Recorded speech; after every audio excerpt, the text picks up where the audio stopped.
This is Audible.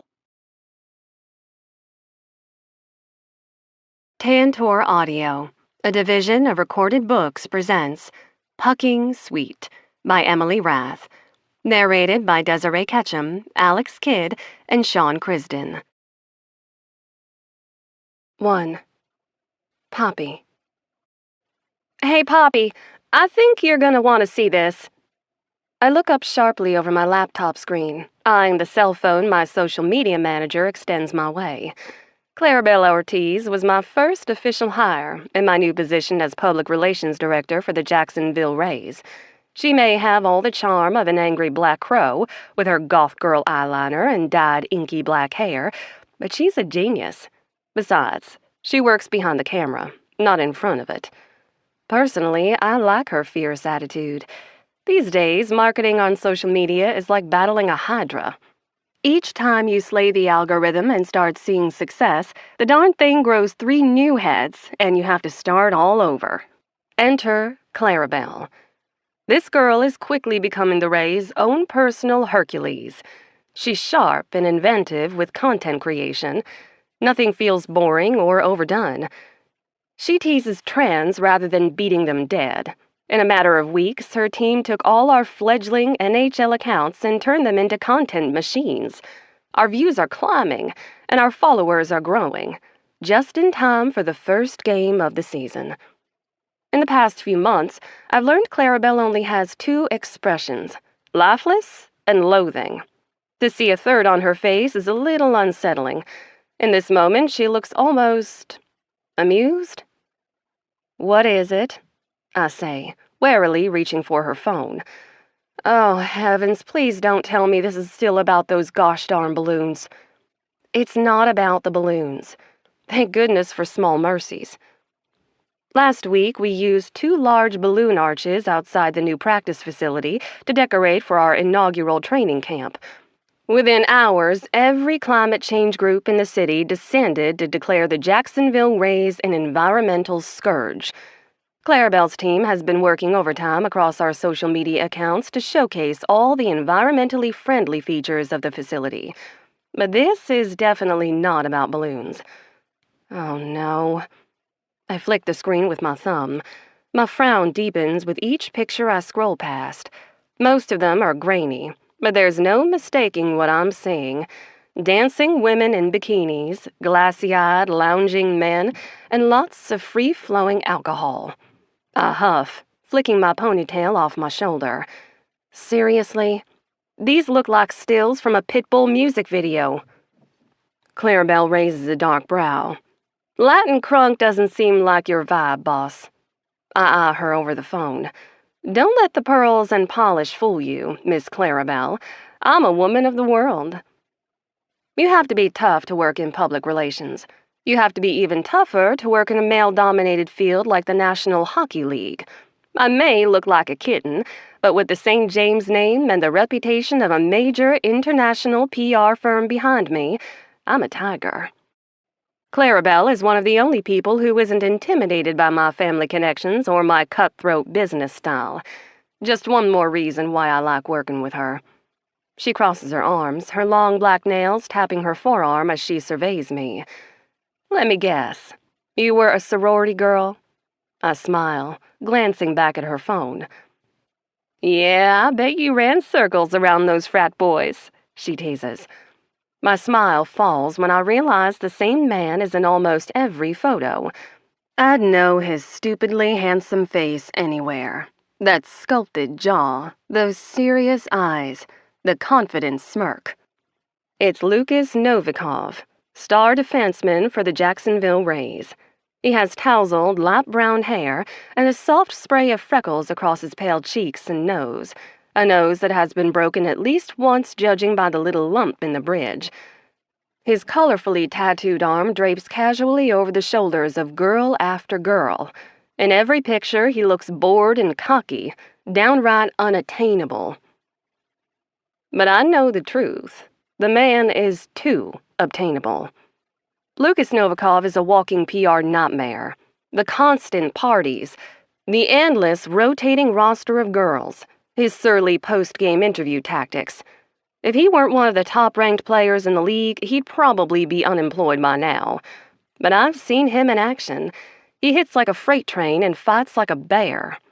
It'd be easier to dismiss him as a mindless bruiser if he wasn't one of the top defenseman scorers. Not only can he assist with goals, he makes them too. He's worth the $7 million a year the Rays pay him. On the ice. Off the ice, he's nothing but a thorn in my side. The season hasn't even started, and I already wish we could trade him away. But that's above my pay grade. I don't get to pick the cards I'm dealt. I just have to find a way to win with them. Novikov is my wild card. When the Bruins announced his trade to the Rays, their PR manager sent me a file on him an inch thick. She'd slipped a pink sticky note inside the manila folder that said, "He's your problem now." I'm sure she laughed her way to the nearest bar and bought everyone the first round of drinks to celebrate. As if I don't have enough problems. I'm trying to build the reputation of an international men's hockey team from scratch. Do these players really think it's so easy? In the current political and social climate, sports teams are under a microscope every hour of the day. If the city is willing to pick up their torches and pitchforks over a balloon arch, what will they do to our whiskey-guzzling man-whore of a star defenseman who spends every moment he's not on the ice with his hands on a different puck bunny's cleavage? I glance up at Clarabelle. When did these post? Last night. More this morning, she adds. Novikov rented a rooftop bar over at the beach and threw this little private party. When will these guys learn? I hand the phone back to her with a tired shake of my head. Learn what, boss? Nothing is ever private anymore. It can be if you know how to be careful, she hedges. Novikov clearly doesn't, or he just doesn't care. I close my laptop and push away from my desk, slipping my feet back into my patent leather St. Laurent slingbacks. Okay, Clary B. Give it to me straight. What's the fallout? Pretty much what we expected. They're calling the Rays a bunch of party boys and players. The fan groups are split between wishing they were invited and wishing the team was setting a better example for the city. I stand, slipping into my heels like armor. Did Novikov post any of these photos to his own social media? No, he hasn't posted anything since he announced his trade. That's a relief, at least. You know, Angela Whitney over at the Bruins warned me about him, I say, stuffing my laptop into my purse. The moment they announced, she was in my emails asking for a call. I'd hoped he'd at least wait until the season started before he pulled this crap here. Maybe it's a one-off. Just letting off some end-of-summer steam before the season starts. Yeah, and maybe he's a party-loving pretty boy with more charisma than sense, determined to make my job here impossible. I sling my heavy bag over my shoulder, clutching my buzzing phone in my manicured hand. Whoever they are and whatever they need, they're going to have to wait. Clarabelle watches me round the desk. What are you gonna do, boss? I'll tell you what I'm not gonna do. I'm not giving Novikov the long leash she had up in Boston. I snatched my facility access pass off the hook by the door. He thinks he can behave here the way he did up there? I intend to educate. You gonna tug on his leash a little, pup? I slip the lanyard around my neck. If I have to. She leans against the wall by the door. You gonna call him a bad boy? Make him crawl? I'm not above treating these grown men like naughty children, I say, freeing my ponytail from under the lanyard. Athletes crave structure. Sometimes they just need a firm hand. Kinky. Can I watch? I step past her and shrug. Sure. Her expression brightens just a little.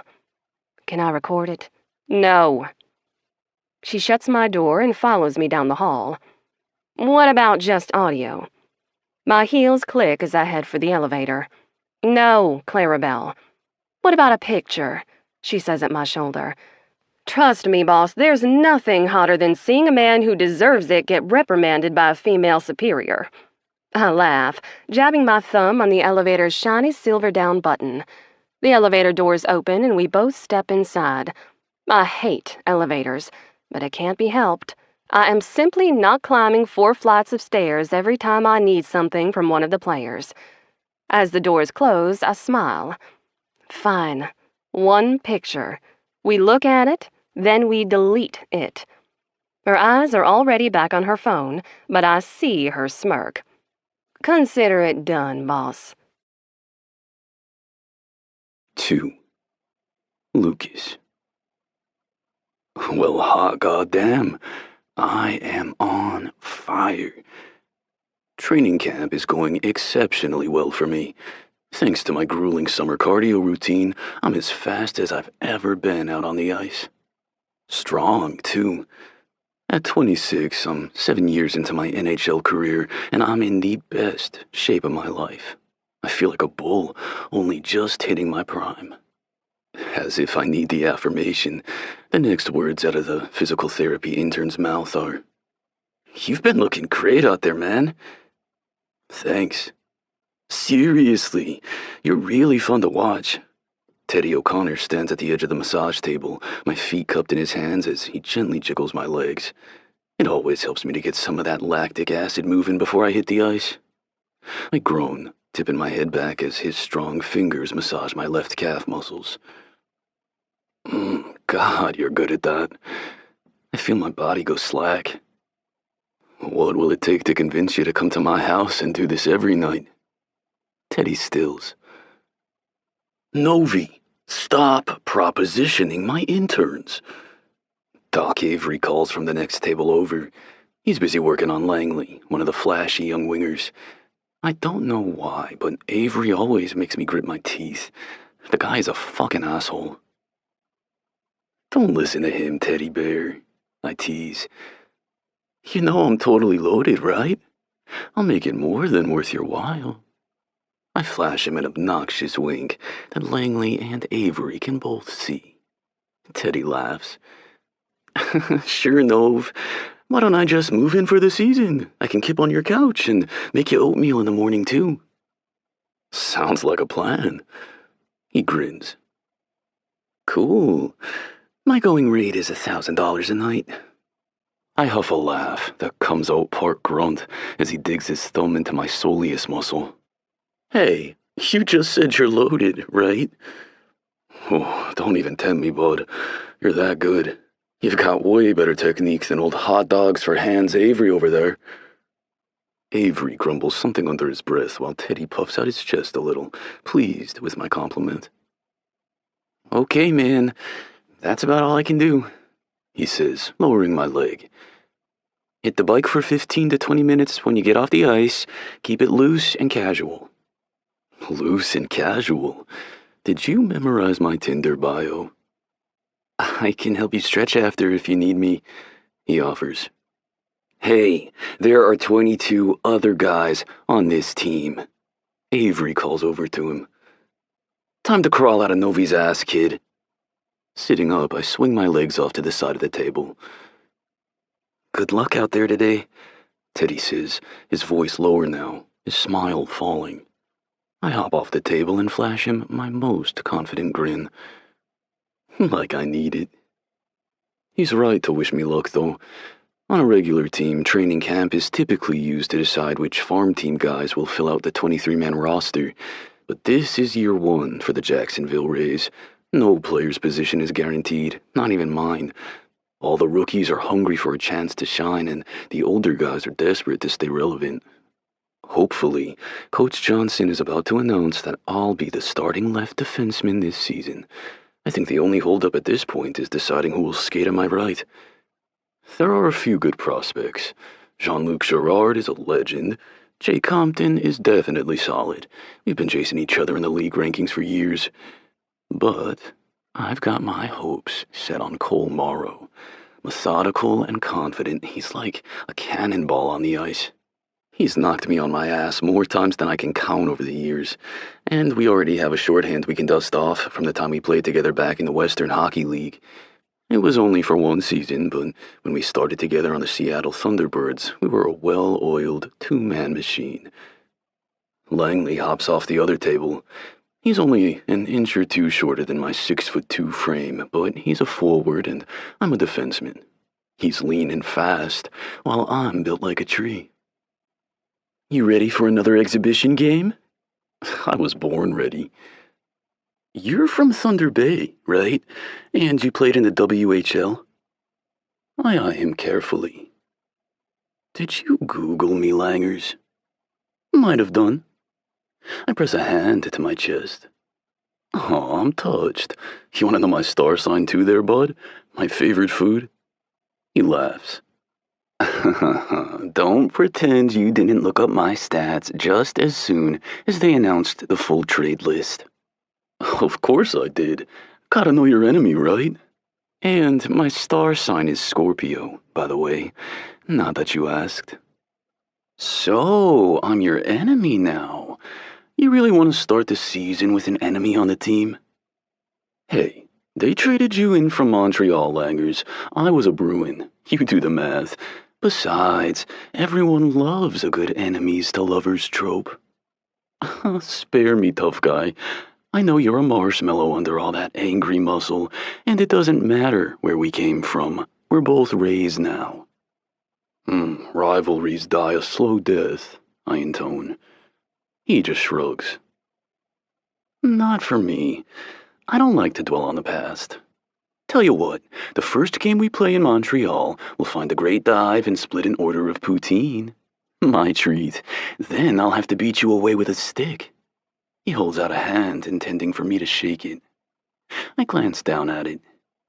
Oh, so you think it's that easy to woo a Canadian? A little poutine and I'll just forget about how you smoked us during the last playoffs?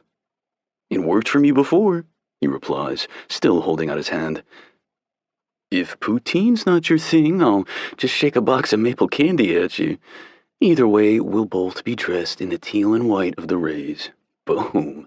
Best friends forever. Okay, I officially like Langley. I laugh as I reach out my hand, but the sound dies as I take in the sudden look of panic on his face. Uh-oh. He drops his hand to his side. Dude, watch your six. I hear the soft click of heels coming from directly behind me, and my shoulders stiffen. Oh shit. PR Barbie? Yep. No. She's clocked you, man. I groan. Oh, exactly what color is her pencil skirt? He glances surreptitiously around me to check. Black? Fuck. Black means no nonsense. Black means it's about to be someone's fucking funeral. He claps me on the shoulder. She's hungry for it, man. Total blood in the water. My gaze darts around, noting all the exits. I feel it when her eyes lock on me. Can I still escape? Not a chance. Sorry, man. I grab his arm as he tries to step past me.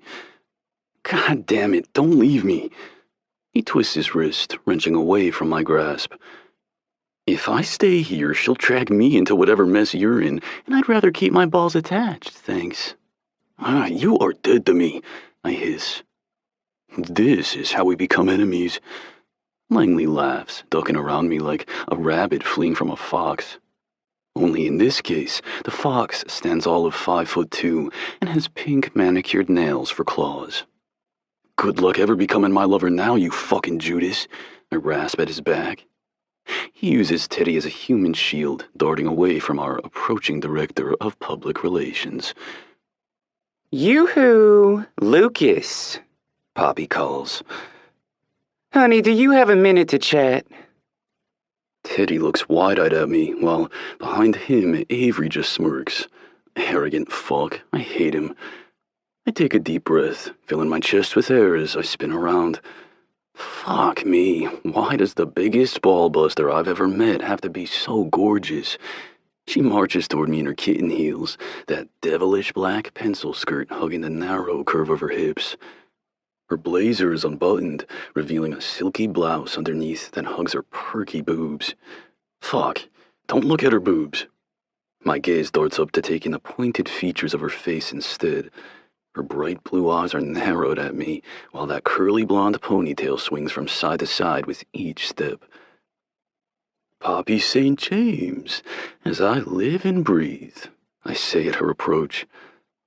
To what do I owe the pleasure? Ugh, spare me the sass, Lukas. We need to talk. In private, if you please. She adds, her gaze darting over to the PT staff. Behind her, Wednesday Addams deadpans me, her phone clutched in her pasty hand capped with pointed black talons. Avery just chuckles and walks off in the direction of his office, but sweet Teddy doesn't take the hint. Good morning, Miss St. James, he says brightly. She turns, blasting him a megawatt smile. Teddy, honey, haven't I told you to call me Poppy? Sure, for him, she coos like an angel. He gives her a nervous laugh. Right, I'll remember one of these days. Am I allowed to call you Poppy? I ask.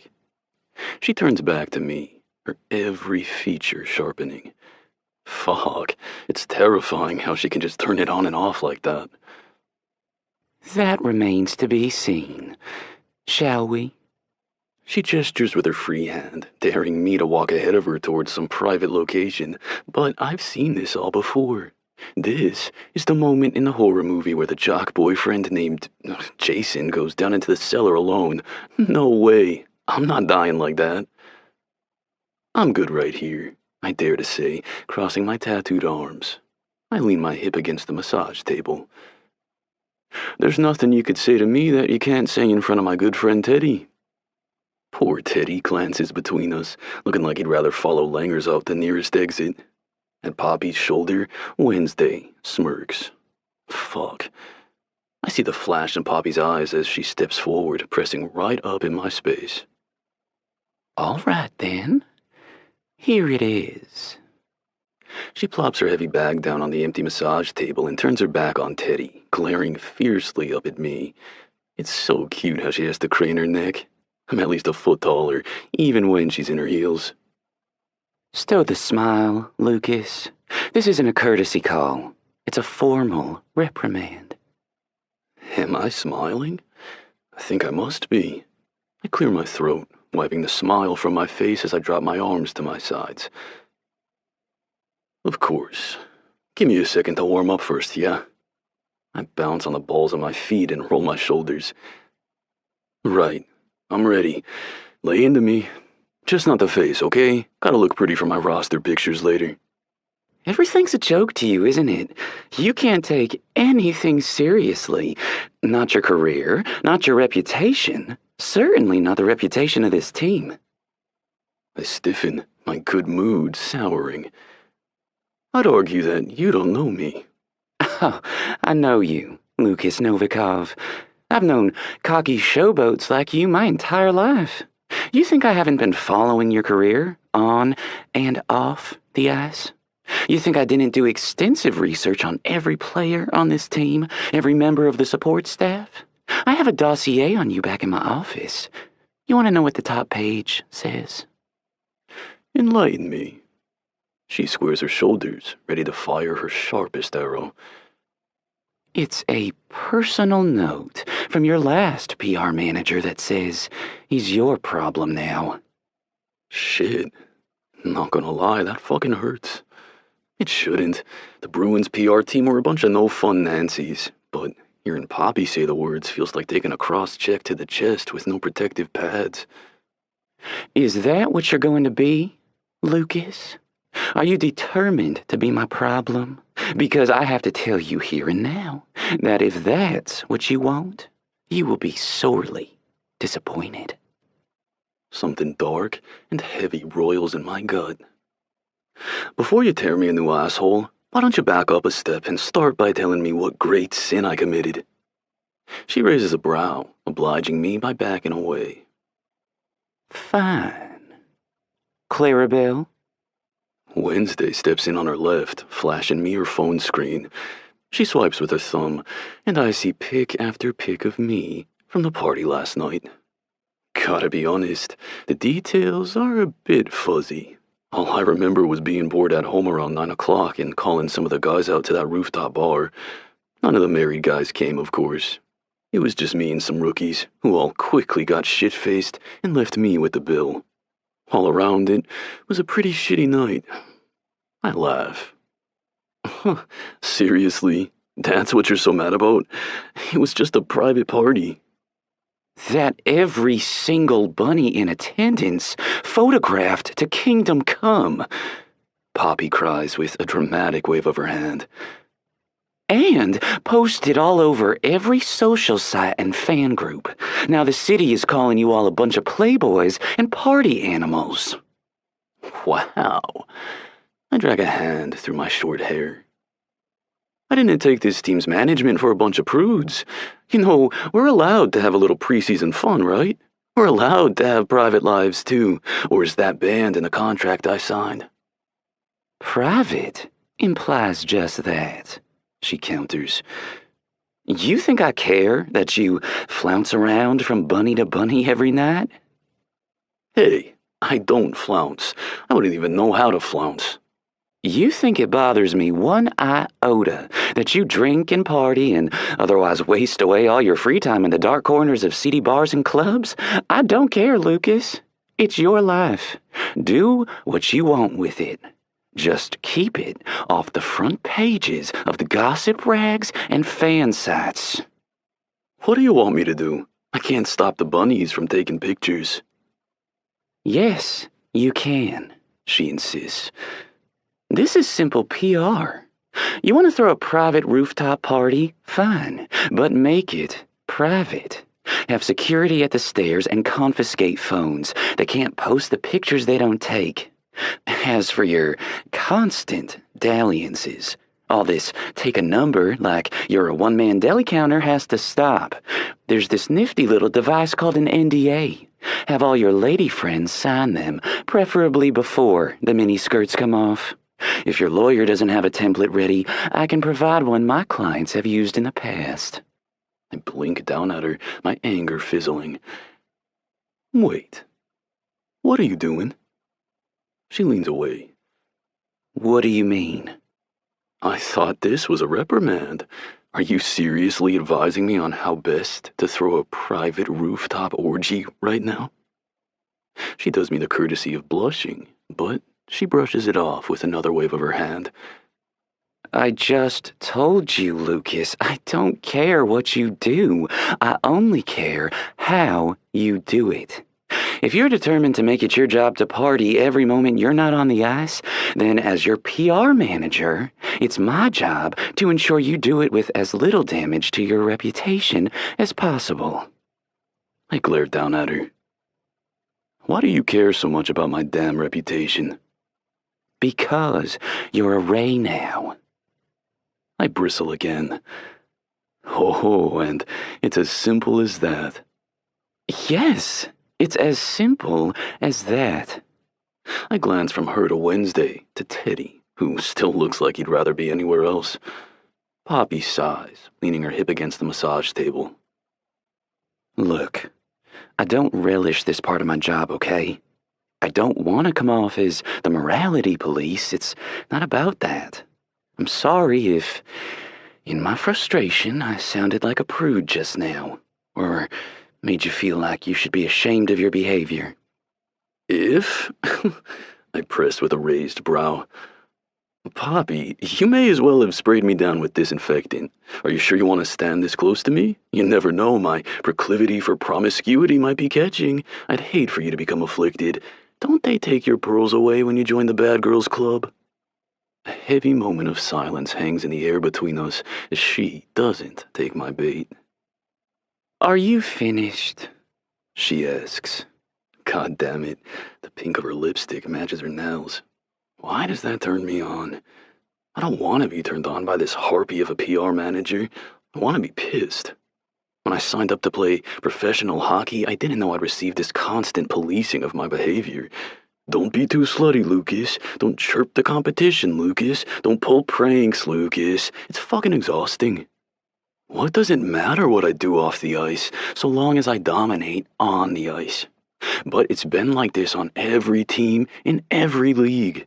It's like they expect us to behave like goddamn choir boys. I'm tired of getting my nose swatted with a rolled-up newspaper for daring to live my life on my terms. I've done enough of living under the rules and restrictions of others. Lukas Novikov is his own fucking person.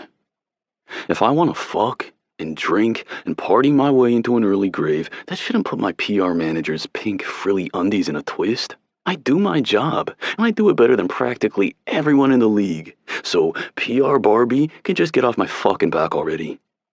I only think all this, of course. I don't actually say any of it out loud because I've been doing this dance for years. Instead, I grit my teeth and say, yeah, I'm done. Reaching over, she pats my thigh. I stiffen, my gaze darting down to where her hand is touching me. She moves it away too soon, and then she's moving away entirely. Let's start over, she says, flicking her ponytail off her shoulder. I bet when that hair is down, it nearly touches her perky butt. Shit. Whew, don't think about her butt. I grunt something that may be the word okay, or it may just be a sound like harklumpf. She offers me a weak smile.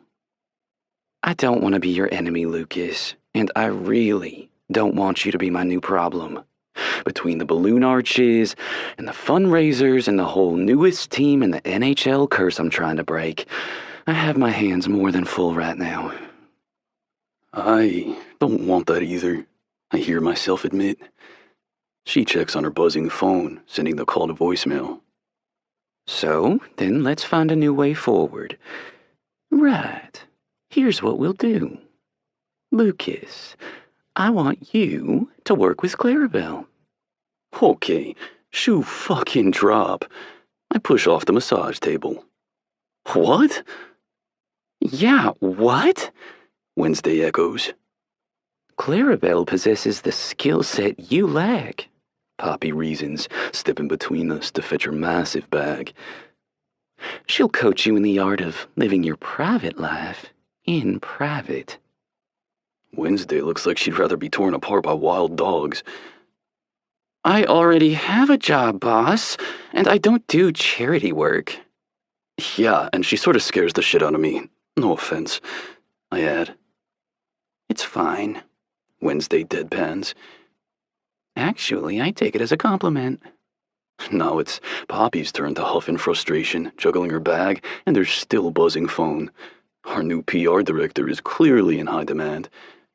Heavens, fine. Lukas, I suppose I'll just have to deal with you myself. Deal with me? Why am I perking up at this? I should definitely still be annoyed, right? Affronted even. And she'd clearly rather skydive into a volcano than waste more of her precious time talking to me. That's probably why I'm excited. God, I'm such an ass. I smirk. You're gonna be my new sexual sensei? You'll teach me the art of hush-hush hookups. Why, Miss St. James, you surprise me. They really are gonna take away your pearls. I already said to stow the sass, Lukas. She slings her heavy bag on her shoulder, nearly hitting me with it, her eyes locked on her phone. Be in my office Monday morning at 10 o'clock. I have a better idea, I tease, my mood brightening at the thought of wasting her time. Let's make this an evening affair, and say we meet at 7 o'clock over at Neptune Beach. I'm thinking the fish camp, candles on every table, very intimate and delicious. Are you a raw oyster kind of girl? She lowers her phone and glares at me. That little pointed nose of hers looks so cute when she's annoyed. This is not a date, Lukas. This is business. Be in my office Monday morning, or I will assign you to Clarabelle, and watch as she runs you over with a Zamboni. I flash her my most asshole-ish smile. It's a date. 3. Poppy. Ugh, that man is infuriating. Everything is a joke to him. Nothing is serious. You'd think he didn't even care that this kind of behavior could get him traded. Again. I marched down the 4th-floor hallway back toward my office, heels clicking. He's nothing but a big butt. At my side, Clarabelle snorts. A butt? Is that the best you can do? Hey, don't laugh, I say, eyes on my phone as I shoot off another text to the ticket office manager. If you grew up with my Nana, you'd be afraid to curse too. Were you looking at his butt, boss? Of course not. There's no shame if you were, she teases. Hockey butts are some of the best butts around. I think it's all the squats they do. And the lunging. They lunge a lot. Have you noticed that? I release a weary sigh. Clarabelle, please stop trying to make me picture the players' butts. These men are our work associates now.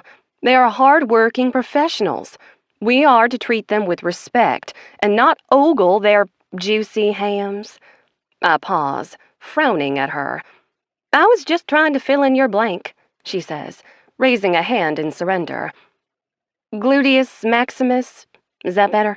More technical, sounds sportier, right? I turn on my heel and keep walking. We have to duck around a painting crew doing touch-ups to the fancy new wall mural, sidestepping their buckets and trays. Mark Talbot spared no expense in designing this new facility, but it's taken a couple of acts of God and more than a few extra checks to have it ready on time. I'm still without internet or a working phone in my office, and the overhead lights keep flickering, something to do with glitching backup generators. But so long as the ice stays frozen for the team to practice, the rest of us are expected to just suffer through these initial growing pains. This is fine. I love running a public relations department from my cell phone, incurring roaming charges because of the terrible reception inside this bunker of a building, while I sit alone in the dark. It's all going to be just fine. I can hear my old Division I track coach's voice inside my head. Mind over matter, Poppy. Winners never quit. Paint cans rattle as the workmen shuffle out of our way. Boss, I can't make the 10 o'clock, says Clarabelle, both thumbs feverishly tapping out a message on her phone. Dale is having some kind of crisis down at warm-up. I need to get down there. I pause again. Wait, what's at 10 o'clock? The meeting with the new Barkley fellow? You wanted me to get some content for the socials. New doc on the block and all that? Oh, sweet goodness, I gasp. That was today? For some reason, I thought she was flying in tomorrow. Nope, her flight got in yesterday. I flick through my calendar to make sure there's nothing else I'm missing. I swear, the closer we get to the start of the season, time is losing all meaning for me. As we stand there, Caleb Sanford comes wandering out of one of the office suites. He's one of the lead equipment managers for the team. He gives off a broody, don't look at me vibe, which I'm sure just lures all the ladies in faster. Too bad he backs up the looks with an even grouchier personality. He'd be social media gold if Clarabelle could just get him to cooperate for the cameras. But so far, the man has proved to be more slippery than an eel. Is the new Barkley fellow coming in today? I ask him. Rachel? Yeah, she's in there with Vic now, he replies. She's here? I cry, my excitement bubbling. After going 2 rounds with Lukas Novikov downstairs, this is just what I need to put my day back on track. Pop, I gotta go, Clarabelle says at my shoulder. Well, come right back, I say with a distracted wave. I want us to dive in with her announcement, all the socials, static posts, and video. Got it, she calls, slinking away between the painters. I step past Caleb, letting myself into Vicky's office. She gives me a smile and welcome, but I hardly notice. Dropping my heavy bag to the floor, I only have eyes for the beauty sitting in the chair opposite Vicky's desk. I've seen pictures of her, of course, mainly in trashy tabloids and airport fashion magazines, but she's even prettier in person. The dark hair, the pouty lips, the mocha chocolate eyes. She looks effortlessly cool even in her scrubs. Are you our new Barkley fellow? I say in welcome. She stands and holds out a hand. Yes, hi, Dr. Rachel Price. I wave her hand away as I step forward. Oh, sweetie, here in the South, we hug. I wrap her in a quick embrace, noting the sweetly spiced scent of her perfume. I'm Poppy St. James, I say, letting her go, head of the PR for the Rays. And can I just say that I am so excited to have our team participate in the fellowship program this year. I mean, who doesn't love good press? And when I learned that you were going to be our new fellow, well, I just about died. I laugh, glancing from Rachel to Vicky. I mean, it's enough that you're gorgeous and so deeply talented, I add breathlessly. But then I found out about your family. I mean, nothing goes with hockey quite like rock and roll, right? Her smile falters and she leans away. Okay, maybe I am laying this on a little thick. I didn't just find out she was Rachel Price and connect the dots to her famous dad. She's Rachel freaking Price. She's practically American royalty. She grew up in the spotlight, concerts and movie premieres, fashion weeks, awards, ceremonies. My family is rather established, too. We're just part of the East Coast old money set. We live quieter lives, much less public. Think DC dynasty makers, not LA icons. But Rachel and I are about the same age. We even share some mutual acquaintances. I followed all her escapades over the years, the brief modeling career in Paris, the wrecked yacht on the Amalfi Coast, the whirlwind engagement to that smarmy fashion photographer. And those were just her teen years. But now she's a doctor. Her wild child days are behind her, and she's got a bright, shiny career in sports medicine ahead. With that pretty face and her famous father, she'll be public relations gold for us this year. Time to lean all the way in.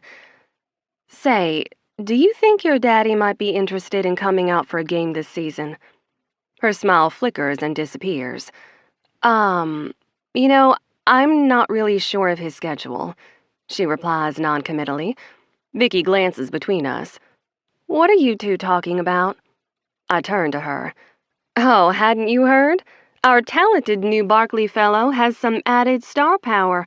Her daddy is Hal Price from the Ferryman. Poor, sweet Vicky looks completely clueless. She must have missed the gossip train.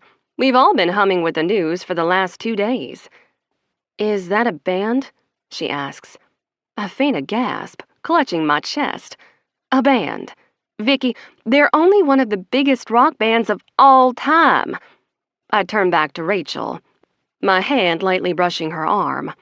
I swear, when I told my brother, he nearly fell out of his chair. That's great. Say, does he ever play the national anthem? I press. You know, like Hendrix.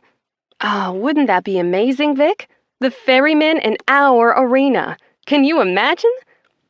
That would be really great, Vicky replies with a nod. It would be more than great. We'd be able to ride the good press of that for weeks. Rachel shifts uncomfortably. Yeah, I can ask. Okay, fine. I've tortured her enough for this first meeting. I turn to the business at hand. Digging inside my bag, I look for the press event calendars, pausing to shoot Clarabelle a text. Poppy, get back up here. We need pics of Rachel. She responds in seconds, my phone buzzing in my hand. Clarabelle, can't. Rookie tripped over camera cords and almost chipped a tooth. Coaches chewed us out. Moving cords now. I huff in frustration, tugging out the folder marked with Rachel's name. Sorry. I nearly drop my phone as I write myself, folder in hand. I've got like 3 press events this morning and I'm trying to hunt down Clarabelle. I wanted her to get a few pics of Rachel in action. Oh, do you mind if I call you Rachel? Yeah, I just said all that in one breath. Rachel looks at me wide-eyed like I'm about to pop into a cloud of pink confetti. Honestly, I'm not entirely convinced I won't. I'm wound so dang tight right now. As soon as I get off work, I need to go for a run, or drink a whole bottle of bubbly champagne, or have a back-breaking orgasm.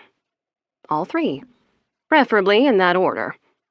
Behind her desk, Vicky laughs. Poppy, honey, breathe. I pause, taking a deep breath. She's right. I can't do this job if I'm wrapped up in a ball of jitters. Everything will work out. I'll have a desk and lights that stay on. I won't have to fight the players or lock them up in towers to make them behave. It's all going to be fine. As I think it, the lights overhead faintly flicker. I let out another shaky breath. This is all perfectly fine. Thanks, Vic. I needed that. Rachel is still eyeing me like she's not sure what to make of me. I'm sorry, I say at her. I'm just a big old mess these days. I think it's all this stress leading up to the first game day. We're all a little on edge, Vicky assures me. I step forward, handing Rachel her folder. I promise I'm not always like this, I say with a laugh. I can be normal, you'll see. Hopefully once the season starts, we'll all find our rhythm. Rachel relaxes a little, taking the folder. Of course. She glances down at the calendar, quickly scanning each row. What's this? That's a schedule for some upcoming public relations events, I explain. With a new team, we can't leave it to just the players to help put the Rays on the map. Her eyes go wide as she takes in all the colored dots. It's jam-packed, I know, but we're going with the shock and awe approach here. She glances up at me. I'm attending all these events? I don't know why she looks so concerned. Her schedule is light. I had to leave room for her to do her actual fellowship hours, too. Yeah. Don't you think it will be great? We've got the coaches hitting the town, too. The players, even staff. Like I said, it's all hands on deck. For a brief moment, she looks like she might hand her access pass back over to Vicky. Is Rachel Price about to disappoint me? Seeing as she's a doctor now, I was hoping that she'd come ready to work. The last thing I need is another diva on this team. I already get enough of that with the players.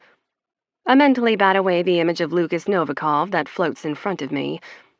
Clarabelle's wrong if she thinks I was looking at his butt earlier. It's those devilish caramel-colored eyes that threaten to make me melt. I really hope you're a team player, I press, ignoring the repeated buzzing of my phone. Because we mean to win this game. Which game? She asks, tucking her calendar back inside the folder. The game, I reply. The only one that matters. She searches my face like she's confused. I smile, hefting my portable office back onto my shoulder. Sports at this level is never just about the sport, Rachel.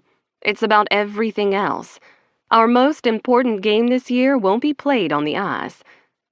It's about winning the hearts and minds of the people of Jacksonville. We need to let the hockey world see that the Rays are here to play, and we're here to stay. That's my job this year, to put the Rays on the map. That's why Mark hired me, and I can't fail him. If I do, he won't be renewing my contract next year. I have exactly 1 year to show this team and this city what I can do. 1 year. No distractions, no mistakes. Let's do this, Poppy. Winners never quit. 4. Colton. My heart races as I skate into the corner, chasing after the puck. There's only 2 minutes left in this exhibition game, and my team is winning. Not that the points actually matter. We're all just out here showing the coaches what we can do. I beat Walsh to the puck, elbowing him into the boards. Then I slap the puck behind the net over to Novi, and he bats it out of the corner. As one, we dig our toe blades into the ice, launching back toward the blue line. Gripping my mouthguard between my teeth, I slide to a stop, surveying the action. Our forwards are clumped around the net, looking for one last score. Good luck. Mars Kinnunen is a 2-time Stanley Cup winning goalie. As I watch, he easily catches the puck in his glove, stopping the action. It gives me a moment to breathe and assess. Hockey is a highly technical sport, which is why I love it so much. It's about input and output. My body is my machine, and each input and output helps it to work at peak efficiency. Nutrition, exercise, hydration, sleep. Everything is flowing today, and I'm feeling great. Muscle memory is good. My legs are strong. Lungs and heart are working in rhythm. My recovery time between shifts feels well regulated. This is definitely the best I've felt in years, and it's showing. I'll be shocked if the coaches don't start me. The game ends, and Novi skates over to me, grinning around the blue mouthguard hanging out of his mouth. If that doesn't secure us starting spots, I don't know what will. Compton and J-Lo are skating well, too, I hedge, glancing to the bench where Jean-Luc Girard, our most senior defenseman, is chatting with the equipment manager. Jake Compton skipped this game altogether, but he doesn't have to worry. He's flashy and strong and well worth the millions the Rays paid to trade him in. I bet they take second pair, says Novi. No way the coaches don't pair us up. We're dynamite together, just like old times, eh? I shrug. Nothing is sure in this sport. I'm playing, and that's all that matters. Whether I'm first pair or third, I know I'll be on the ice for another season, and I'm grateful. Hey, great assist, I say. That's gotta feel good, eh? Scoring on Kinnunen? Nah, Mars was distracted, he replies. Doesn't count if the Tendy lets you have it. Well, you can guarantee the Canes won't let us have a damn thing next week. I follow him off the ice and back to the dressing room. It's noisy and high energy as we all get changed. Metallica blasts through the speakers as I shrug out of my gear, handing off the pieces that need to go to the laundry to one of the waiting EMs. Hey, Sandy, where's your DLP? Novi calls from the stall next to me. The stall on the other side of him belongs to Compton. All his gear is stacked neatly inside, untouched. Caleb Sanford, our assistant equipment manager, just shrugs, taking my practice jersey. DLP stands for Domestic Life Partner. It's what all the guys call Compton because of how close they are. No idea, he says. He was supposed to be back from the DMV already. Hey, we should all hang out this weekend, says Novi. Let's grab dinner or something, celebrate the end of training camp. The team is going to Rips tonight, I reply. Yeah, I'm saying we should still celebrate, Novi replies. You know, just us. Who's us? Davidson asks from the other side of me. He's the backup goalie, and he's weird as fuck. The guy always eats these crunchy, everything-flavored bagel crisps, giving him permanent bagel breath. Not you, Davo, that's for damn sure, Novi replies. This is a D-man only invite. Sandy's not a D-man, Davidson says, unbuckling his pads. Yeah, but he's Compton's emotional support friend, so we gotta invite him to all the barbecues. Novi replies, making Sanford smirk. He shouldn't be on all the group chats either, Davidson mutters. Novi digs in. Aw, you jealous there, bud? Well, how about this? Prove you can grow a personality better than you can grow that lip lettuce on your face, and we'll add you to the Blue Line group chat. Deal? Davidson glares at him before shuffling off. I give Novi a wary look, and he shrugs. He likes to joke and he loves to chirp, but sometimes he doesn't know where to find the line, and he skates right over it into full asshole zone. Most of us are in the changing room attached to the showers when Coach Andrews pops his head in. I want to see all the defensemen in my office before you leave, he calls out. Girard, Compton, Novikov, Morrow, Hanner, Woodson, let's go. Compton's not here, says J-Lo. Find him, Andrews shouts as he walks away. The mood in the room quiets as we all glance at each other. Well, here we go, boys, Novi says. Moment of truth. He claps Girard on the naked shoulder. J-Lo, no hard feelings if I take the left side starting spot over you, eh? Girard tugs on a shirt and punches Novi in the arm. Novi just laughs, leading the way out of the room. We run into Polly and Woody in the hallway. Once we enter Andrew's office, I see Compton is already there, leaning against the desk. He's smiling from ear to ear. What the hell happened to you? J-Lo asks. Compton spreads his arms wide. Just call me Buddy the Elf because I'm in love, and I don't care who knows it. Girard sinks into the chair by the door. Lord help us. Don't tell me you've already fallen for Hot Doc, Novi says, perching his ass on the arm of Girard's chair. Oh no, what happened to the girl from Seattle? Woody asks, snagging the other chair. Compton mimes zipping his lips, his eyes flashing with barely contained glee. Bud, wake up, Novi says at Woody. The Seattle girl was fictional. Compton bristles. She wasn't fictional, asshole. Yeah, I gotta admit, that always sounded a bit too good to be true, says Paulie. It's good you're moving on, man. He pats Compton consolingly on the back. Wait, who's Hot Dog? Girard asks. Hot Doc, Novi corrects. Leaning in, he cups Girard's ear with his hand and shouts, Doc, as in doctor. Jesus, J-Lo, get a hearing aid there, bud. The new Barkley fellow, I add over the guy's laughter. Then they all start talking at once. She's a total babe. Did you see her tattoos? Hey, asshole, she's a doctor. She's our doctor now. Is she married? I thought she was a physical therapist. She's a smoke show, Novi says, leaning around me to show Woody a picture of her he snapped on his phone earlier. Woody's eyes go wide. Whoa. Paulie leans in too. Okay, yeah, 10 out of 10. Do we know, is she seeing anyone? Compton snatches Novi's phone. Dude, stop taking pictures of our doctor. She wasn't our doc yet, he teases. She was just woman at coffee cart. Well, now she is, and you're going to knock it off, Compton warns. And I'm deleting these. Easy there, Jakey. Novi snatches back his phone. She doesn't need you playing bodyguard. Besides, she's so far out of your league. Let me know when you're all done playing gossip, girl, Coach Andrews calls from behind his desk. Then maybe I can tell you who's going to start this season. That settles us down real quick. We all look to Coach and wait. He stands behind his desk, hands pressed flat to the surface. Right, fellas, here's how it's going to be. Hanner and Woodson, you're paired third. They look at each other and give a curt nod. Paulie makes a great grinder, and Woody is a useful enforcer. Solid players, both. I certainly won't complain when it's time for a shift change. As for you four, Coach goes on, gesturing between the rest of us. Look, we all know the Rays are still in a period of settling. Oh, shit.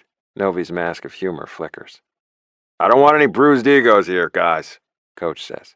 You'll all be getting plenty of ice time, and no one is getting punished here, he adds, looking directly at Novi. We're just not locking down the first and second pairs quite yet. But someone's got to start next week, says Novi. Coach nods. For game 1 next week, we want to see Gerard and Morrow on the ice first. Compton and Novi, that makes you second pair. Holy shit, I'm starting. In the first game the Jacksonville Rays play in the NHL, Colton Morrow, the black kid from Canada who everyone bet against, will be starting right side defender.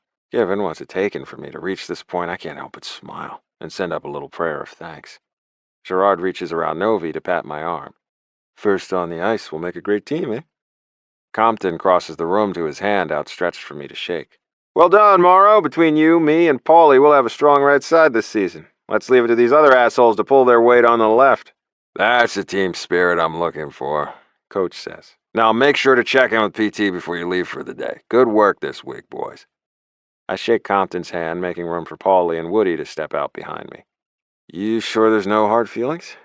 None at all, Compton replies. Hey, let's celebrate. We'll let Kay pick the dive and I'll take the check. Nov, you're coming too. Novi just shrugs. Gotta count me out, boys, says Gerard. The missus and I have plans this weekend. Last little getaway before the season starts. We never counted you in, Compton teases. Then he drops my hand. Right, fellas. I'll have Kay send a message in the group chat with the time and place for dinner. Let's make it Sunday. For now, I gotta go see a girl about a number. He ducks away without a backward glance. Coach Andrews follows him out, leaving the office door wide open. I look to Novi. Hey, you good? Novi stands, flashing me a smile that doesn't quite meet his eyes. Always. I don't even realize I'm reaching for him, but my hand brushes his shoulder. Hey, man, you don't have to. Cole, I said I'm good, he says, shrugging away from my touch. His use of my name has me dropping my hand to my side. I don't think I've ever heard him say it, even when we played together. Come on, let's get out of here. He ducks around me. Hey, want to help me pull a prank on the new hot doc? I follow him into the hallway. What kind of prank? He fishes his phone from his pocket. How hard do you think it would be to rent an inflatable ball pit on short notice? I pause in my steps, looking at the back of his head. Do you really want to get fired that bad, Nov? You just got here. He laughs, eyes still on his phone. We can't let Compton have all the fun. Let's go see a girl about a number. I laugh, shaking my head. This is the Lukas Novikov I remember from my days on the Thunderbirds. Prankster, chirper, competitive asshole, constantly wheeling multiple girls at once. It's oddly comforting to know some people really do never change. 5. Colton. My phone buzzes on the kitchen island, and I know it's Novi, texting me to hurry up. I'm running so late. My mom called for a Sunday chat as I was hauling in groceries, and I couldn't get her off the phone for almost an hour. Now I'm still wet from my shower, t-shirt tucked into the top of my shorts, letting my body air dry as I hunt around this tiny apartment for my wallet. Aha! I find it sitting beside the bowl of seashells on my coffee table, along with my lip balm. I slip both in my pocket and glance around. Unlike most of the guys, I'm still living in the team's temporary housing. This apartment is just an efficiency unit, 2 small bedrooms, a laundry stack in the kitchen, a little balcony barely large enough for 3 people to stand on.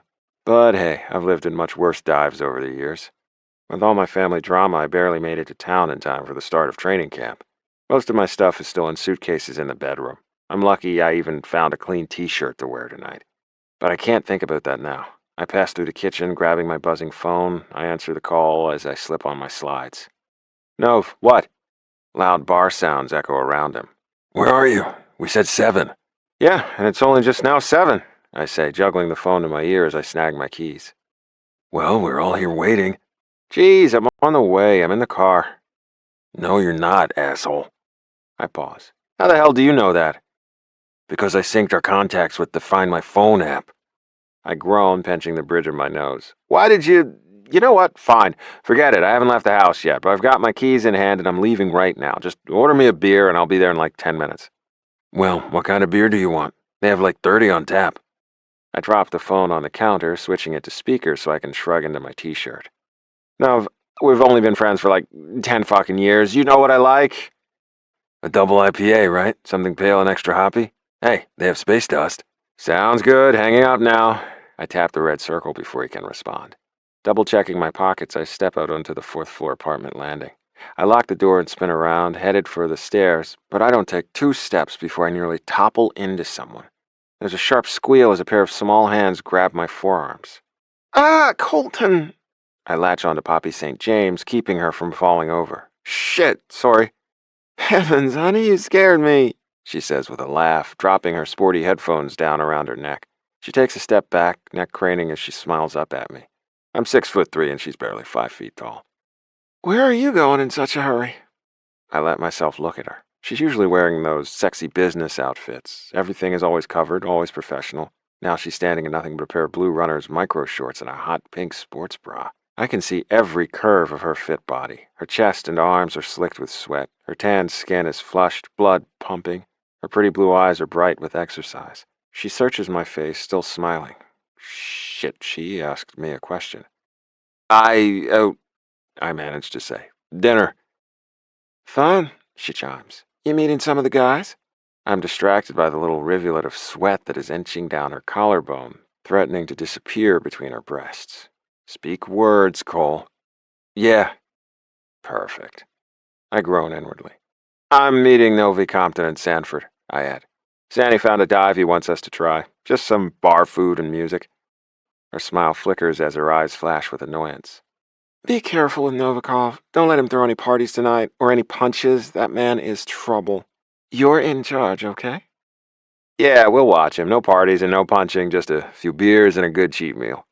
She relaxes, propping her hands on her hips. Well, it's so good to see you, Colton. I feel like we haven't gotten any chances to talk since you arrived in town. And here we are, neighbors sharing a wall. Small world, huh? I like the way she's calling me by my full first name. Not Cole, not Coley, and definitely not Morrow. And she pronounces the T, too. I fucking love that. Each time it parts her lips and I see a little flash of her teeth, like my name alone is enough to make her smile. Yeah, I say for the 3rd time. Small world. Hockey is a small world. The smallest of worlds. There were only 33 teams in the league, so the chances were high I would know at least a few of the people who got transferred to the Rays. Poppy and I were both at the Washington Capitals when the new team was announced. Mark Talbot worked quickly to snap her up, naming her head of public relations even before he'd announced a single player.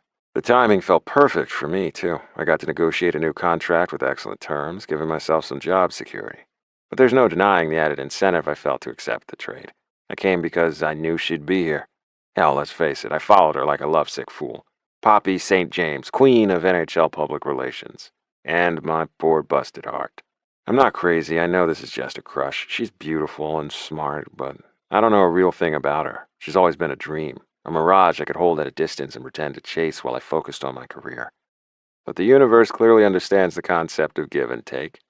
It took something precious from me, and now it's giving me this chance. I share an apartment wall with Poppy St. James. I get to learn new things about her. I get to see her outside of work. The door is open to more if I'm bold enough to step through it. I search her face, ignoring my buzzing phone. Hey, would you ever want to... Oh my goodness, she says on a breath. Oh, Colton, here I am making small talk about sharing walls and I haven't even offered you my condolences yet. She steps in, her hand brushing down my arm. Her sun-kissed skin still looks pale against my forearm. Honey, I'm so sorry. That should have been the first thing out of my mouth. I go still. I haven't been able to escape this reality for months. My dad died. It happens. People get sick, then they get sicker, and then they die. I was ready for it, and so was he. We said our goodbyes. We buried him in the ground the day after I signed my new contract. The Rays have been great, offering me extensions and delaying my move so I could be there for my family. That's the reason all the other guys have flashy beach houses and bachelor pads, and I'm stuck here in temporary housing. I couldn't be bothered to plan for the future when I was so focused on the present, on being there for my mom and sisters. Poppy's head tilts, her smile softer now. I hate it. How are you doing, honey? I'm fine. Sensing my stiffness, she drops her hand away. I lost my Nana 2 years ago. She was as close to me as a parent could be. I understand how hard it is. If you ever need anything, I'm just a wall away. Thanks. In my hand, my phone buzzes. It's Compton calling this time. They must really be getting restless. She glances down at my phone, then back up at me. Well, I don't want to keep you from your dinner, and if I stay here any longer, I'll start to smell like stinky possum. She adds with a laugh. She gives me a little wave, then she's turning away. Our moment over. I feel frozen. So long as she's out here sharing air with me, I don't want to move. I take in the profile of her lithe body as she inserts her key into her front door lock. I watch as she turns it. I hear the click. Moments. That's all I get with Poppy St. James. These little moments that are nothing. But to me, they're everything. Her door squeaks open. Hey, do you like granola? I blink, pulling my eyes away from the narrow curve of her hip. Granola? Yeah, I just made a big batch before my run. It's cooling in here on the stove, she adds, pointing inside her unit. If you want, I'll give you some. As a welcome to the neighborhood gift. It's delicious, she goes on. It's my Nana's recipe. She made it for me all the time during my competitive running days. It really packs a protein punch. It's got some maple syrup, slivered almonds, pistachios, pepitas, dried cherries, cranberries. My stomach grumbles loud enough for us both to hear it, and we laugh. Yeah, it sounds fucking amazing, I say. I like granola, Poppy. Fuck, I just said her name. I don't know if I've ever actually said it out loud. It's so pretty. It fits her so well. Her smile widens and her face brightens like she's got particles of light trapped beneath her sun-kissed skin. She's fucking breathtaking. Great, well, I'm a bit of a night owl, so just give my door a knock when you get back and I'll have it ready for you. Have a good dinner, Colton. With a last wave, she disappears inside her unit and I'm left standing here, staring at her closed door. My phone buzzes in my hand again. This time it's Sanford and I know I'm in trouble. $20 says the guy's threatened to take me off the group chat and replace me with Davidson as soon as I sit down. In this moment, I really don't care. I just learned 4 new things about Poppy St. James. Close to, and still grieving, her dead grandmother. Former competitive, now occasional, runner. Likes to bake. Night owl. That's 4 things I didn't know before. 4 things that make her real. A mirage can't make homemade granola. A mirage doesn't fill my senses with the sweet smell of her athletic sweat. A mirage can't touch my arm, offering me the condoling caress of a friend. Poppy is real, and she's here. I was a chicken shit in D.C., too focused on chasing my own career to bother with actually chasing her. But Dad's dying put so much of my life into sharp perspective. I don't want to look back on my deathbed and realize I only ever had my career to keep me warm. I want a partner, a friend, a lover. God willing, I'll have a family, too. I want something that lasts when I'm gone. I want something real. I want Poppy St. James. This is my second chance. I've been chasing the idea of her in my dreams for so long. Now it's time to man up and chase the real thing. 6. Lukas. Novikov. My feet go still on my exercise bike. I watch as Dr. Price strolls out of her exam room, tablet in hand. Compton steps out after her, bouncing on his feet like he's walking on a damn cloud. The fool must really have it bad for her. Hot Doc glances around the gym again. Lukas Novikov, you're up next. Dude, that's you, Polly says from the bike next to me. Okay, I say under my breath. Go time, Nov. I've got a multi-part prank planned for today, and it all hinges on this moment. I slip off my bike and wave my hand to get her attention. Pulling a Poppy, I call out with a, "Yoo-hoo, Doc, over here." Polly and Woody snort, miming my wave as I saunter over to where Doc Price waits. Hey, Novikov. She tucks her tablet under her arm and offers me her hand. I'm Rachel Price. Nice to meet you. I shake her hand, winking over at Compton just because I can. The asshole glowers at me, so I step in a little closer. Nice to meet you too, Doc. And you can call me Novi. Everyone does. She gestures for me to go into the exam room first. My gaze darts around as I search for my prize. Right there, resting on the counter next to her coffee cup, is a set of keys. Bingo. She keeps the door open as she follows me in. Okay, so this is just a routine hip and knee checkup.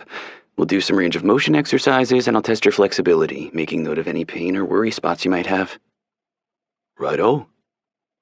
Dr. Tyler said you tripped and fell off a treadmill last week. Banged up your knee pretty good, right? Do you mind showing me which knee? God, that was fucking embarrassing. Hit both elbows too, and my hip. I managed to huff a laugh and wave her off. Oh, that was nothing. I feel fine. Hop up on the table for me, Novi. I do as she asks, and she sets the tablet down next to me. Without preamble, she places both hands on my left knee and presses in lightly with her thumbs on either side of my kneecap. Ow, fuck! I all but squeal, jerking away from her. But you're fine, right? She says, clearly unimpressed. I mutter a curse, rubbing the sore spot. I think it's likely you may still have some intramuscular bruising from the fall. Rate your pain for me on a scale of 1 to 5. Yeah, like a 1, I say with a shrug. She looks up at me. Do you want me to squeeze that knee again? I hold her gaze. It's a 2. She nods. The most I want you doing today is a leisurely walk on the treadmill. Otherwise, you're on the rice regime for the rest of the week. Rest, ice, compression, and elevation, I finish for her. Yeah, I know the deal.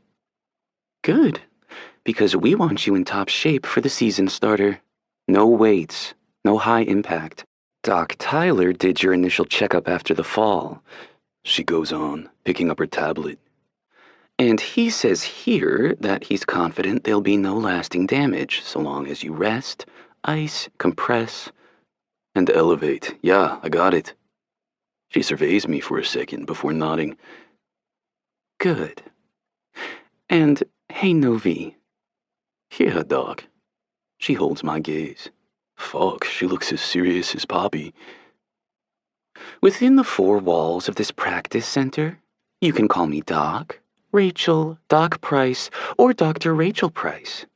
What you will not call me is Hot Doc.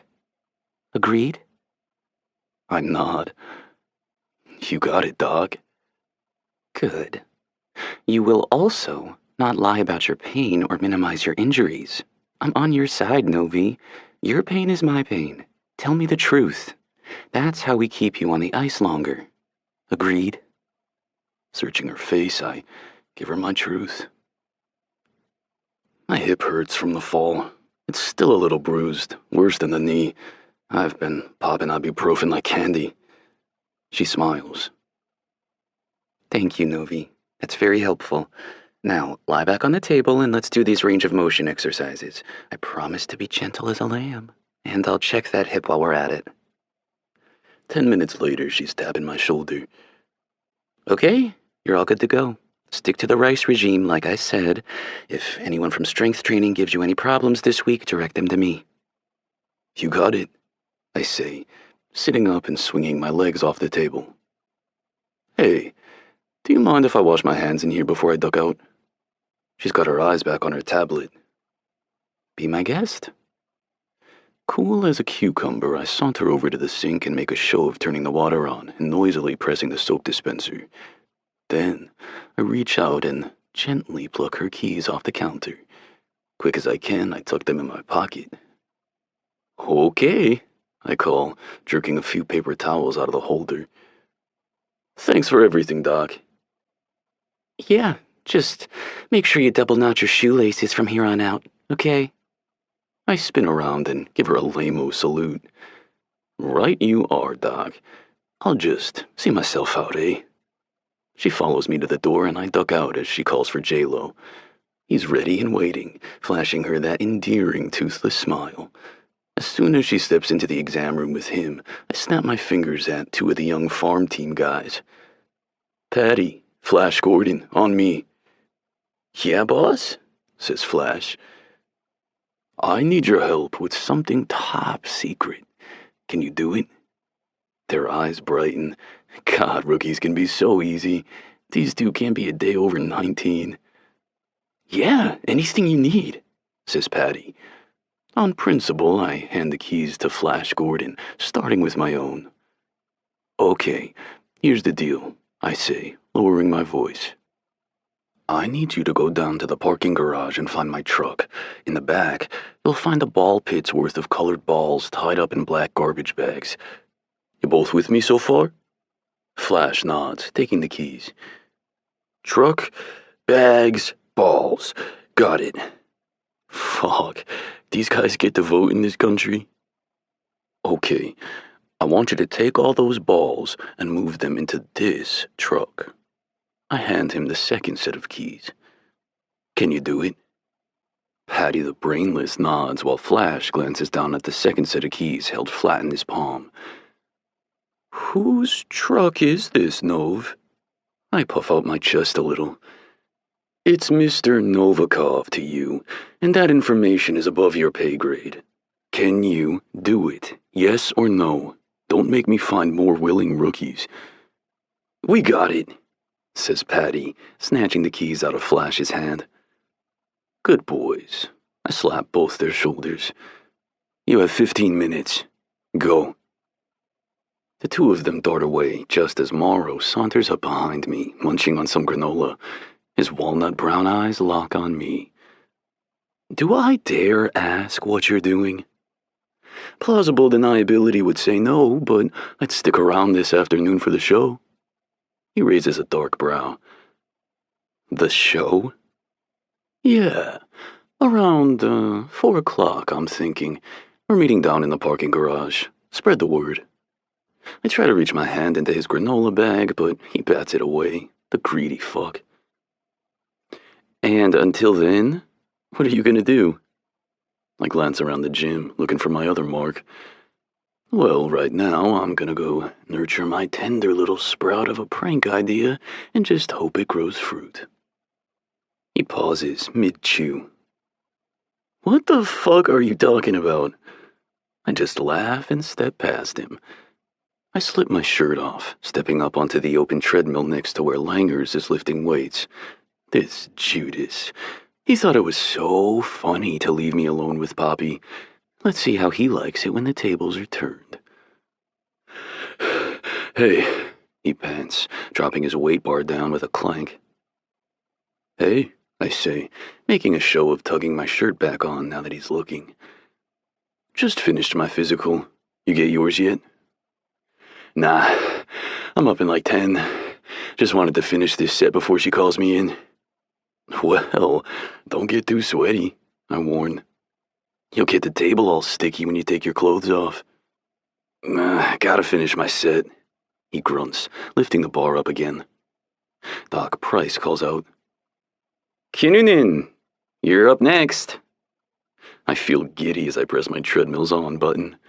After a minute or two, Doc Price walks up behind me. Hey, have you seen Kinnunen this morning? I glance around and shrug. The bear is pretty damn hard to miss.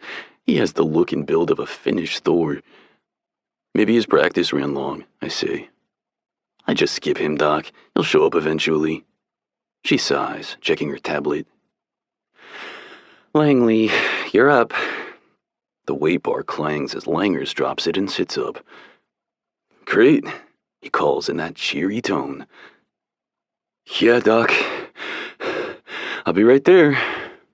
I watch as they walk away, parting for a moment as he heads into the exam room and she goes into the little broom cupboard of an office. I slam the red button on my treadmill, stopping it. Compton walks up, leaning in with both arms on my machine. You mind telling me what the fuck you're doing? I laugh. Just wait. Nov. Watch and wait, I say, hopping off my machine. I grab him by the shoulders and turn him to face Doc's office. Morrow steps up on Compton's other side. Novi, what the hell did you do? I told Langers it was a full physical. They both glance sharply at me, and Morrow sighs. Nov. Hey, I owed him one. He left me to the wolves last week. I got cornered by Poppy, and now I'm in private remedial PR lessons. Oh. Doc Price emerges from her office and steps into the exam room. I sling an arm around Compton, holding my breath. Here we go. The three of us stand still, waiting. Oh my God! We hear Doc shriek from inside the room. What the hell are you doing? What's happening? Says J-Lo, standing with Carlson and Teddy. I convinced Langers to get naked for his knee check, I say. Just wait. Oh, fuck those guys! We hear Langers shout from inside the room. I'm gonna kill Novi!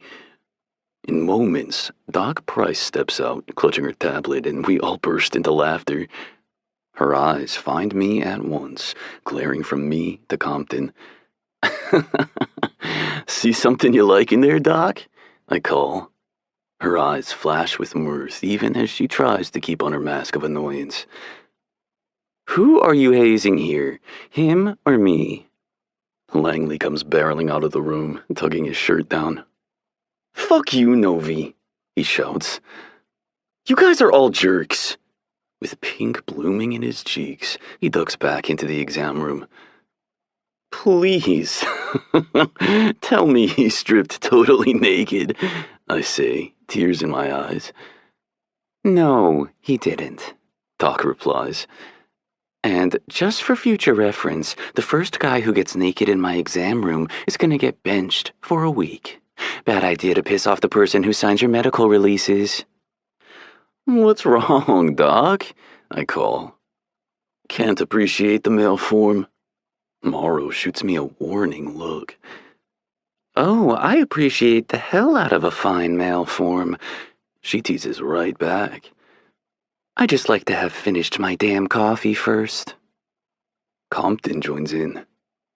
So, you would want to see us naked just later in the day after you've finished your coffee? Yeah, it's all a matter of timing, I add with a nod. Noted, Doc, he says with a grin. We could try again after lunch, calls Walsh. From somewhere over by the exercise bikes, a few of the guys start singing the chorus of Afternoon Delight, and we all crack up again. You're all 12, says Doc, turning back to her exam room. And you love our dumbasses, I shout, the whole gym howling as she closes her door. You are so gonna get traded, Morrow mutters. Or fired for harassment. Nah, Doc Price is cool. Way cooler than Avery the ass. And I promise all my other pranks will involve everyone's clothes staying on. Both Morrow and Compton turn. Other pranks? Says Morrow. At that moment, my phone buzzes in my pocket. I pull it out and read a message from Flash. Flash Gordon. Huston, we have a problem. The asshole spelled Houston wrong, and there's a video. I tap the play button, groaning as I watch Patty stumble around the parking garage, trying to catch all the colorful plastic balls tumbling from one of the broken trash bags. Motherfuck. I take a deep breath. Must I always do everything myself? What's wrong? Asks Morrow. What's wrong is we need another flood, I say, shoving my phone in my pocket. Only this one needs to target incompetent rookies. Turning on my heel, I march away. Hey, you better not be pranking Poppy, he calls after me. Novi, I'm serious. Leave her alone. I just wave over my shoulder. Sorry, I've got to go bust some balls. before Doc notices her keys are missing. 7. Poppy. Florence and the machine pulses through the sound system of my little sports car as I pull into the practice center parking garage. I bop my head to the beat, flipping my sunglasses up onto my head. For once, I had a nice, relaxing morning. I get better internet back at my apartment, so I took a series of important fundraising calls for my lanai. I also treated myself to a proper homemade breakfast: avocado toast, a poached egg, and 2 cups of caramel-iced coffee. I even squeezed in 10 minutes of breathing meditation. My afternoon, however, is stacked with in-person meetings downtown. I wouldn't have even come to the office at all today, except I told Lukas Novikov to meet me here at 10 o'clock. That flashy showboat somehow has the ability to ruin my day without even trying. I blink in the sudden darkness of the garage, slowing my car to a crawl as I look for a parking spot. With a gasp, I pump the brakes, both hands tight on the wheel. What the... Speak the devil's name and he shall appear. Lukas Novikov and 2 of the rookies are standing in the middle of the garage. They spin around, eyes wide. They look like I've just caught them in the act of moving a dead body. I gasp again. Oh my. Clutched between them is something large and lumpy wrapped in a black trash bag. Oh, sweet heavens, I do not get paid enough for this, I hiss, jerking my car into park. I fling open my door and pop out the side. Honeys, please tell me that is not a human body, or an animal body. Lukas lets out a laugh that echoes in the empty concrete space. Seriously, Poppy, do you really think we're down here moving bodies? Well, I don't know, I cry. Why do y'all look so suspicious then? Maybe because you rounded the corner and flashed your lights at us, he replies. I take a breath. Okay, that's good, because I cannot be a witness to a murder this morning. My goodness, can you even imagine? Boss? What do we do now? The tall one mutters. Lukas stands upright, still holding his side of the lumpy trash bag. We greet the nice Lady Patrick and we let her go on her way. I glance around the garage. If you're not moving bodies, then what are you doing? Just hauling some gear, Lukas replies. You know, sticks and pads, some smelly jocks. Nothing to interest you.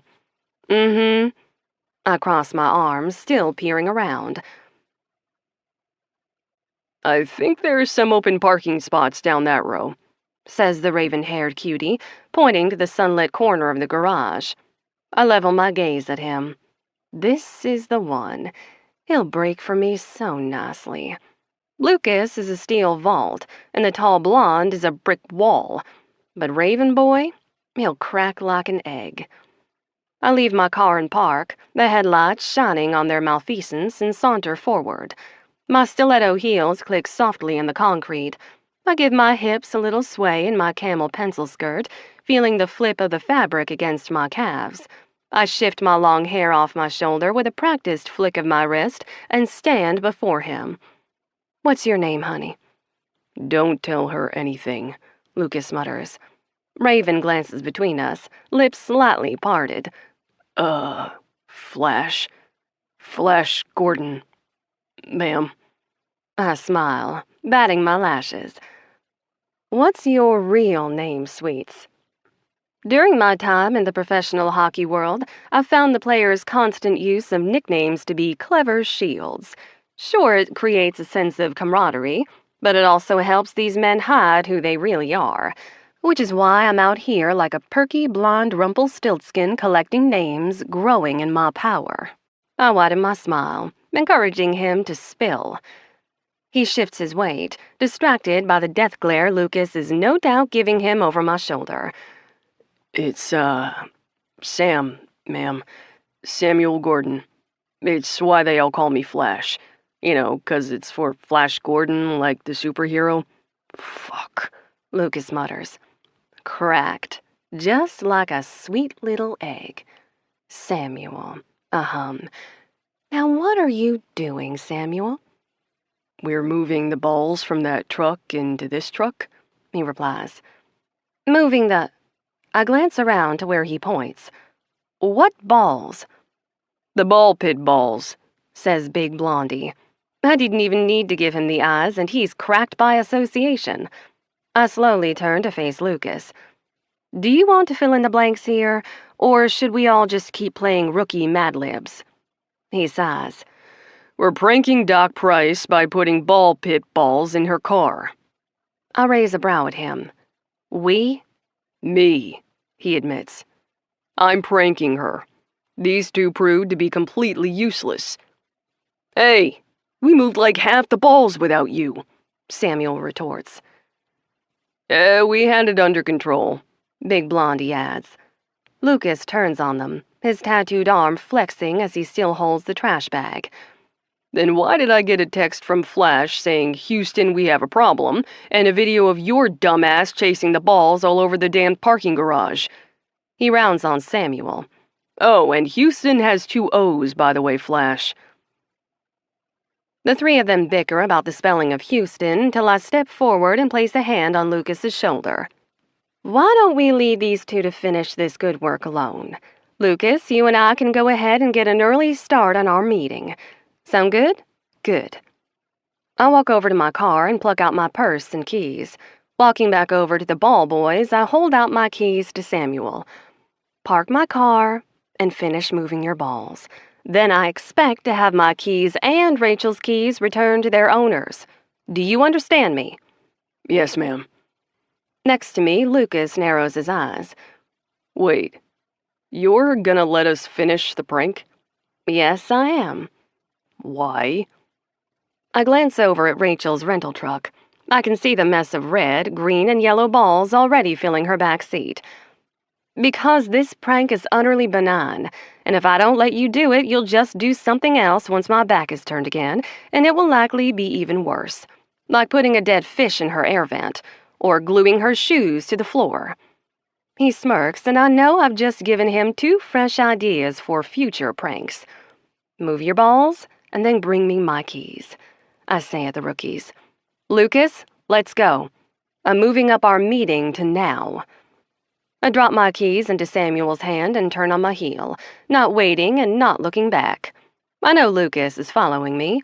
I know because I can hear him cursing at me under his breath. 8. Lukas.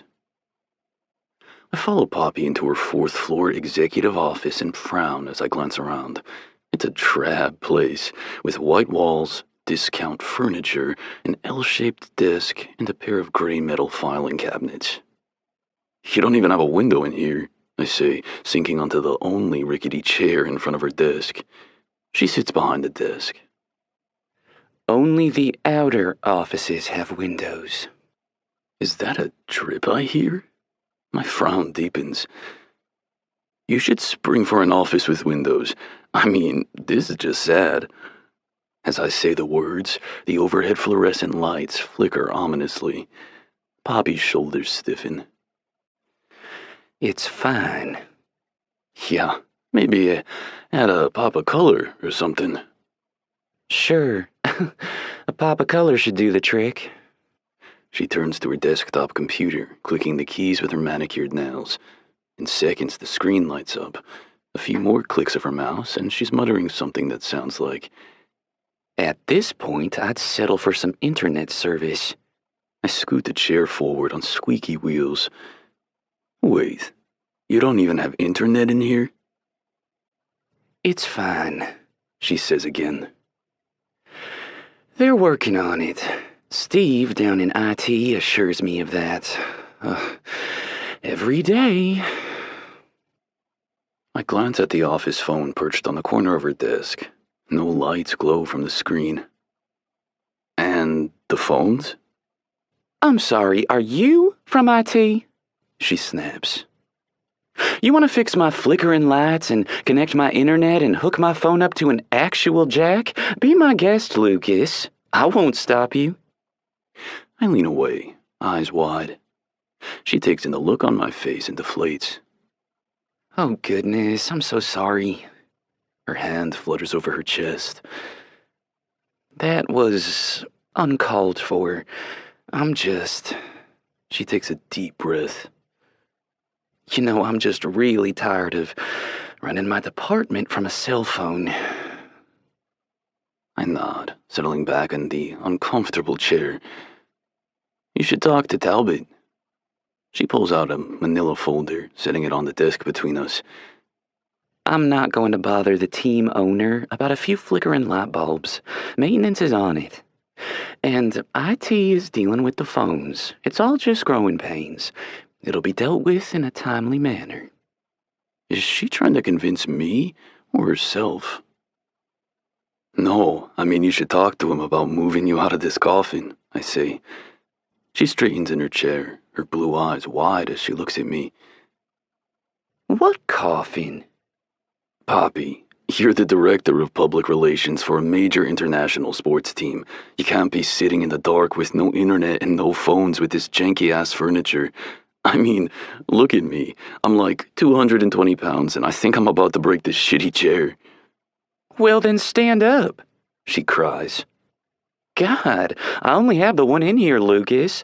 I can't have you snapping its little matchstick legs the first time you sit down. I roll my eyes. Of course she's choosing to miss my point.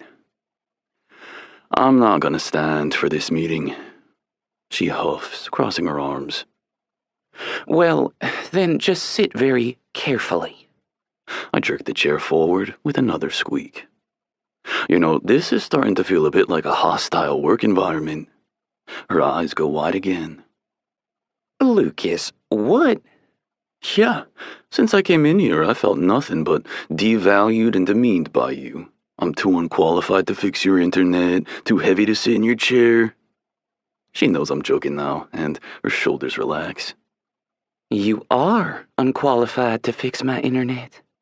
And we both know the only reason I'm here is because you're taking preemptive disciplinary action against me. Ugh, that is not what this is about. Oh, she's rising to my baiting beautifully. The pink is glowing in her cheeks. I like her like this, angry and indignant. Maybe if I knew there was just one thing you actually liked about me, I say with a dramatic wave of my hand. One thing that made me a human worth knowing in your eyes, I think that would be enough. She searches my face. Is that really how you feel? Hard not to, I reply, crossing my arms over my barreled chest. It's a good look for me. I've got great arms and a great chest. I know this angle makes my biceps pop, and girls always swoon for my colorful ink. It stretches up both arms from my wrists, under my t-shirt and over my shoulders. Fine. You want to know one thing I like about you? One thing is certainly a good start, I say with a solemn nod. She purses those pretty pink lips, her eyes searching my face. As her silence stretches, I huff, leaning back in the squeaky chair. Seriously? It's really taken you this long to name one single thing you like about me? Should I just tunnel my way out through this wall over to an office with a window and leap out? You've got nice eyes, she says at last. Oh shit, is this actually working? I lean forward and bat my lashes. What, these eyes right here? She hides her smile. What do you like about them? I like the color, she replies. What color are they? She raises a brow. You don't know your own eye color? I'll admit, I don't look at them much, I say with a shrug. Interesting. With the way you were crossing your arms trying to get me to notice your rippling pectorals a moment ago, I would have thought your full-body mirror was your most prized possession. My only question would be, does it stand along the wall, or is it mounted to the ceiling over your bed? Trick question, I tease. I have 2 mirrors. Of course you do. But don't stop now. You were saying you like the color of my eyes. What color are they, Poppy? She searches my face again, her gaze softening a little. They Remind me of salted caramel. Sweet and delicious. And soft, I tease. I'd say I'm more of a hard and spicy rock candy, wouldn't you? During the holidays, my Nana used to make salted caramel sauce by the gallon, she goes on. She made so much, we couldn't give it away fast enough, and the kitchen always smelled like caramel for weeks after. Shit, that was a deeply personal answer. I wasn't expecting that. Time to deflect. I remind you of your grandma? Only your eyes, she clarifies. And it's a compliment, Lucas. It's the only one you're getting today. Take it, and let's change the subject. I cross my arms again and puff out my chest, just because I can. Sure. Why don't you tell me something else you like about me? Still fishing for compliments. I never would have pegged you as insecure. Try curious. She sighs. Ugh, you know you're attractive, Lucas. You're not as beautiful as Ryan, obviously. But then, what man can be? My chair squeaks as I roll forward again. Wait, who the hell is Ryan? Langley. You know, Ryan Langley, star forward of the Rays. The minx practically purrs his name. Why do I suddenly feel the urge to track down Langers and punch him in the head? Seriously? That pretty boy? He's all hair. Please tell me that's not your type, I beg you. I never said he was my type, she replies. I'm simply saying he sets a standard for male beauty that even Adonis himself would fail to meet. Okay, this game is officially over. Keep talking about Langley like that and I may just turn green.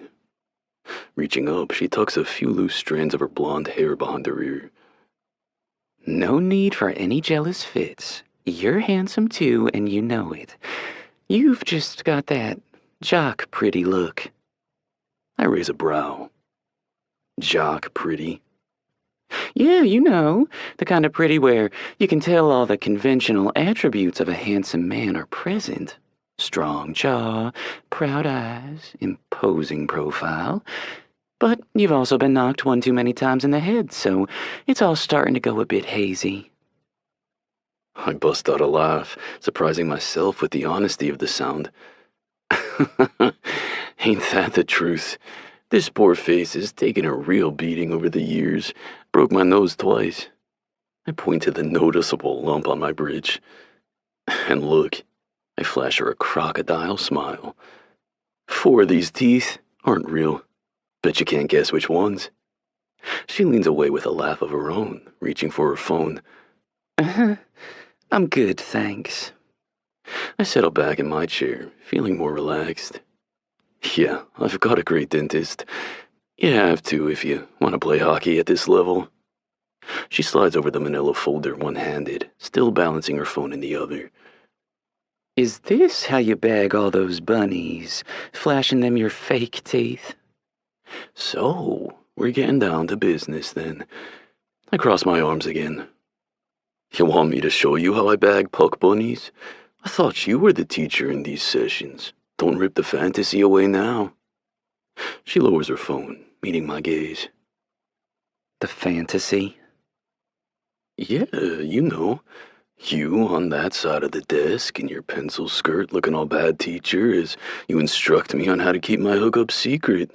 You gotta admit, Pops, it's hot. She sets her phone down and flashes me a seductive smile. Want to play a game? A little teacher-student role play? Well, color me the fuck intrigued. I mirror her body position. I fucking love games. I thought you would. She coos. Okay, here it is. You ready? I grin. Always. Her gaze hardens with her tone.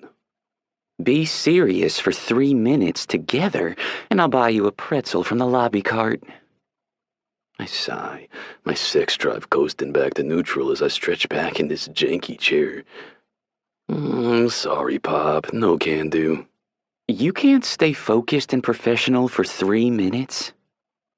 A typical shift in hockey is only like 60 seconds long. That's all the serious I can give. Impressive. I shrug. What can I say? I'm a well-programmed machine. Shall I set a timer on my phone? We can take stretching and snack breaks in between. Sounds like a plan. She opens the manila folder on the desk and pulls out a thin stack of stapled documents. I pick it up and instantly note the legalese. What's this? It's a boilerplate non-disclosure agreement. I've used it with clients in the past who found themselves in your situation. My situation? Show it to your lawyer and your agent. Let them approve the language and make any necessary tweaks. Then I want you to have all your intimate partners sign it, preferably before the deed is done. Send a copy to your lawyer and keep a copy for your own records. If you feel comfortable doing so, you can even send a copy to me. My heart stops. You want me to send you signed gag orders from all the women I fuck? I prefer the language of NDA to gag order, but yes. As head of public relations, it's my job to protect not only the image of the team and the overall brand, but the individual players as well. I can assure you that my staff and I will operate with the utmost discretion. But we can only be as well armed as you make us. Every signature, Lukas. Just think of it as a legal condom. I assume you know how condoms work. I blink at her before dropping my gaze back to the stack of papers in my hand. So, what do you expect me to do here? I just make copies of this and stuff them into my pockets before I head out to the club? I suppose I can just hand them out like business cards. That'll really make sure I never have sex again. Don't be ridiculous. You have a phone, right? I eye her across the desk.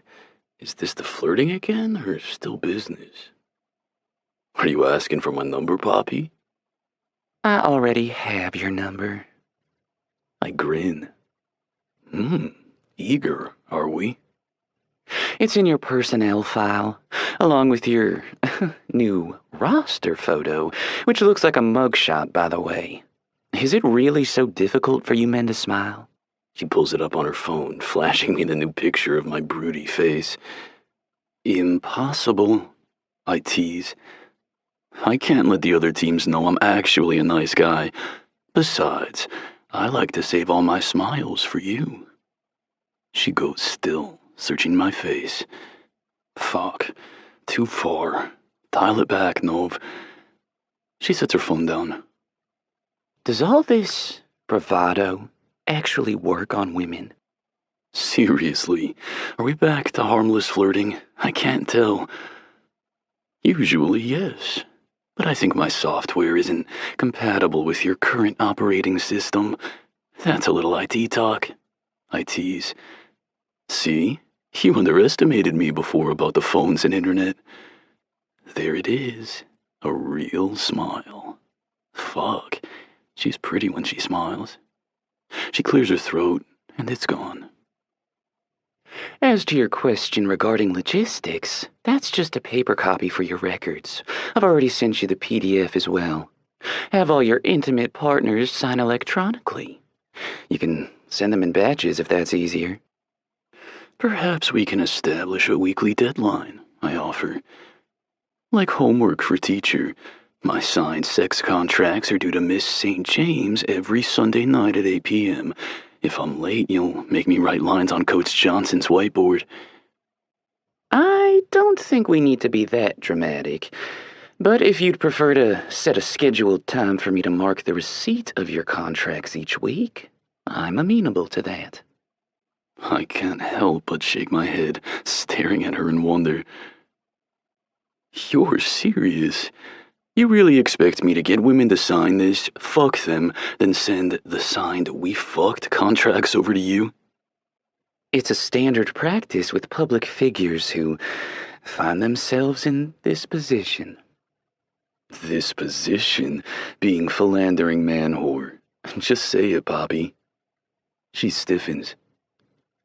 Lucas, I swear, this isn't a trap.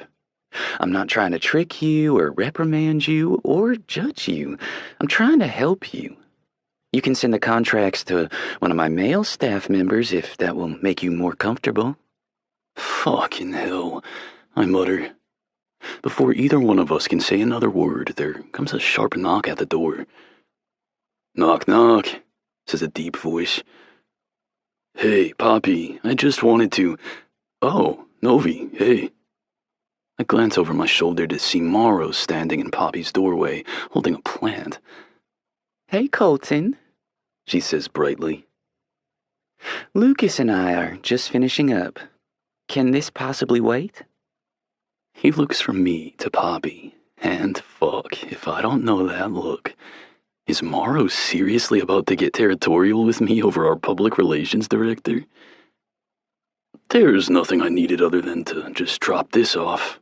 A little thank you for the granola. His smile falls as he glances around.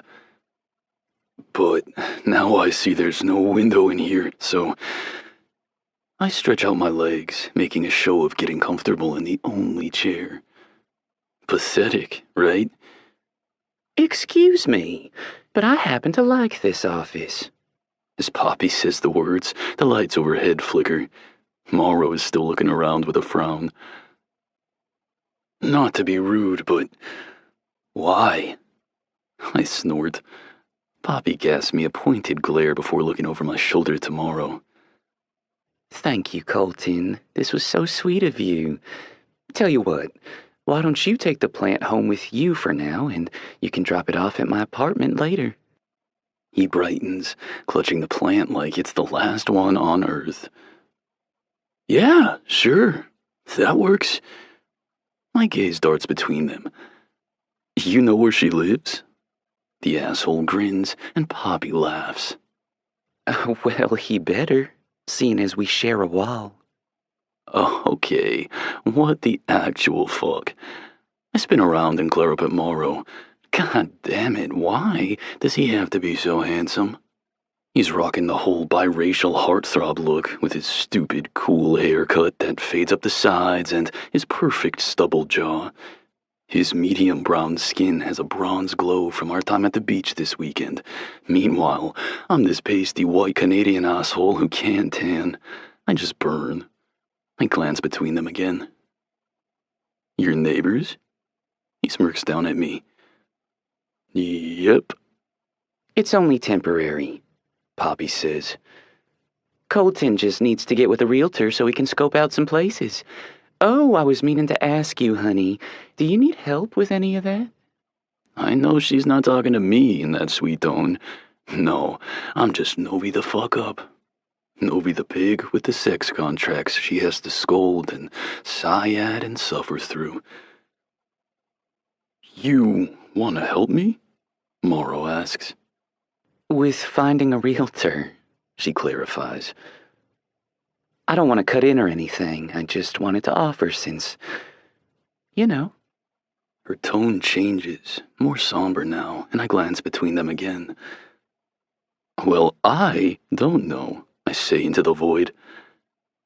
It's not important, Morrow mutters, keeping me firmly locked out of what now feels like a private conversation, which is frankly a bit annoying, seeing as I was the one in her office with the door mostly closed when he charged in here carrying that stupid fucking plant.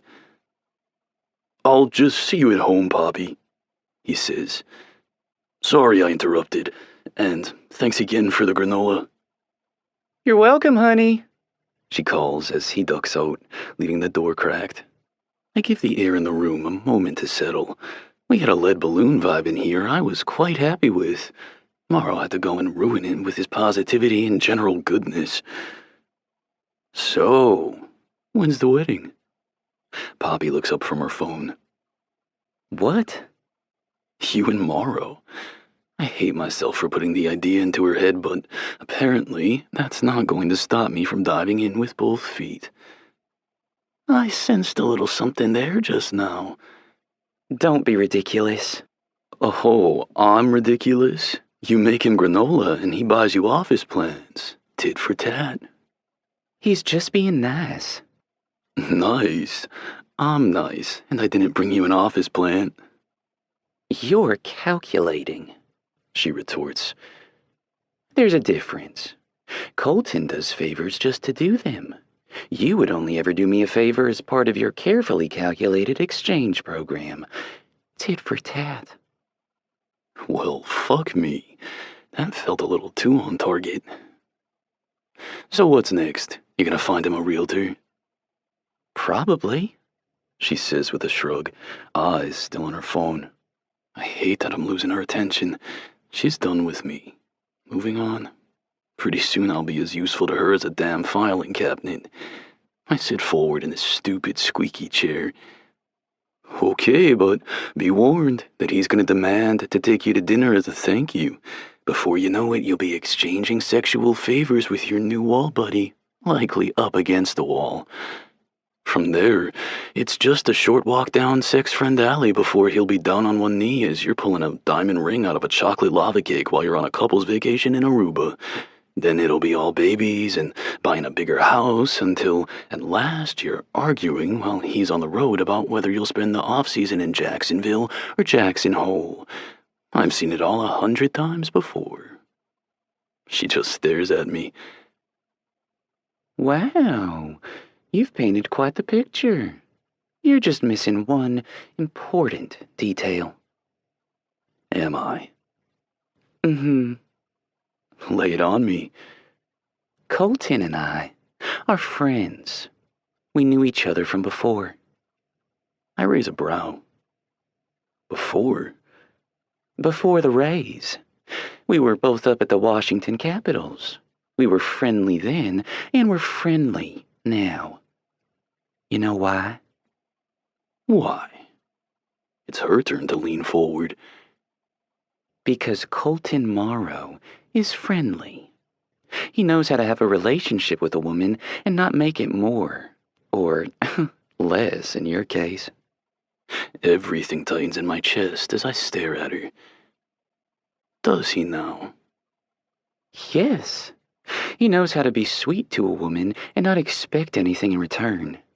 Not everything in life is a transaction, Lukas. Not everyone is out to get you or hurt you or use you. I wanted to give him the granola because I had enough to share. Simple as that. Now, can we please finish our meeting? I really do have a lot to do today. I narrow my gaze at her. You mean our meeting about my transactional love contracts? She purses those damn lips again. Do we really want to use the word love? Fine. Transactional sex contracts. Better. Fuck me. How did this entire exchange go so completely off the rails? We were flirting, and that was fun. I've always been a heavy flirt. Hell, I could flirt with a cereal box. But I'm also selfish and emotionally closed off to an almost pathological degree. Women can only get two things from me: sexy banter, the wittier the better, and if they're lucky, an unforgettable lay. I don't do feelings, ever. I don't question the motives and meanings of every word in a conversation either. When you make it a point to never be serious about anything, you never have to be taken seriously.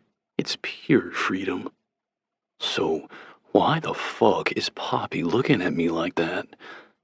Why does she look like she fucking cares? I swear to God, I think she might even feel sorry for me. This can't happen. This whole exchange was a mistake. No more flirting with Poppy St. James. I'm not out here trying to reveal my dark sadness to my goddamn PR director. I stand, every part of me feeling coiled tight. Don't worry, Poppy. I never forget to use a condom, latex or legal. You can expect my first batch of signed sex contracts on Sunday night. I can't let her have the last word. I don't think I could bear it after seeing the way she lit up for Colton fucking Morrow. I escape the room as fast as I can, leaving her sitting alone under the faintly flickering fluorescent lights. 9. Colton. It's nearly 9 o'clock at night, and I'm standing outside Poppy's front door, trying to remember how to breathe. It's a pretty basic human function. I do it all the time without even thinking, so why am I standing here under this ring of yellow light feeling like my lungs won't inflate? Oh, that's right, because I'm 12 years old again, suffering under the weight of a hopeless and inappropriate crush. Truly, this is embarrassing. I don't have this problem with any other women. What can I say? I'm a consummate Leo. I like parties and clubs. I like dancing and karaoke. I like to flirt. I like to date. I like to pamper the women I'm with and get pampered in return. It's all very cool and casual. What are the kids calling it these days? Riz? Yeah, I've got a lot of riz. And yet here I stand, staring at Poppy's front door, noting the chipping paint around her peephole. Fuck me. I have zero fucking riz. Not with Poppy St. James. Why else would I be holding this potted pothos plant? Oh, God, I even know what it's called. I asked the guy at the shop. It's a golden pothos. Low sunlight needed, water once a week. What the fuck am I doing? I should throw this plant over the balcony and just go home. No, you're doing this. Lift arm, make fist, knock on door. Fuck, I really am doing it. I just knocked on her door. Oh, shit. Back up, and act cool. The door swings inward 6 inches, and Poppy's there, wearing nothing but silky pink sleep shorts and a matching top with straps as thin as dental floss. Her blonde hair is plaited in 2 thick braids, the ends trailing down either side of her chest. Hey, Poppy, She puts a finger up to her lips and pulls the door open all the way, revealing that she's holding her phone up to her ear. I can come back. I barely get the words out before she snags the front of my t-shirt with her free hand, tugging me over the threshold into her apartment. Uh-huh, she says into the phone, inching around me to close the door. The close proximity has her brushing up against me. I can smell the herbal scent of her shampoo, rosemary and mint. It mixes with the rich, chocolatey smell of fresh-baked cookies that's filling her apartment. My senses don't know what to focus on. They're pinging around inside me like a bunch of pinballs. She steps away, and that helps, and hurts. Then she's smiling up at me in welcome, and I'm slipping my slides off, leaving them next to her tiny blue running shoes. I follow her down the narrow hall into her kitchen. Uh-huh, she says again, rolling her eyes at me in a knowing way. Then she lifts a hand and mimes someone yapping. I smile down at her, and she turns away, moving over to the living room to perch on a blue ottoman. My eyes go wide as I take in the chaos of her kitchen. Baking sheets are spread across every surface in various states of cooling. I see at least 3 different kinds of cookies. The rest of the granola sits in a large glass jar on the counter. Does this woman ever stop baking? When does she even find the time? Yeah, Mom, listen, she sighs, giving me another long-suffering look. Yeah, I know. You already told me that. No, I'm just saying you already told me that. I set the pothos down on the only spare patch of counter I can find, over by the sink. Poppy hops off the ottoman, stepping back into the kitchen on bare feet. She comes up next to me and plucks a chocolate and marshmallow cookie off one of the trays. She hands it wordlessly to me and walks away. She and her mom exchange a few more sentences as I take a bite of the cookie and groan. Oh, God, it's still warm. The chocolate is melty and the marshmallow is gooey and the cookie batter tastes like graham crackers. It's a s'mores cookie, and I'm dead. Okay, well, I gotta go. No, I have to, she huffs. Mom, my neighbor just came over. He needs to borrow something, so I gotta go. I'll see you and Daddy for lunch next week, okay? Yep, I love you too. Bye. She drops the phone from her ear with an exhausted sigh. I am so sorry about that. Not a problem, I say, sucking the sticky marshmallow off my thumb. And if my mother ever asks, you came over here in desperate need to borrow something. I don't love that my role in her life can be summarized down to the neighbor, but that's what I'm here to try to fix. We'll say I was out of laundry soap. Perfect. She sets her phone down and picks up a creamy cable knit sweater. You really saved me, you know? She pulls it on over her head and lets it settle at her hips. It's 2 sizes too large, hanging seductively off one shoulder, but at least it covers her perky breasts, hiding her firm nipples under that silky pink. I swallow the rest of my cookie. I'm getting hard in her kitchen right now. I'm eating her cookies and thinking about her breasts and getting hard. I turn away quickly, using the sink as an excuse to wash my hands. If you hadn't knocked when you did, I'd be on the phone with her for another hour at least, she goes on behind me. How did you like the cookie? Her hand brushes my arm as she reaches around me, plucking another cookie off the tray. It's a new recipe. My sister-in-law sent it to me. She takes a bite of the cookie and moans. Oh my goodness. Okay, I know I'm biased, she says through a full mouth. But this is really good. She catches the rest of her cookie before it crumbles and looks up at me, those blue eyes holding an unspoken question. I drop the dish towel down to the lip of the sink. Oh, yeah. No, they're really good. They're fucking amazing, Poppy. Best cookie I've ever tasted, honestly. Her smile lights up her whole face. Do you like caramel? She spins away before I can answer. I was in the mood for salted caramel today, she says over her shoulder. So I made some sauce from scratch and added it to my trusty chocolate chip pretzel cookies. Tell me what you think. She hands me another cookie. I look down, noting the swirls of thick caramel mixed with the crunchy pretzel pieces and gobs of chocolate. She watches me take a bite. I'm ready to control my sound effects this time. Fuck, this might be even better than the s'mores cookie, I admit. Her smile brightens again, and I add something else to my running list of facts about Poppy. Lights up when praised. Very useful fact to know. I hide my smirk, finishing the cookie in 2 bites. You made caramel from scratch today? Just like Nana taught me, she replies. It's really not that hard. There are only 4 ingredients. I can give you some if you want. I have a couple jars cooling in the fridge. I glance around again. How did you have the time to do all this? Didn't you work a full day today? She laughs and waves the question away, swaying around the kitchen bar to fetch her glass of rosé. I bake when I'm stressed. It's how I cope with this crazy thing we call life. That and running. What are you stressed about? She looks at me over her wine glass. Oh, you know, this and that. Even as the question came out of me, I knew it was dumb. What doesn't she have to be stressed about? She's the head of public relations for a brand new international sports team. She's living in a new city, working with new people, and we're a week out from the start of the season. I'm stressed and I'm just playing the game. She's one of the maestros orchestrating the show of it all. I'm like the backup dancer to her Beyoncé. Sorry, that was a stupid question, I admit. Of course you're stressed. How could you not be? She smiles again, taking a sip of her wine. You must be feeling it, too. I heard you'll be starting against Carolina. Congratulations. First ray in history to skate on the ice.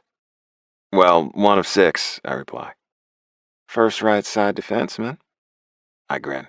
That's true. Jake didn't try to twist your ankle in the shower. I laugh. No, he was actually really cool about it. Odds are he'll skate first next game. It's not really a competition to me. Her eyes go wide at this admission. It's not? I thought all you hockey boys were as competitive as they come. I mean, sure, I like to win, I say with a shrug. But more than winning, I like to play. I can only be grateful I have the chance at all. And you're not nervous? I lean against the counter, relaxing a bit. This feels easy. I'm talking to Poppy, but we're talking hockey. I can talk hockey all day. I wouldn't say I'm nervous. This isn't my first game. I'm excited more than anything. I want to see what the Rays can do when the points actually matter. She nods. What do you think of the team so far, of the chemistry? Well, Mars is as solid as they come. We don't have to worry about him. I wish the backup Tendy wasn't such a sieve, but he'll only get in the net as a last resort. A sieve? She tips her head to the side. What does that mean? I blink, running back what I just said. Oh, I laugh again. Sorry, hockey slang. It just means he's kind of useless, like he's full of holes. The pucks just go right through him. She giggles. Not very flattering. Yeah, it doesn't help that Davo's an odd bird off the ice, too. He's always eating these weird bagel chips that make his stall smell like garlic and onion. Her nose scrunches. Ew? Yeah, avoid close contact unless you want to breathe in some serious bagel fumes. Noted. She sets her wine down, crossing her arms to mirror my stance in her too large sweater. Well, what about you, honey? What about me? Her expression softens, and I know exactly where she's going. How are you doing? I'm fine, I say quickly. She nods. You haven't told the guys? I don't know what they know. You haven't told Novikov. He's the one you're closest to on the team, right? You skated with him before? Yeah, we skated in the juniors together. And he doesn't know why you were delayed in moving down here? I sigh. No, he doesn't know. Is it a secret? At this, I look up, my chest squeezing tight. I suddenly feel irrationally angry. I drop my hands behind me, holding tight to her counter. My mind flashes with pictures of my dad lying in the hospital bed, his skin so pale, his body so weak. No, my dad's death isn't some dirty little secret, Poppy. He was alive, then he got sick, and now he's dead. There's nothing secret about it. She nods again, tears rimming her eyes. Poor choice of words, she says softly. I meant, do you want it kept private? Would you prefer your teammates not be informed?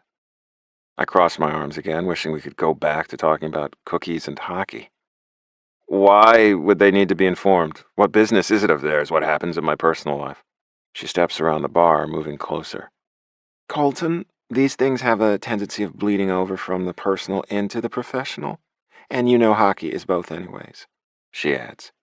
This team, these guys, they're not just your work colleagues, they're your family. They need to know if you're not okay. They need to know whether to give you space or fill the void. You can't keep them all at arm's length. Not about something as big as this. I don't like talking about it, I admit. I don't have the words yet, okay? It's still too fresh, and some days it's all I can do just to get out of bed and show up for practice. She nods, eyes glistening again. Okay. I'm not ready to sit on the therapy couch and spell out all my sadness to the whole team, okay? Okay, she says again. Fuck, I need to get out of here. I turn away, crossing her kitchen in 2 strides. Colton. Her hand brushes my arm as I pass. She's not holding me back, but it's a clear invitation to stay. I stand there, not looking at her, feeling her standing next to me. Can I ask you to do one thing? I slowly turn, gazing down at her. She looks up at me with such openness. No doors, no guile. Anything, I hear myself say. Her hand grazes up my arm to my shoulder and she gives it a gentle squeeze. Tell one person, okay? Just one. Let them be there for you. Let them know to check in. Let them see when you're hurting and help you stand when you feel like all you can do is fall. I search her face, memorizing the pattern of the summer freckles dotting her cheeks. She's so beautiful. Holding her gaze, I cup her face with my large calloused hand. I know I don't deserve to touch her. I don't deserve to hold her like this. I can't be soft right now. I can't be gentle. She leans away, eyes wide, her back pressed up against the kitchen counter. She wraps her hand around my wrist. Colton, she says again, enunciating the T. I told you, I say, my voice low. The energy between us turns on a dime as her grip on my wrist tightens. My face lowers on its own. I just need to be a little closer, need to breathe her in. I brush my thumb against her cheek, feeling how it's tanned and warm from running in the sun. She leans into the stroke of my thumb, eyes fluttering shut. You're my person here, Poppy. My one. I told you. A moment stretches between us, pulled tight like the string of a kite caught on a gust of wind. Her eyes flash with need, and then I'm pressing my lips to hers, tipping her head back with urgency, desperate to taste all of her. Both her hands are at my shoulders, and she's pulling me closer. Her mouth slants with mine as she returns my kiss. My kiss. I'm kissing Poppy St. James. With a desperate groan, I drop my hands to her hips and lift her right off the floor. The cookie trays rattle behind her as I put her up on the counter, stepping between her spread legs. She welcomes me in, her ankles hooking behind my knees as she makes room for me to press in with my hips. Oh, God, she says on a breathless sigh. Fuck, she's so soft, so supple. And yet she knows what she wants. Her hands push and pull at me, stroking the nape of my neck. Her lips part and her tongue flicks. She's so fucking eager, and she tastes so sweet, like wine and caramel. We keep kissing like we'll die if we stop. I need to feel her. I need more. My hands are still at her hips. I slip them both under the hem of her baggy sweater, my thumbs stroking over the impossible silkiness of her little pink camisole. She makes the perfect whimpering sound in my mouth as my thumbs stroke over her ribs. She arches into me, inching closer with her hips. Any closer and she'll feel how hard I am for her. My fingertips brush the bare skin under her arms and I press in. She jolts, gasping for air. Colton, we can't. I groan, my hold on her going from coaxing to claiming. Please, I beg, determined to brand myself on her lips.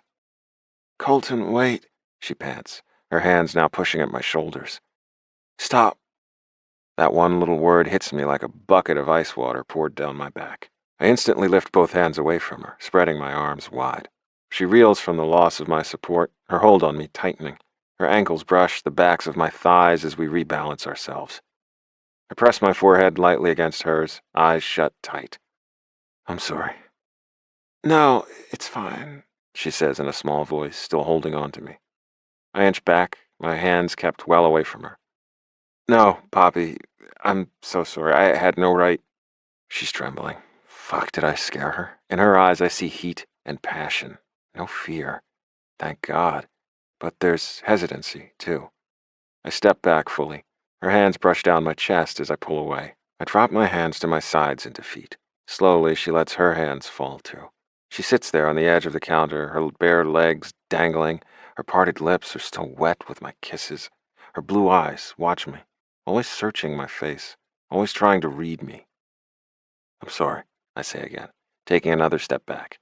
My hip bumps the corner of her fridge. Colton, it's okay, she says, slipping off the counter to the floor. We got caught up. It's late, we're both tired, and you're grieving. It happens. Her list stops there.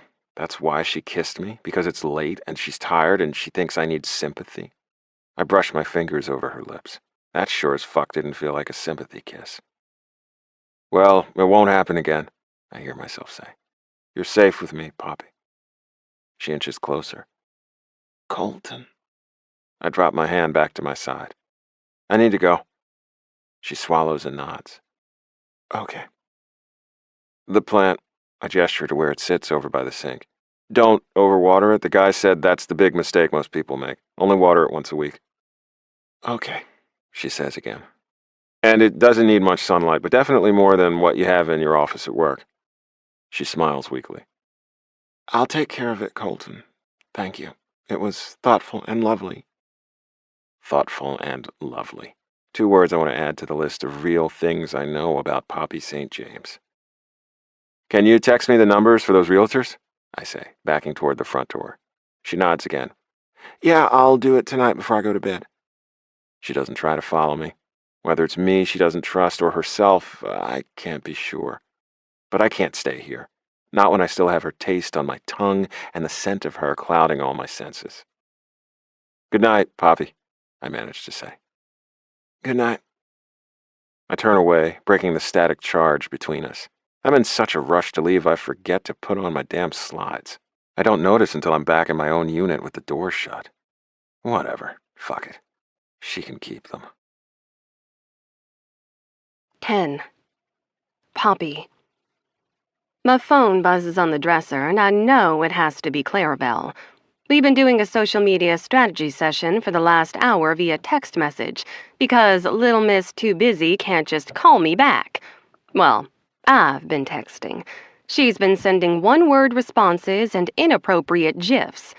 I swap my phone off the dresser and read her text with narrowed eyes. Clarabelle.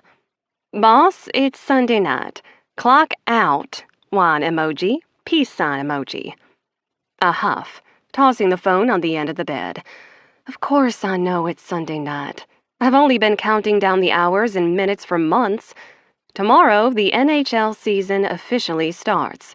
At 8 a.m., this rocket is blasting off. Then all we can do is fix problems as they arise and hope we don't come crashing back to Earth. No pressure, Poppy. It may be Sunday night, but the work still has to get done. In the last 2 hours, I've been on the phone with 5 other department heads. All the while, I've been whirling around my apartment like a tornado, feverishly packing.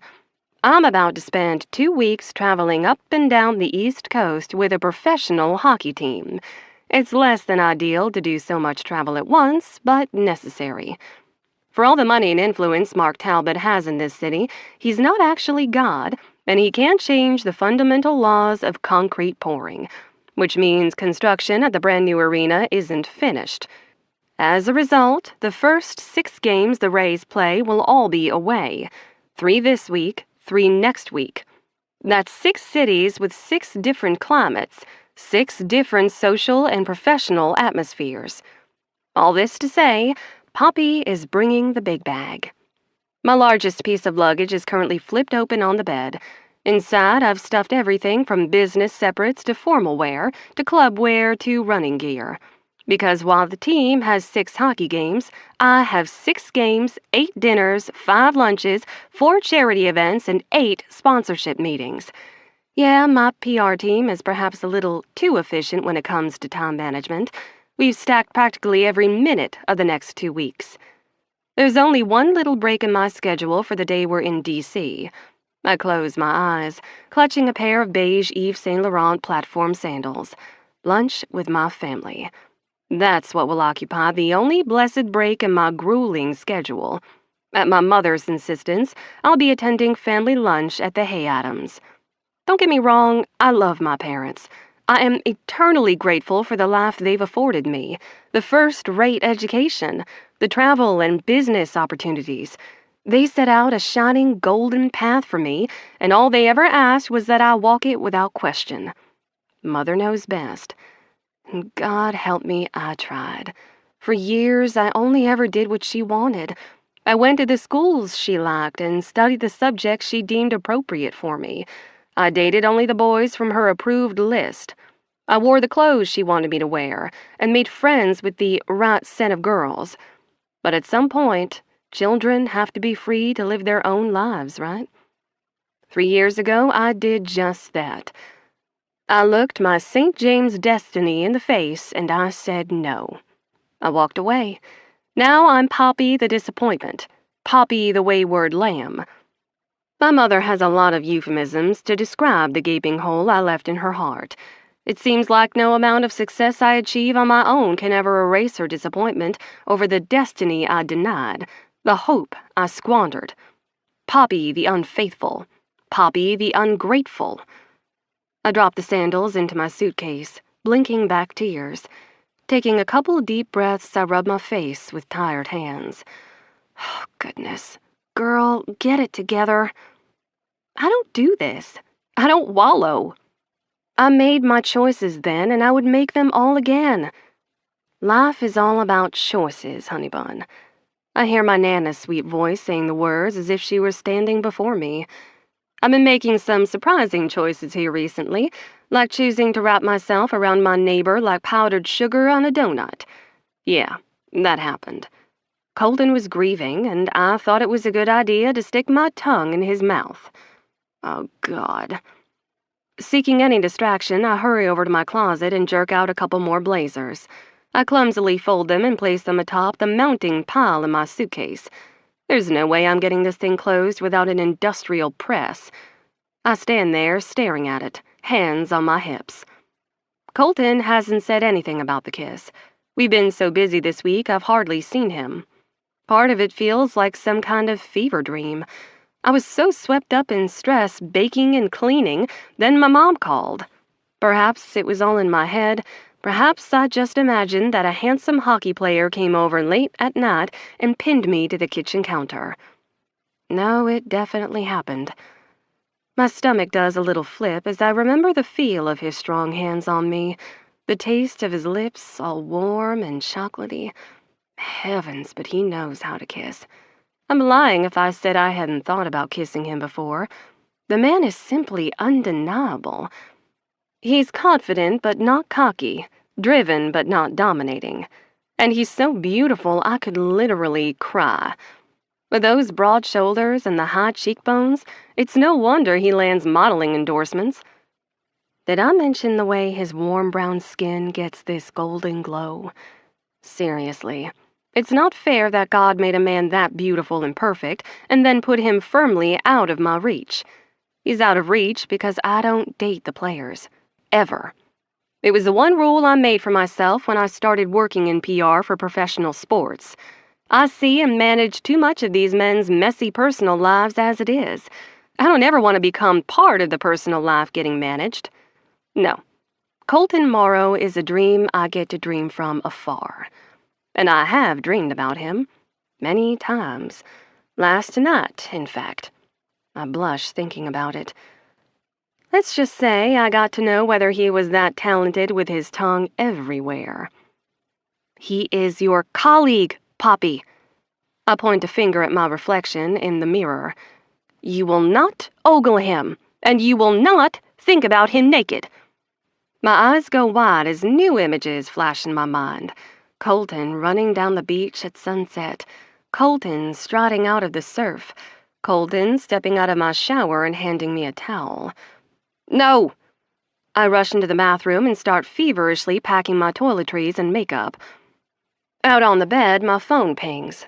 I have a new email. I step back into the bedroom and pick up my phone. The new email is from Hot Hockey Hunk 22. The subject line says in all caps, Urgent, Sex Contracts, Highly Confidential. Lucas. I check the time. 8:01 p.m. Seriously, is everything a joke to this man? I sink down onto the end of the bed and tap the email open. The body just says, as promised. Holding my breath, I check the attachments. There are 7. 7 contracts? It hasn't even been 7 days since our meeting. How the heck does he even find the time? Clearly, I'm in no mood to deal with Lukas Novikov's sex contracts, but I tap open the first one. My eyes skim the first few lines until I get to the paramour's name. My heart stops. It's right there in blue ink, laughing up at me. Minnie Mouse. What the? I close it out and tap open the next one, only to find it signed by Natasha Romanov. I scoff. Black Widow? Seriously? Someone thinks rather highly of himself. I open the next 3 contracts. Snow White, Diana Prince, Leslie Knope. I glare down at my phone. I am going to kill Lukas Novikov. 11. Lucas. A swarm of excited energy hums inside PNC Arena, home of the Carolina Hurricanes. Game 1 of the season is officially here. It's warm-up time, and the stands are already filling fast. I breathe deeply, taking in the chemical smell of the freshly sprayed ice, the hot buttery popcorn, and the detergent fresh scent of my new warm-up jersey. God, I fucking love hockey. And there is nothing better than Game 1 of a new season. Everyone is excited to see the Rays take to the ice, so this game is sold out. Eager fans are already standing right behind our bench, cheering and waving homemade signs. I give them a wave and a smile as I glide up. Then I catch Sanford's attention, beckoning him down the bench. He gives a nod to Wednesday and Doc Price and heads my way. Trouble? My blade feels funny. It's loose or warped or something. He's all business as he turns to the blade box perched behind him. Which foot? Left. He rattles around in the box. Put it up. I lean over the boards on my elbows and prop my left foot up on the bench. Hey, don't trip. I shout at J-Lo as he skates past. He gives me a laugh and a gloved middle finger. I've been teasing him since we left Jacksonville. Just little things about tripping or forgetting his socks. Sure, he's starting over me, but I'm not actually that big of a sore loser. He's just easy to chirp. He's so good-natured. If you're his teammate, nothing gets under his skin. Lucas, we need to talk. Jesus, fuck. My stick rattles away and I nearly topple over as Poppy, silent mode activated St. James appears at my shoulder. Hey, Sanford says behind me, his grip tightening on my skate. Hold still, you wobbly fuck. These blades aren't made of rubber. Sorry, Sanny, I say, slowly turning with my upper body to gaze down at our director of public relations. I knew she was on this trip. I watched her board the plane, climbing the steps of our chartered jet looking like a supermodel in her black shades and slinky black dress. She looks very on brand tonight, too. She's sporting a Rays teal business suit. The color is loud, but she pulls it off. Her blonde hair is swept up in a long ponytail. That's one thing to be grateful for, I guess. I don't have to pretend her skinny little pencil skirt isn't driving me fucking crazy as I talk to her. But, oh, this is perfect. She looks pissed. I brighten immediately. My dick is practically twitching in my hockey pants as I take in the glint in her eyes. Poppy St. James, I croon at her. I get the feeling you need something. I do need something, She replies, one hand on her hip. I need to know where you find the king-sized audacity. From behind me, Sanford chuckles. He buys it in bulk at Costco. Eyes on your work, Sanny, I say at him. Then I turn back to Poppy. Could we maybe do this later? Sanford and I were kinda having a moment. No, we can't do this later, she counters. Because this may be the only chance I have to hold your attention for more than 60 seconds. Bold of you to assume you have my attention now, I say, faking a wave at someone out on the ice. Stupid fucking Walsh. He sees it, and now he's looking over his shoulder and waving back, confused. I snort a laugh. I just need to know if you have any respect for me at all, she goes on. I turn to her, smile falling. Poppy? Really, I do. I need to hear you say that you respect my role here as Director of Public Relations. I blink, noting the stiff silence coming from Sanny. The asshole is terrible at pretending not to listen. Poppy, I respect you. Well, I don't believe you, She replies, crossing her arms. Well, that's too damn bad. I lean over until my sweaty face is level with hers. And I don't think you respect me. If you did, you wouldn't be crashing down on me like a fucking tsunami right now when I'm supposed to be getting my head in the game. Bad form, Poppy. You could cost us our first chance at a W. Then how would you live with yourself, eh? She points out to the ice. You were just out there skating around with your stick between your legs, riding it like a broom. That's not head in the game behavior to me, Lucas. That's more like head up your butt. Behind us, Sanford snorts. Get him, Poppy. I glance over my shoulder. Are you nearly finished? I am finished, he replies. I lower my leg to the mats. Good. Then get lost, Sanford. Now it's his turn to cross his arms in his long-sleeved Rays staff shirt. Try again. I sigh. I can't possibly take them both on at once. Look, give us a minute and I'll buy you dinner for the next week. You're still missing something. He raises a brow, waiting. Please, I grit out. With a nod to Poppy, he walks away, leaving me alone with this feral puma in a pantsuit.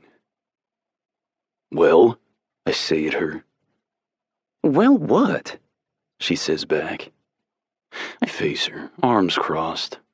In my pads and skates, I tower over her. Good. I have a feeling I'll need the extra inches. You were about to explain how saying my head is lodged up my ass is proof of you respecting me. Come on, I'm listening, I say with a wave of my gloved hand. She glares up at me. Where are the contracts, Lucas? That's all I came to ask. Behind her, the fans cheer and slap the glass, trying to get my attention. But all I see is her. The point of her chin as she holds my gaze, the determined look in her eyes. She's wearing more makeup tonight. Her eyes look dark and smoky, which just makes the blue of her irises pop more. They're like sea glass, all shiny and reflective under these bright arena lights. Fuck me. She's devastating. And a real fucking ballbuster. I sent you the contracts on Sunday night, I reply. I wasn't sure if you got them, seeing as you never responded. I think the proper form is to provide an email as proof of receipt, but then what do I know? I'm just a dumb horn dog hockey player whom you don't respect. See? She waves erratically with her phone-wielding hand. This is exactly what I'm talking about. You're not taking any of this seriously. By extension, you're not taking me seriously. I'm trying to help you, Lukas, but you're refusing to accept my help, and instead you're turning everything I say on its head, making yourself the victim. Okay, now she's getting under my skin. I sent you the contracts, I say again. You wanted signed sex contracts. You got them. Oh, really? Her indignation in this moment could fuel a small city. It's certainly given me life. You expect me to believe you had sex with Diana Prince this weekend? In what universe do you really think you could ever pull Wonder Woman? Hey, I thought you said you weren't here to judge me, I snap back. No questions either. It's my sex life, Poppy. It's your delusion, she hisses, those blue eyes narrowing as she steps closer. And for your information, Snow White was canonically 14 years old, which makes you a pervert. And now I'm laughing. What do you want me to say, Poppy? Admit the names are fake, she cries. Of course they're fake. Then give me the real contracts. I shrug indifferently. There are no real contracts. She blinks up at me, eyes wide. What? I crouch, getting myself right in her face. There are no contracts, I say again, enunciating each word. Her mood shifts as she leans away. I watch her slender throat as she swallows. You didn't... you... And now she's blushing. God, it's fucking precious. Didn't fuck a rotating door of nameless, faceless women this week? I finish for her. Nope. Sorry to disappoint. I was a little preoccupied with, my job. Season starters are no joke, Poppy. We were about to spend 2 weeks on the road, and I needed to conserve all my energy for the ice. Sorry, I couldn't indulge your twisted curiosity about my sex life. She gasps, pressing a hand to her chest. My twisted? I promise I'll have loads of sorted contracts for you to peruse this Sunday, I say over her. Hey, perhaps I'll even get lucky tonight. And just because I can, I glance around her, waving and winking at the crowd of fans pressing in behind the plexiglass. Most of them are women, and they squeal and shout my name. Poppy fumes as she looks from them back to me. Go ahead. I don't care. But know this, Lukas. You stick your pretzel in any of that cheese dip, and all you'll get is herpes. With that, she stomps away. I laugh, letting the sound trail after her as she disappears down the chute back toward the locker room. Morrow skids up to the boards behind me, one gloved hand on my shoulder. Hey, what the hell was that about? She looked mad. I huff, unsurprised that her savior is ready to swoop in and rescue her. Oh, that? I just proposed and she said yes. Want to be my best man? You what? My laugh deepens. God, he's too fucking easy. Relax, bud. She'd never marry me in a million fucking years. Not that I'm asking, I add quickly. She's a ball-busting harpy witch. Hey, he growls. Be professional. She's our colleague. She's a pill, I counter, and you can have her. I try to push all thoughts of Poppy St. James from my mind as I gaze out at the ice, watching the Canes sink pucks into an empty net. Tonight, I only care about getting lucky. 12. Poppy. I'm still fuming as I part with Clarabelle down in the tunnels. She'll stay near the ice to get some behind-the-scenes footage. Meanwhile, I have to hike to the top of the arena to sit in a stuffy suite and chat up industry reps. I've got to get my head on straight. I'm about to spend the whole of this first game schmoozing a bunch of potential brands looking for more endorsement deals. But all I can think about is Lukas Novikov and his stupid caramel eyes. Oh, he thinks he's so funny sending me those silly contracts, and positively charming, and devilishly handsome. How could he not when the collective universe seems ready to bust through a thick wall of plexiglass trying to get to him? What is his problem that he refuses to take any of this seriously? Clearly, he doesn't know about the email I received from Mark Talbot's office on Friday, asking for a rundown on all the press related to each player. I wouldn't be surprised if Mark is doing early calculations for the upcoming trade window, trying to decide who to keep. Well, I'm no expert in hockey stats, but from the PR angle, Lukas Novikov screams trade. The folder we're putting together on him is a hot mess of articles about his constant partying, the on and off ice fights. The man has been banned from 2 Vegas casinos. Oh, and he once pulled a prank that resulted in a small arena fire and totaled a Zamboni. Rachel's truck full of balls is starting to look like child's play. Luckily, she was a good sport about it. She's a really cool girl. Nothing like what I expected. I've met some musicians' kids before, and they're all a bit too, the moon is in the 9th house, let's do shrooms and talk about the multiverse for me. But Rachel is smart and funny. For the most part, she ignores the players who try to get too flirty with her. Except for Jake Compton. That man is making no mystery of the Olympic-sized torch he carries for her. Okay, this is actually helping. Don't think about Lukas and his Texas-sized ego. Think about sweet Jake Compton and his inappropriate crush on his doctor. I stop in the middle of the concourse, gripping tighter to the strap of my leather shoulder bag. Oh, sweet cheese and crackers. Jake Compton has a wildly inappropriate crush on his treating physician, an internationally famous rock star's daughter. If that gets out, or if they start fooling around in secret and that gets out, it's going to be a PR nightmare. I take a deep breath.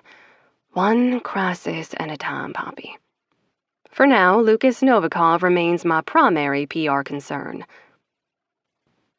First period is well underway, and the Rays look amazing. They're skating hard against Carolina. We've had a few good shots on goal, but nothing has gone in yet. The crowd is electric. There's a sea of teal jerseys swaying and cheering as all the new Rays fans practice the wave. It's really wonderful to see the way the guys are being embraced by the league. I'm distracted from chatting up the Bauer rep when I hear the screams and boos of the Carolina fans. What happened? I sit forward in my seat, nearly tipping my gin and tonic off the ledge. Carolina just got a penalty. Someone replies from the row behind me. Is number 3 okay? The woman next to him asks. My heart leaps in my throat. Number 3 is Colton Morrow. My gaze darts from the jumbotron back to the ice. I exhale as I watch Colton get to his feet. Then I watch the replay footage, shrieking as he takes a nasty hit into the boards from behind. I don't know enough about the penalties to know what just happened, but a Canes player is going to the box, and they're setting up for another face-off. Colton and Jean-Luc leave the ice, and Lukas and Jake skate on. I've never been so grateful to know the players have instant medical care. Rachel is behind Colton in a flash, one hand on his shoulder as he nods, taking the water bottle offered by Sanford. He's okay, I whisper to myself, sinking back in my seat. The puck drops and Josh O'Sullivan, our center and team captain, gets possession. He quickly bats it back to Jake, who shoots it across the ice where Lukas is already waiting. Lukas just barely catches the puck on the tip of his stick as he surges forward, darting around a charging hurricane. Shoot it! The Bauer rep next to me yells. Pass it! Someone shouts behind me. I'm on the edge of my seat again, watching as Lukas dances around his pursuer. The slot is a mess of players. All our forwards are jammed up by the Hurricanes trying to get clear for a pass. Lukas darts right with the puck and takes the shot. The whole arena seems to hold their breath for the span of the 2 seconds it takes for the puck to fly across the ice and slip right between the goalie's skate and the post. The cherry lights up and the Rays fans go wild. Rays 1, Hurricanes 0. Lukas Novikov, a mouthy defenseman with anger issues and caramel eyes, just scored the first goal in Rays history. The team descends on him, cheering and patting his back. He breaks free, smiling ear to ear as the music changes. The chorus of Daft Punk's Get Lucky plays over the sound system as the Jumbotron zooms in on Lucas's confident, smiling face. Finding the right camera, he turns, looks straight down the lens, and winks. My cheers die in my throat as I drop to my seat. I snatch my gin and tonic off the ledge and take a sip, trying to drown the stupid girlish fluttering in my chest. Even if no one else in this arena knows the truth, Lukas knows, and I know it too. He was winking at me. 13. Poppy.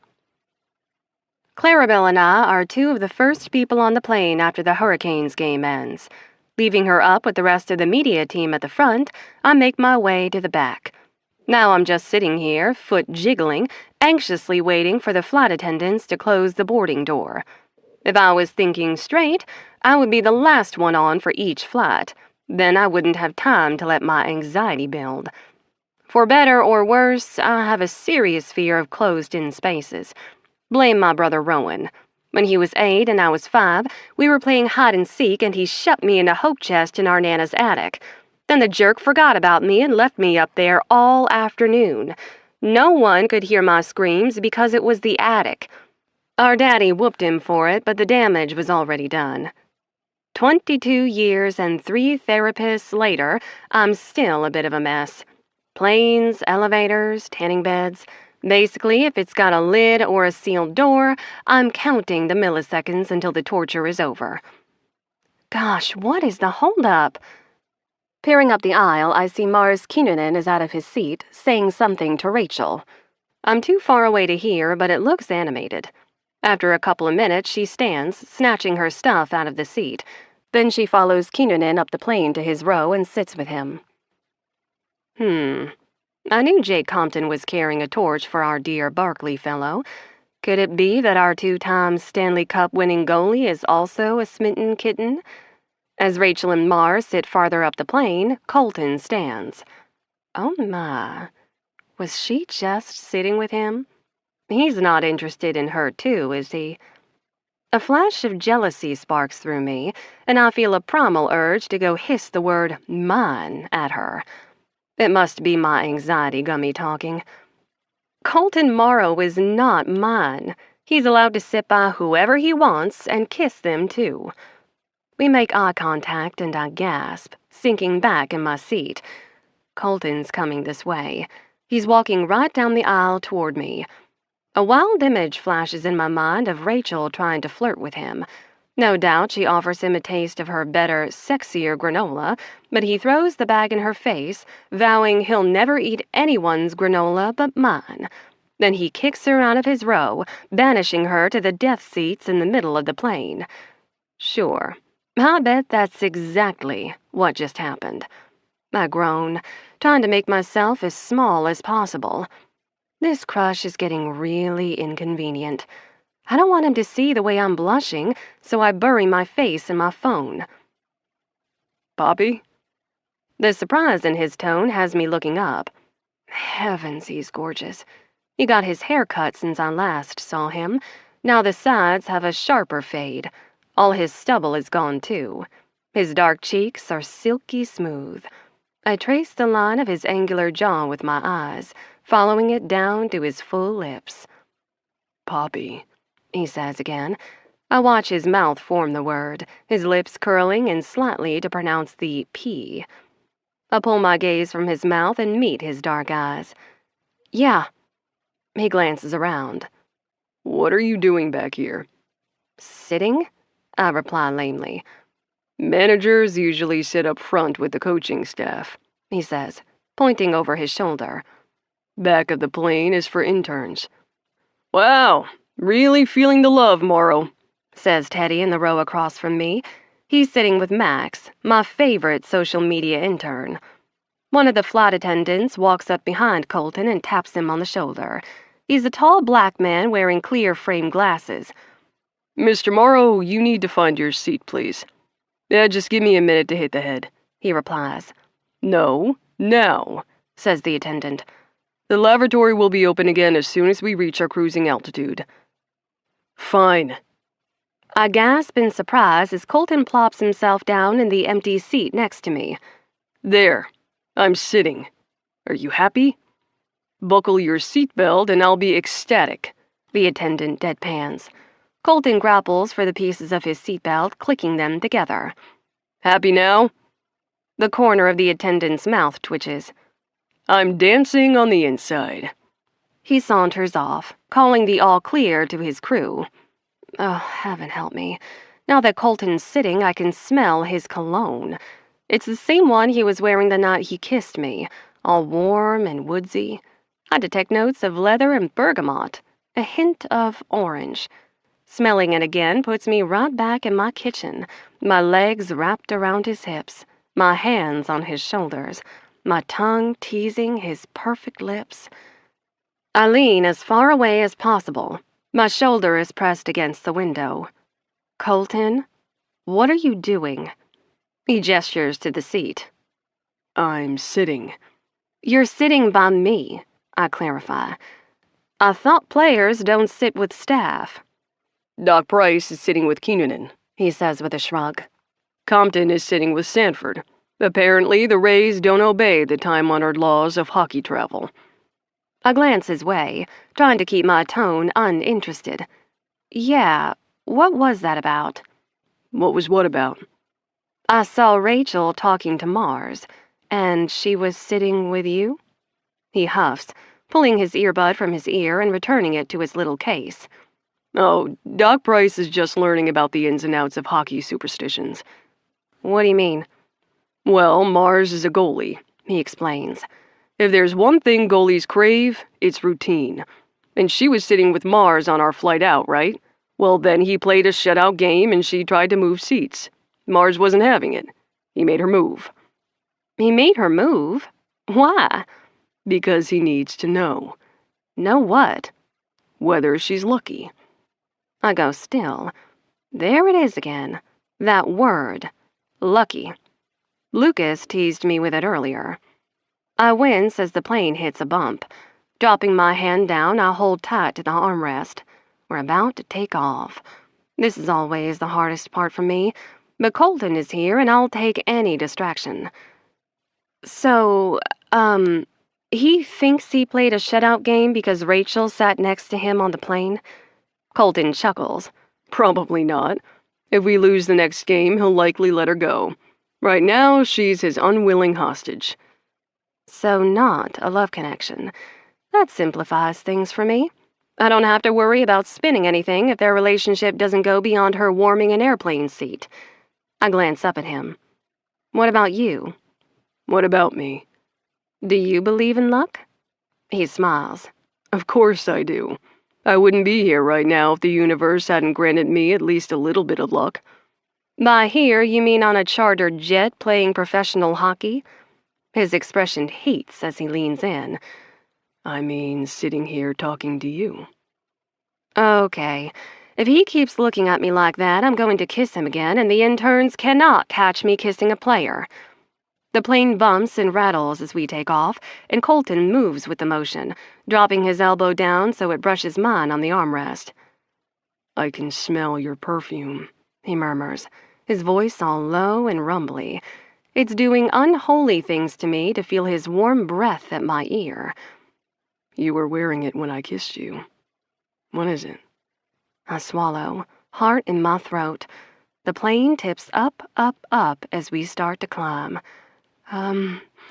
It's Chanel. Gardenia. The plane dips and his nose brushes against my temple. He lifts a hand, his fingers trailing lightly down my arm. You smell like summer and sunshine. It's intoxicating, Poppy. I can't get it out of my head. Oh, God. I really am going to kiss him again. Do you want some granola? I all but shout at him. Diving forward, I dig under the seat and pull out my quart-sized baggie of homemade granola. I wrap myself, holding it up between us. He's smirking like he knows exactly what I'm doing. Of course he does. I'm being as subtle as a foghorn. He laughs. Sure, I'd love some. I pry open the bag, nearly dropping it as the plane jolts again. Oh, Jesus! One hand grips the armrest as I all but tip the granola into his lap. He catches it with his quick reflexes. Poppy, are you?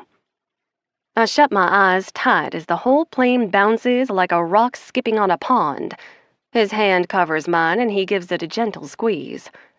Are you afraid of flying? No, I say with a forced, squeaky laugh.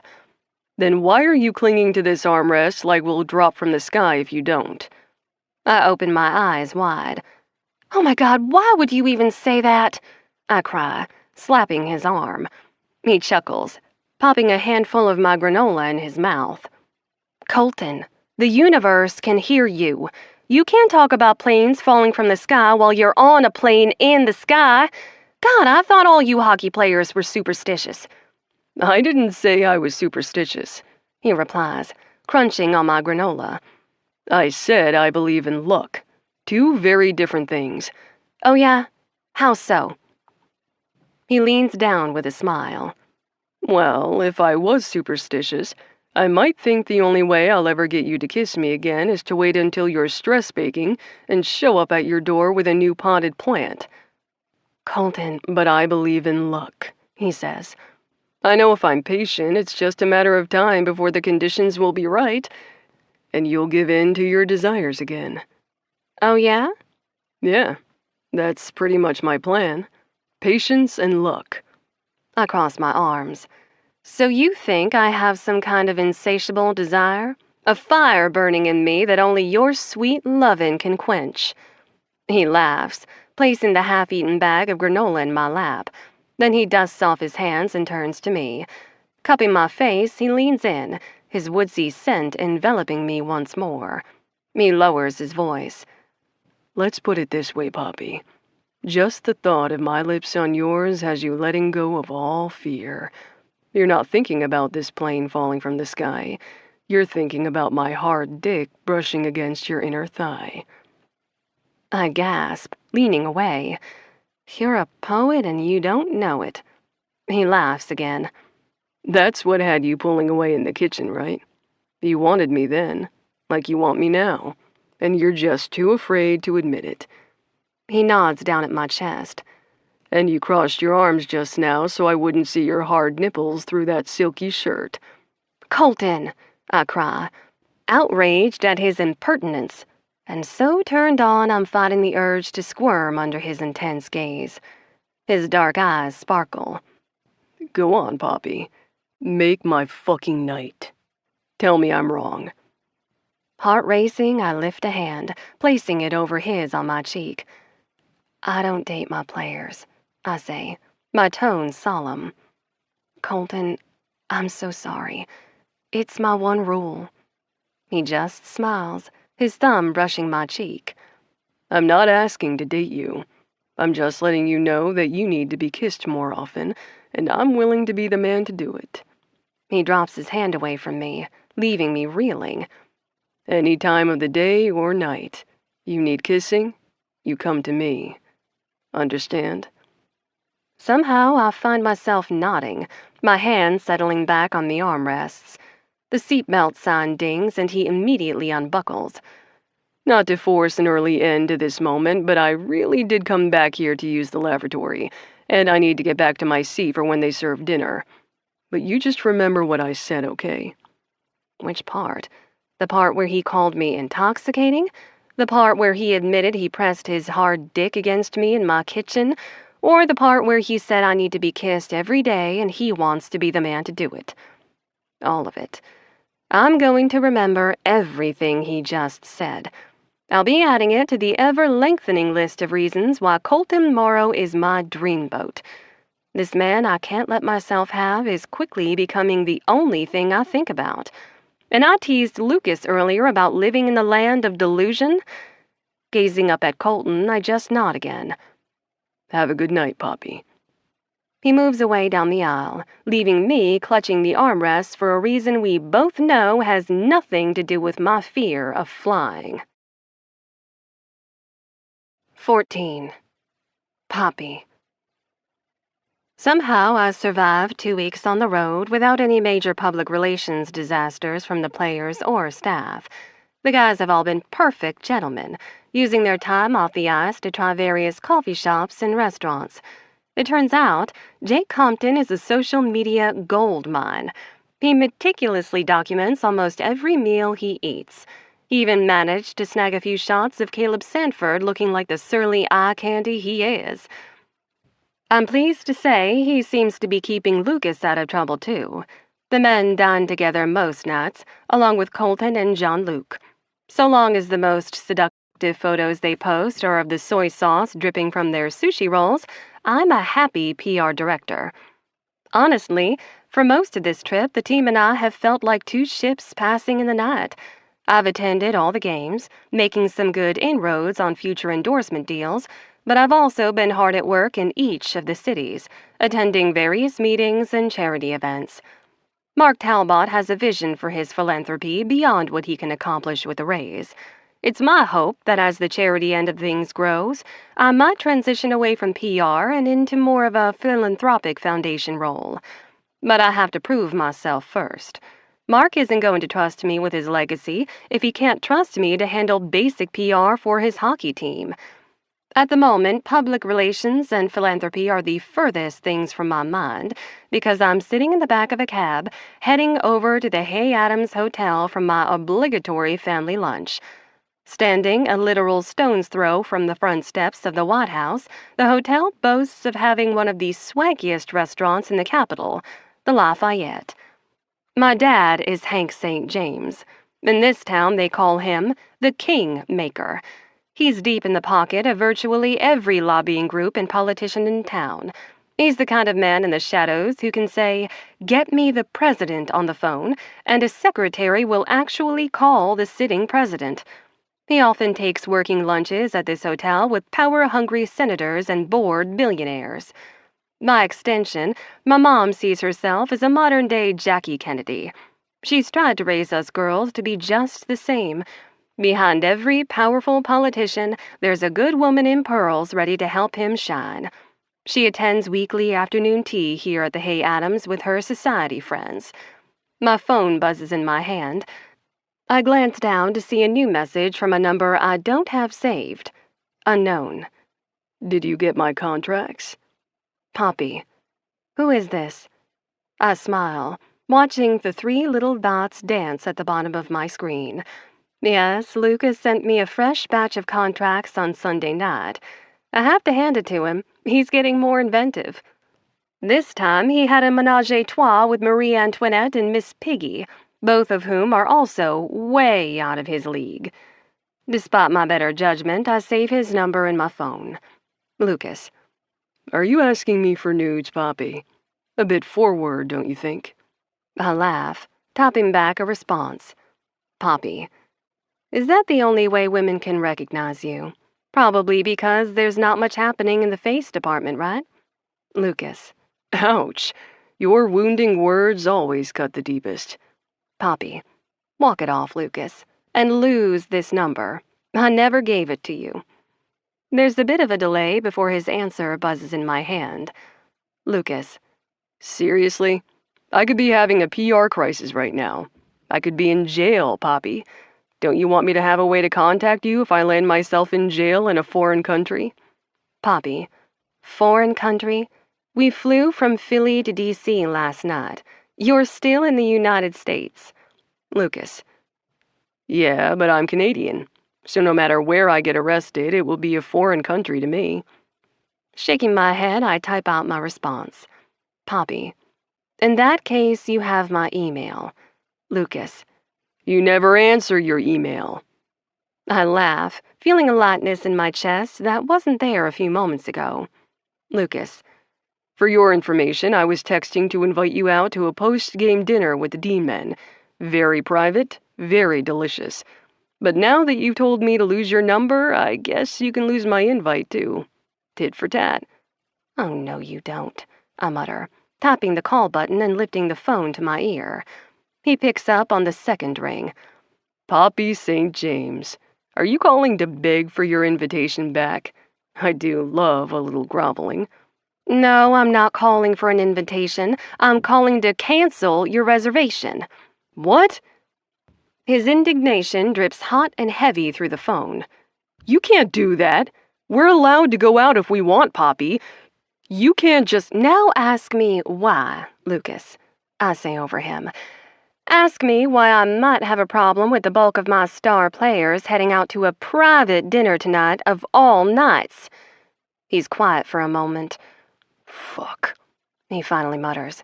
Yeah, Fudge is right. I used a lot of favors to get that reservation at Club 7, and I need you there, Lukas. Consider this an official team event. There will be press outside when we arrive, and select fans have been granted VIP access.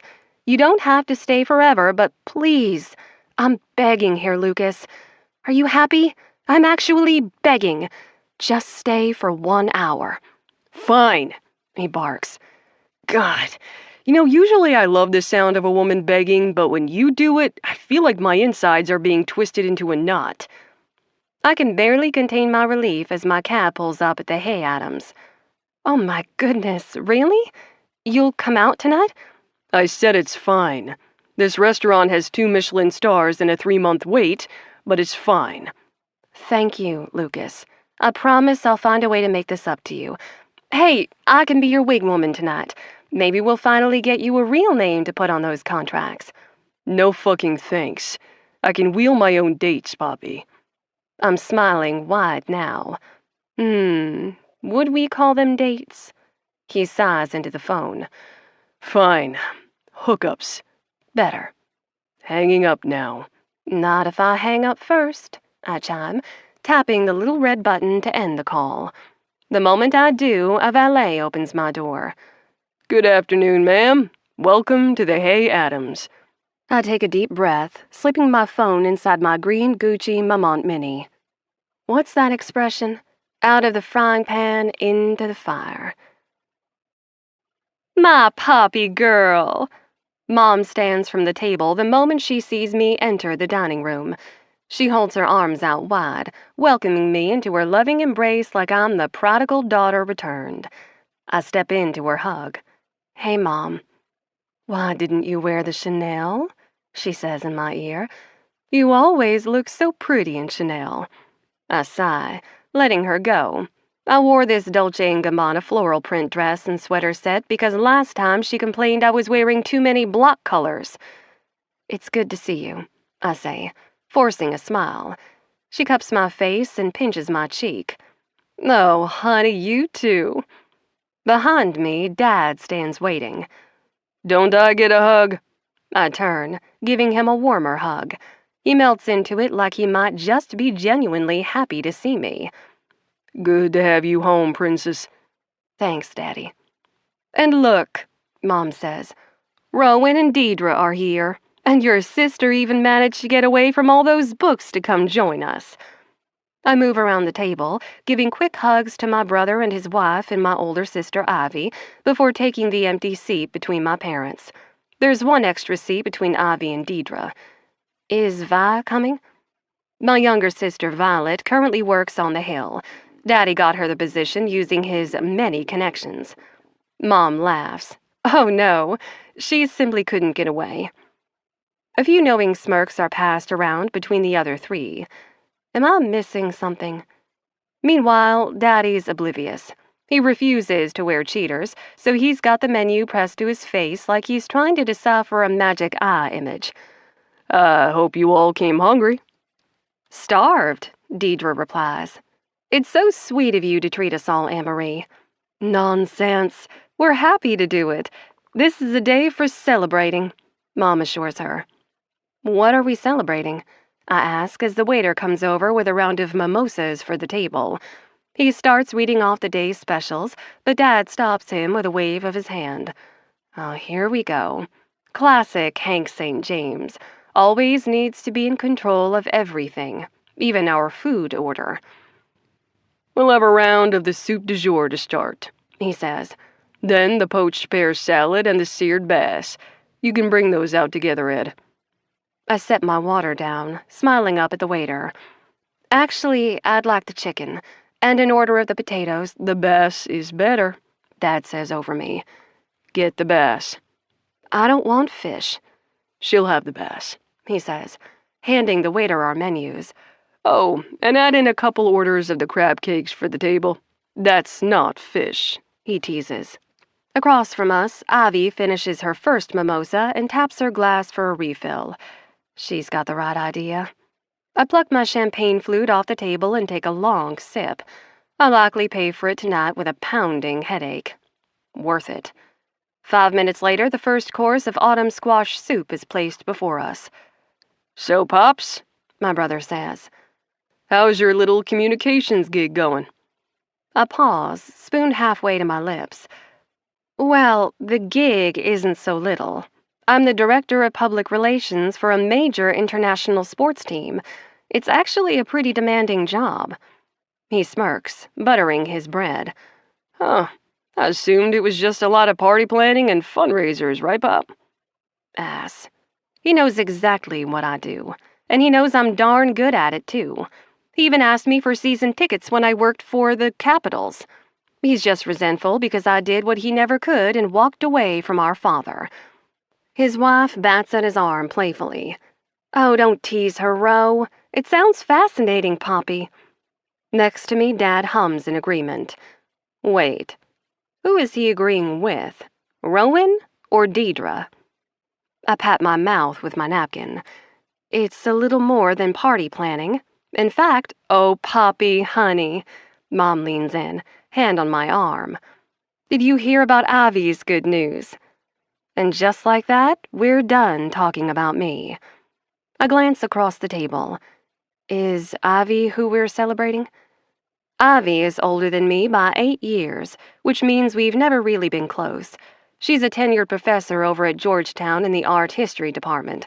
With her stylish glasses and tweed blazer, she looks like she's ready to stand up and give us all a lecture on Picasso's Blue Period. Tell her, Avi. Mom presses. I've accepted a 1-year visiting lecturer position at the Sorbonne, Avi declares. Hey, that's great, Avi. Mom sighs. Poppy, your sister will be teaching at the famed Institute of Art and Archaeology in Paris. Every day she'll be strolling through Luxembourg gardens and touring museums along the Seine. Can you imagine? It's really great, I correct, taking another sip of my mimosa. I don't think Pop is very impressed, Mom, Rowan teases. Hey, don't they call Jacksonville the Paris of Florida? I hum my agreement. Mm-hmm. Just like they call you the funny one in the family. He snorts. Deidre, honey, you're not drinking your mimosa, says Mom. Do you want something else? My brother's wife smiles. Oh, no, I'm fine. Really, you can order whatever you want. Spritzer? Bloody Mary? I'm fine. She's not drinking, Mom, my brother says over her. Take the hint already. I glance up to see the grin on his face. He eyes me across the table and winks. Everyone turns to stone momentarily as the news sinks in. Mom is the first to break. Oh, my. Hank? She shrieks. Hank, they're pregnant. Are you pregnant, Deidre? The whole restaurant can hear you, Mom, Avi warns, reaching over to steal Deidre's mimosa. Yes, says Deidre, placing her hands on her stomach. We're expecting again. Oh, goodness, Mom cries, hurrying around the table to hug them both. My third grandbaby. I thought you kids were going to let me go gray before I ever got to hold another baby. Dad stands too, shaking Rowan's hand. You'll just have to wait until next spring, Deidre assures her. We've quite given up on Ivy, Mom goes on. And we had hope for a minute there with Poppy, but we all saw how that turned out. Now it's all down to you and our sweet Violet. Right. Ivy, the academic spinster, and Poppy, the disappointment. I raise my mimosa in silent salute. Ivy just smirks. At that moment, the waiter steps in and serves our entrees. I frown down at my portion of fish served on a dollop of creamed parsnips. The waiter places the last plate at the empty seat between Ivy and Deidre. I thought you said Vi wasn't coming, I say, surreptitiously sliding the plate of crab cakes closer. She's not, replies Dad. Then why did they bring an extra plate of fish? The mood at the table shifts again. Rowan, Deidre, and Avi are now all inordinately concerned with inspecting their seared bass. I set down my fork. Someone please just tell me what the rest of you already seem to know. Mom leans a little closer. Well, honey, Violet really wanted to be here to tell you her special news in person. What's her special news? I think we'll just see if we can get her on the phone.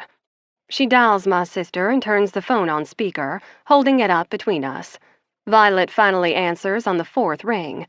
Hey, Mama, y'all at lunch? Yes, honey, we're all here. Mom is speaking much louder than she needs to.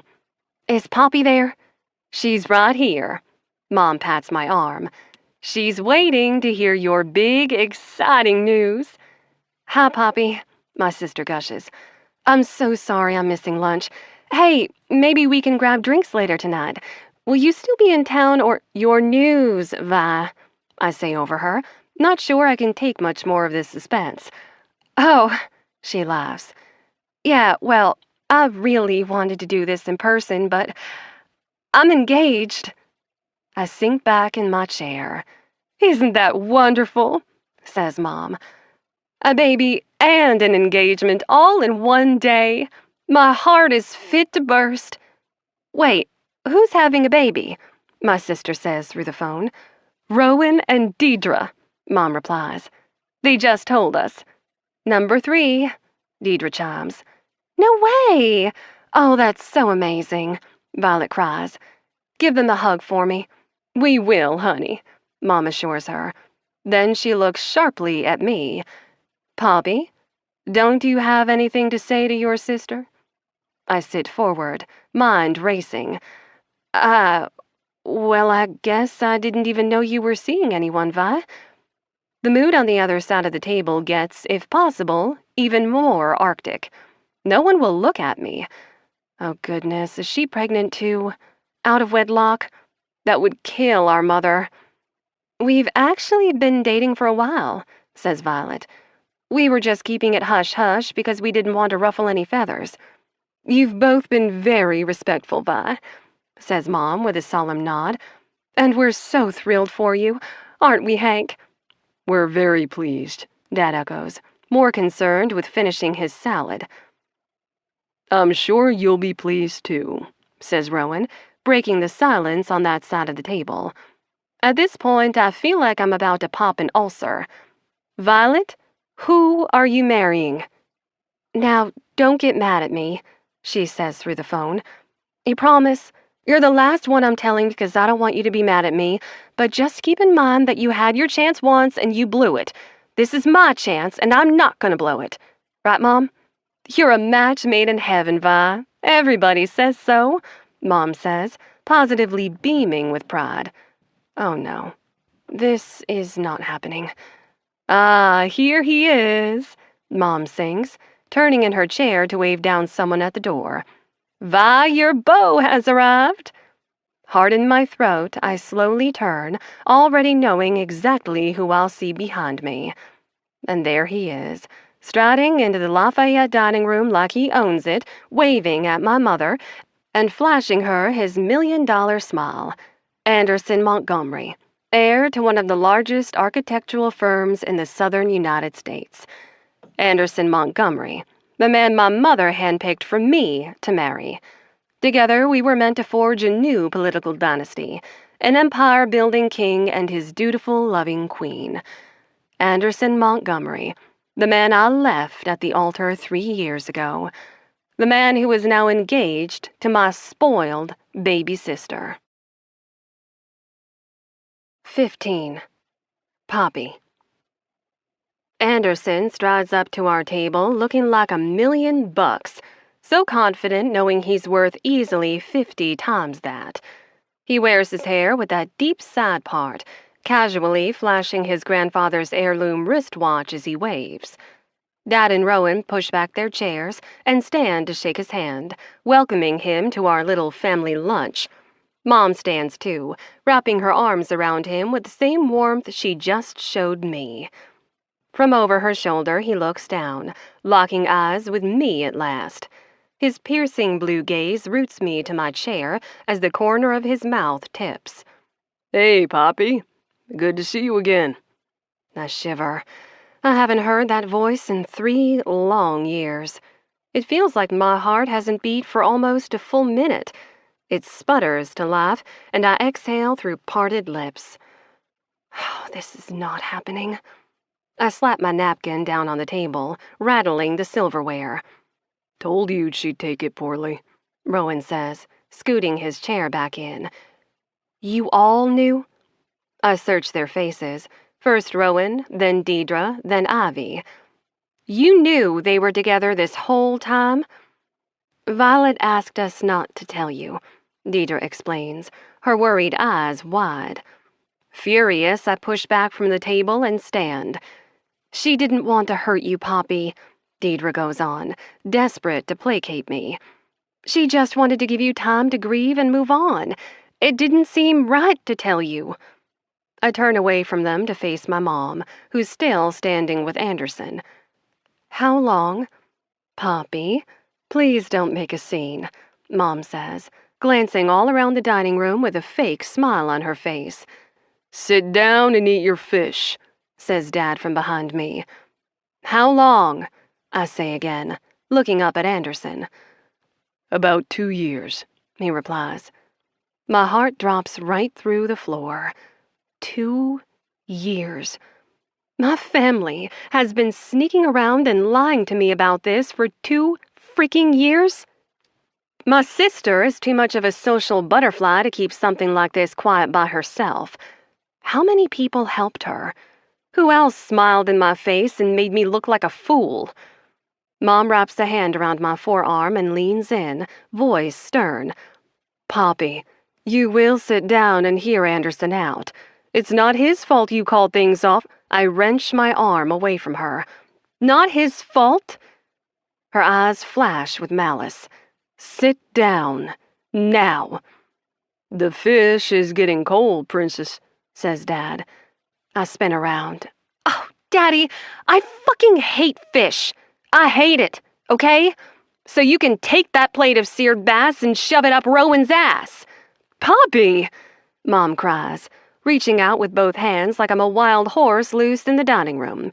Dad's fork and knife clatter down to his plate as he glares up at me. Normally, that face would be enough to have me bursting into tears, but in this moment, I feel only rage. Poppy, sit down. I take a step back, looking around the table. You all knew. You kept this from me. You lied to me, and then you manipulated me to get me here so you could spring this on me like what? God, this is like the world's worst intervention.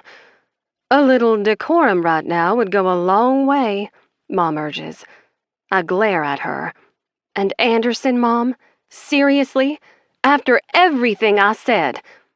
Now it's Anderson's turn to step in. He towers over me. Go on, Poppy. What lies are you going to tell your family about me now? My hand drops limp to my side as I see the way they're all watching, waiting for me to respond. Do they really believe him over me? They must, with the way they all greeted him so warmly just now. Mom said they're all thrilled for this union. A match made in heaven. Those words make my stomach churn. I have to go. Oh, don't be silly. You haven't even touched your fish, says Mom, trying to lead me back over to the table. Just sit down now. That's my sweet girl. I go with her, but only so I can retrieve my clutch from the back of my chair. I pick it up by the delicate gold chain, slipping it on my shoulder.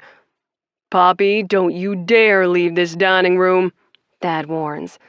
I've got to go, I say again, my voice eerily calm. My motions are robotic as I check my clutch for my phone, lipstick, and credit cards. Mom steps closer. Poppy, if you leave, you'll what? I say, snapping my clutch shut. Lie to me some more? Belittle me? Disown me? She crosses her arms. Well, your Nana certainly didn't leave you that trust fund for you to go around acting like this, now did she? I glare at her.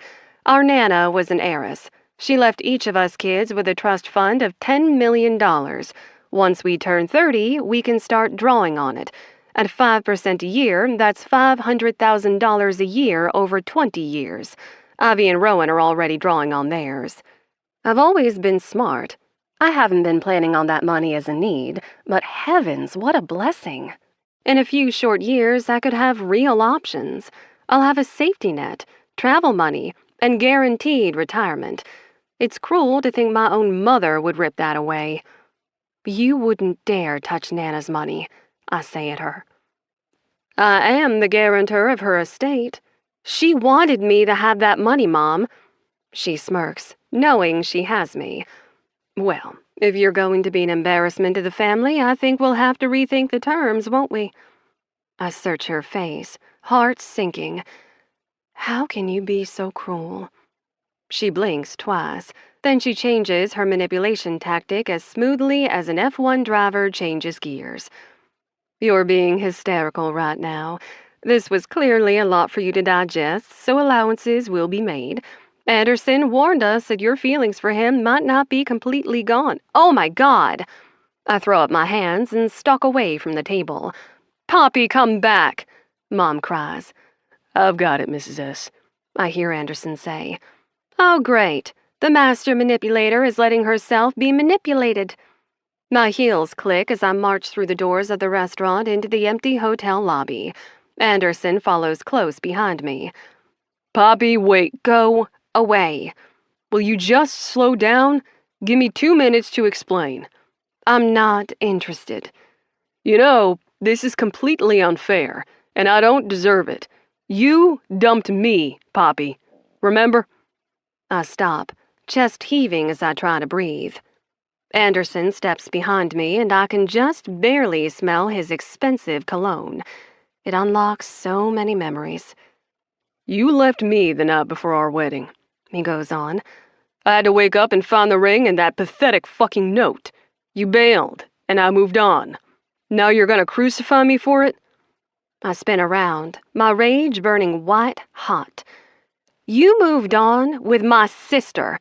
Are you freaking kidding me, Anderson? There wasn't a single other woman in the whole wide world you could rebound with? He glares down at me, that sweep of dark hair framing his brow. You don't think I tried? You think I wanted this? Well, you can't have tried very hard now, can you?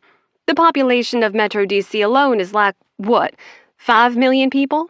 If we assume half of those are women, even just a quarter of those women would be willing to consider marrying an egotistical, entitled ass. That still leaves over 500,000 women you could have dated before you crawled into bed with my sister. Poppy, did you date 500,000 women in a year, Anderson? No, but Did you at least float them your Nepo baby resume that just says M&H Construction at the top? God, you are such a fucking bitch, he shouts. No wonder you're still fucking single. I can't hide my flinch as I try desperately to rebuild my walls of slipping sand. Anderson, please, let's not do this here. He leans in, glaring at me. I've waited 3 goddamn years to say this to you, Poppy. I thank my lucky stars every day that I was spared being yoked to you for the rest of my fucking life. I already wasted 3 good years on you. I'm not wasting anymore. You're insufferable, and you're gonna die alone. A moment of silence hangs heavy in the air between us. Slowly, I nod, blinking back my tears. It's true. We dated for 3 years. In that time, I gave him my heart and my body. I told him I loved him again and again. I told him until I started to believe it too. I tried so hard to be what he needed and what my family expected. And they had such beautiful dreams for us. We attended every society function, blazing our trail straight to the peak of Olympus, state senate runs, then the governor's mansion, maybe even one day the White House itself. Anderson would be the star, and I would be the one who helped him shine. St. James and Montgomery, the merger of the century. That was my path, until I stood at my mirror the night before our wedding and took a long, hard look at my reflection. I didn't even recognize the woman looking back at me. Who was Poppy? I didn't know anymore. I'd spent so much of my life following the rules and living up to others' expectations. I twisted myself inside out again and again, first for my family, then for him. Anderson dismissed my dreams and belittled me in front of our friends, so I made my dreams smaller. He was unfaithful, and I looked the other way. He was controlling, and I corrected my behavior to better meet his exacting standards. All the while, our families looked on with pride. A match made in heaven. Mom used to say that about us, too. I close my eyes tight, catching my tears before they fall, ashamed I can't hold them back. Anderson heaves a tired sigh. Why do we do this, Pop? Why do we make each other so crazy? Because we're all wrong for each other and always have been. I gaze up at him. Just tell me you love her. Tell me you're different with her. Tell me you're faithful. Tell me you listen to her. Tell me you care. He rubs the back of his neck. Poppy, Please, Anderson. His gaze heats as his frustration mounts again. what the hell do you want me to say here? I mean, come on, Poppy, you know what this is. You know how this game is played. You used to play it better than anyone. For the third time today, my heart drops. You're just using her. You're using my little sister. He scoffs. Of course I'm using her. I'm using her like she's using me, like you used me. I shake my head again. Oh, don't act so holier than thou. He levels a finger in my face. You used me for my name and my family and everything that came with it. You wanted to be queen of the fucking universe. Admit it. No, I didn't, Anderson, which is why I gave back the ring and left. He sighs, dropping his hand to his side. I look around at the opulence of this grand hotel lobby, steeped in so much history and significance, and I feel nothing but a deep, aching emptiness. For so long I chased this. I chased belonging in a place like this, belonging to people like Anderson Montgomery, and for what? This life is done for me, I say. I'm done, and now I'm leaving. I turn away, and Anderson grabs my hand. What now, Poppy? I marry into your family and you'll just be a ghost? For the rest of our shared lives, you'll just be somebody that I used to know? I gently twist myself free of his grasp. I gave my sister all the warnings I can give. If she's still willing to choose this life, then she deserves it. And you. Goodbye, Anderson. Squaring his shoulders at me, he throws his last sharpened dagger. If there's one thing we both know, it's that family always comes first for you, Poppy. I'll be seeing you again, most likely at the wedding. I'll be the one standing at the altar. He takes a step closer, lowering his face to mine. And you'll be standing one step behind your little sister, holding her bouquet, watching as she claims the destiny that was always meant to be yours. With a last devastating smirk, he turns on his heel and walks away, back toward the dining room, back to my waiting family. 16. Lukas. Something's wrong with Poppy. She appeared during warm-ups and stood behind the glass in our VIP section, chatting with some industry reps, but her hand motions were too animated, and her smile didn't meet her eyes. I even made an ass of myself and did a few groin stretches on the ice right in front of her. Nothing. No eye rolling, no pursed lips. She had no reaction to my assholery. Yeah, something's definitely wrong. But this isn't my business, right? We're not friends. At best, I'd say we're hostile co-workers. I don't have to care about this, and I definitely don't have to investigate further. It's done. Out of sight, out of mind. I rattle my gear down piece by piece in the dressing room, handing off the stuff that goes to the laundry to a waiting equipment manager. I strip off all my upper layers and drop my hockey pants, sitting on the bench with a tired sigh. Once my skates are off, I pop a couple pain relievers and lean back against my stall, eyes closed as I just take a second to catch my breath. I mean, a friend would probably investigate, right? Even a teammate might show casual interest. But Poppy's not my teammate. She's my PR rep. She's a corporate suit. God, why did I have to think about her in a suit? That high-waisted skirt and white blouse combo she's rocking tonight feels very the headmistress will see you now.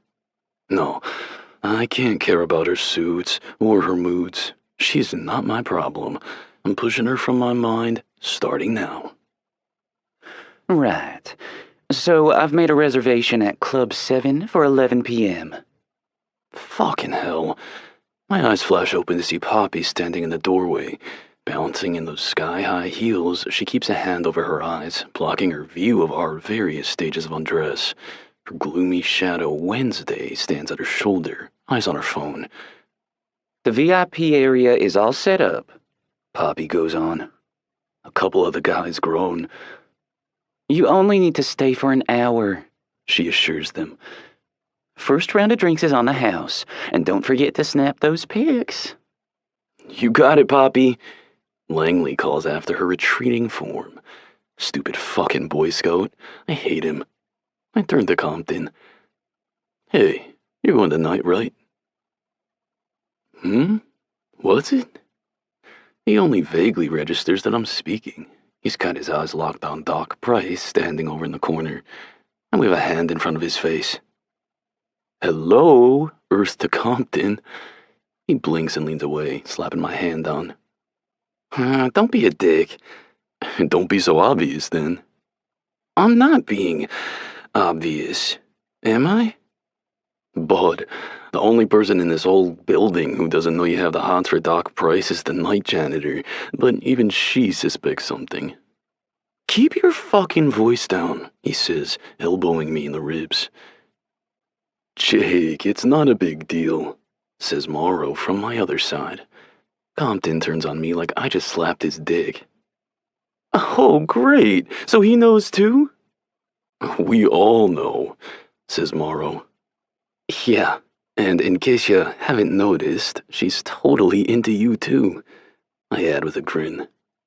He glances back her way with a dopey smile on his face. Oh, God, do you think so? Morrow and I both laugh. This asshole is too damn earnest. Just don't go fooling around until you clear it with HR, Morrow warns. She's not a bunny, Jake. She's part of the team.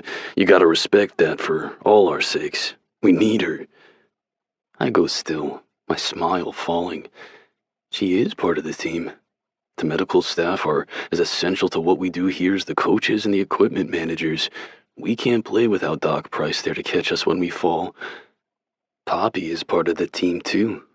She may move behind the scenes, but she's the one putting butts in seats so we can keep playing the game we all love so much. Jake heads off toward the showers, and I turn to Morrow. Hey, have you talked to Poppy today? He glances to the open doorway where she just disappeared. Nah, she showed up after I was already out on the ice for warm-ups. What's going on there?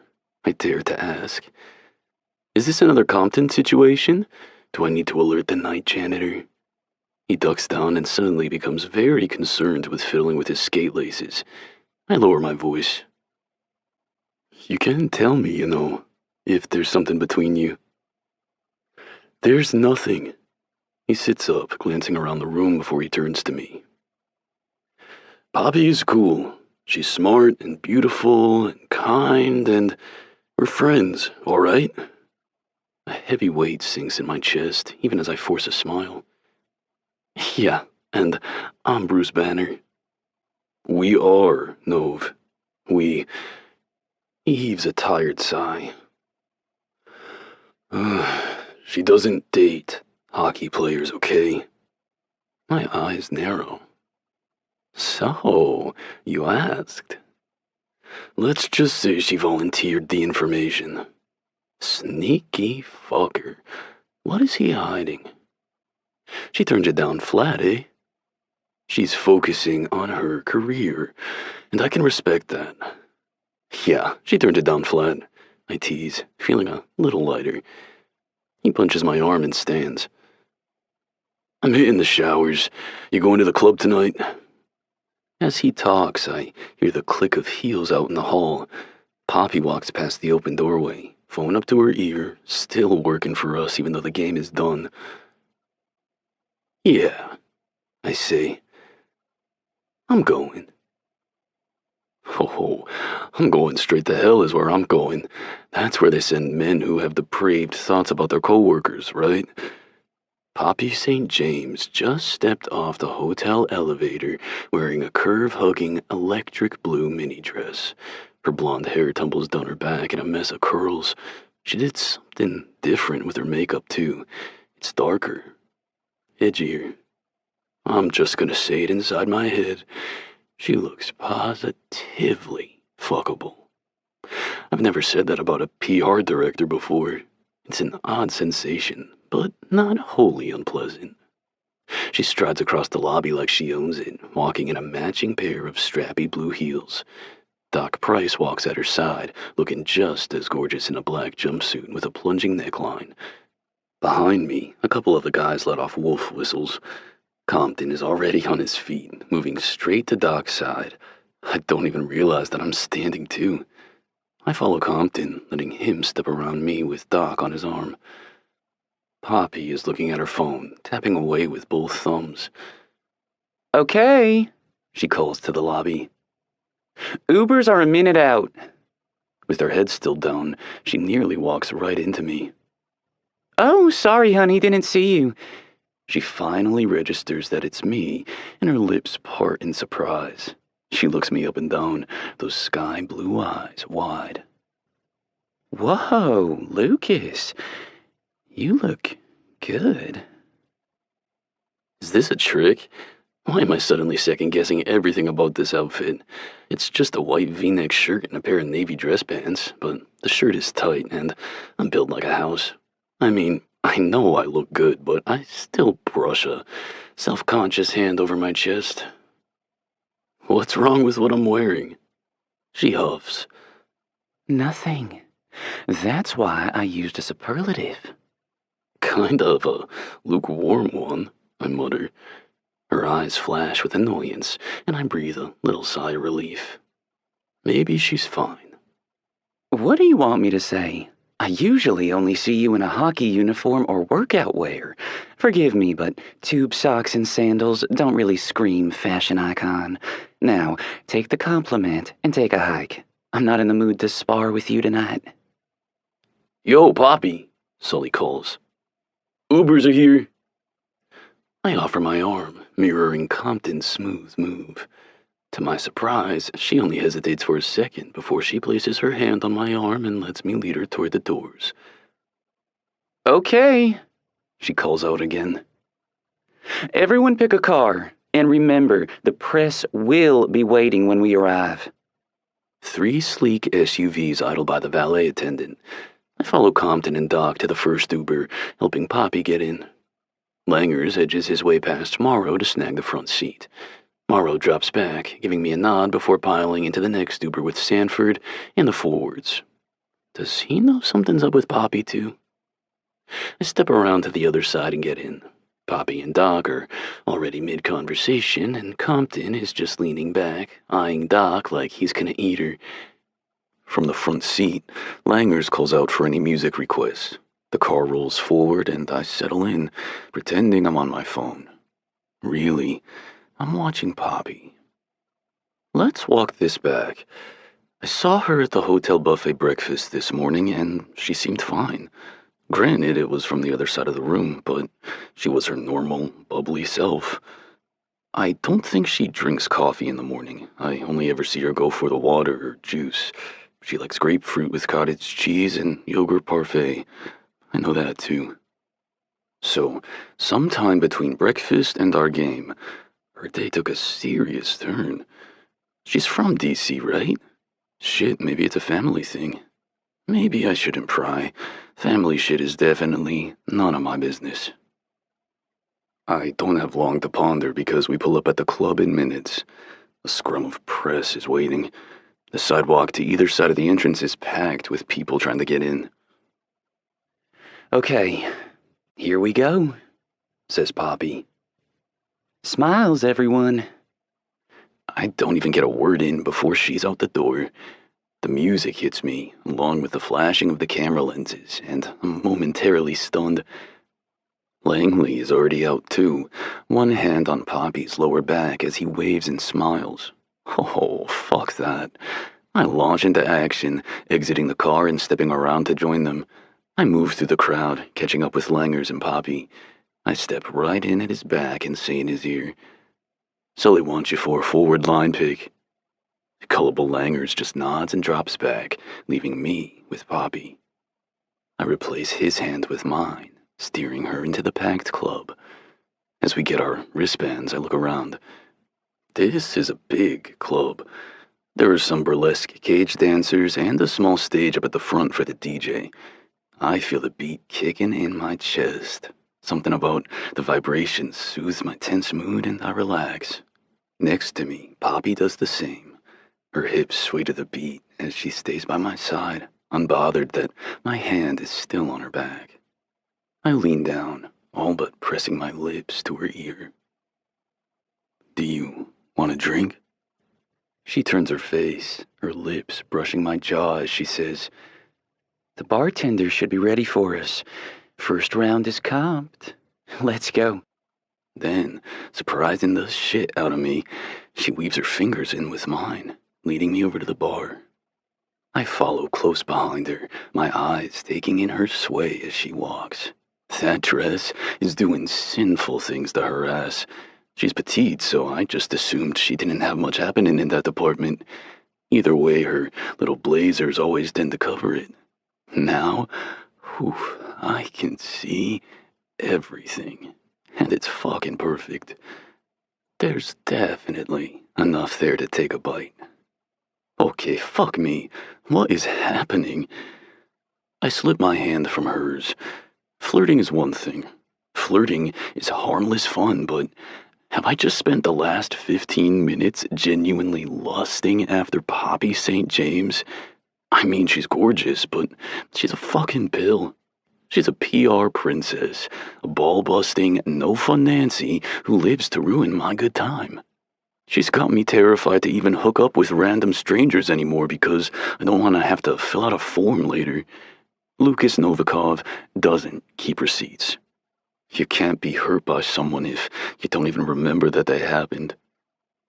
As I'm thinking all this, she leans over the bar, bracing herself on her elbows and popping that sweet little peach in the air. She says something to the bartender, an edgy chick with dyed pink hair and lots of face piercings. I can hear Poppy's high, peeling laugh from here.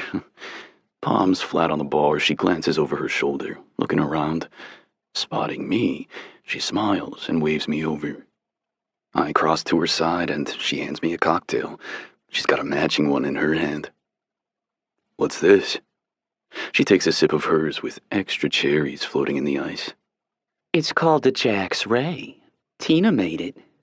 She flashes another smile at the bartender. It's basically just a Jack and Coke, but fruitier. Try it. I take a sip of the cocktail and nearly gag on the sweetness. Ugh, is that grenadine? Mm-hmm, and a splash of bitters. So basically it's an old-fashioned ruined with Coke. I take another sip. Ugh, Jesus, Pop. This thing is strong. And it's good. She hums. You better pace yourself. A girl your size could get drunk off the fumes. Don't patronize me, Lucas. She takes another sip. Okay, so I promised you a good time tonight. Wingwoman Poppy is officially on duty. She gives me a cheeky little salute. Not necessary, Pop, but thanks for the offer. What? No! She cries, her eyes getting all wide and sad like a hurt squirrel. Come on! I'm a great wingwoman. I don't want you thinking I'm some kind of HR stiff who can't appreciate the value of carnal connections. Carnal connections? I repeat. Lustful liaisons, a passionate pounding. I snort into my cocktail. Fuck, why am I still drinking this?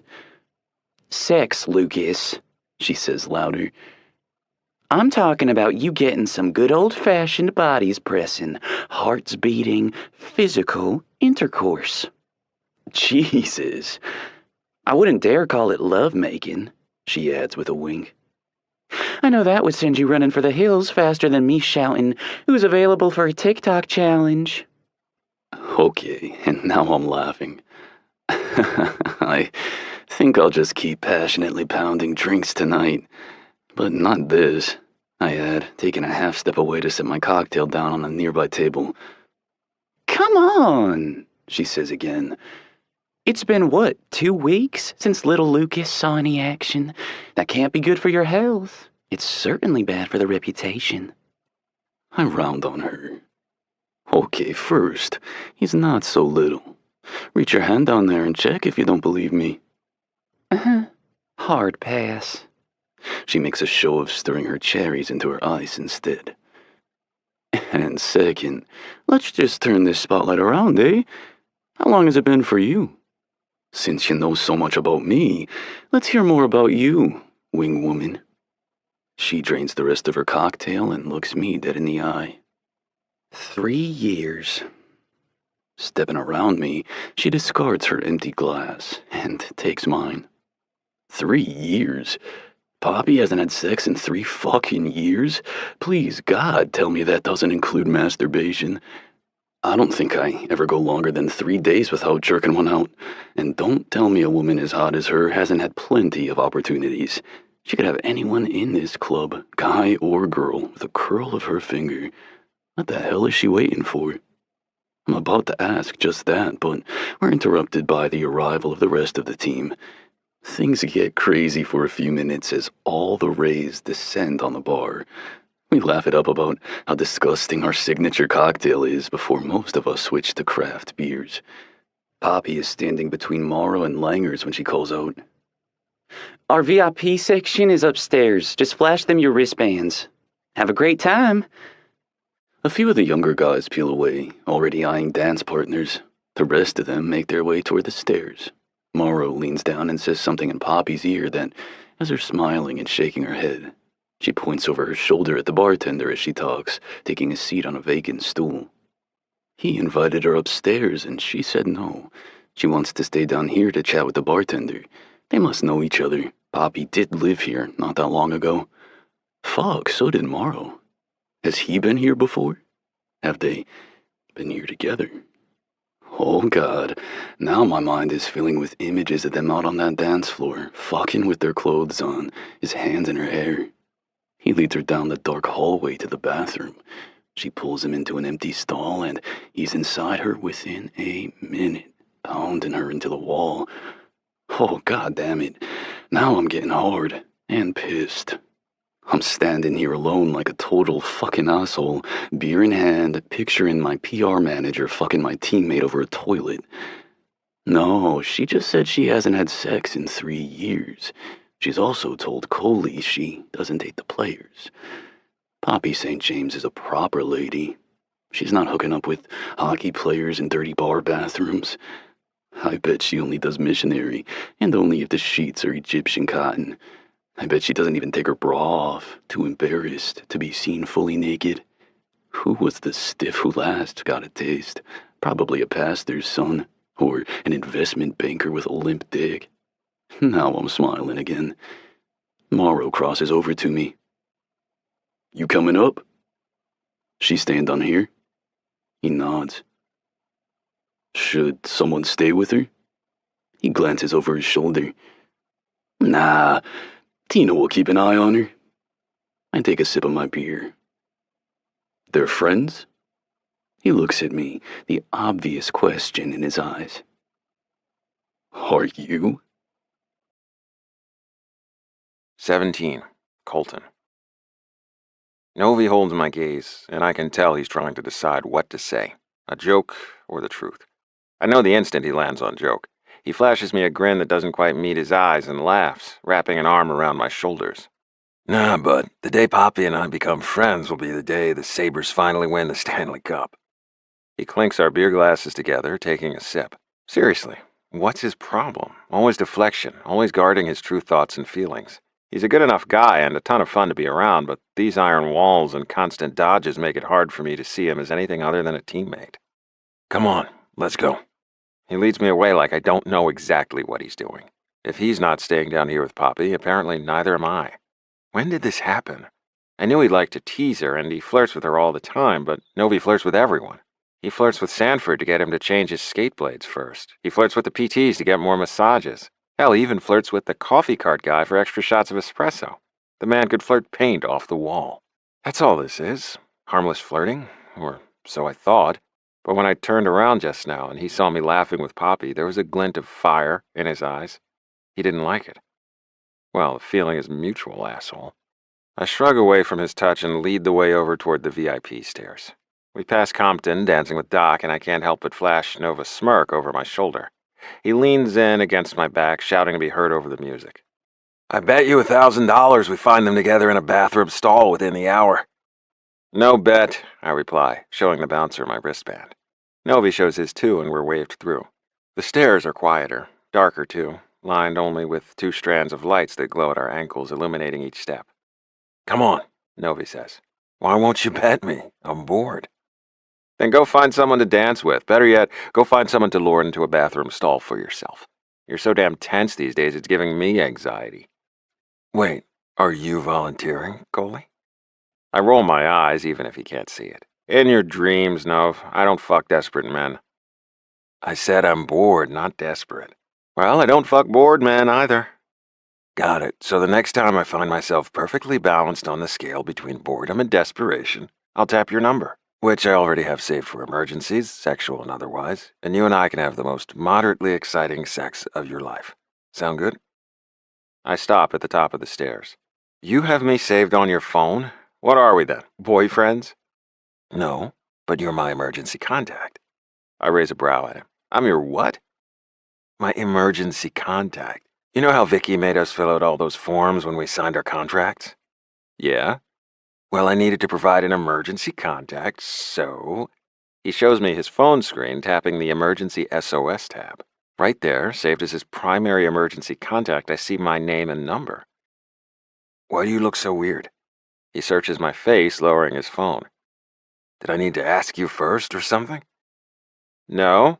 I take a sip of my beer. I guess I just assumed you'd pick a family member, someone who might actually like you and want to keep all your organs attached. He laughs. Because if you leave the decision up to me, I'm donating everything. I warn him. It's his turn to roll his eyes. Hey, if we're to the point where they're even asking about organ donation, just unplug me, okay? No, I'm serious. I'm in great shape, no health conditions. Give it all away, even little Lukas. He points down to his dick. I turn away, heading over to the VIP area. He follows right behind, still talking. They're doing some amazing stuff with penis transplants these days. He's got some miles on him, sure, but he deserves to help make other people happy for as long as he can. Fucking Christ, I mutter. This is why you need to pick someone else, I say over my shoulder. I don't want to make medical decisions about Lukas or little Lukas. I don't have anyone else. I stop, waiting for the joke, but no, the silence stretching between us could fill an ocean, even in this noisy club. Slowly I turn. No, but it's fine. He shrugs past me. I'll change it if it's that big a deal. No. I grab him by the shoulder. He's tense under my hand, but he doesn't pull away. Keep me on the forms. I'll be your emergency contact. I let him go, and he doesn't turn around. He doesn't say another word. He just walks off, like we didn't just share our first real moment of true friendship in 10 years. What were you assholes whispering about over there? J-Lo says as we walk up to the VIP table. Giving Novi's shoulder one more squeeze, I step around him and claim the empty spot by Sully. Novi wants to donate his dick to science. This gets the guys going, leading to a hilarious and morbid conversation about the ins and outs of penis transplants. All the while, I keep glancing across the table at Novi. I watch the casual, aloof way he interacts with the other guys. All his careful little walls are securely back in place. 18. Poppy. Alcohol hums through my body, loosening the tension in my muscles and making me feel all floaty. Club music thumps as colored lights flash pink, blue, and green. I lean over the bar, palms flat against the polished wood, and finish my story for Tina. I have to yell to be heard. And then he told me he'll be seeing me at the wedding, holding my sister's bouquet, watching as all her, meaning my, dreams come true. Tina pauses in the pouring of a third glass of Merlot, her face a mask of shock and horror. Shut up. He did not. He did, I say, taking another sip of my third Jack's Ray. Tina sets the wine bottle down. These people, man, I swear to fucking God. Well, you are not going to that wedding, Pop.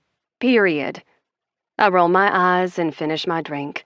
Tina knows me, perhaps better than anyone. We grew up together. It's a charming, all-American story of the personal chef's troubled kid bonding with the lonely middle child of the millionaire political lobbyist. Christina and her mom lived in the apartment above our garage for 11 years. Our lives were always destined for different paths, but we keep in touch as much as we're able. I was so glad I was able to get the Rays in here tonight. As part owner of this club, she gets the good publicity in the packed club, and I get some wholesome press coverage, showing off the fun side of the team. I'm extra glad she's here tonight after that lunch today. She knows all my family drama. She was even a witness to some of it, like the time my brother pushed Dick Cheney's grandson into a pool, and we all thought Mom was going to get in a slap fight with Lynn. Tina delivers the Merlots down to the end of the bar and comes back. How can I not go? I shout, clutching my now empty glass. Tina, she's my sister. She grabs a quartet of shot glasses and lines them up, pulling out a bottle of tequila. Yeah, she's your spoiled little witch of a sister who slept with your ex for 2 fucking years and didn't tell you. I sit up a little straighter on my stool, anger coursing through me, making my body feel like it's vibrating. Yeah, she echoes, filling the shot glasses. Heck yeah. Fuck yeah. I'm not going, I declare. Good. She slides the shots over to the guy on my left, who passes them around to his friends, leaving her a generous tip. I'm serious, Tina. I'm not going to that wedding. Vi will just have to find someone else to hold her stupid bouquet. Damn fucking straight. She hurries off to fill a few more drinks, leaving me with my glass of ice and cherries. I pop a few bar peanuts in my mouth, enjoying the salty taste. When she returns, she picks up a rag and begins wiping down some glasses.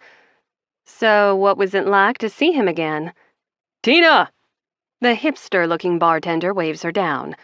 I could use a little help over here.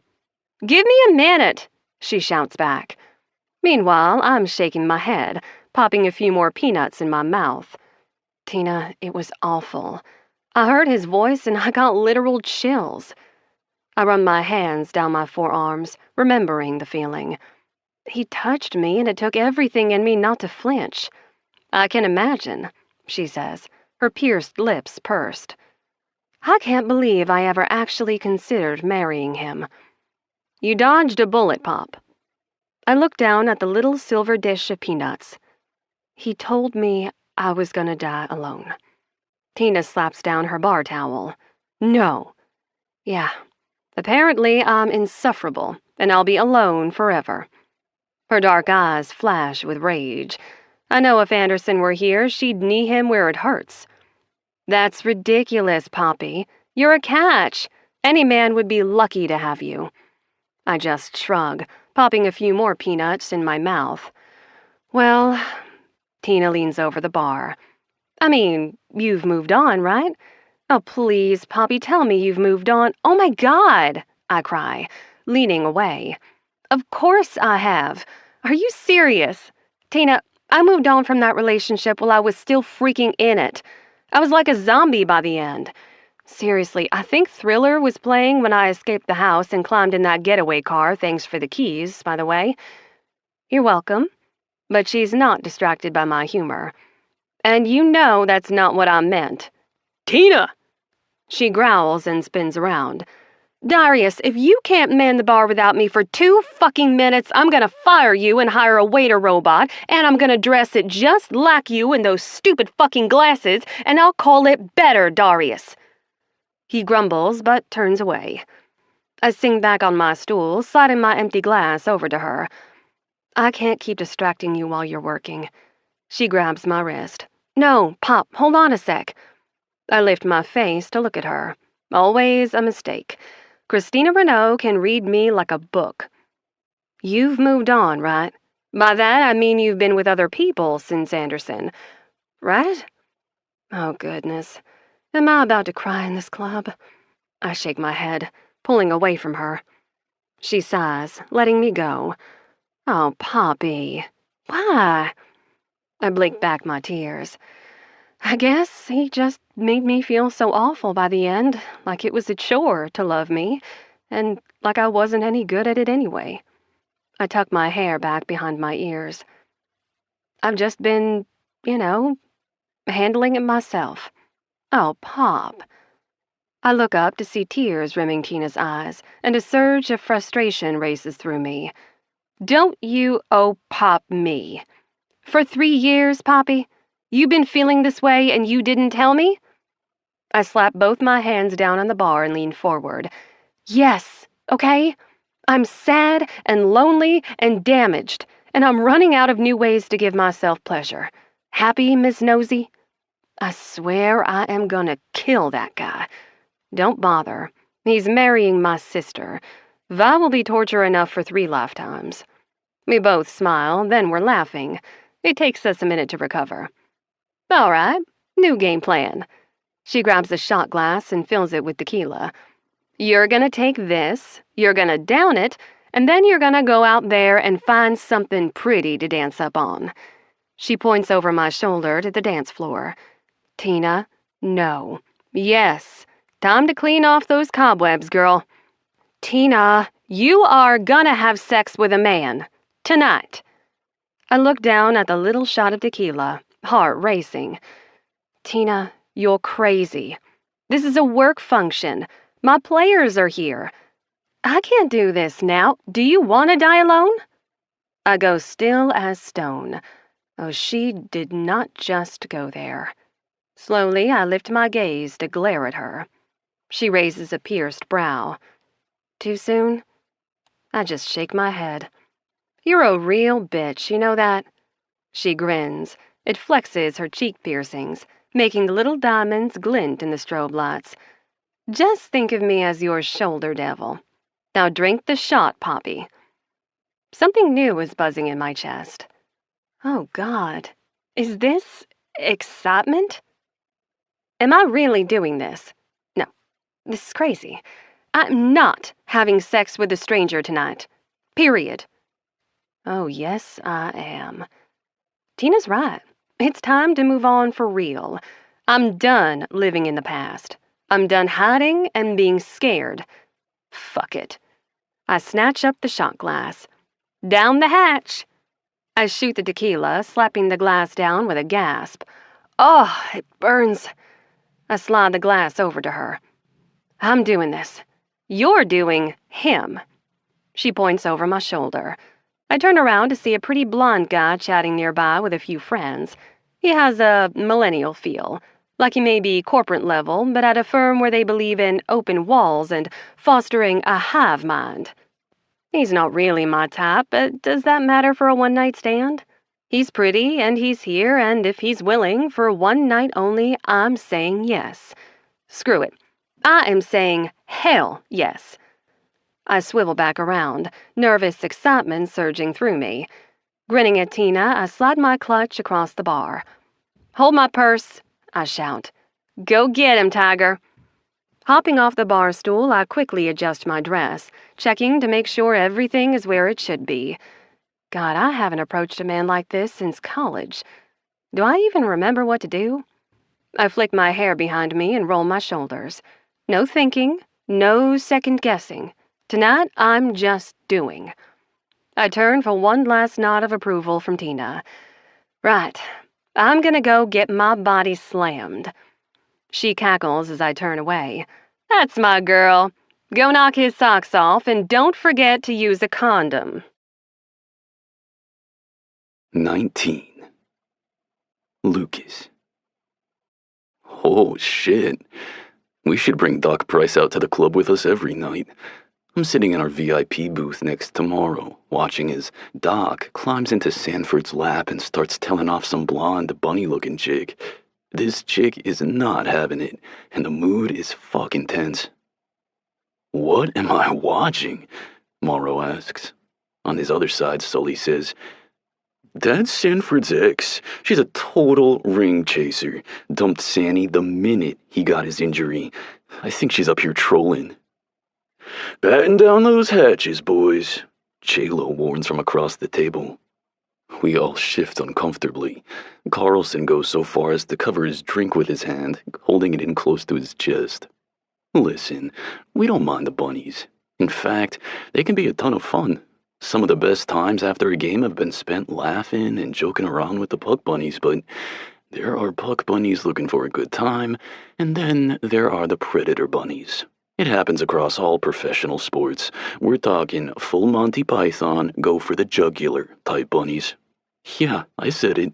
Women can prey on men too, especially some of these teenage rookies cashing big fat NHL checks who still don't know their asses from their elbows. These bunnies will pick your pocket for your room key. They'll follow you to the bathroom. They'll find your favorite coffee shop and camp out. It's exceptionally rare, but it happens. And it only needs to happen once for a player to learn to take it seriously. I've had a couple stalkers in the past. I even had a woman corner me at my car trying to get inside. One more reason I prefer no names, no numbers, and no repeats. You can't get attached with a one and done. Call me crass, but safety first. The blonde has her arms crossed, glaring down at Rachel, still sitting in Sandy's lap. Whose girlfriend is she really, Kay? She says, loud enough for us all to hear. Comptons? Novies?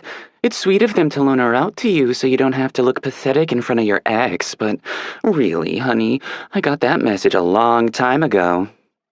Rachel is still as stone in Sandy's lap. Oh shit, it's like the moment of calm before a lightning strike. I can just barely see the side of her face as she smiles. What was your name again? Apple? Aspen. Yeah, whatever, Doc says with a wave of her hand. Look, sweetheart, this is just sad, okay? We all know you didn't wiggle your way past the bouncer by offering him a handy just to come up here and reconnect with your old college flame. The blonde makes a face like she just smelled dog shit. Bitch, you don't know me. A few of the guys gasp. I do know you, asphalt. Fuck, Doc is funny and brutal. I've known girls like you all my life, she goes on. Caleb broke his knee, and you took him out with the trash. Well, lucky for him, hitting your curb is the best thing that could have ever happened to him, because now he has me. Doc leans forward in Sandy's lap, going in for the kill. You had your chance with a great guy, and you blew it, Asteroid. He's gone, and he's not coming back. You're so far off his radar now, you may as well be lost in space. And don't for 1 second think he's going to waste his breath introducing you to any of the great guys sitting behind us either. Hey, fucking man, says J-Lo, clinking his beer glass against Carlson's. Should we break this up? Morrow says at my shoulder. Shh, it's just getting good. I wave him back, glancing over at the other guys. Did any of you have to offer a handy to get up here? No, but I'll give a handy to the first guy who gets me out of here, Sully mutters. I'm beat, and this is just getting sad. Control your girl, Kay, the blonde shouts, her voice cracking. She needs a muzzle and a leash. Fuck, the balls on Sanford must be ginormous right now. He keeps rubbing up on Doc, his hands roaming as he says, That's not a bad idea. You'd look good with a leash, Hurricane. Something with spikes. Oh, Daddy, don't tease me, Doc replies with a sultry smile. God, you're both psychos. The blonde shrieks. At long last, she stomps away, muttering curses as she goes. Bye, avocado. Rachel calls after her. Our table explodes with laughter. Later, alligator, J-Lo shouts. Bye, asteroid, calls Sully. No bunnies allowed. Morrow taps my shoulder and I slide out of the booth, still laughing. Langers comes rushing over with Doc's drink. Holy shit! That was the single hottest thing I've ever seen. That was like an Animal Planet shark attack, but with heels and hair flipping. You destroyed her, I tease. We bow to the master, says Morrow, making a fake bow. I elbow him, sloshing his beer. It's mistress, jackass. He elbows me back, and I bump into Sully. Hey, make me spill the rest of this beer, and you're paying for my Uber, he warns. You heading out? Yeah, I'm wiped. He drains his glass and sets it down on the table. We've got an early call time for the buses. I turn to Morrow. You heading out too? He glances over toward the railing and back to me. He doesn't need to say a word. He wants to go find Poppy first. But he also didn't miss my not-so-subtle diversion tactic from earlier. He doesn't want me getting cozy with her any more than I want her cozy with him. Shit, how the hell did we get here? Hey, Rachel calls over to me, wedged between Sanford and a very territorial-looking Compton. Keep an eye on Poppy. Switch her to Shirley Temples at midnight. Fuck, is Poppy still down there draining cocktails like they're water? Screw our alpha posturing bullshit. Morrow and I need to go check on her. Maybe get a cheeseburger in her. I look down over the railing, searching for her at the bar. Bust a move, Sanford. Morrow calls from my side, waving the trio off. Yeah, have fun, Snuffy, says Langley. A few of the other guys laugh, watching as Doc Price hurries away with Compton, dragging Sanford behind her. Okay, $1,000 says we find all three of them in a closet within the hour, I say to Morrow. No bet. I just squeeze his shoulder.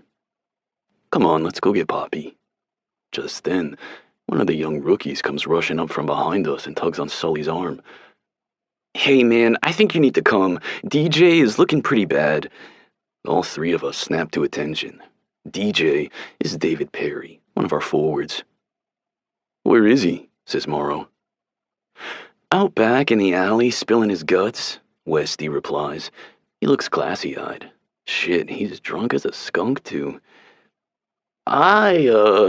He drank a lot of those, Jacksonville Rays things. Like, a lot. Sully groans, dragging a tired hand over his face. Heavy is the chest that wears the captain's C. I'm getting too fucking old for this shit. He turns to Morrow. Will you help me? Morrow gives me a long, suffering look before he nods. He's too damn nice to turn down a direct ask from our captain. Sure, yeah. He puts his hand on my shoulder and leans in. Pay my tab? It's done, I say, with a solemn nod. I have all the tabs, I assure Sully too. Just go get that asshole before any of the press gets pictures of him sitting in his own vomit. I follow them toward the back corner where a set of utility stairs must lead down to the alley. I nearly run into Morrow as he grabs the railing, glaring down at the dance floor. Holy shit.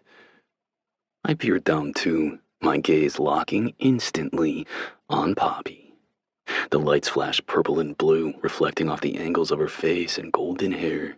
The music thumps a heavy beat as she sways, her hips pressed up tight against the crotch of some blonde dick in khakis. He's got his hands all over her. She leans her head back against his shoulder, her eyes shut tight, lips parted like she's a few seconds away from coming. My heart stops. What the actual fucking fuck? Next to me, Morrow grips tight to the rail. Will you please go take care of her? My eyes narrow on the dead man grinding behind her. I got it. He grabs my arm as I turn away. Hey, and by take care of her, I mean get her safely back to the hotel. What, did you think I was gonna dump her in the fucking Potomac? I said I'll take care of her, Cole. He gives me a shove. You go deal with your drunk teammate, I'll deal with mine. With one last look, he storms off, following the urgent calls of Sully and West. They disappear into the utility stairwell, and I take off for the main stairs, ready to track down my PR director. 20. Poppy. The feeling out on this dance floor is carnal. I'm letting the music and the mood move me. My limbs all feel loose, and my body is heating up. I sway and bounce to the beat, tossing my head back, running my fingers through my hair. Behind me, Kyle, the investment banker, dances like a frat boy. He's not clumsy, but he's not skilled either. But he's sweet and friendly, and he smells really good. That's about all I can ask for in a one-night stand, right? He cradles my hips with his hands, rocking to the beat with me. His thumbs brush little circles on my hip bones as his fingers inch perilously close to my bikini line. A little more to the left, and this man will be cupping my pussy over my dress. I want this, right? What did Tina say? I am exercising this freaking demon. His hand inches closer and I gasp, spinning around to face him. I'm more comfortable with the idea of his hands on my ass than my pussy. Bending at the knees a bit, he brushes my hair back and says in my ear, "Want to get out of here?" Oh, God. I have to leave with him. To have sex with this man. I have to get in a car and go to some other location. Why does the very idea make me want to run to the nearest wall and pull the fire alarm? There is no way I'm leaving here with a stranger. No sex is worth that anxiety. I don't care how good it is. I guess we could have sex here. Maybe in the bathroom? Ugh, no. That's not happening either. Poppy St. James does not have hookup sex in dirty bar bathrooms. But if we're not having sex in the bathroom, and I'm not leaving here with him to have sex anywhere else, that doesn't really leave us a lot of options. Kyle tips my face up. We could go to my place. I run a little studio over by 8th Street. Sure. Except the H now stands for how about not and say we did. Poor Kyle. It's not his fault I can't even do a one-night stand right. I'm all twisted up in my head, thinking through every scenario. I haven't showered since last night, and I've been running around all day. With everything I had to drink tonight, I don't feel particularly sexy at the moment anyway. In fact, I'm feeling kind of bloaty and... Poppy. A large hand clasps down on my shoulder, pulling me backward. I spin around, following the colorful spray of tattoos up the forearm to see Lukas standing there looking murderous. The music changes, and the lights switch to red and orange, the colors dancing like flames on his face. I swear he looks like a sexy devil glaring down at me. My heart beats with instant relief. "Lukas, Let's go," he says, extracting me from Kyle's embrace. But Kyle doesn't let go. "Hey, pal, take your hands off her. Poppy and I were just about to leave." On instinct, I grab a handful of Lukas's shirt. He glances down, a question in his eyes. I answer with a pleading look of my own. His jaw tightens as he wraps his tattooed arm around my shoulders. He raises his free hand toward Kyle, pointing a finger in the air. "First, I am not your pal. Second," he flicks up another finger. "Poppy isn't going anywhere with you, now or ever. You had a nice dance, and now it's time for you to go." Kyle huffs, alcohol and embarrassment fueling him as he glances around. "I'm sorry, is she your girl or something? Because I've been rubbing my dick up on her for the last 20 minutes, and you've been nowhere to be seen, asshole." "Lukas, no." I press my hands against his chest and push him back. I think he was just about to punch this investment banker in the face. Lukas keeps his arm around me, even as he tries to step in on Kyle. Say that again to my fucking face, you khaki-wearing limp-dick motherfucker. Do not touch him. I push on his hard chest again. Lukas, let's go. Keep your girl on a tighter leash next time, Kyle shouts. His friends have sensed the disturbance and they're edging closer, hackles raised in alarm. Oh, this cannot happen. My hot-headed hockey player is not getting in a fight over me in the middle of this club. Lukas, please, I beg again, pressing my whole body against him. If he's going to fight Kyle, he'll have to physically remove me first to do it. Lukas glances down at me again, his hand bracing my hip. There's a fire in his eyes like I've never seen before, and it's not just this sultry light show. He looks like he's ready to peel his skin off and morph into a dragon. It's hot and scary, and my brain feels like jelly as I take any opening I can find. I reach up, cupping his face with both hands. Lukas, honey, look at me, I all but shout. Look only at me. He doesn't matter, okay? He's gone. He's leaving. His hand tightens on my hip, fingers splayed wide as he pulls me closer. My hips press in against his thigh. I'm practically straddling his leg and... Oh my, is he hard right now? My heart races faster. Something about all this is turning him on. I know it can't be me. I drive him crazy. Every other word out of his mouth seems to be a teasing joke or an expletive. And most of the time, the only physical response I can elicit from him is a long-suffering eye roll or an annoyed huff. But I'm pressed up against him now, his arm around me like he's Tarzan and I'm Jane, and he is definitely feeling some kind of way about it. I lower a hand back to his chest, pressing my palm over his heart. Oh, God. It's racing, too. A muscle in his jaw is ticking. He's like a bomb ready to explode. I brush my thumb over the stubble on his cheek, right where I know a dimple hides. Lukas, take me back. I want to go back to the hotel now. Please? Behind us, Kyle's friends are pulling him away. The tension dissolves, and dancers start to press back in around us. Lukas keeps his hands on me, his body stiff as he peers over my head, eyes narrowed. Let's go, I say again. Not yet. That douche and his friends are leaving. I'm not taking you outside until I know they're gone. Well, we can't just stand here. I glance around, noting the way people are still watching us. Lukas, please. I brush my hands down his arms, following the corded muscle until I reach his hands on my hips. I turn around in his hold so we're back to front. Lacing our fingers together, I step forward, pulling him behind me. He lets himself be led, his fingers wrapping possessively around mine as he stays in step with me. I head over to the far end of the bar, finding a solitary open stool. Lukas helps me onto it, his front pressed against my back as he braces the bar with his hands to either side of me. Angry, possessive Lukas was really working for me, but it was all a show to get Kyle to go away. You can drop the act now, I call over my shoulder. I'm in no danger from Lord Khaki Pants. They haven't left, he replies. They're down at the other end of the bar paying their tab. I lean forward and peer down the length of the bar. Kyle is standing at the end between two of his banker friends. He's giving me a heated look, one part angry, 2 parts yearning. He raises a brow, gesturing with a nod toward the door as if to say, "Still want to meet me outside?" Behind me, Lukas literally growls like an angry bear. He saw it too.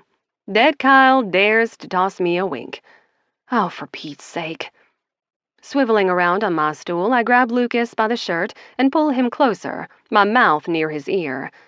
Do me a favor and pretend we're kissing or something. This guy is just not getting the memo. Lukas pulls away, searching my eyes for a split second before he cups my face and kisses the heck out of me. His mouth presses to mine, and I feel the warmth of his tongue. I taste the hoppy notes of beer on his lips. He unleashes himself, pressing me back against the bar, his fingers tangling in my hair. I fight to hold back a moan as my knees part, giving him room to step in closer.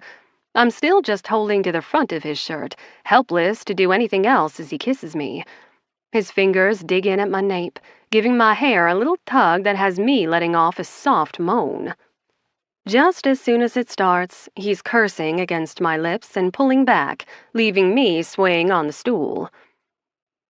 Well, that was pornographic. I glance over my shoulder to see Tina standing there, her pierced dimples on display as she grins at me.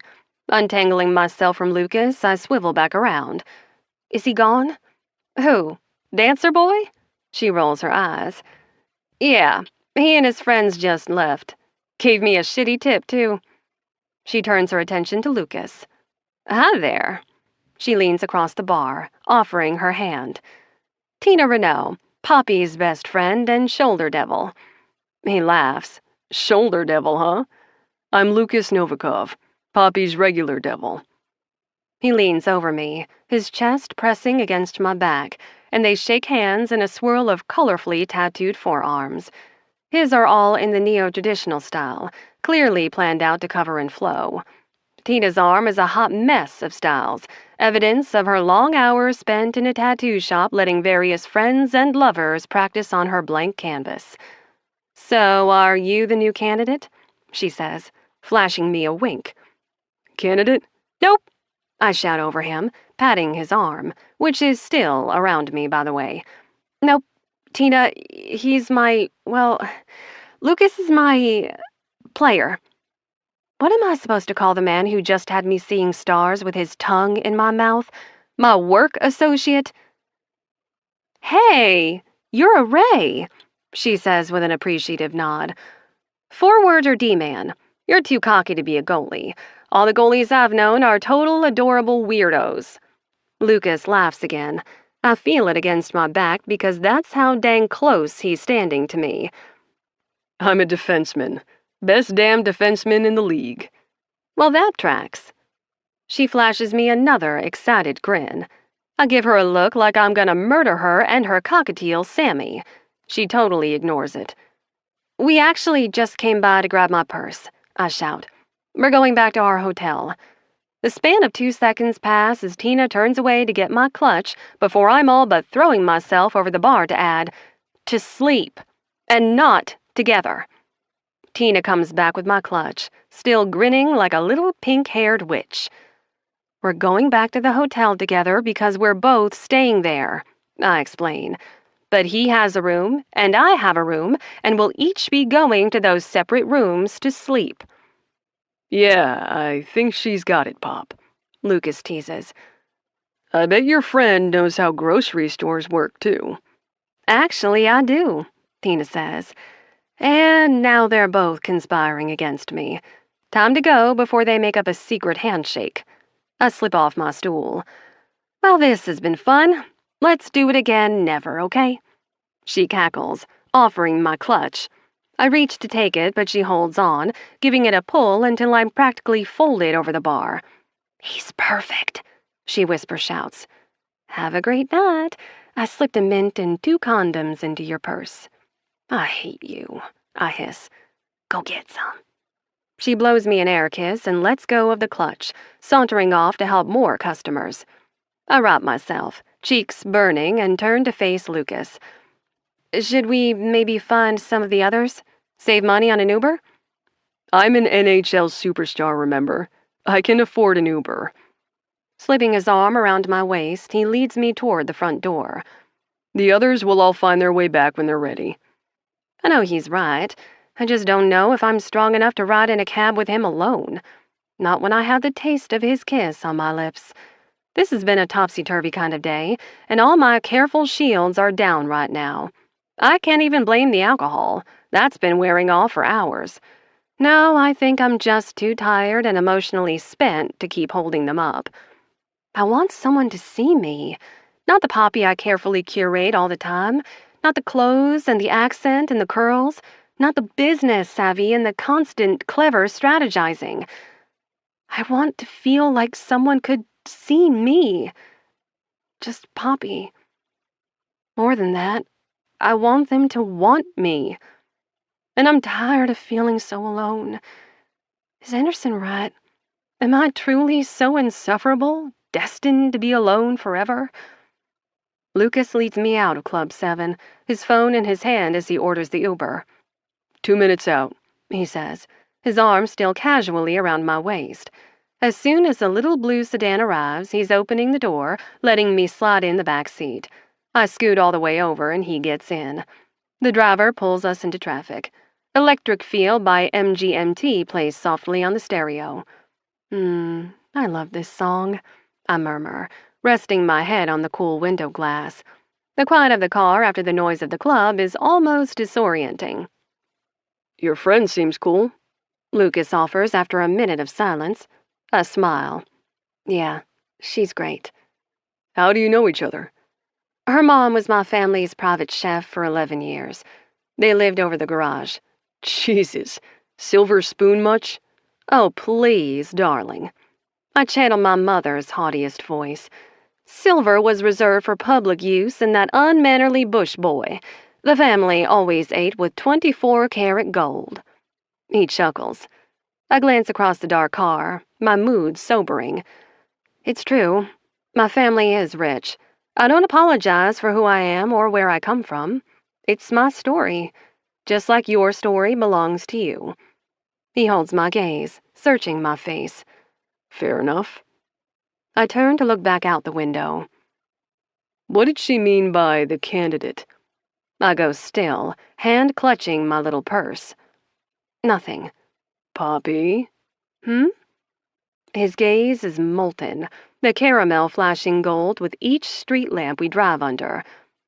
Why were you wasting your time dancing with that asshole? I look pointedly away. Kyle was being a perfect gentleman until you showed up. And I'm allowed to dance with whoever I want, Lukas. It's a free country. Of course his name is Kyle. And what was going to happen between you and Limp Dick Kyle if I hadn't walked up when I did? Nothing. Really? Because he seemed to think he was taking you home tonight. Is that because he was your chosen candidate? Lukas.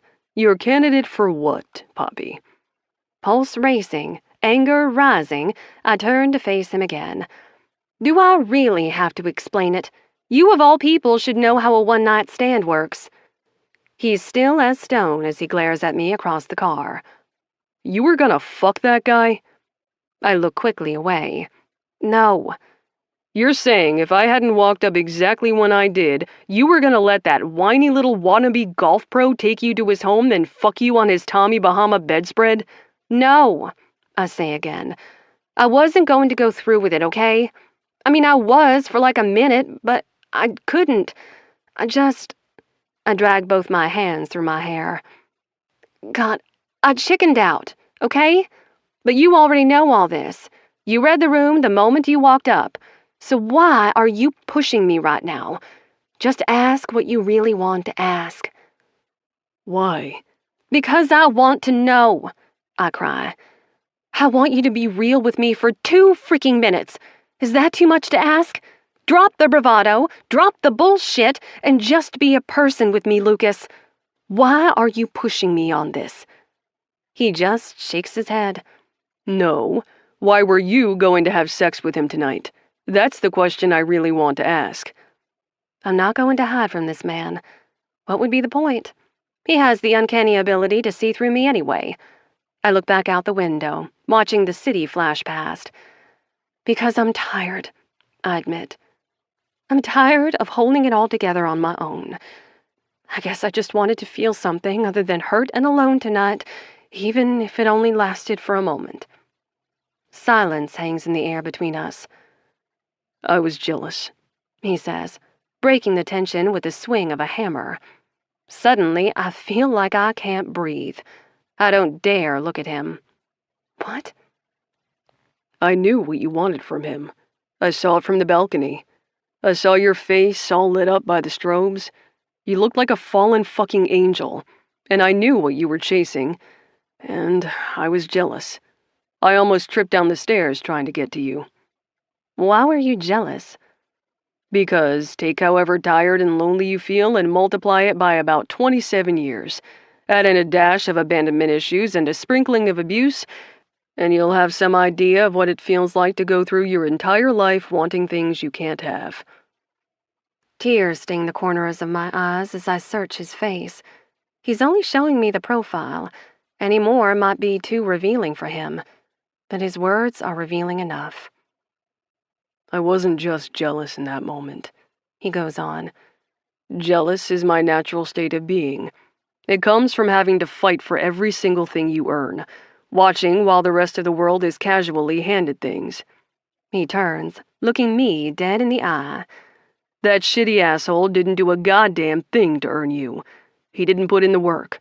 He didn't have your trust. Hell, you were inching the fuck away from him half the time, but he was going to know what it feels like to be inside you? I couldn't let that happen. Shouldn't it be my choice who I sleep with, not yours? Yeah, well, I'm an imperfect fucking person, but you already knew that. From the front seat, the driver awkwardly clears his throat. Guys, we're here. I sigh, leaning against the door as we pull up at the valet parking stand of our hotel. As soon as the car stops, I get out. I feel like I can't breathe. This day was already a disaster. Now this night is shredding me at the seams. Lukas is shredding me. What the heck is he even saying? He wants me? All this time he wanted me. He just knows he can't have me. I'm sure there are reasons why that's true, good reasons, but for the life of me in this moment, I can't remember a single one. He follows silently behind me in the hotel lobby. The concierge greets us. Otherwise, the lobby is empty. It's late. I don't see any other Rays, and I'm definitely looking. My heels click as I make my way over to the elevator bank. Lukas follows. I take a deep breath, readying myself as much for a ride in an elevator as sharing it with this man who keeps hogging all my air with a look and a touch. I press the silver up button, and the mirrored doors open.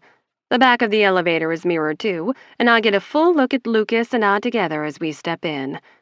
Sweet heavens, he's so handsome. I mean, I always knew he was, in a rough around the edges sort of way, but now the lumps and scars tell the story of his life. His injuries, his fight to earn his way to the top of his sport. He works so hard, and like me, he's tired. And he's alone, too.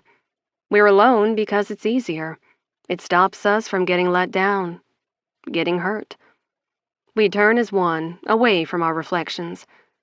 I'm on 5, I say, pressing the button. 6, he says from behind me. I press the number 6, and the car rattles upwards, the wall panel beeping with each floor we pass. So long as we're moving, I'm fine. It's when elevators stop that the panic sets in. I watch the numbers glow and change as every fiber of me feels pulled to the man standing behind me. We pass the 4th floor, and the words come tumbling out of my mouth. Lukas, you can have me. 21. Poppy. What did you just say? Behind me, I can feel the tension rolling off Lukas in waves. I don't dare turn around. You think you can't have me, and I'm saying that you can. I mean, only if you want to. I finish, tucking my hair behind my ear. The elevator stops at floor 5, and the doors whoosh open. Lukas shakes his head. I see the reflection of it in the steel wall panel. Just get out, Poppy. You're still drunk. Go sleep it off. I spin around, eyes wide. I'm totally not. Look. I stand on one leg, wobbling a bit as I tap my nose with my left finger, then my right. That's just the heels, I say defensively, lowering my foot to the floor. He grins, crossing his arms as he leans against the elevator wall. Hey, you try to flamingo in heels. Try it in skates, and I'll try it in heels. The door is shut behind me. Oh, shoot. If he's really going to turn me down right now, I need to be able to make a quick exit. I slam my thumb on the door open button and step out. Holding the door with my hand, I give this one last try. Okay, look, I'm tipsy, but I'm not drunk. I'm tired and lonely and sad, and yeah, let's face it, I'm pretty much a hot mess. But I'm also horny, and for one night only, I am saying yes. So if you want the universe to hand you something without you having to fight for it for once, then here I am. Now are you in or out? He searches my face, those caramel eyes unraveling me. Then the corner of his mouth twitches with a smirk. Show me the flamingo again? Good night, Lukas. I let the door go, spinning away. Hope the elevator doesn't crash, I call over my shoulder. He laughs, following me out. Poppy, wait. He wraps his hand around my wrist. I try to tug free. Let me go. He weaves his fingers in with mine, holding on as he follows me down the long, narrow hallway. I've had enough emotional battering for one day, and I really can't bear to be teased by you right now. So please, just go back to the elevator.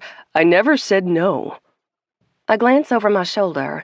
He's still holding my hand, his grip steady, calm as a rock. I search his face, taking comfort in the familiar gold flecks in his pretty caramel eyes. Then what are you saying? Lukas sighs, glancing around. I'm saying, if we do this, we both know it will be a terrible mistake. Huge, I whisper, heart in my throat. His hand brushes along my shoulder and down my arm, raising goose flesh as he goes. I mean, it's me. His hand starts trailing back up, and I think I'm going to melt into the floor. And it's you. I lean into him, my free hand resting on his hip. I'm well aware that you're an obnoxious, egotistical ass. He cups my cheek, his fingers smoothing my hair back as he wraps his hand around to hold my nape. These points of connection feel magnetic. His hand in mine, my fingers brushing the curve of his hip. Neither of us can pull away. And you're a ball-busting harpy witch, he assures me. But you're also so gorgeous you knock the air out of my chest when you walk in the fucking room. I tip my head back. And you make my tongue feel like it's too big for my mouth. And that's... He blinks, pulling away slightly. Wait, is that a good thing? Apparently. I slip my hand under the hem of his shirt, my fingers brushing the bare skin of his side. He jolts. In a blink, he's cursing and backing away from me, nearly hitting his hip on the little decorative side table holding a tacky gold lamp. Fuck. We need ground rules. He drags both hands through his hair, which just puts his tatted biceps on display, flexing those chest muscles in his too-tight shirt. Come on, you're the rule maker here. Tell me what I can do. Better yet, tell me what I can't do before I lose my fucking mind. One night only, I say. Obviously. And no one can know. Duh. Do you have any idea what this would do to my reputation if it got out? No good time bunny would ever look at me twice again. Why? Hello? He waves a frantic hand at me from head to toe. Look at you. I brush a self-conscious hand down the front of my dress. What's wrong with me? You're a total boyfriend girl. The bunnies will all think I've moved on. They'll think I'm suddenly looking for commitment. The news will spread that Lukas Novikov is finally ready for the house and the kids and the dog. That cannot happen. Do you understand? No one will know, I say again. One night only. Please, Lukas. I just want to feel something. Please, can you help me with that? As a friend? He sighs, looking me up and down one more time. Fine. On one condition. Hope blooms in my chest. Oh, God, is this really happening? Are we doing this? What? I ask, trying not to sound too eager. Those caramel eyes flash with hunger as he takes a step away from the wall. Kiss me again. My heart stops. What? Show me what it feels like when you're not pretending for the sake of some handsy douche. Kiss me because you actually want to. Because you want to kiss me. Lukas stands there, holding his vulnerability in his hands, asking me not to break it. Just like me, he wants to be wanted. He wants to feel seen for exactly who he is. Oh, we are so doing this. I cross to his side, my clutch dropping to the floor as I wrap both my hands around his neck and pull him down to me. Then I kiss him because I want to. His mouth slants over mine, and his hands are on me, first bracing possessively at my back, then sliding down to my hips. He groans, his tongue dancing with mine. Then he spins us around, pressing me up against the wall. Can I touch you? Yes, I pant. Please, God, yes. Where? Anywhere. Everywhere. Please, just don't stop. With a feral sound, he wraps both hands around me, cupping my ass. I love the strength of his touch. He lifts me off the floor, pressing me against the wall with his hips. My little blue dress bunches at my waist as my legs wrap around him. I graze my nails over his shoulders and kiss his neck. Oh, fuck. He braces me with one hand as the other dives into my hair. Do I pass the test? I say in his ear. Can you feel how much I want you? If not, there are other places you can check besides my mouth. Such a goddamn fucking tease, he growls, sucking on my neck. The sensation lights me up inside, turning my core from flickering flames into molten lava. If you're about to tell me you keep busting balls even when a guy is balls deep, we're gonna have to find something to do with this smart mouth. I laugh, wiggling my hips until I find what I want. Oh, God. His hard dick presses against my pussy, and I'm flying. Please, please, please don't make me wait.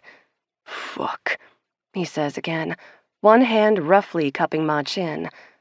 Say you want this. I move my hips against him, and he presses me harder against the wall. Say it. I want this. Say it again. I tip my head back. I want you, Lukas.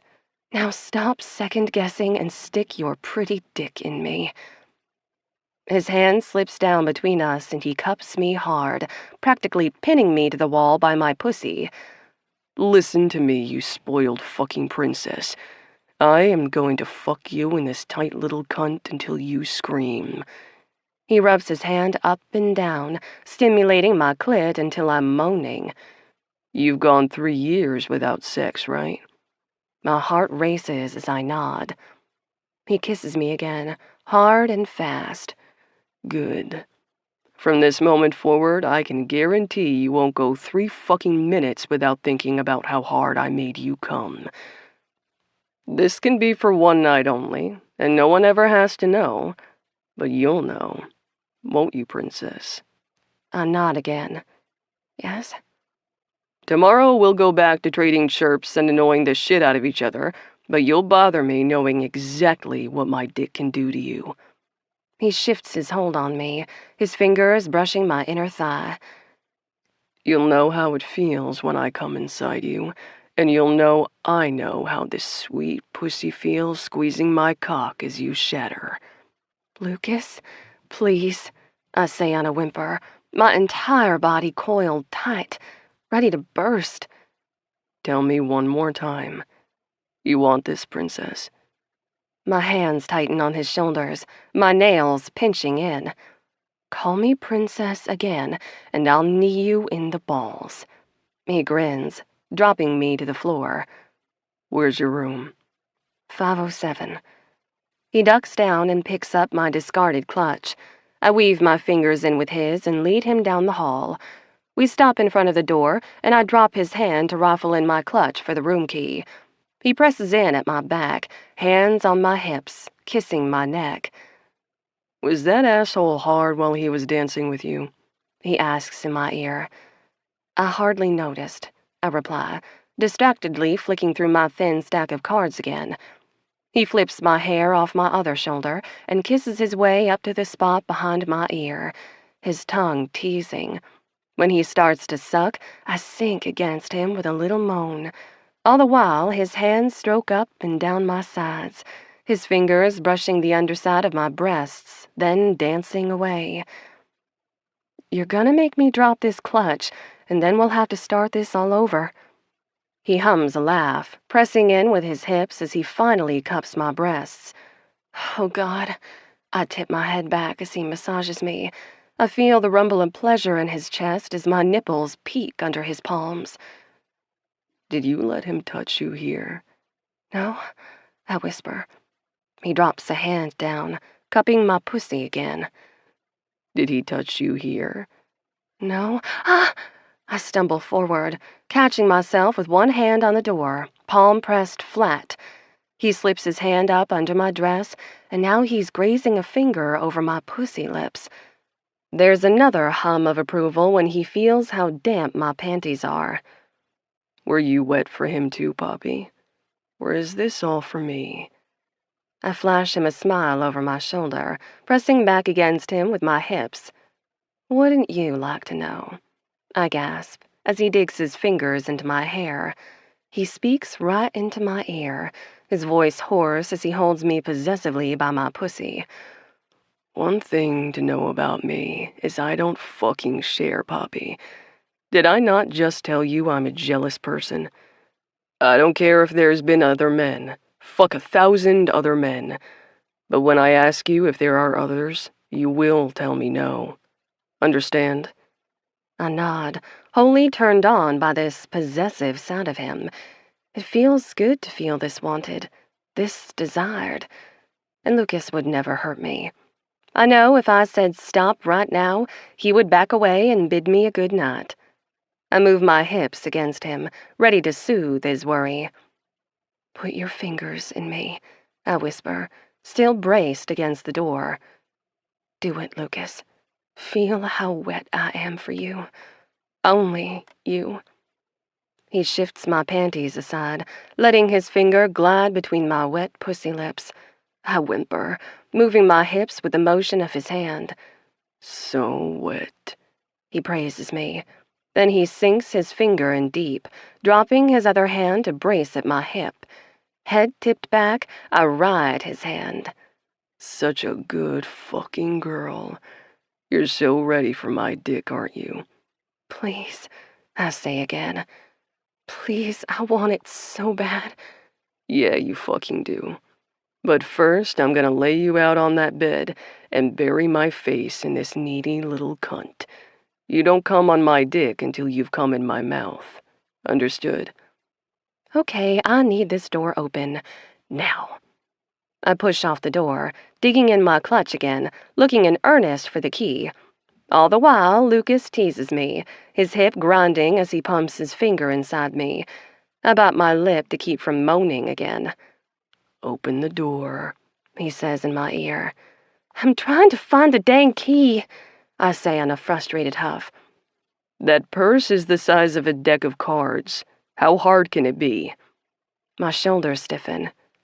He's right. It's not in here.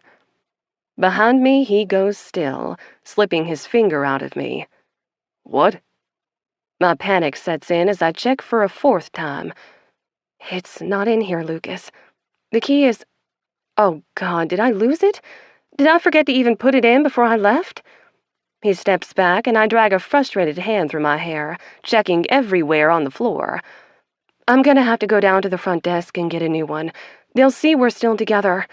Oh, God, this is so embarrassing. Why do I always do stuff like this? Snatching my hand, he leads me down the hall. Come on. What are you doing? I pull on his hand.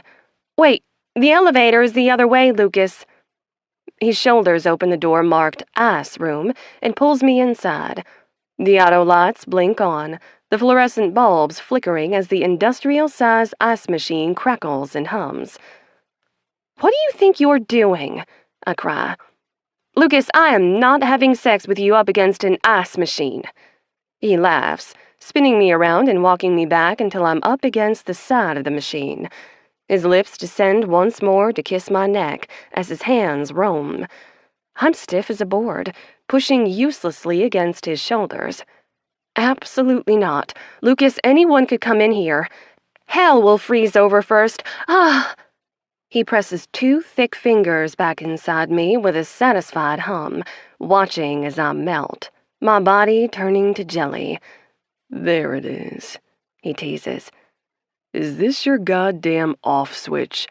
When that brain won't stop worrying and the mouth won't stop talking, I'll know to do this. He wiggles his fingers, and I cling to his arms with both hands. I couldn't even tell you where I dropped my clutch now.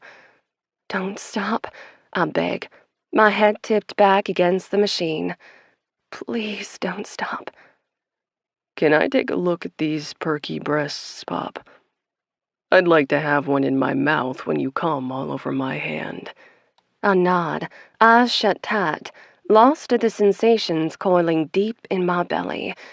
He peels the strap of my dress down, stretching the fabric until my breast is exposed.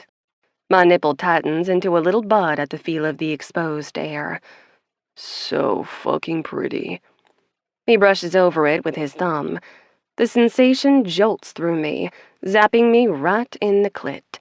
Feeling bold, I squeeze my pussy tight around his fingers. Fuck, he groans. Do that again. Take your shirt off and I will. He kisses my lips, a single hard press, and then he's pulling back, leaving me reeling. He strips off his shirt, dropping it to the floor, and I get the first real effect of a shirtless Lukas Novikov. This man is a work of art, and I'm not just talking about the tattoos. They paint their way up his arms on both sides, ending in swirls of patterns and colors over his shoulders. He has a few more tattoos dotting his sides and ribs. One sits low on his left hip, a red heart outline with black letters inside spelling free. Aside from the tattoos, the man is in peak physical condition, with hard pecs and washboard abs. A sharp V lines either hip, disappearing into his navy dress pants. Like what you see? He teases me with a flex of his pecs. You're beautiful, I admit. He steps in, cupping my face with both hands. His caramel eyes feast on me, darting to take in all my features. He looks like he's trying to memorize them. Every line, every freckle. So are you, he says, voice low. I brush my hands up his naked sides, smoothing them over his hairless chest. Do you wax? He grins. Of course. This body is my temple. I take care of it in all ways. He leans in. And from what I just felt between your legs, you do too. I nod, biting my bottom lip. Mind if I see for myself? I swallow my gasp. What? Right here? He kisses down my neck to my breast, humming against my skin. Right here, Poppy. We're not leaving this room until I've fucked all this worry right out of you. Then he closes his mouth around my nipple, sucking it hard. I swallow my cry, both hands digging into his hair. My dress fights to slip back up over my boob. With a frustrated growl, Lukas forces my hands down. Then he reaches out with both hands and jerks my dress off my shoulders, exposing my whole chest.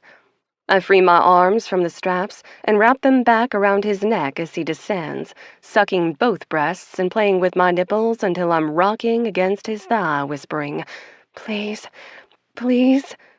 Do you want to come, Poppy? He kisses his way up my chest to speak against my ear.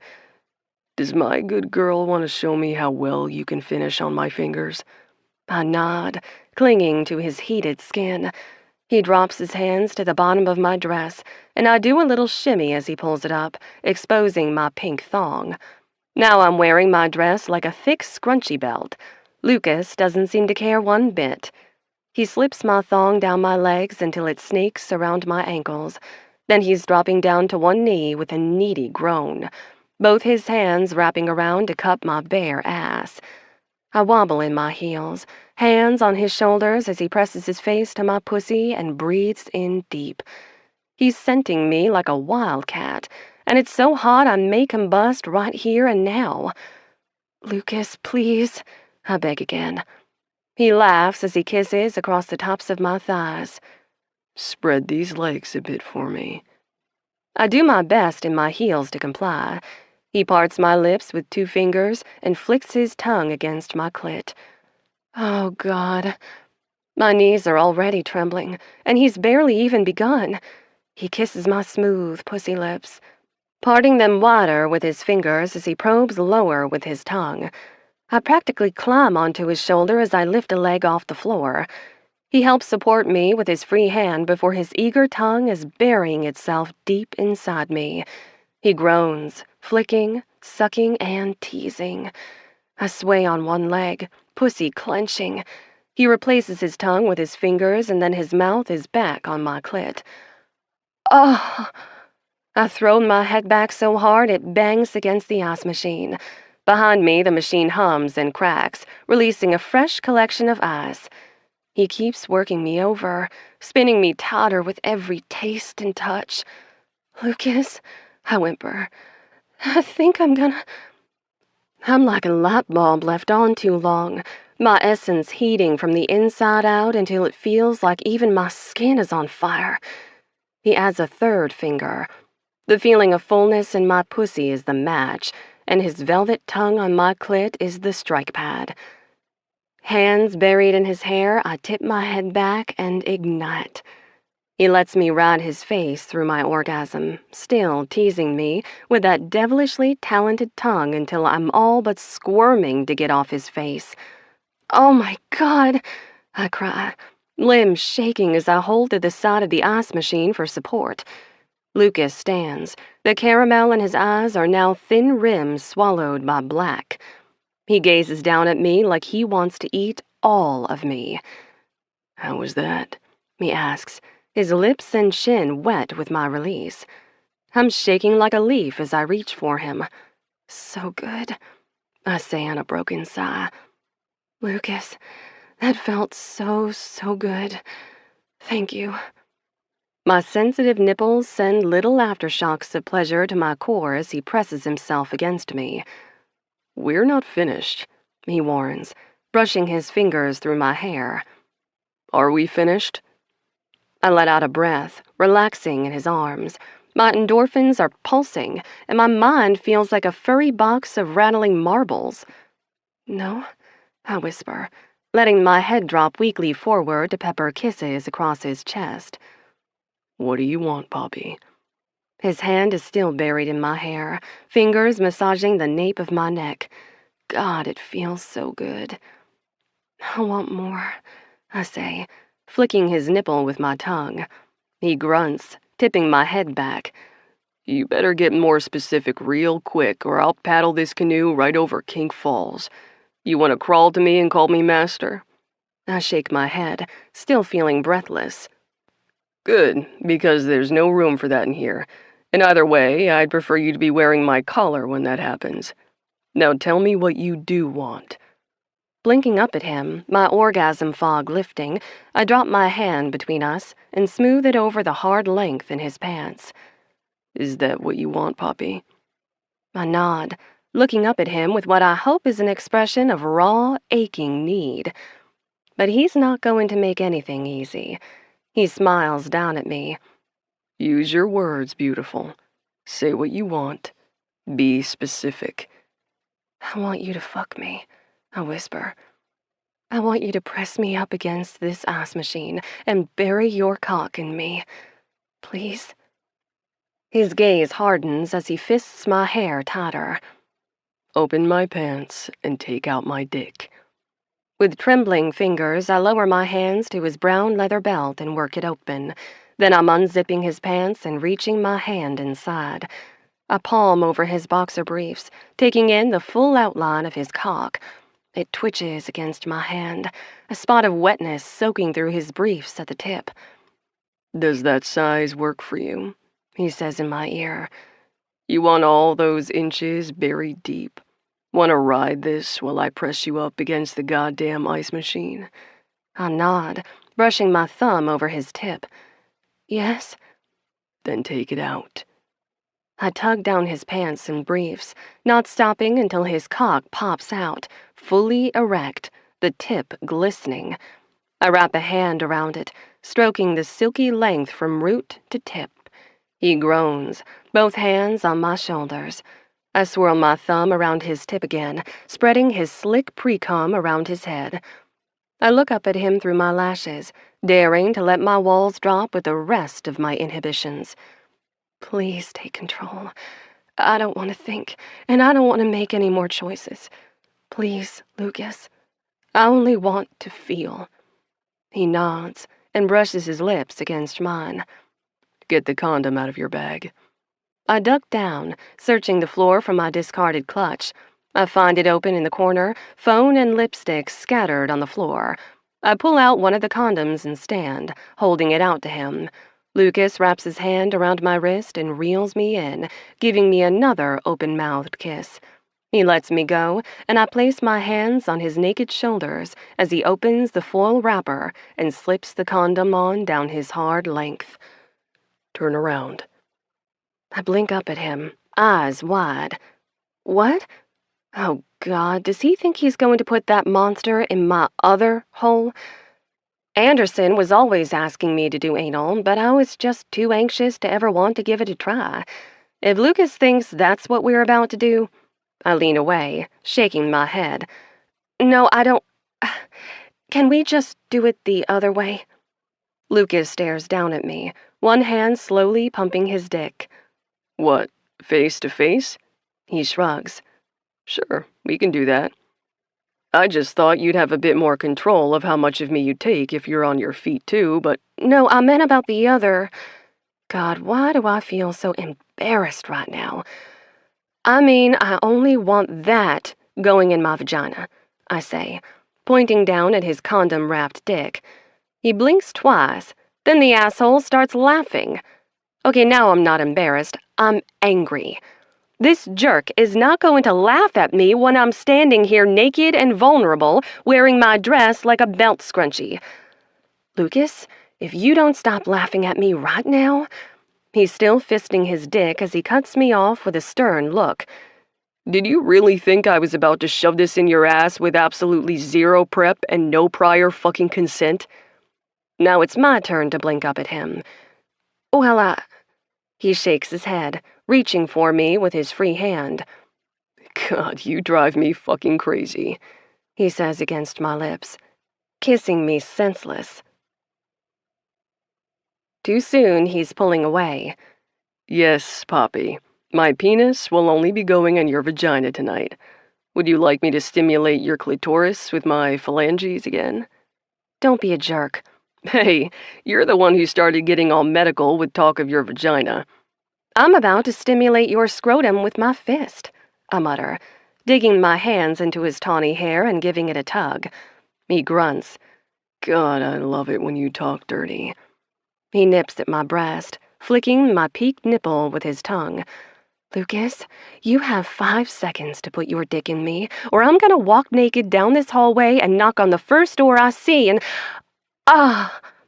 I squeal as he lifts me clear off the ground, slamming my back against the ice machine. All my air leaves my chest with an unfeminine oof as he wraps his hands around my thighs and spreads me open. He's all power as he holds me up like I weigh nothing, the tip of his dick prodding at my entrance. Look at me, he commands. My heart is racing, and my core is already spiraling tight as I look up, searching his face. You're gonna know this is me. I'm not just any dick for you, Poppy. That's all you wanted, right? Any dick will do so long as you get to feel something. He notches his tip at my entrance, pressing in, and I hold tighter to his shoulders. Lukas? That's right, he coaxes, his breath stuttering as he slides me down his length, filling me. Keep saying my name. I tense as I feel overfull, my fingers digging into his shoulders. The fullness is verging on pain. Relax, baby, he soothes. Look at me. Hey, Poppy. Look at me, pretty girl. I blink my eyes open, panting through parted lips as I look in his eyes again. There's a softness there. Even as I feel him against me, his every muscle coiled tight. I've got you, He says. I won't hurt you. Breathe out with me. Deep exhale and relax. I do as he says, letting out a yoga breath as I sink against him. My body slides a few more inches down as I settle against his hips, his whole dick buried inside me. Such a good fucking girl, He praises. Look at you taking my cock like a fucking champ. Your cunt is so tight. You fit me like a glove, baby. His words wash over me, soothing me as he begins to move. He rocks against me, keeping his length buried. That good? Mm-hmm. I close my eyes, tipping my head back as I sink into the feeling of him filling me inside and out. The clean, citrus scent of his sporty cologne clouds my senses, while the heat of his skin burns into me at every point where we're touching. Open your eyes, He urges. Be here with me. I open my eyes, tears filling them. Go faster. He shakes his head. I'm not rushing this. I get one night to call you mine, Poppy. You are gonna ride this dick until it rewrites your goddamn DNA. He doesn't thrust faster, but he ruts deeper, his hips driving up and in. I hold on to his shoulders, opening myself to every sensation. My pussy tightens, and he finally ups the pace. Yes, He pants, driving harder. there it is, baby. Give me one more like this. Come, Poppy. Squeeze me. Yes. I cry out, head tipped back as I come. All the muscles in my core contract, and I ride wave after wave of pulsing orgasm. Lukas keeps his tempo steady, riding it out with me on a long groan. Then he presses a few kisses to my mouth and chin. Let me finish you. Let's see fucking stars. I nod, unable to form words. He eases out of me and lowers me to the floor. I ungracefully unpretzel myself, my legs like jelly as I stand in my stupid heels. Turn around. I promise my penis will only go in your vagina, He teases, kissing the tip of my nose. I teeter on my heels, turning around to face the ice machine. Hands flat. Widen your stance a bit. Lukas helps me get into position, putting light pressure on my back to bend me over. Just like that. Such a good girl. So good at taking direction. I glare at him over my shoulder, and he laughs, smacking my butt. I gasp, hands flexing against the machine. Then Lukas is behind me, bending at the knees and sinking himself back inside me. I swallow a moan as he pulls back on my hips while he pushes forward, burying himself to the hilt. There it is, He groans. so fucking good, so deep and tight. You ready? I nod, still unable to speak. Behind me, Lukas unleashes himself. With one hand on my hip and the other buried in my hair, he slams his hips into me. My lips part on a silent scream, and I arch my back. My body lights up like a Christmas tree as he owns me from the inside out. I only realize my cries aren't so silent when Lukas folds himself over my back, wrapping a hand around my mouth. Shh. You gotta be quiet, baby. These sounds are only for me. How else will we both lie about this later and say it never happened? I moan into his hand, feeling whoever I was before I stumbled into this ice room burn down to ash and embers. That Poppy is gone. Lukas is right. I'm going to be leaving this room as someone different, someone stronger. I rock into his thrusts, and that drives him wild. He ruts harder, snaking a hand between my legs to massage my clit. Come again. He commands. One more. Give me everything this time. We don't stop until you fucking shatter. He wants everything. He can have it. Lukas Novikov can take literally any piece of me. Closing my eyes tight, I focus on that ball of fire, burning in my core, willing it to burn brighter. My body shakes, and his hand holds back my screams as we both climax. He folds over my back, digging his teeth in at my shoulder as he swallows his own shout of ecstasy. That little bite of pain is the only thing keeping me tethered to reality, centering me as I slowly float back down to earth. "You're not alone, Pop," he says in my ear. Then he kisses the mark he left on my shoulder. It should be a sweet moment. It is sweet. Lukas is here with me. His warmth surrounds me. His cool, comforting scent mixes with mine with our sweat, our primal essence. There's something sacred about it. I feel so full of him, so blissfully at peace. But then he's pulling out of me. Then he's stepping away, searching for his discarded clothes. And now I'm left with my hands pressed against the side of this ice machine, my body trembling, feeling somehow emptier and lonelier than I ever was before. 22. Lukas. I wake up in a dark hotel room, and I know without checking that it's 10 minutes to 6. I know because that's my fun little party trick. My body always jolts awake about 10 minutes before my alarm is set to go off. I've been this way since I was a kid.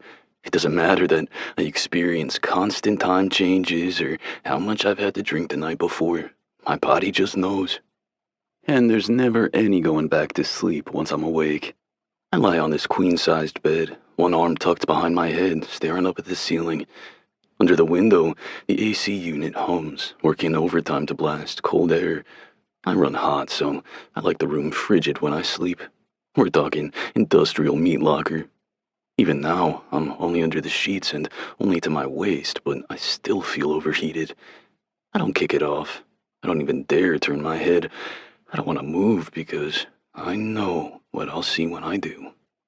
Poppy St. James is asleep in my bed. A thoroughly fucked Poppy St. James, wearing only my goddamn shirt. After the ice machine, the combination of alcohol burn-off and multiple orgasms led to an unexpected sub-drop that had Poppy feeling pretty loopy. I saw the signs immediately. The disorientation, the fatigue, the shaking. She needed some serious aftercare. I brought her up to my room, cleaned her up and put her to bed, which led to us cuddling like a pair of teenagers, which led to me getting hard because, hello, Poppy St. James was naked in my bed. When she felt it, she stretched behind herself, reaching for her little purse on the bedside table. She took out the second condom, sheathed me with her own goddamn hand, then tossed her leg over my hip and slid me in. We slow fucked until we came together, me groaning her name into a fistful of her hair. She fell asleep curled against my chest, with my dick still inside her. It was... I sigh, dragging a tired hand over my face. She's lying next to me now, body bent like the letter V, with her tight little ass pressed against my hip. I don't want to wake her, but I have to. She has to get out of here, and quick. All the guys will be waking up for our 7 a.m. flight back to Jacksonville. Once they start wandering the halls, there'll be no sneaking her out. She only had 2 rules. One night only, and no one else can know. That's the only reason I got to fuck her last night, because she trusts that I can hold to those 2 simple requests. Who would I be if I let her down now? Bracing myself, I rolled to my side, taking in a view of her asleep in my bed. The only light comes from behind the half-closed bathroom door, but it's enough. The white comforter is double-folded and piled on top of her, covering her to the shoulder. She's got one arm tucked under the pillow. The other is by her face.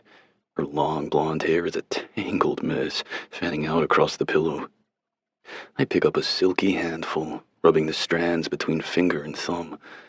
She has really pretty hair. It's so smooth and shiny. It smells good too, like rosemary and mint. Soft and refreshing, just like her. I dip my head, pressing the handful to my face. I breathe deep. Fuck. Please, God, just let me have this scent. I'll lock it away in the back of my mind with the rest of my memories of this night. She stirs in her sleep, scooting closer, chasing my warmth like a greedy lap cat. Then she lets out a soft hum of contentment, and I'm ready to crawl between her goddamn legs. I have to taste her again, just one more time. No, I can't do this. I can't bear it. She needs to go, now. I drop her hair and sit up, propping myself up with the pillows just as my phone alarm starts to beep. Next to me, Poppy wakes. Reaching over, I turn off the alarm and unplug my phone. I stretch back and pretend I'm reading something, but all my senses are locked on her. Poppy stretches under her mountain of comforter. Then she slowly sits up like a mummy rising from a coffin. Her messy golden curls tumble down her back as she rubs her face and looks around. "Morning," I say in a bored tone. She shrieks, all but falling out of the bed as she stands, dragging the comforter with her. Lukas, what are you doing in my room? "Try again, princess," I tease, my chest hollow as I take in the look of shock on her face. "This is my room." She looks around, still disoriented. Her eye makeup is smeared, giving her dark circles like a sexy little raccoon. She spies my backpack on the chair, my tablet charging by the TV. No. She shakes her head. No, I went back to my room. Please tell me I went back to my room. "You didn't have a key, remember? Still don't." She groans, holding her head with one hand as she clutches the comforter to her half-naked body with the other. Oh, my Lord in heaven, this pounding in my head is like hail on a tin roof. Blame Tina. Too many Jack's Ray cocktails. Everything is so fuzzy, she whimpers. Please tell me this is a dream. Am I dreaming? Did we really have sex last night? My shoulders tense. "You said you weren't drunk." I wasn't, she cries. At least I didn't think I was, but I have absolutely no memory of anything that happened after the ice machine. Even that feels like this big, hazy blur. Okay, fuck this. I toss my phone to the bed. Wow, I didn't know there was a level of so thoroughly fucked it causes memory loss. I guess I should add that to the special skills section of my online dating profile, eh? She groans again. Sure, you can add it right above flexing in mirrors and skating into walls at high speed.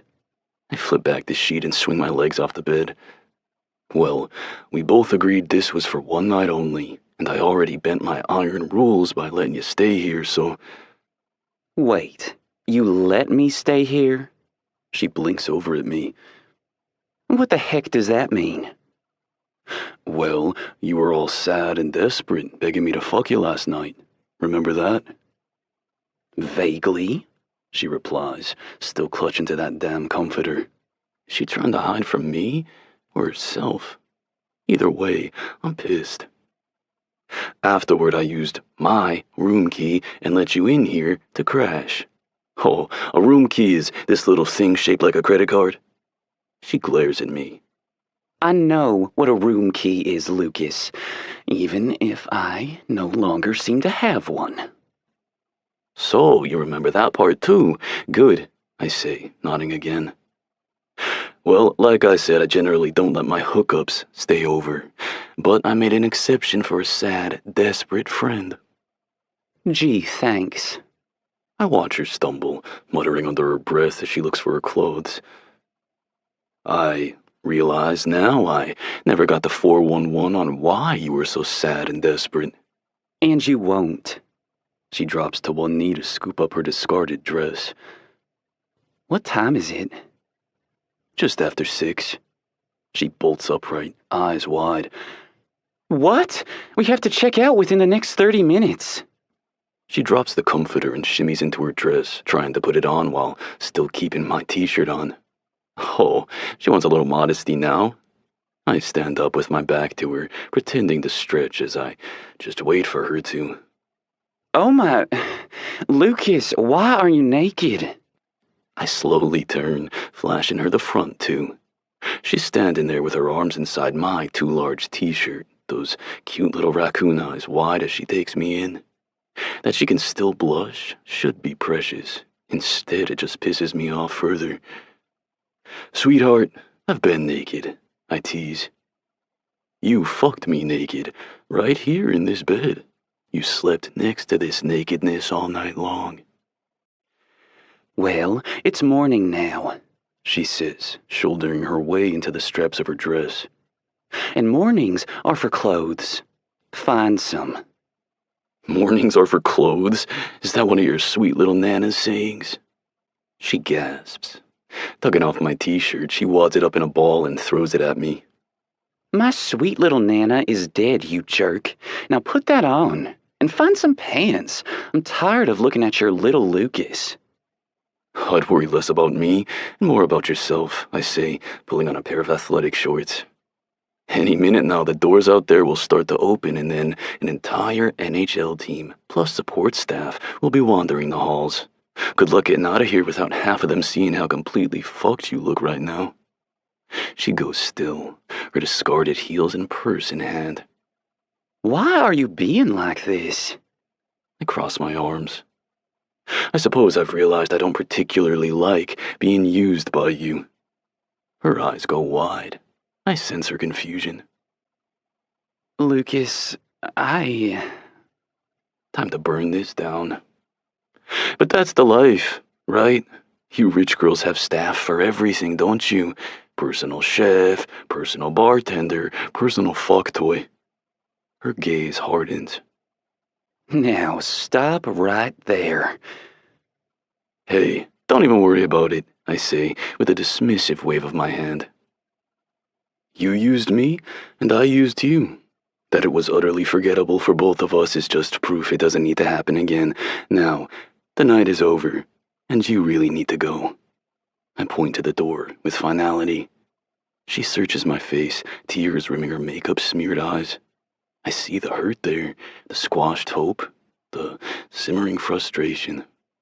In this moment, she's actively hating me. Good. She can hate me all she wants. It doesn't matter. It's not like anyone can ever hate me as much as I hate myself. Well, I see it's true what they say about mourning after regret. Can I add that as a testimonial on my dating profile? Oh, screw you, Lukas. She turns away, searching for her phone. Again? I mean, it'll be breaking all your precious rules, but I suppose if you're on top this time and you're quick about it. No thanks. She snaps, hurrying over to the TV stand to unplug her phone. Never mind that I was the jerk who plugged it in for her. I think I'd rather sleep with a possum. She tosses over her shoulder as she heads for the door. Don't be late for the bus. And forget this ever happened. Already did. I call after her as she disappears, closing the door with a snap. I stand there, hands shaking, staring at the closed door. A low growl rumbles in my chest. Well, this is just fucking perfect. Classic Novikov. Whenever there's a good thing in my life, I have to go and ruin it. It's like I'm fucking Thanos, always turning beautiful things into ash. Desperate to lean into this burning feeling of destruction, I snatch my pillow off the bed and throw it at the door. It hits with a pathetic thump. Cursing under my breath, I grab the other pillows, throwing them one after the other. I throw the remote, I throw my shoes, the TV guide, the complimentary slippers. I even throw my goddamn phone. That makes the loudest thud. As it clatters to the floor, it pings with a new message. Hands still shaking, I cross the room and pick it up. I tap the screen to see a new text from Morrow. I read it, feeling like I've somehow reached a level below rock fucking bottom. Morrow. Why did Sully and I just get Venmo requests from Carlson saying we each owe him $50? You said you were paying our tabs. What the hell happened last night? 23. Colton. I'm a ball of nerves as I heft my bag onto my shoulder and climb the stairs of the team bus. Novi is already on. I spot him immediately, 5 rows down, shades on, hat pulled low, hood up. He's leaning against the window like he's sleeping, but I know better. Most hockey players live to nap. During the season, if I'm not playing, working out, or eating, you can assume I'm napping. But Novi doesn't nap.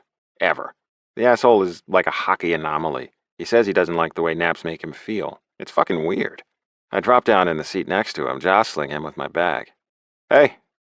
Jeez, fucker. He elbows me hard, shifting his hold on his freak hotel coffee. Mind moving your damn bag out of my spleen? I drop my bag between my feet. So, what happened last night? He grunts, taking a noisy slurp from his travel cup. How about a good morning, Novi? Or you're looking exceptionally spry? How about go fuck yourself, Novi? Tell me what happened. He slowly turns to glare at me. Nothing. Was Poppy okay? Did you get her back to the hotel? He sighs. Look, I was a perfect fucking gentleman, all right? I saved her from the groping hands of Kyle, the wannabe golf pro, loudly proclaiming how tall you are the whole time. Then I took her over to the bar to get her purse. I met her friend. I told her how tall you are, too. And then I personally paid for the Uber that took us back to the hotel. Okay? Now get off my case about it, and go find a different seat. That one's taken. No one ever sits here. My ego does. You're squashing it with your stupid giant body. Now move. I lean back against the seat. So she's okay? He takes another sip of his coffee, not looking at me. You'll have to ask her. Oh, believe me. I will. I get settled on the plane, pulling my headphones and e-reader out of my backpack. I wrap the headphones around my neck and tuck the e-reader into my seat pocket. Novi is sitting in his own row across the aisle from me, scrolling on his phone. Langley leans back from a row ahead of him. Hey, either you want to play Mario Kart? No thanks, I say as Novi mutters, Fuck off, Langers. They're out, he calls up the plane as the others settle in to start a game. I put on my headphones and crank my music, nearly missing my mouth with my bottle of water as Poppy enters the plane. I drop my bottle down, screwing on the cap. Like Novi, she's wearing a ball cap, this one a crisp white. Her blonde hair hangs in a ponytail through the hole at the back. She's also wearing dark sunglasses, double-fisting her phone and a travel coffee. She's saying something over her shoulder to our social media lead, Clarabelle. I pause my music and peer through the seats, taking in her stylish leisure wear look. Fuck, she's so pretty, and so effortlessly cool. I'm about to be a total simp and wave at her, but that's the exact moment she trips. Stumbling forward with a shriek, her phone goes flying from her hand. She flings her arm around Langley's seat, his head with it, catching herself before she face plants. Poppy! I unbuckle in a flash and slide over to the aisle seat. Ow, ow, ow, she cries, sucking up the hot coffee now dripping off her wrist, staining the cuff of her white designer hoodie. Oh gosh, Pop, I'm so sorry, says Sully from 2 rows up, rising out of his seat. My foot was in the aisle. It's okay, she assures him on a breath, taking off her sunglasses and tucking them into the top of her hoodie. Nothing bent or broken. She looks down at Langley. Sorry, Ryan, didn't mean to strangle you there, honey. I'm fine. Who the fuck is Anderson Montgomery? Novi calls from across the aisle. Poppy jolts, nearly spilling her coffee again. Her eyes narrow as she glares at him. That's all the sign I need to know something definitely happened between them last night. My chest feels like it's caving in. But then she gasps, lunging forward. Oh my God, give me that! Novi leans away, arm in the air, holding up her dropped phone. Not until you tell me why you're social media stalking some preppy douche named Anderson Montgomery. Is he your new Hinge match or something? He's nobody, and my phone is private. Seriously, what kind of name is Anderson Montgomery? Lukas! She shrieks, all but climbing in his lap to get her phone. Langers, catch, he says on a muffled grunt, tossing her phone between the seats. Langley catches the phone one-handed. Let's get a look at this guy, he teases. See if he's good enough for our Poppy. Oh my, Ryan, you give me that phone right now! He and Walsh both scroll the pictures on Poppy's feed while Langley holds her back with his arm. I say nope. He hands the phone over to Walsh. Ryan! He wears North Face zip-ups and khakis unironically, Pop. Do you really want to pass that on to your children? Yeah, and Anderson Montgomery is a total frat boy douche name. Walsh echoes, passing the phone up a row. I bet he buys all his socks at the Izod outlet. The other guys laugh, and just like that, now it's a game. Poppy shrieks as they play hot potato with her phone. Jake and Sanford take a look next. Jesus, Sanford mutters. This guy looks like he tells all his dates his favorite book is Catcher in the Rye. I bet you $1,000 he says his favorite movies are Apocalypse Now and A Clockwork Orange, Jake adds. Yeah, more like a clockwork orgy, Novi calls, and they all roar with more laughter. I bet he has a saffron allergy. Sully teases. He fakes a pretentious voice. Yes, excuse me, waiter. Are these mussels steamed in saffron butter? Because I'm allergic. He looks like he wears boat shoes without the boat. I bet he tells people his dick is 7 inches. Hey, 7 inches is perfectly respectable. Try 7 centimeters. The guys are howling as the phone gets tossed over Doc and Mars, landing on the seat next to me. I grab it and look down, too curious not to. I take in the first few images on this guy's social media feed. Fuck me, he does look like a douche. He's got the confident swagger of a rich, entitled white boy who's never had to work for a thing in his life. I open my mouth to make a joke as Novi lunges across the aisle, snatching the phone from my hand. I'm sorry, but guys named Colton John Morrow III don't get to play this game. I glare at him, but no one is glaring harder than Poppy. Her cheeks are pink, and she looks an inch from feral as she sticks out her hand. Lukas Novikov, give me that phone right now, or I will push you out the emergency exit. With one more smirk, he hands it over. The guys all cheer, the game finished. We love you, Pop, Sully calls. Yeah, we tease 'cause we care, Walsh assures her. And swipe left on that guy, seriously. She casts Novi one more loathing look before she takes off down the aisle, Clarabelle hot on her heels.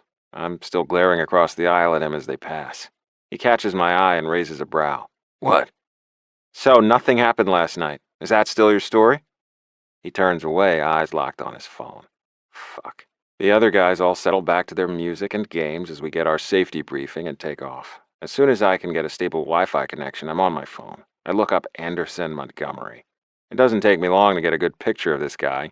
Bachelor, millionaire architect, well-educated and well-connected with clear political aspirations. He's the goddamn golden ticket. I pause in my scrolling when I pass a news article that looks like it only just posted this morning. It's a wedding announcement. It includes a picture of Anderson with a gorgeous young blonde, a blonde who looks shockingly like Poppy. The headline reads, M&H construction heir Anderson Montgomery to wed Violet St. James, daughter of prominent political lobbyist Hank St. James. Wait, does this explain why Poppy was acting so odd yesterday? Does she have a problem with her sister's fiancé? Holy fucking fuck, Novi growls from across the aisle. I turn to see he's finally taken his stupid sunglasses off. His eyes are wide as he stares down at his phone. What? He holds up his phone, flashing me the screen. She was engaged to that fucking guy. My heart drops. What? He unbuckles and hops across the aisle mid-takeoff. Dropping into the empty seat next to me, he shows me his phone. The article's a few years old, but there they are in a photo together. Poppy St. James on the arm of the dashing Anderson Montgomery. Christ, they look like young Kennedys. She's even wearing the pearls in the cocktail dress. Poppy was gonna marry this guy? The words slip out and I hear how defeated I sound. Is this the kind of guy she wants, rich and polished and pretty enough to impress her family? Of course he is. Why would Poppy St. James waste her time on rowdy, sweaty hockey players? She doesn't, comes the voice in my head. She said so herself. She said it to my goddamn face. She doesn't date hockey players. She's not interested in us. She's looking for a kind of life none of us could ever give her. But she didn't marry him. So what happened? Novi glances over his shoulder, peering down the aisle of the plane. Over, under, how long do you think she'll stay pissed at me for teasing her about this? I hand him back his phone. I think it might be way worse than you think, bud. Why? I show him the article I have pulled up on my phone. Because I think maybe he dumped her for her sister. What? He snatches my phone from me, staring down at the article headline. Slowly he looks up, his face haunted. Resigned, he hands me back the phone. Coley, be a pal and push me out the emergency exit, yeah? No, seriously, just kill me. She can hate my sexy corpse. I sigh, stuffing my phone in my pocket. Okay, what the fuck happened between you two last night? 24. Poppy. It's 8:01 p.m. on Sunday night, and my phone just pinged on the coffee table. New email alert. I don't dare touch it. Instead, I wait, clutching my glass of wine with both hands. At 8:03 p.m., the phone buzzes with a text message. There's only one person who would contact me with such punctuality on a Sunday night, but I can't deal with him right now. I take another sip of my wine, staring at the phone. It's been 3 days since D.C., and Lukas and I haven't spoken. Not one word. He and Colton tried to corner me as I was getting off the plane, but thank goodness the defensive coach picked that exact moment to call for a quick huddle, and I made my lucky escape. 3 days and not a word. Until now. And I'm no fool. I'm sure those gossiping geese started looking up Anderson the moment I walked away. If they know my history with him, they aren't saying anything. Why aren't they saying anything? The news is everywhere. Mom wasted no time posting the wedding announcement far and wide. The charming Anderson Montgomery to wed the beautiful Violet St. James, the tycoon prince and the political princess. A match made in heaven.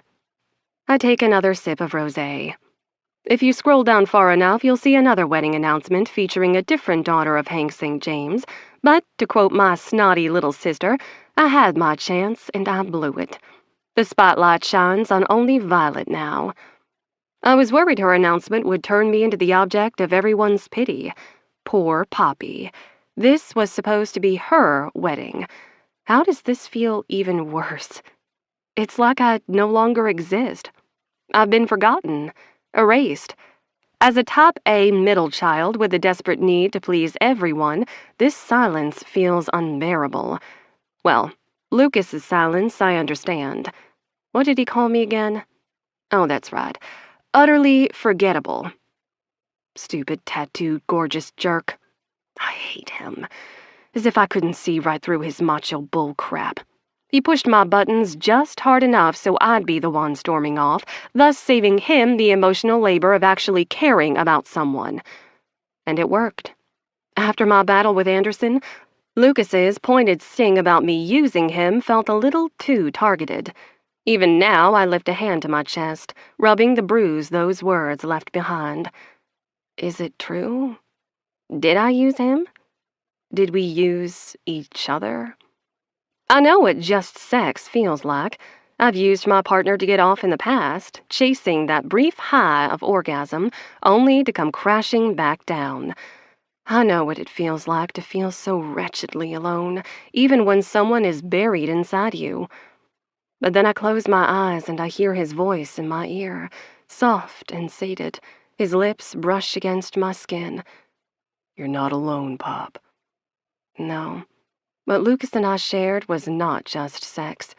It wasn't just orgasmic. It was... I don't even have the words. As the days have passed, more of that night has come back to me, creeping in with the early twilight hours while I'm lying alone in my bed, or slamming into my mind while I'm jogging down the wooded path behind my apartment. I feel more of him, taste more of him. It wasn't just sex. And I didn't use him. I found him. I wipe a tear from my eye, still staring at the phone. I found Lukas Novikov and he found me. I let him find me. I led him down the path to fill the deepest parts of me. He's in me now. The arrogant ass is right. He's in my DNA. I can't get him out. Which is why the thought of opening this email haunts me. Were there others this week? Am I really that forgettable? Am I so completely replaceable? To Anderson, I am. He traded one St. James sister for another as easily as changing socks. All he cares about are the connections he can make through her, through my father, DC's precious kingmaker. All Lukas seems to care about is having a good time. I'm sure he can find plenty of women more talented than me to do that. I just wish he'd have the courtesy to send the contracts to someone else in my office. I gave him a list, but no, he's emailing me. He just wants to keep pushing me away. Heart in my throat, I swipe my phone off the coffee table and read the text message first. Lukas. Did you get my email? Please confirm receipt. I set my glass down and lean back on the couch. Opening my email app, I easily spot the one from Hot Hockey Hunk 22. Once again, the subject line is marked, Urgent, Sex Contract, Highly Confidential. Sex contract. Only one? Wait.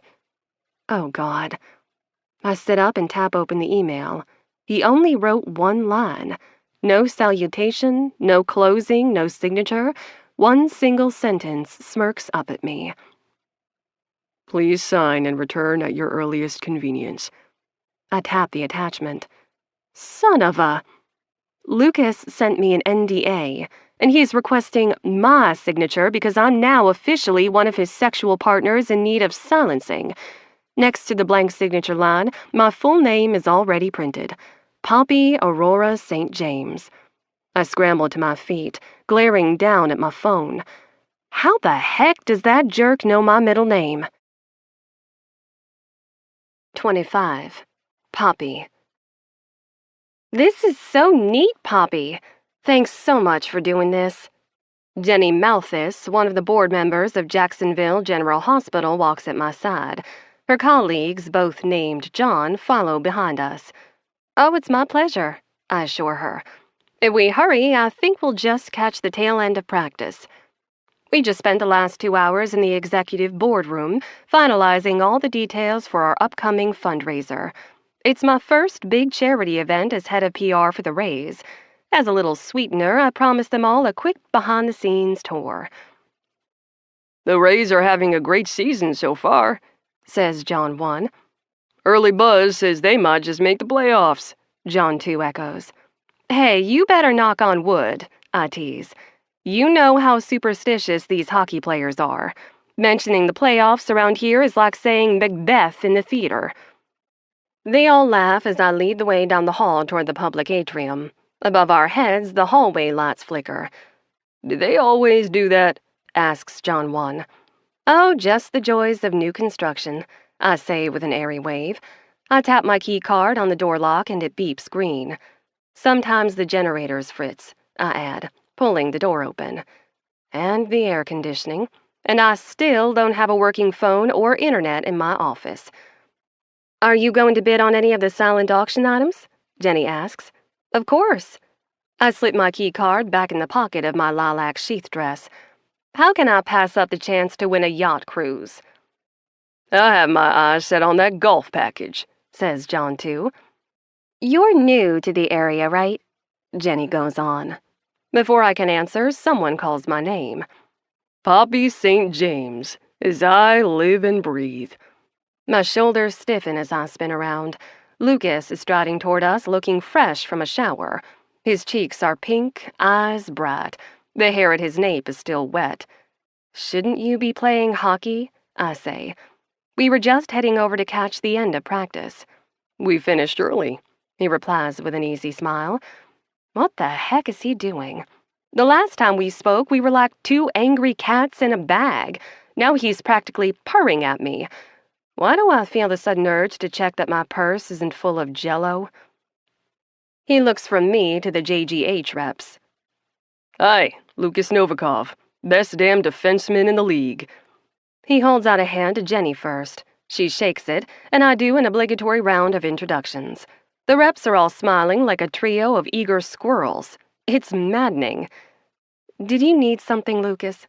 I do, he replies, flashing me that crocodile smile. I need to talk to you about the contract I sent over on Sunday. Did you get it? Oh, he is not doing this now. Yes, I did. Thank you, I reply crisply. He fakes a confused look. I never heard from you. Best practice should probably be that you shoot me a reply just so I'm not worrying. I smile, gesturing to the JGH reps. Well, as you can see, I've been a little busy this week planning for the fundraiser, and dodging my mother's increasingly urgent calls, and my sister's barrage of whiny, desperate text messages, and all my social media accounts which are still buzzing with the news of the wedding.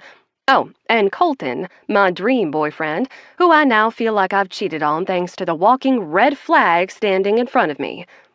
I get it, he says with a solemn nod. You're too busy to answer emails from us lowly players. Or a text. I sent you a text, too. Did you get that?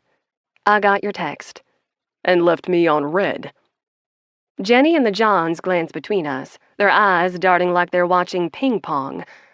Poppy's a tough woman to pin down, Lukas says at Jenny with a wink. Always playing hard to get. Jenny smiles. Well, she is in high demand. Ain't that the truth, he replies. In high demand and highly demanding. Oh, God. I step over to him, placing my hand on his arm.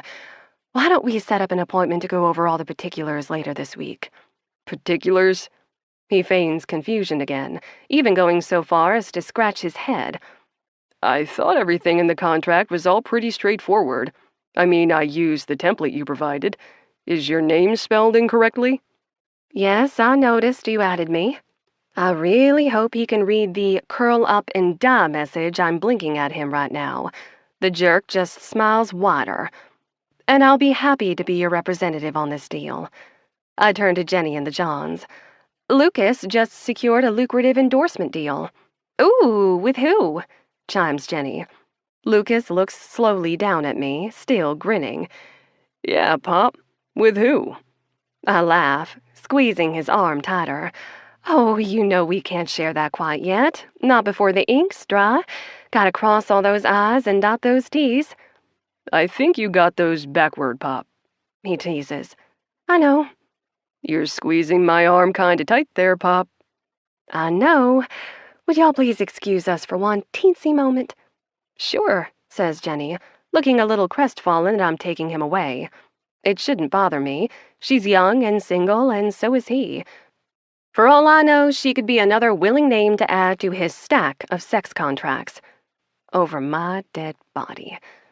I dig my nails tighter into his arm, leading him down the hall.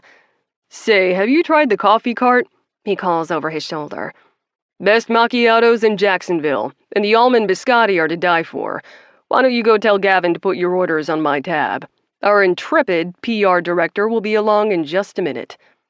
We turn the corner, and I'm seething as I open the door to a utility closet and pull him in behind me. Is this your new office? He says, glancing around at the cleaning supplies and the mop bucket. Nice. Definitely an improvement. I can see they're really paying you the big bucks. Ow! He rubs his bicep as I shake out my fist. What was that for? You know what that was for, I hiss. What the heck do you think you're doing? I think this is gonna leave a bruise. Oh yeah? Well, consider us even. His expression flickers with alarm. Wait, I bruised you? Where? Are you freaking kidding me? You took a literal bite out of my shoulder, Lukas.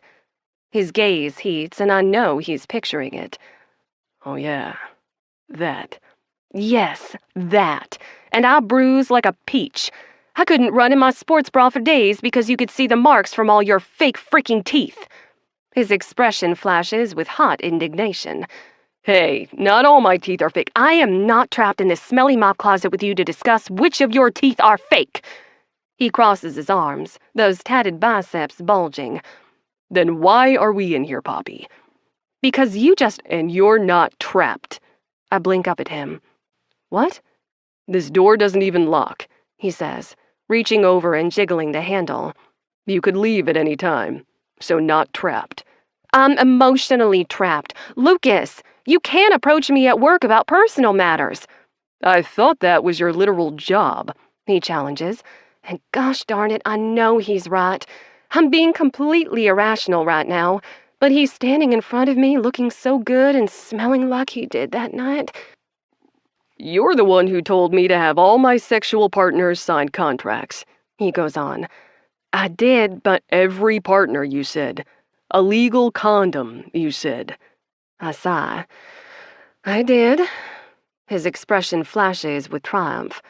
Well, you are my sexual partner now, so I'm really gonna need you to sign that contract. Was. What? I was your sexual partner, I correct. Past tense.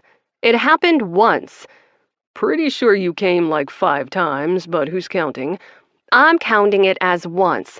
One sad, desperate mistake never to be repeated, I add, echoing his words from our infamous morning after. He glares at me and I glare right back. He really wants to push me on this now? Between my grueling work schedule, my exhausting family, and the emotional whiplash of Anderson re-entering my life, I'm at my wits' freaking end. Fine, I say, pulling out my phone. He leans away, eyes wide. Wait, what are you doing? I open his email and tap on the contract file. I'm signing this contract. Poppy, we're in a mop closet. Well, where do you want me to sign it? You want to go out to center ice? Hey, why don't we head on over to the beach? That way, after I sign this, I can just walk straight into the surf and let a shark eat me. Poppy, Are you happy now, Mr. Everything's a Big Joke? I scribble my signature on the form with my finger and tap save, showing him the proof. It's done. I'll send you a copy and keep a copy for my records. He rubs the back of his neck, looking almost sheepish. come on, Pop. And now there's nothing left for us to do but part ways, never to speak of our mutual mistake again. I say over him. I feel like if I stop talking, I'll either cry or scream. You're free, Lukas. You have my silence signed in ink. Trust me, you didn't need a signed NDA to guarantee that I'll never speak of what happened to anyone. He leans in closer, reaching out his hand as if he means to touch my shoulder. Poppy. I bat him away. And if it's okay with you, I'll ask that you send all future contracts to Jeff. I gave you his email in our last correspondence. I think it's best for the health of our working relationship that we not have direct communication regarding Poppy! He shouts. His voice is so deep and loud it echoes in this small space. I jolt. What? His hands brace my shoulders now, holding me still. He looks down at me, searching my face. What is he looking for? What is he thinking? It's impossible to know. Oh God, what is he about to say? I can't bear him being mean right now. I'll shatter like glass, and I cannot cry in front of this jerk. I really will have to walk into the ocean. He lowers his face an inch, his gaze softening. His thumbs brush my shoulders. Oh God, my body is coming alive at the memory of his confident touch, his scent, his everything. I relax in his hold, lost in the caramel of his eyes. What do you want from me? Please just tell me. His face lowers another inch as his lips part. My heart is racing. Oh God, I think he's going to kiss me. Poppy. He says my name on a sigh. I want... A sharp knock at the door has us jolting apart like a pair of naughty teenagers, turning to face the open doorway. The most unexpected person is standing there. Colton, I gasp, pulse pounding as his cold gaze darts between us. Lukas dares to look a little guilty. Hey, bud. We were just... I don't need to know, Colton says, silencing him with a glare. He turns that hard stare on me, and I feel myself withering. That hospital chick said you two went this way. Something about his tone has me stepping forward, reaching for him. What is it? I came to warn you, he says. I drop my hand to my sides, anxiety humming. Warn me? He nods, his expression solemn. Yeah, there's a cute blonde over at the coffee cart chatting up some of the rookies. My heart freaking stops. With the way he's looking at me right now, I know he knows exactly who she is.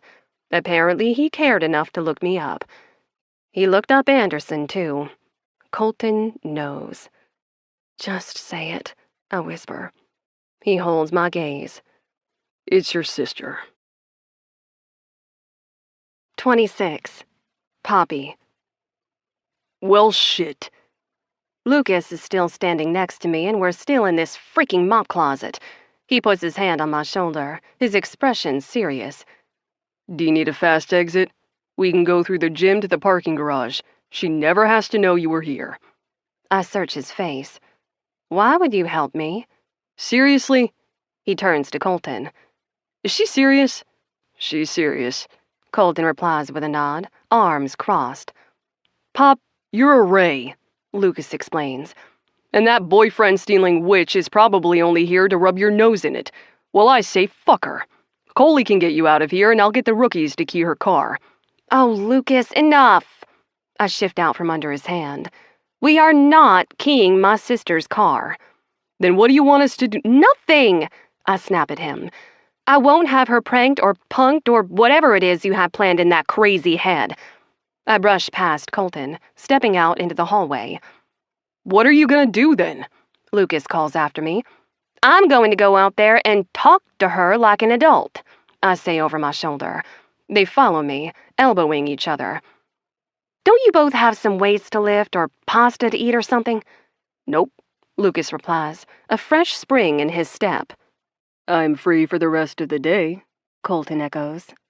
Well, if you think I'm introducing you to my sister, think again, I warn them. Don't even worry about it, Lukas replies. I can introduce myself. I stop and spin around. They nearly crash into me. I glare up at them, hands on my hips. I don't know what you think you know about the situation, but trust me, you are both wrong. Lukas glares warily over at Colton, then back to me. So you weren't engaged to that DC prep school-looking asshole? I sigh. No, I was. And he's not currently engaged to your sister, says Colton. No, he is, but Did you call it off, or did he? Lukas says over me. My gaze darts between their serious faces. I don't see how that's any of your gosh darn business. We are not friends. I point between the three of us. This is not some cozy little knitting circle where I share my dark secrets and you share your jam recipes. Actually, I can knit, says Colton. Lukas and I both look at him. Wait, seriously? Lukas asks. Yeah, it's good for dexterity, Colton replies with a shrug. And I've got some dementia up my mom's side of the family tree, so smart, Lukas mutters. We talking crochet? You out here clicking the needles, bud? Just lumpy hats and scarves. Sweet. Can I have one? Oh my God, I cry, throwing my hands up. They both look down at me. Cool it, Pops, Lukas teases. The man's allowed to have a hobby. I take a deep breath and let it out. Colton, I'm very happy for you and your lumpy hats, but if you'll both excuse me, I have to go confront my spoiled little sister in the middle of this impossibly busy workday. I've already lost precious minutes being smothered by Lukas's cologne in that supply closet. I march off down the hall, heels clicking. And it's still not any of your freaking business, but I dumped him.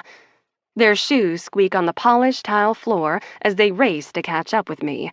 I lead the way down the hall through the security door and into the bright atrium. There's a 2-story wall of glass that lets in all that warm Florida sunshine. A small fountain bubbles in the corner. The atrium echoes with laughter. I recognize Violet's high, pealing notes. And there she is, standing by the coffee cart, iced coffee in one hand, gesturing in the air with the other as she tells an animated story. She's taller than me by a couple inches, and her hair is white blonde compared to my golden yellow. She's curvier, too. I got the pixie body like our Nana. She has Mom's generous hips and thighs. I take in her fresh blowout, her belted Lily Pulitzer dress, and chunky Hermes Oasis sandals. She does know this is a hockey rink in Jacksonville, right? Not Worth Avenue in Palm Beach. And then Oh, Poppy, she squeals, waving me over. The small crowd of hockey guys standing around her parts, making way for me. Even Jenny and the Johns are there, John too munching on a biscotti. Taking a deep breath, I smooth my hands down the front of my lilac sheath dress. Plastering a smile on my face, I cross the atrium. Violet dances forward, her free hand outstretched to wrap me in a one-armed hug. She squeezes me, and I get a lungful of Dior. Are you surprised? She says, shifting her hold on me to my hand. Please tell me you're surprised. Oh, your hair looks so pretty like this. She nods at the artfully messy braid resting on my shoulder. Thanks. I know what she's doing. She doesn't want me to get away. Not before she's had her say. I glance down, noticing the giant sparkling diamond on her ring finger. It's princess cut, easily 4 carats, with a white gold band. Anderson put it there. Did he get down on one knee? Did she pick it out herself? I can feel every eye in the atrium watching us. Oh gosh, they can't all possibly know, can they? Keep it together, Poppy. Well, were you surprised? She says again. So surprised, I managed to say. I had no choice. You're impossible to get a hold of these days, she chats, squeezing my hand. A girl can go gray waiting to hear back from you. Lukas appears at my side, one hand on my shoulder. I just said the same thing. He sticks out his other hand around me. Hi, Lukas Novikov, friend of Poppy's. Friend? That's a bit of a stretch, seeing as I'm the utterly forgettable one-time mistake he just legally silenced. She drops my hand, and her eyes go wide as she takes him in, clearly appreciating his physique. She traces the tattoos on his arm with her gaze, and I fought the urge to step in front of him. Are you a hockey player too? She asks, shaking his hand. Sweetheart, I'm the player, he says with a wink. She grins, her blue eyes twinkling. He's a player, and he was just leaving. I push on his arm. You were all just leaving, right? I'll call out to the guys. A few of them mumble about wanting to order coffee. Your coffee is in your hand, honey, I say at Cade Walsh, pointing to the cup he's holding. Oh, don't send them away, says Violet. I came because I wanted to meet your friends and see this glamorous new life you've made for yourself. Did you hear that? Paul jokes. Malibu Barbie thinks we're glamorous. I do have a certain panache, Flash says with a nod. Dude, you can't even spell panache, says Cade. Flash elbows him as the others laugh. Colton moves quietly around them, weaving his way back over from the coffee cart. He slips a drink in my hand, and I check the little tea tag. Green tea with lemon. How did he know? I clutch to the cup like it's a lifeline and loop my arm in with Violet's. I am not doing this in front of an audience. Okay, time to say goodbye to Malibu Barbie, fellas. A few of them groan. Others wave. Bye, Barbie. Nice to meet you. Nice to meet you, too. She waves over her shoulder. Such nice guys. Yeah, they're great, I mutter, pulling her over to where Jenny and the Johns are standing. I'm so sorry about this, I say at Jenny. My sister just surprised me, and oh, don't be. Family comes first, she assures me. We're just glad we got to meet you in person before the event. We can't wait for Saturday. It's gonna be a smash, says John 1. What's Saturday? Asks Violet, sipping her iced coffee. A fundraiser, I reply. If anything else comes up this week, we'll talk, Jenny says in parting. Otherwise, we'll see you all over at the art museum. I walk them to the door, leaving Violet in the middle of the atrium. As soon as they're beyond the wall of glass, I slowly turn to face her. Most of the players are still mingling by the coffee cart, Colton and Lukas chief among them. They're watching me like a pair of hawks. What are they waiting for? Some kind of signal to swoop in and shove my sister in the fountain? Oh, for heaven's sake. Striding forward in my Jimmy Choo pink patent leather pumps, I loop my arm back in with Violet's. Come on. Where are we going? Away. I lead her into the main practice rink where the temperature drops a cool 15 degrees. Out on the ice, a mix of skating lessons are happening. A few parents sit clustered in the middle of the stands, distracted by their own conversations. Ooh, it's chilly in here, Violet whines. It's figure skating. They do that on ice. I stomp up the metal stairs, pulling her behind me. I plop down on an empty stretch of bench and tug her down next to me. What do you want, Violet? Why are you here? Her pink lips part as she searches my face. For a moment, she almost looks nervous. I just wanted to see you. Then look at a picture of me.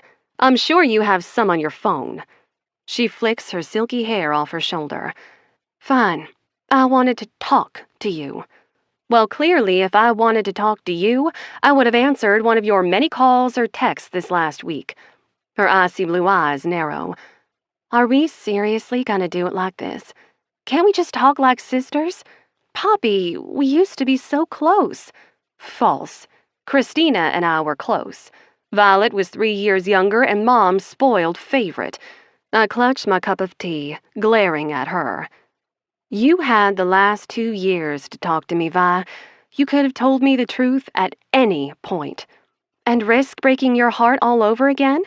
I was protecting you, Popcorn. Not her using my childhood nickname to twist the freaking knife. Rowan made it up. They're the only 2 people who still call me that. I brush past the nostalgia with a wave of my hand.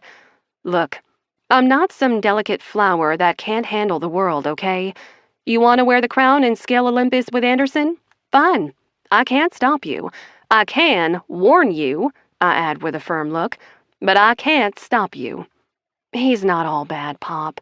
He's worse. You're just delusional. I set my tea aside. I'm too frazzled to drink it. You know, he has some not-so-nice opinions about you, too. I'm sure he does.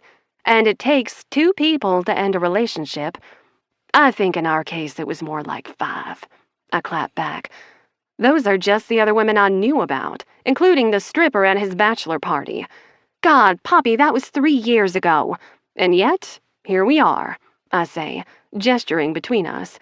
Her cheeks glow pink with a mix of the cold and her rising frustration. Can't you at least try to be just a little bit happy for me? I'm getting married, Poppy, and I'm doing this for us, you know? For the family, seriously. We're not the freaking Medicis, Vi. We're not the Vanderbilts or even the Kennedys. Mom's world is fading fast. The rules are changing. We don't have to play those awful social climbing games anymore. She shakes her head. You're not around anymore. You don't know what it's like. I know you should marry who you want. Or heck, don't get married at all. She snorts. Yeah, like that's an option. I grab her hand, squeezing it. It is, Violet. I'll admit it took me a long time to deprogram myself from Mom's world, but I know this much to be true. The last thing on this earth you should ever do is bind yourself to a man who cannot and will not hold to a single vow he makes to you. She jerks her hand free. He's different with me than he was with you. No, he's really not. People can grow, Poppy. Are you saying we're all incapable of change? I'm saying he is. She huffs, crossing her arms. Vi, he has no inducement to change. I go on, praying she'll hear me. And besides, do you really want to be in the business of changing people? He has to be allowed to be exactly who he is, honey. The only changing he'll ever do is the changing he wants to do for himself. Hard to accomplish when you already think you're perfect. She turns away, watching the little girls in their leggings and sweaters learning to figure skate. We're both quiet for a minute. Do you ever wish you could turn back the clock and be 18 again? I watch her watch the girls spin. Why? Life just felt so much easier. I was traveling and partying, making amazing memories with great friends. It was like one big dream. I can't say I relate, I mutter, snatching up my tea and taking a sip. It's sweet and soothing, a perfect blend. Vi glances over at me. You didn't take a gap year? Mom wouldn't let me. It would have interfered with my cross-country schedule. I qualified for nationals, but then I hurt my knee. Either way, I was on scholarship. You don't graduate summa cum laude if you're sailing on a yacht in the Mediterranean for a year. She looks back out at the skaters. We've lived such different lives. I hum into my tea. Yeah, we sure have. I'm sorry, Poppy. I go still, not daring to look at her. For what? She just shrugs. Honestly, I don't really know. Everything? Nothing? Does that count as an apology? Not really. She's quiet for another minute. I think I was always jealous. Of what? She tucks her hair behind her ear, still not looking at me. Mom never pushed me the way she pushed you because she knew I wasn't worth it. Silence meets her confession. After a moment, I place a hand on her thigh. Violet, oh, come on. You know it's true. She blinks back her tears. I mean, look around us. You're Poppy, the high-powered sports executive with the scholarships and the trophies. I'm just Violet. I'm the fun sister, the laugh of the party. No one expects me to amount to anything. Hey, come on now. You're smart and beautiful, and everyone thinks the world of you. She nods, but I can tell she's unconvinced. I just want my life to matter too, you know. I want to do something meaningful. I want people to look at me and not see all my wasted potential. You're being too hard on yourself. Am I? Well, what do I have to call my own, Pop? What do I offer the world? I can't run Daddy's company like Rowan, and I'm not organized enough to manage nonprofits like you. I certainly can't explain the merits of surrealist art. Well, who can, really? I say with a weak smile. Slowly, she looks down at her hand. Then she lifts it, wiggling her fingers to make the diamond glint under the arena lights. This feels like something I can do. I can make a fabulous match. I can be a good wife who throws great parties and has impeccable fashion sense. Fie. You can be so much more. No, you can be more. Poppy, you are more. You and Anderson were a bad fit from the start because you were never meant to be the one on his arm. Reaching up, she tucks a strand of my hair behind my ear. I lean away from the intimate touch. I think you were so miserable together because deep down, he knew it too. Knew what? He knew if he married you, he'd spend the rest of his life being on your arm, she replies, cutting me to the quick. Your star is just too bright not to shine, and he's too selfish to be a mirror for someone else's light. I search her face, my heart breaking. Well, Vi, honey, if you know all this about him, why are you marrying him? Because this is how I shine. This is my chance, Poppy. I'm not looking for perfect. I'm just looking for a chance to matter. And you're sure? I mean, you're really sure this is the way you want to go? She gives me a solemn nod. Her fake smile is finally gone. I can see her now. I see my sweet little sister who danced in the living room with me to the Nutcracker and called me popcorn. No walls, no masks. I see her hopes and her fears. Poppy, I have to ask you something. Please don't hate me for it, okay? I take her hand, giving it a gentle squeeze. What, honey? Anything. 27. Colton.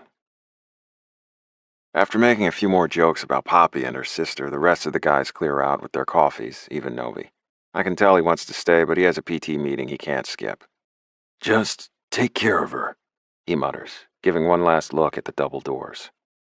I wait for less than 30 minutes, and then I'm watching from a bench in the atrium as Poppy and her sister walk out. Poppy looks more relaxed now, which has me relaxing a little too.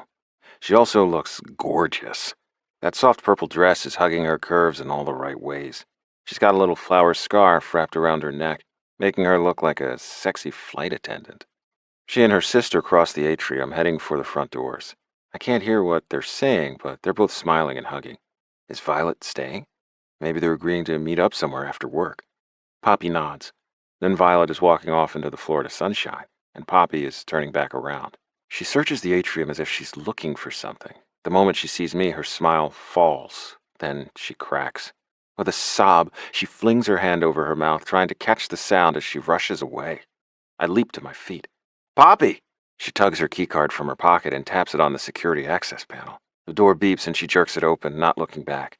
Poppy, wait! I call after her, ducking inside the closing door. Go away! I follow her down the hall to the elevator bank. Will you just wait? She thumbs the elevator button, pressing it until the car dings and the doors slide open. I slip in right as they shut. She sinks against the wall, hand still over her mouth to stifle her sobs. I don't know what to do. Should I touch her? Not touch her? Does she need a hug? I go for something in the middle and place my hand on her shoulder. What do you need? Oh, God, she gasps. I can't breathe. Just slow down, I soothe. In and out, Pop. She grabs my forearm. Clinging to me, she takes in a shaky breath. Good. That's it. Now let it out. She closes her eyes, shaking her head. I brush her hair back with my free hand. What happened? Nothing I shouldn't have expected, she says, clutching her chest with her other hand. Tell me. She blinks her eyes open. I hate that they're rimmed with tears. She looks at me and I see the trust there. I'm so goddamn grateful for it. She knows I care, so she lets me in. I was ready to cut my sister out of my life for good. By the manner of your parting, you clearly didn't. What happened? She gives a little laugh, shrugging. I think I just agreed to be her maid of freaking honor. Whoa, that's some Shakespeare-level drama. You're gonna be the maid of honor at your sister's wedding to your ex-fiancé? She tugs at her little neck scarf like it's choking her. Oh, great, please, make me feel worse about this. Getting it loose, she lets it float to the floor. Sorry, it's just, well, why did you do it? I'm genuinely curious. Because she pulled the face. What face? The violet face, she says with a distracted wave of her hand. You know, the sad, pathetic, my charm life is so easy because no one really loves me face. Oh man, she's good. She actually had me apologizing to her by the end. She drags both hands through her hair, leaning against the elevator wall. God, I am so spineless. No, you're not. I'm a freaking jellyfish. I'm a poppy fish, she says with a squeaky laugh. I'm a pushover. You're not. Have you met you? With my family? Yes, I am. I'm a people-pleasing, hot freaking mess. Poppy. No, it's fine. She fans herself with both hands. Pink blush is rising up her neck to her cheeks. Honestly, the joke is on her because I'm just going to plan the most boring bachelorette party of her life. I can't hide my grin. This is my little tiger showing her claws, threatening to plan a party badly, on purpose. God, she's fucking adorable. But then my smile falls. Wait, you're throwing her a bachelorette party? The MOH always throws the bachelorette party, she says, still fanning herself. And she only gave me like 3 weeks to plan it, as if I don't have enough to do running an entire freaking PR department. She looks up at me. Why do you ask? Nothing, I say quickly. You're just sister of the year. Personally, I could never. Both my sisters are happily married, but if one of them ever went sniffing around one of my exes, it would be game over. Poppy should be given a medal for even considering it. Wait, she glances around, eyes wide. Why aren't we moving? Shit, for a moment I forgot we were in an elevator. I glance over at the control panel. Neither of us pressed a button for floor. She jabs the number 4 with her thumb and the elevator lurches upward. She clings to the handrail, lips moving as if she's praying to be delivered from this metal box. I knew her thing about planes, but I thought that was just about flying. Is it all small spaces? I brush her shoulder again. Poppy, do you have claustrophobia? She fakes a laugh. Don't be silly. The elevator jolts. Her eyes go wide with terror. What the heck was that? I glance around. I don't... The elevator shudders to a stop, making a sound like a machine powering down. Then the bright lights flicker out. The only light left is the soft red glow of an emergency bulb in the ceiling. What's happening? She cries, stumbling forward to wrap her arms around me. Why have we stopped? I don't know. Oh God, are we trapped? Placing an arm around her waist, I groan, remembering some of the chatter at practice this morning. Yeah, so someone might have mentioned they were doing some repairs on the generators today. The freaking generators! Her panic morphs into rage as she shoves away from me. Are you kidding me? I swear to Lucifer, when I get out of here, I am setting those generators on fire so Mark will have to buy new ones. Maybe then they will actually work and I can do my freaking job. While she's busy spiraling out, I reach in my pocket for my phone and turn on my flashlight. Shining it at the control panel, I press the alarm button. Nothing happens. Fucking perfect. I tap all the other buttons, including the emergency call button. Nothing. I shoot off a couple texts to some of the staff, letting them know we're stuck in here. All the while, Poppy rants, gasping for air as her panic mounts. Just freaking perfect. Everything else has gone to crap. I may as well add plummeting to my death. Hey. I cup her face one-handed, still holding my phone flashlight with my other hand. You're not gonna die, okay? Elevators have all kinds of emergency brake systems. We're good. We're just stuck. And that's supposed to calm me down? This is literally my worst nightmare. Ouch. It's your worst nightmare to be stuck in an elevator with me? But she's not listening. Oh God, Colton, I really feel like I can't breathe. She sinks down to the floor, both hands now pressed to her chest. Whoa, okay. I drop to my knees too, setting my phone aside with the flashlight up so it shines on the ceiling. Do you think you're gonna pass out? You gotta invert... No. Her eyes are closed as she shakes her head. I feel like I'm having a heart attack. She just said the 2 magic words. For a panicked beat, my own heart stops. I grab her wrist, checking her pulse. Walk me through your symptoms, Poppy. What are you feeling right now? I can't breathe. Heart is racing. She grabs my hand and places it over her chest. Are you experiencing any pain across your shoulders, your arms, or your back? No. Does your chest feel weighted like there's an elephant sitting on it, or compressed like someone has it in a tight fist? She shakes her head. No, I don't think so. I move my hand from her chest, feeling along her throat. Any pain in your jaw or neck? She blinks up at me, eyes wide. What's with the 20 questions? Are you secretly a doctor or something? No, but my mom and both my sisters are. My quick examination done, I relax a little. Poppy, look at me. Tipping her chin up, I can clearly see the fear in her eyes. I don't think you're having a heart attack, okay? I think this is just a panic attack. Still scary, but we can breathe it out. How the heck would you know? Because I've had 3. 3 what? Panic attacks? No, 3 heart attacks. Her eyes go, if possible, even wider. I can see she doesn't believe me. Why would she? Few do unless they've seen my medical records, or my scars. Bouncing on my knees, I rock back on the balls of my feet and tug my Rays tech shirt off. She gasps. Colton, what are you? Look, I say, tossing the shirt aside. There's not a lot of light in here, so I take her hand in mine and run her fingers over the mess of scars on my chest. Feel it? I stroke her fingers down the middle of my chest over the thick raised scar. This one's from the sternotomy I had when I was 6 years old. Oh. Her fingers are gentle as they explore. And this one is from a thoracotomy when I was 8, I say, showing her the shorter, thinner scar on my left pec. Oh, Colton. Her breathing slows as she brushes her fingertips over each one. I didn't know. She glances up, her expression soft in this odd light. Are you... Fit as a fiddle, I reply with a reassuring smile. This is calming her down, so I keep talking. I was born with a weak heart. I practically lived in hospitals, but since we finally got the repairs I needed, I've been making this old pump earn its keep and then some. And they let you play hockey like this? She blinks twice, lowering her hand away. Wait, I'm sorry, that was rude. I laugh. No, it's a fair question. Trust me, the league wouldn't have signed me if I couldn't play. This is all in my past. I spent the first 10 years of my life thinking I'd be unable to play sports at any level.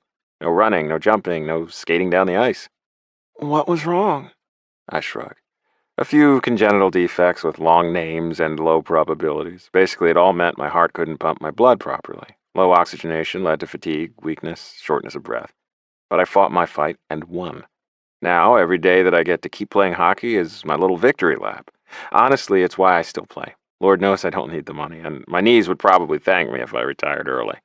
I add with another smile. I've clearly surprised her. I had no idea. Why aren't you more vocal about it? I could help you. She sits forward, her eyes brightening. Oh, we could do a campaign. Heart health is such an important topic. Whoa there. I raise a hand to stop her. This is why I don't tell people, especially not media-minded people like you. Why? Because I don't want to be anybody's poster boy.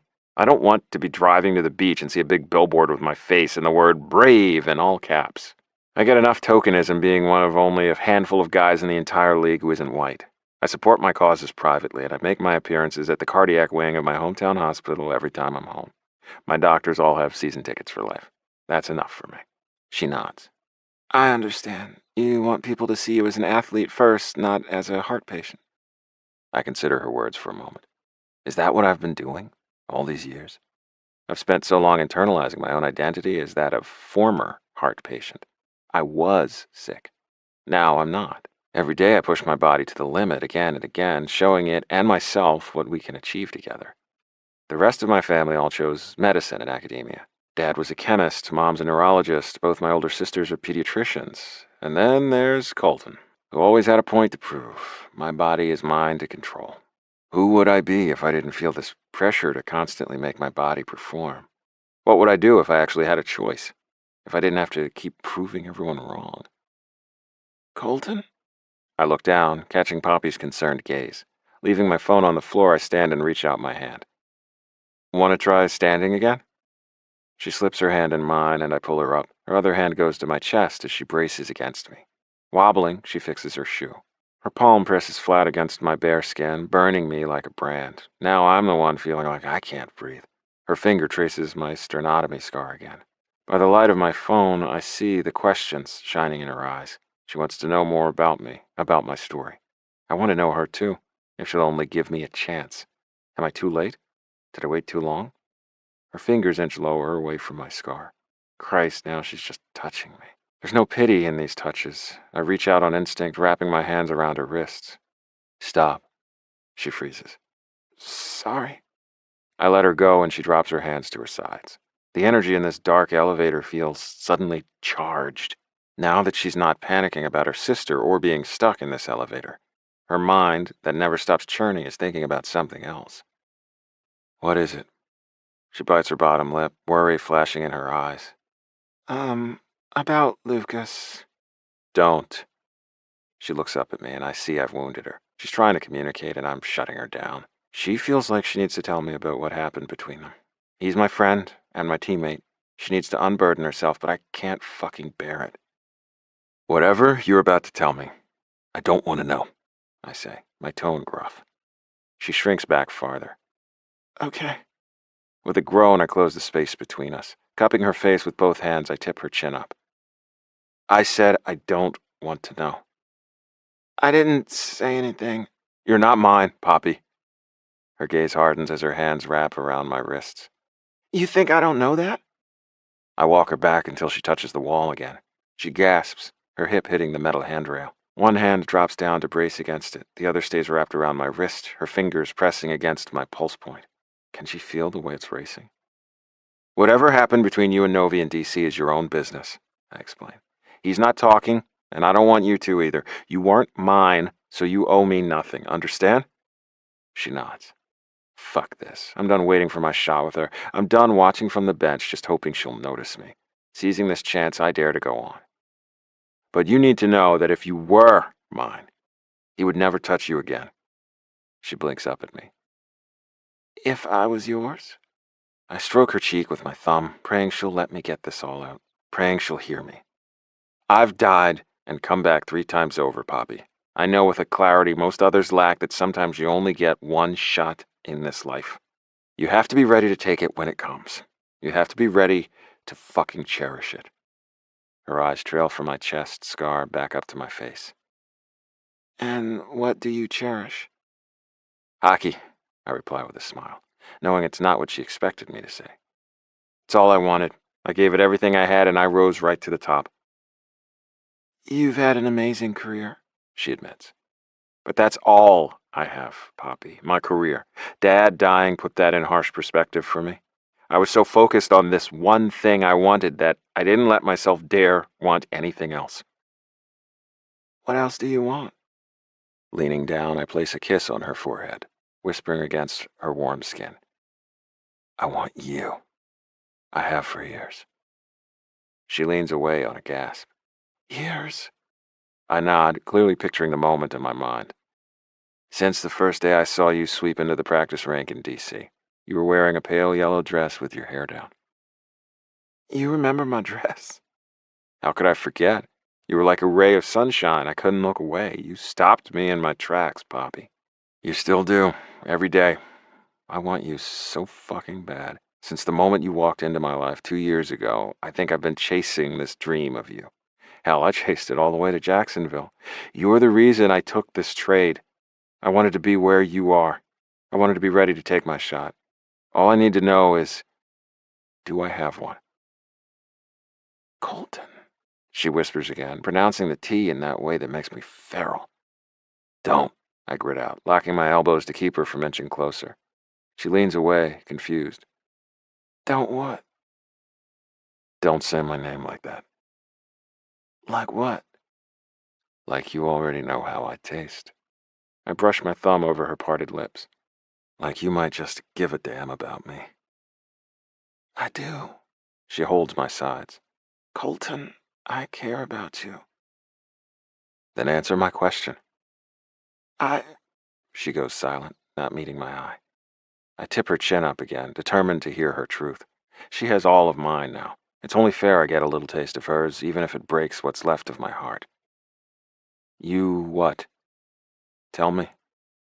She holds my gaze, those blue eyes so bold and beautiful. I want you to. 28. Poppy. I don't know who moved first, and I don't care. All I know is that I'm kissing Colton Morrow, and I never want to stop. My arms are around his waist, and his hands cup my face, sweeping back to tangle in my braided hair. We'd tremble with need as we taste each other. I press my lips to his again and again, my hands splayed on the muscles of his back as he pins me against the wall of this busted elevator. Call me cured because I don't care if this car falls. I'm already free-falling right into Colton's arms. He groans against my mouth. Can I touch you? Yes. I kiss his chin, his jaw. Touch me, please. He smells so good, all woodsy and spiced, and he feels good. His beautiful brown skin is so warm to the touch. Everywhere my hand moves, he heats like a fire. It's intoxicating. He's literally burning for me, and I want to be a matching flame. I want you, he says, peppering kisses down my neck. God, Bobby, you fucking kill me. Don't say that. I pull back, looking deep in his beautiful walnut brown eyes.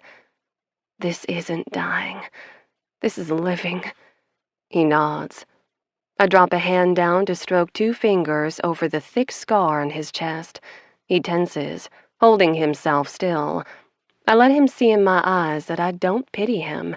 I don't see him as weak or damaged because of these scars. He's strong. He's poised and perfect. And I've wanted him for so long now. Longer than I think even I knew. He talks of first impressions. Well, he left one on me. I remember the first time we met, too. How could anyone forget Colton Morrow? The Capitals' practice was just finishing, and he skated up to the boards, pulling his helmet off as he slid to a stop. He smiled down at me, and my heart flipped. I remembered then thinking he was the most beautiful man I'd ever seen, and then I promptly put my fluttering heart in a box and closed the lid. I had a job to do, and people to impress, and I don't get involved with my players.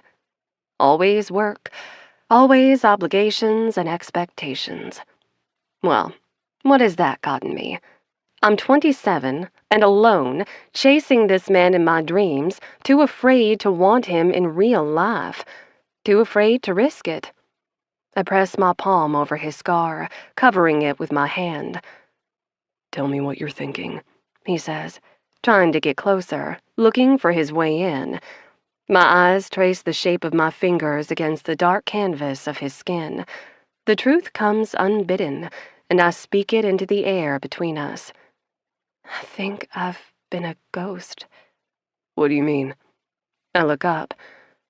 I mean, I've been going through the motions of my life for so long now without actually living. Or if I was living, I was living for others. I was following their rules, making their dreams mine. Hunger burns in his eyes. I've never felt so wanted before, and there are no conditions with Colton, no expectations. It's just a gift he's offering me, reflected in his every look and touch. Colton Morrow wants me, and he's not ashamed to admit it. And now? He asks. I brush my fingers over his perfect lips. Now I think it's time I finally start living for myself. He smiles, kissing my fingertips. And how do you do that? I return his smile. By doing what I want for a change, not only what's expected. And what do you want, Poppy? I already told you. I want to hear you say it again. I want you. He lowers his face on a sigh until our foreheads touch. Don't say it if you don't mean it. I want you, I say again. I dream of you, Colton. I have for years. Fuck. He kisses me, his hands roving. I bite back a whimper as he pulls away, lowering his face to my neck. Breathing me in, his tongue starts to tease, setting me on fire. I tip my head to the side, giving him more of me to taste. I've been chasing you too, I admit. Too afraid to want you, but I can't get you out of my head. He kisses up my neck to my ear, nipping the lobe. His breath is warm as he whispers, Tell me what you dream about. I swallow my nerves. I've never felt like I'm particularly good at talking during sex, and I've never really felt sexy. Pretty, yes, but sexy requires a different energy. It's power and confidence. I think it requires a determination to take, and I've always been more of a giver in the bedroom. Talk to me, Colton says, his hands cupping my breasts as he kisses below my ear. I cling to his arms. For him, I want to try. I turn my head until I'm the one speaking in his ear. You kissing me like this? I begin. Your hands on me? Where? Everywhere. He reaches behind my back and slowly works open the zipper of my dress. With gentle hands, he peels it off my shoulders, exposing my white, lacy bra. What else happens in your dreams? Smiling, I free my arms from the little cap sleeves. I recall the dream I lost when turbulence jostled me awake on our last flight. Tell me, he commands, pinching my peaked nipple. I gasp, fighting a shiver as he cups me with both hands, his thumb rubbing against the lace. Last time, we were in a bubble bath. I was in your lap, and you were so deep inside me. Thrusting so hard, we spilled water all over the floor. My words end on another gasp as he kisses me, his tongue dancing with mine. We chase and claim, kissing like we were always meant to do. He pulls away to look in my eyes. How often are you dreaming of me? I see the pride there, the joy and excitement. This is turning him on. I flash him another smile. Enough that all my toys are tired of hearing me cry out your name. He grins. Keep going. Enough to wake up wet and wanting you almost every morning, I say on a sigh, pressing in with my hips as his hand teases over my pussy. Sometimes I even reach for you, but you're never there. His face glows with triumph. I'm right here, Poppy, in your arms, and I'm saying yes. Now what are you gonna do about it? Heart racing, I shimmy out of my dress, letting it slip past my hips. I'm saying yes, too. Yes. This is crazy. We're in an elevator, and those doors could open at any moment. But for the second time in a week, I'm taking what I want, and damn the consequences. Wild horses couldn't stop me, I say, dropping my dress to the floor. Fuck me, Colton. I'm yours. Yes. His hand wraps possessively around my throat as he pulls me to him. I arch my neck, heart beating wildly as I wait for the squeeze. But he holds his pressure firm, his other hand dropping to palm between my legs again. We both groan as he feels how wet I already am through my panties. We don't have a lot of time to play and explore, he says in my ear. What does my queen like? What gets you off? I shiver at the use of his endearment. Queen. I've been called baby and sugar before. Lukas swooped in and teased me with that ill-advised princess. That's what Daddy calls me. No lover can call me by the same pet name as my father. I wasn't joking. I would have punched him in the balls if he said it again. But Queen? I like the sound of that. A lot. I tremble in his arms, ready for anything he'll give me, aching for it. Seeing the mirrored look of need in his eyes, my confidence surges. I wrap my hand around his at my throat and squeeze. I may look sweet, but I like to get fucked, Colton. I want it hard and fast. I want your cock buried deep so I feel you the next morning. I want to be owned. He growls his approval as he moves his hand down my chest and presses a sucking kiss to my neck. We'll have to get a little creative because I don't have a condom. I'm on the pill, I say, cupping his hard dick through his athletic shorts. Oh, my eyes go wide as I feel his impressive length. This perfect cock will more than fill me. I'm not even sure it will fit.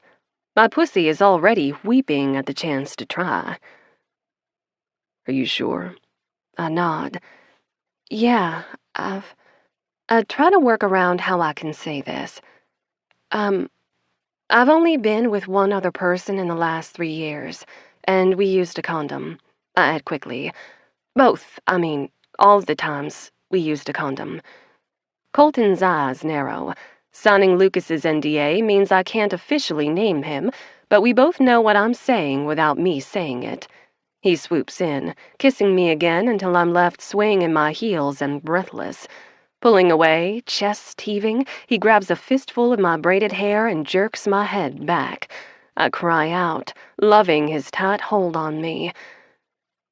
I am going to burn the memory of him from your soul. Do you understand? When I'm done, there will be nothing left of him but a fucking echo. Wild with want, I nod.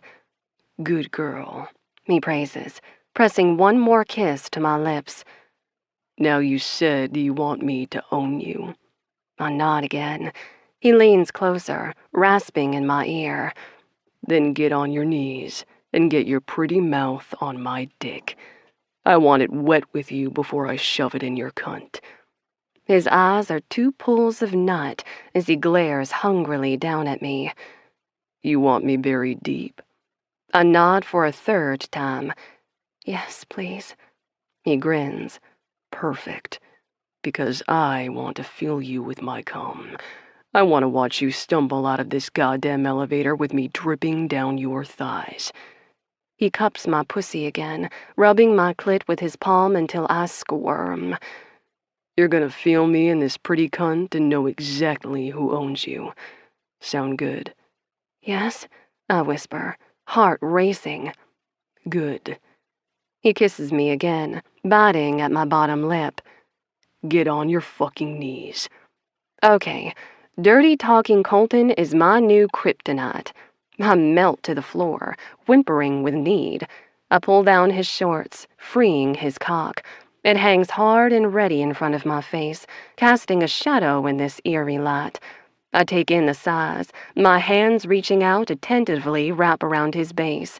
The tip of my nails don't quite touch. Oh my freaking God. His hands go to my hair as I flick with my tongue, wetting his tip. That first taste of his salty pre-cum has me feeling desperate, parting my lips. I take his whole tip in my mouth and suck. Fuck, he grunts, his body tensing, fingers digging into my hair. I hum with pleasure, gliding my tongue down his thick shaft. Keep going, he urges. Show me how much of me you can take. I swirl my tongue around his head again, opening my mouth wide. I swallow his hard length. I take as much as I can into my mouth, my hands wrapping around him at the base. You're so fucking beautiful, he says, his hands firm but gentle in my hair. So perfect. This is my dream, Poppy. Seeing you like this, your sweet mouth on me, your hands. Fuck! I pop off him, taking a deep breath. You've had dreams of me sucking your cock? He smiles down at me, hunger written on every line of his face. Poppy, all my dreams are of you. My core warms at the thought of him alone and wanting me all this time, like I've been wanting him. I flash him a teasing smile. But the real thing is better, right? Swooping down, he grabs me by the arms and pulls me up, kissing me senseless. I don't know how long we have in here, I say against his mouth. Please, Colton, please fuck me. I need your cock inside me. No more dreaming. Make it real. He drops to his knees right there on the elevator floor. His shorts are around his thighs, his dick out. He balances on the balls of his feet, gym shoes still on. What are you doing?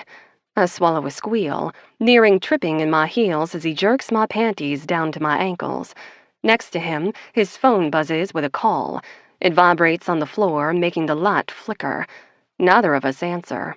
We can't stop. We're obsessed. We're possessed.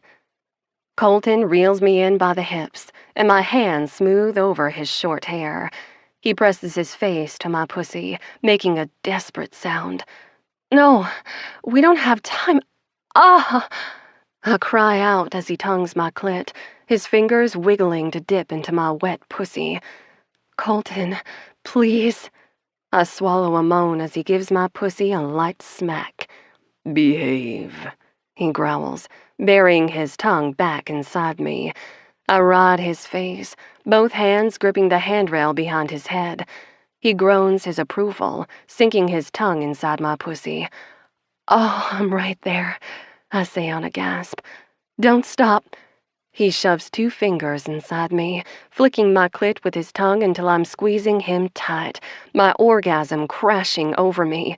I cling to the handrail, grinding on his face. He groans again, and I feel the vibration against my pussy. I'm so sensitive and turned on. Just the sound makes my walls flutter around his fingers in a last, desperate little wave of pleasure. The phone buzzes on the floor again, and he leans back, his tight core muscles on full display. My God, he's beautiful, sculpted from stone. He looks up at me with those dark eyes. Get on my dick, Poppy. I'm delirious, still floating back into my body. Lifting a hand, I brush my hair back from my face. What? He taps my inner thigh to have me widen my stance. I stand with 1 foot to either side of him. From this angle, I feel like a queen, watching him gaze up at me with such longing. A girl could get used to this kind of adoration. Come here. Following his lead, I sink down, bending at the knees. He drops 1 hand between us, holding his hard cock ready as I notch him at my entrance. Oh, God, I whimper, my face now even with his. You've got this. He kisses my cheek, my brow. Sit down, beautiful. Take me nice and slow. Ride me. Fucking own me. A queen on her throne. Fighting the shaking of my legs, I exhale and sink down, letting him feel me inch by inch. I'm trembling as he helps hold my weight, his strong arms supporting my hips and thighs as I bury his dick inside me. I can't, I whine, breathless and feeling the pinch and burn of being over full. I've got you, he soothes, kissing my neck. Only take as much as you want. I nod, 1 hand going from the handrail to his shoulder as I let out a breath and settle a little deeper. He lifts me up, sliding me slowly back down his length. We both moan with satisfaction. Better? He asks. Mm-hmm. I lift up again and slide down, feeling him unlocking more of me. God, you're so deep, I whimper, loving the exquisite ache of this fullness. Leaning back, he glances down between us. You're more than halfway. Stop if it's too much. It's not too much, I assure him, feeling completely untethered. Another orgasm is building deep in my core, this one heavy and full of static like a storm head. Electricity tingles across my chest and down my arms. I'm empty and I'm full and I need more. You feel so fucking good. He sucks on my breast over the lace cup of my bra. My nipple is peaked and aching. God, I feel all of you. Poppy. I cling to him, 1 arm wrapped around his shoulders, holding him to my breast. My other hand holds a death grip on the handrail behind his head as I grind down on his hard cock, trying to take more of him inside me. All of him. I want all of him. Nothing else will do. It's not enough, I pant, dancing at the edge of delirious. Cole, I need more. Is that crazy?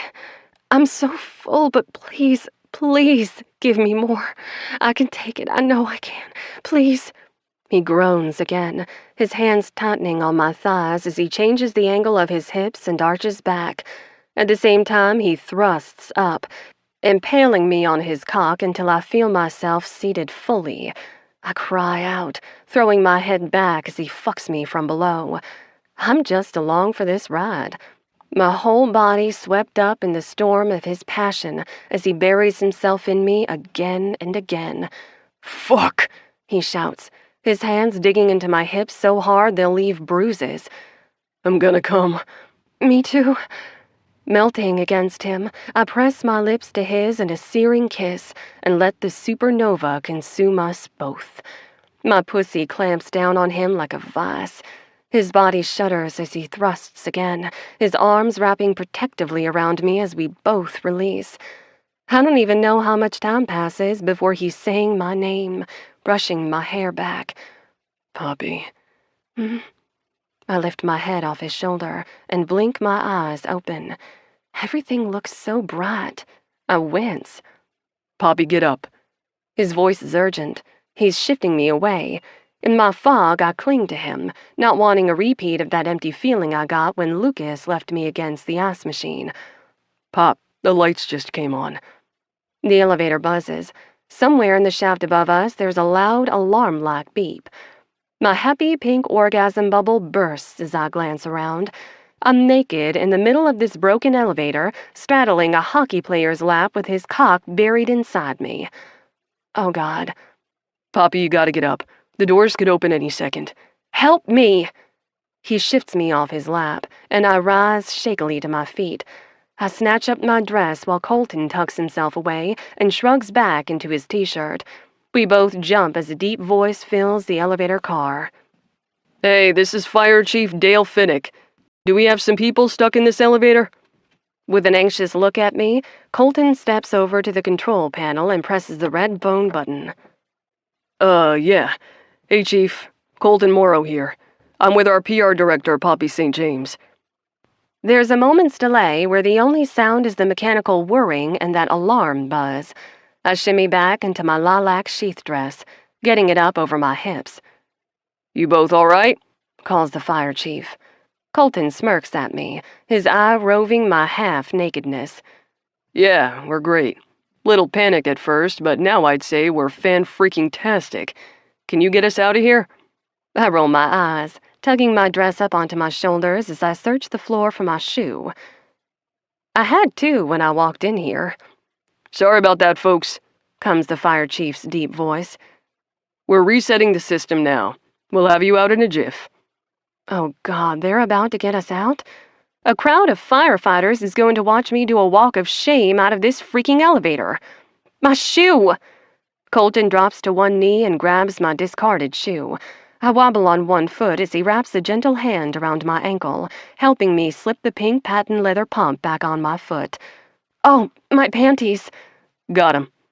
He swaps my pink panties and my little silk neckerchief off the floor, along with his phone, tucking them all in his pockets. I gasp as the elevator starts to move. We're going down instead of up. Colton, if that lobby is full of people, I swear to God. Turn around, he urges. I spin to face the back wall, my fingers fumbling to fix my hair as Colton zips up the back of my dress. Using his much larger body, he blocks me from view. The doors open just as I'm tucking the loose tendrils of hair behind my ear. Hey there, comes the fire chief's deep voice. How we doing, folks? Everyone have fun in there? Oh, yeah, says Colton, still blocking me with his body. We had a great time. Poppy, honey, I'm so sorry, cries Vicky. They started working on those dang generators, and then they blew a fuse, and it all went to hell in a handbasket. I step out from behind Colton, a fake smile plastered on my face. Well, it's about time y'all rescued us, I chime. If I had to play I Spy with this guy for one more minute, I was going to lose my dang mind. They all laugh, including Colton.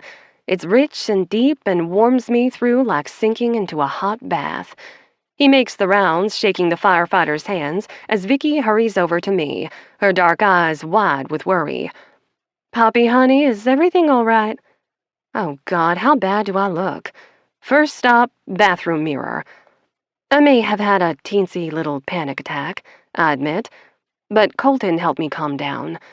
I'm so sorry, Vicky repeats. I'm glad you weren't stuck in there all alone. She was a difficult patient, but I had her relaxed by the end, Colton teases. I just smile. How the heck are we getting away with this? Surely there must be a large flashing sign over our heads that reads, "We just had sex." But Vicky is still chattering about broken generators, and the quartet of firefighters is moving off, their job here done.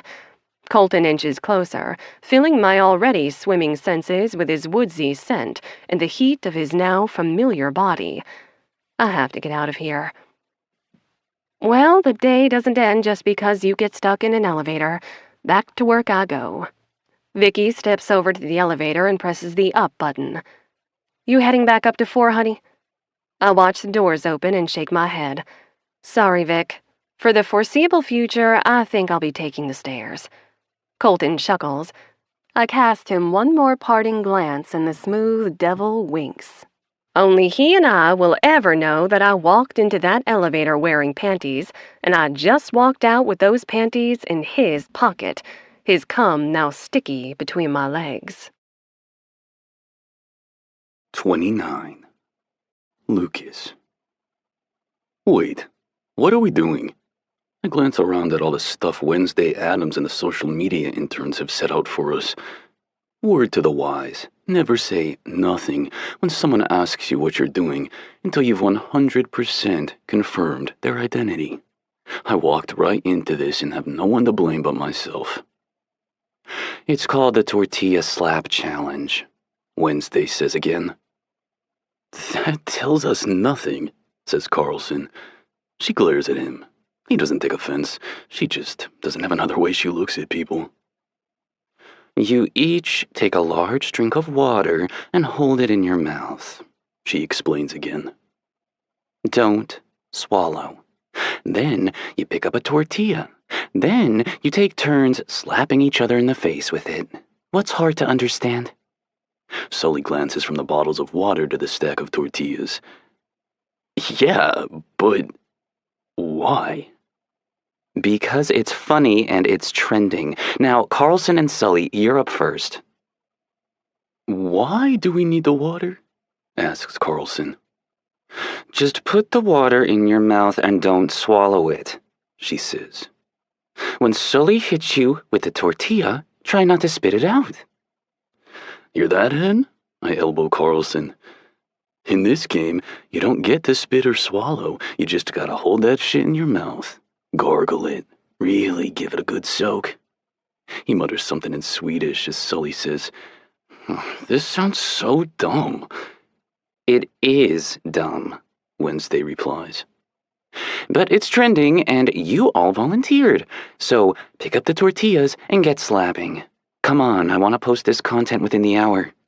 Woody raises his hand like he's 12 and this is class. Wednesday looks at him. What, Woodson? Yeah, I think I'd like to change my previous answer to, I'm busy. Can I do that? Can I go? Wednesday just stares him down until he lowers his hand. How about I just watch the first round, he offers. She turns away from him and looks to Sully and Carlson. You're up first, gentlemen. So dumb, Sully mutters, grabbing a bottle of water.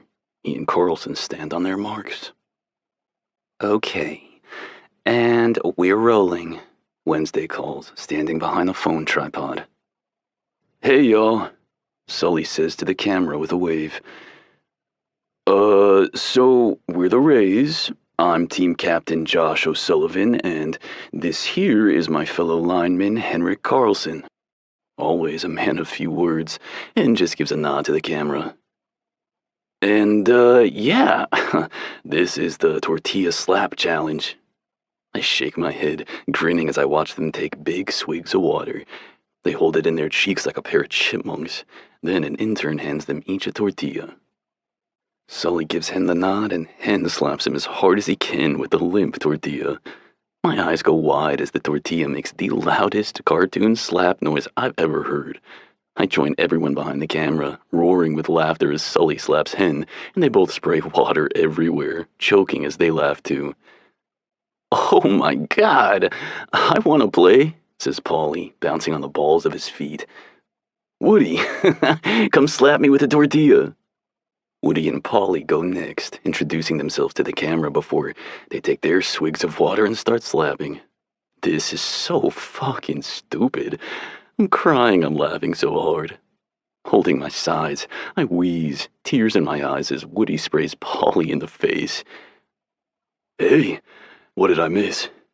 I turn to see Cole standing at my shoulder, and my smile falls. I pull him back a few steps away from the camera. What the hell? You weren't answering my calls. What happened with Poppy? He rubs the back of his neck.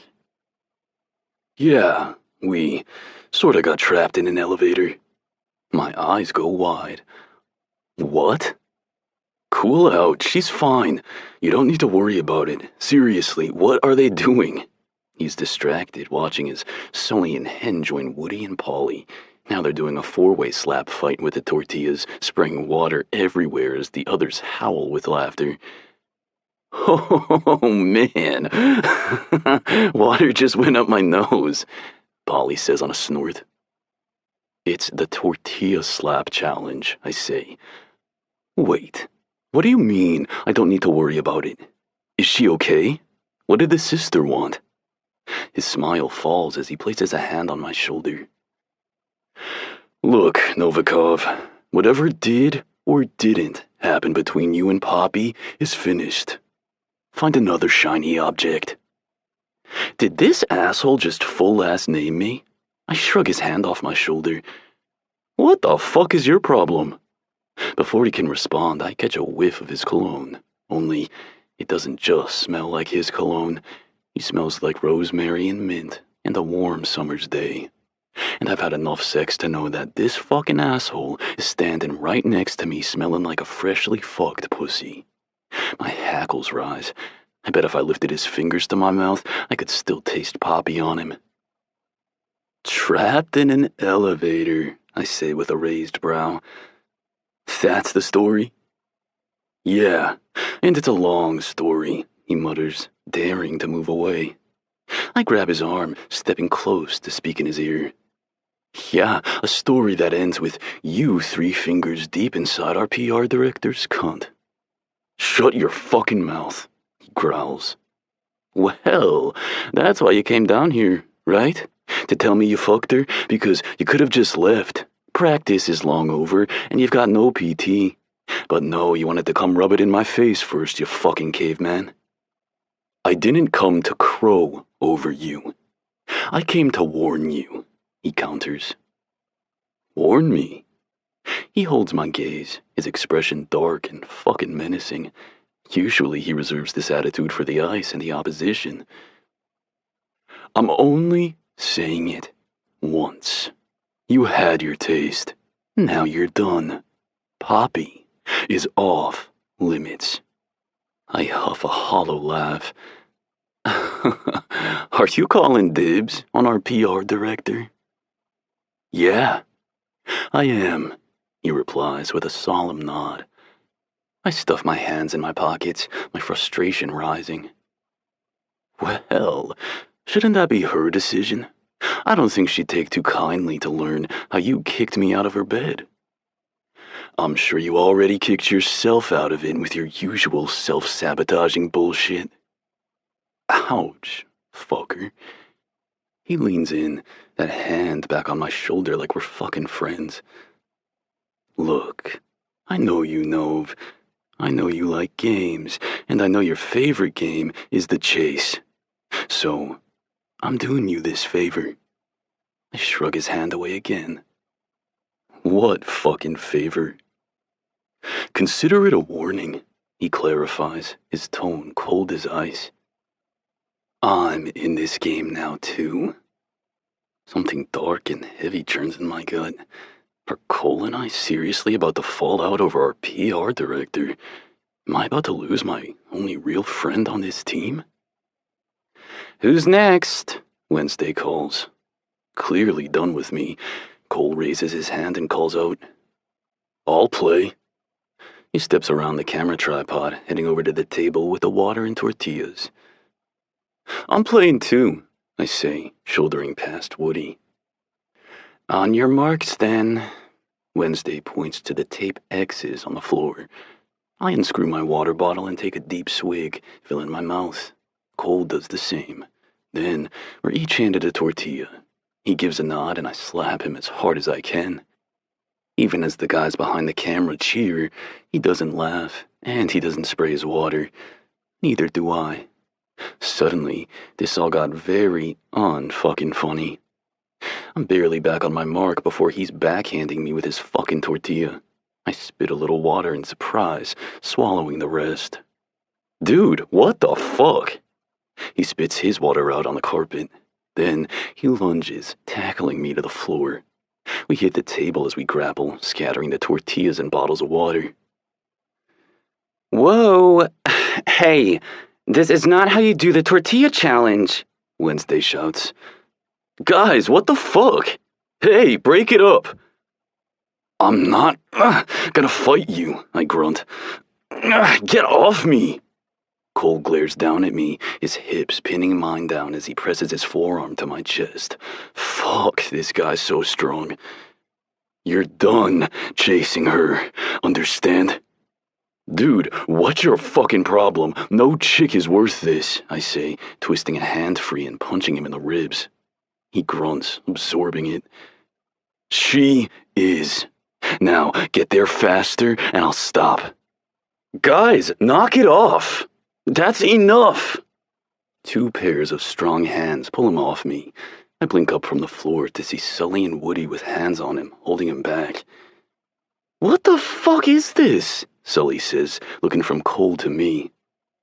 Yeah, I thought you two were tight, says Paulie, eyes wide with confusion. We are, I pant from the floor. Cole just keeps his gaze locked on me. We're just working through a puzzle here, guys. Give Novi 1 more minute to solve it on his own. As they all look down at me lying spread eagle on the carpet, realization sinks deep. Got there yet? Cole asks. Sitting up with a groan, I nod, rubbing the back of my neck. Yeah, I got it. God, he's fucking right. The problem with chasing someone like Poppy St. James is that she's the kind of girl you catch to keep, and no woman worth having would ever want to be caught by me. Worse, I don't know the first thing about catching someone to keep them. Cole knows, and I know, that if I keep playing my fun chase games, I'll only end up hurting her. And now he's in a game too, and his threat is crystal fucking clear. He will hurt me if I hurt her. We good? He mutters. I nod again. Yeah. He relaxes and gives a nod to Sully and Paulie. We're good, guys. Nova and I are on the same page again. They let him go and he stalks off, not giving me a second look. Someone wanna fucking fill me in? Sully calls after his retreating form. I just sit there on the floor next to the crushed tortillas, feeling emptier than I've ever felt in my life. Cole is mad at me and my poppy chasing days are officially over. I respect her enough as my colleague and I respect him enough as a friend to bow out gracefully. Right? I had my little taste of heaven and now I'm done. This is fine. I can live with this easy. Plenty more fish in the sea, right? So, you tell me why, for the first time in my fucking life, I'm lying here on this floor, fighting the aching feeling that I want to be the one who gets caught for once. But only if Poppy St. James is doing the chasing. 30. Poppy. Uh-huh. Yeah, for 9 people. I tuck my phone between my shoulder and my ear, unscrewing the cap off my chilled bottle of rosé. I've been on the phone for the last hour, making plans for a rental house and arranging activities for Violet's impromptu bachelorette weekend that I'm now suddenly in charge of hosting. Listen, do I want to do it? No. Should I do it? Probably not. Am I going to do it? Abso-freaking-lutely. Because the more I ponder it, and trust me, I pondered the heck out of it, the more this is all starting to feel like one big test. Like maybe they want to see if this will be the thing that finally makes me crack. All the secrets and the lies and the sneaking around behind my back for 2 years wasn't enough. Let's add a little public humiliation. Let's put Poppy front and center at the wedding of the season. Let's stick her in a bright red dress and put her right behind the bride, reminding everyone that she had her chance to matter and she blew it. Not enough? Then let's put her in charge of planning the bachelorette party so she can fondly remember the night of her own party to the same man. The night when one of the drunk groomsmen sent her a grainy video of a stripper deep-throating her fiancé. Well, call me petty, but if this is a game, I am not going to let them win. I'm not giving anyone from that life a reason to pity me or call me pathetic. I know down to my bones that walking away from Anderson Montgomery was the best decision I ever made. I pour myself a glass of wine as the restaurant hostess rattles off a list of available dining times. Yeah, 8 o'clock sounds perfect. A loud knock at my front door has me turning. I check the time on my stove. It's a little after 10. I'm standing in my kitchen in my silky pink shorts and a cropped tissue-thin cross-country t-shirt. The neck is cut, too, so it hangs off one shoulder. It might be my favorite scrap of cotton I own, but it's not exactly the right attire for visitors. Another knock, softer this time. Yeah, so we're good? I say into the phone. Yes, ma'am, says the hostess. I have you down for 8 o'clock. Great. Thanks so much. I don't wait to hear her echoing thanks before I'm hanging up and hurrying over to the door. Glass of wine in hand, I tip up on my toes, peeking in the peephole. I smile. Colton is standing outside my door. I was wondering when he might show up. We had sex in the elevator 2 days ago, and since then it's been total radio silence. It took me until midway through my lunch today to realize the only reason there's radio silence on his end is likely because he doesn't have my cell phone number. The team directory only lists my office number, which still doesn't work. Still, he's my neighbor. He could have tapped on the wall or slipped a note under my door, something to indicate we were more than a one and done. All his pretty words in the elevator are starting to ring a little hollow. He's about to leave, muttering something under his breath, and I'm still just standing here on my tiptoes, leering at him through my peephole. I twist the lock and fling the door open just as he's turning away. Colton, hi, I say on a breath.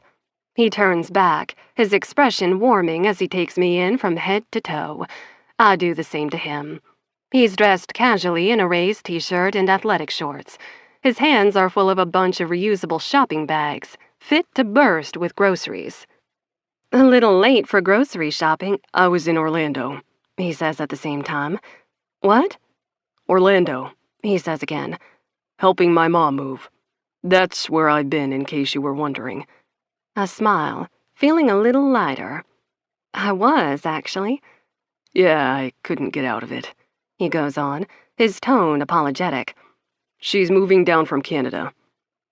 I promised I'd go back down tomorrow morning, too, and I didn't have your number, so I couldn't tell you.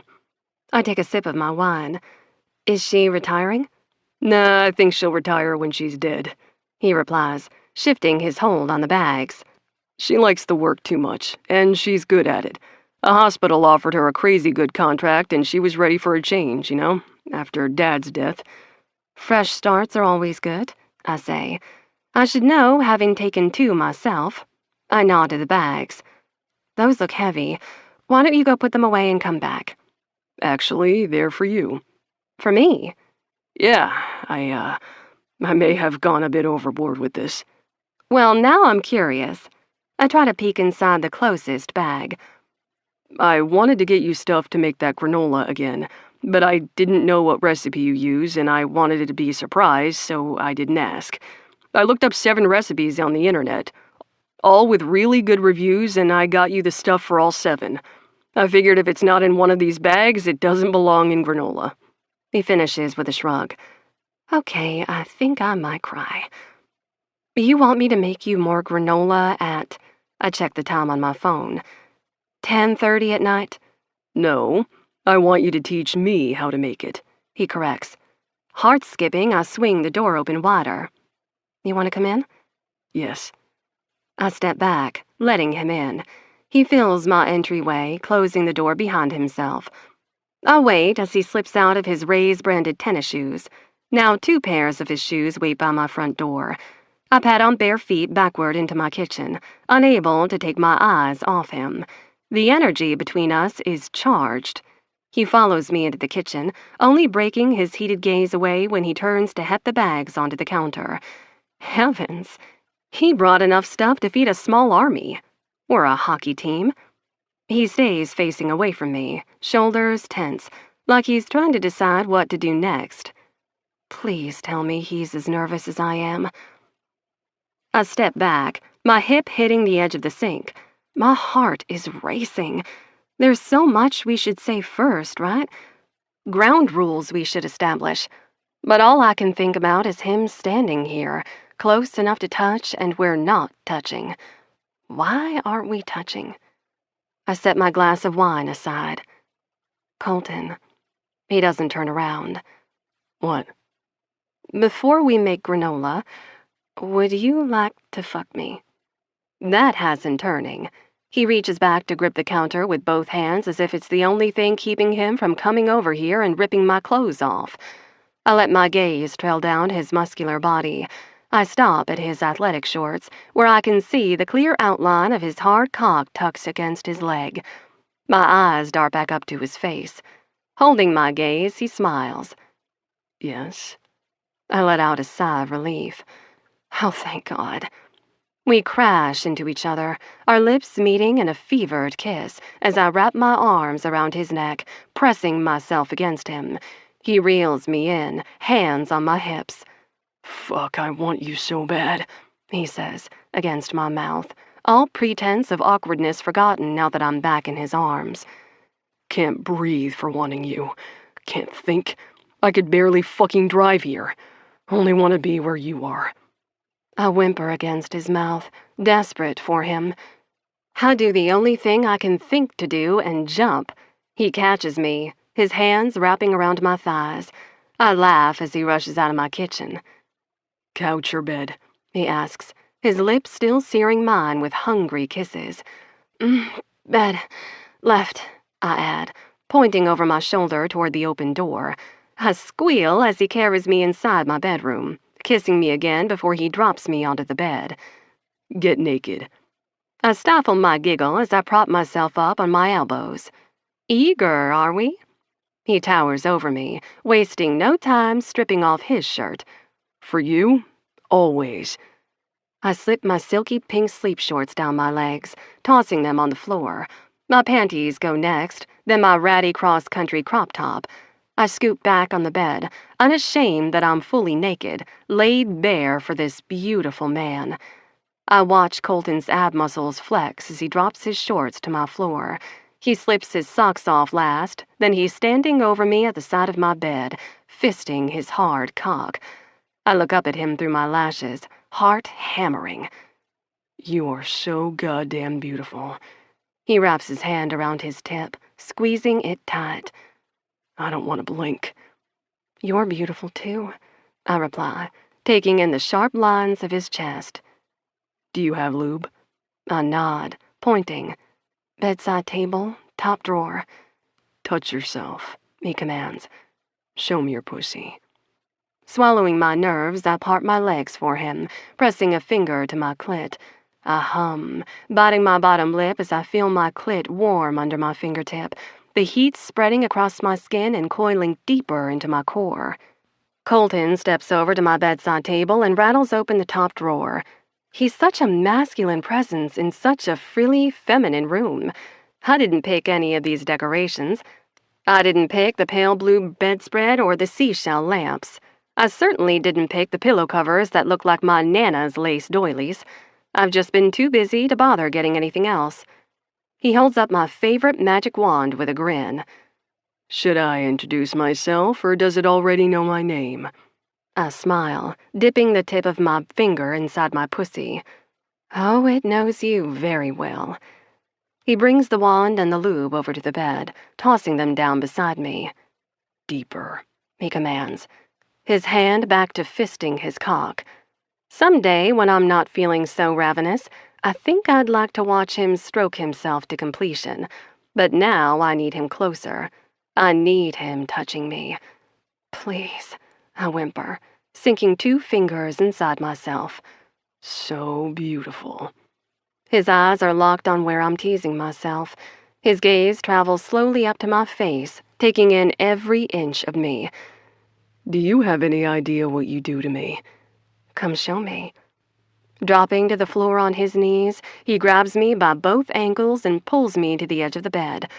Oh my, I shriek, fighting the urge to squirm as he laughs, flipping my legs over his shoulders, his breath warm on my thighs. After one teasing lick of his tongue, I'm digging my heels into his back and grinding my pussy against his chin. He's ferocious, his hands wrapping around my thighs to brace my hips as he growls. Oh, don't stop, I chant. Don't stop. Colton reaches up with his long arm, cupping my breast, pinching and teasing the tight little bud of my nipple. I arch into him, arms thrown back over my head as I sink into the floaty, warm feeling of a clitoral orgasm. Yes, I cry. There. I drop a hand down to his head, holding him to me as I grind with my hips, not releasing him until my legs are trembling and I feel boneless. He kisses down my thigh as I sink back to the bed, my orgasm leaving me feeling like a glass of bubbly pink champagne. You taste so good, he says. He slips my legs off his shoulders, and I sit up on my elbows, smiling down my naked body at him. Let me return the favor. No fucking way. He gets to his feet. But you can show me how well you swallow my cum later. Right now, I need to be inside you. Turn over. Hands and knees, baby. I sweep my eyes up his body again. Can you? Too embarrassed to ask, I let it lie, turning over for him. What? Nothing. He senses my hesitation and folds himself over me, cupping my face. What is it? His walnut-brown eyes search my face. Lost in those dark pools, I dare to ask, can you call me your queen again? His smile lights up his entire face as he kisses me. I melt into it, my body half turned like a twisty pretzel. He smooths his free hand up my thigh and over my ass. His every touch and kiss are so possessive and claiming. You want to be my queen, baby? I nod as he kisses down my jaw. You want me to worship you? Pledge you my fucking fealty? Yes, I say on a breath. His head drops lower so he can suck on my breast. He palms the other one. My breasts are small, barely enough to fill a hand, but he doesn't seem to mind. You like being owned, but you're possessive too, aren't you? My body shivers as he flicks at my nipple with his tongue. Yes, I say again. Don't I fucking know it? He moves to my other breast. He didn't get to play with them in the elevator. There was no time. My bra never even came off. My queen has sharp claws, he teases. Fuck, I'd love to watch you shred anyone who tried to touch me. I'm getting harder just thinking about it. He takes me by the wrist and tugs my hand down, letting me feel how hard his cock is for me, how ready. I wrap my hand around his tip. Colton? Yes, my queen. I smile, lost in my bliss. Will you please fuck me now? His laugh is warm against my skin. Yes, my queen. I'm gonna use some lube this time so you feel good, okay? I nod and he kisses me again. Perfect. Now be a good girl and get on your hands and knees for me. Let me show you how you deserve to be worshipped, body and fucking soul. 31. Colton. Poppy rolls onto her stomach for me. She's stretched out naked on this bed, and I can't look away. Her every curve is perfect, the tight roundness of her ass, the soft little hills of her breasts. One orgasm has her feeling loose and relaxed. I want to pull at least 2 more from her before I let her sleep. She came apart so beautifully for me just now, and she tastes divine, soft, and sweet, with just the perfect hint of feminine musk. It's been 2 days since I last tasted her, since I last held her in my arms. The wanting her is shredding me apart. It was all I could do to not break speed limits just so I could get here by 10 o'clock tonight. And I'll have to go back to Orlando in the morning. It's not my mom's fault she picked this week to move, but damn if the timing isn't inconvenient. Instead of showering Poppy with affection, I've spent the last 2 days hooking up TVs and unpacking plates in my mom's new Lakeview condo. But I'm not thinking about Orlando right now. No, my every thought is centered on the naked woman in the middle of this bed. She wants to be worshipped and adored. I'm about to show her the meaning of the words. Like this? She asks, glancing over her shoulder. She gets to her hands and knees. Perfect. I crawl onto the bed behind her, grabbing her little blue wand and the bottle of lube. I'm curious to know what other toys my Poppy might play with when I'm not here, but this will do for now. More than anything, I just need to be inside her again. I need to feel that hum of connection with her, soul to soul. I pop the cap off the lube and squeeze some into my hand, working it down my shaft with a groan.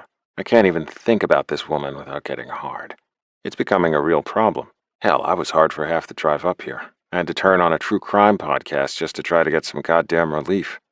Scooting closer, I smooth my lube-free hand over the rounded curve of her ass. She shivers at my touch, her hips moving reflexively as she backs into my hand, craving more contact. She's so responsive. I think she might be physically needy, like me. Now that I know I can touch her, it's going to be damn hard for me to stop. I snake my other hand between her thighs, flipping my palm up to run my lubed fingers through her wetness. Are you ready for me? She drops down on a little moan, burying her face in the crook of her elbow. Mm-hmm. Her hair is down, tousled over her back, and her little asshole peeks out at me between her cheeks. We're not going there tonight, but fuck if I haven't already thought about how tight she'll fit me. I fist my cock at the base, guiding my tip between her legs. We both groan at the first slide of my shaft along her wet silk. Fuck, you feel so good, I say, reveling in the feel of doing this without a condom. Even now, an alarm bell is dinging in my head that I should stop and put one on. Hockey players are read the riot act from an early age. No rubber, no ride. I can count on one hand the number of girlfriends I've taken bare. In fact, I can count it on half a hand. It's a gift and a sign of trust, and I won't be squandering it. To feel her like this, to connect with her on this level after so long of dreaming and waiting. God, I'm already about to lose my load. She presses those hips against me, seeking more, and I know she's ready. I prod her entrance, finding the right angle. Her wet heat pulls me in as she pushes back, but I catch her, my hold firm on her hips. Go slow, I direct. Let me stretch you out first. I curl over her, kissing her shoulder. I only ever want to bring you pleasure. She pushes up onto her hands, adjusting her hips as she sinks deeper on me. Once I'm halfway, I move my hand, letting it smooth over her ass and up the curve of her back until I'm bracing her by the neck. Heat spirals out from our shared point of connection. Heart racing, I move my hips, pumping deeper into her until she's humming out another breathy moan. How's that feel? So good, she says immediately. Cole, you feel so good. Okay, I thought her saying my full name with that lemon twist of a southern accent sent me over the edge. But this is the second time she's called me Cole while I've been half a dick deep, and I'm living for that too. I want my queen to take charge, I say, brushing my other hand over her hip. Sit back. Take as much of me as you want. Ride me. Show me how much you want my dick. She shifts her legs, widening her hips as she pushes against me on a soft moan. From this angle, I can hold her waist and watch as she takes me inside her tight cunt.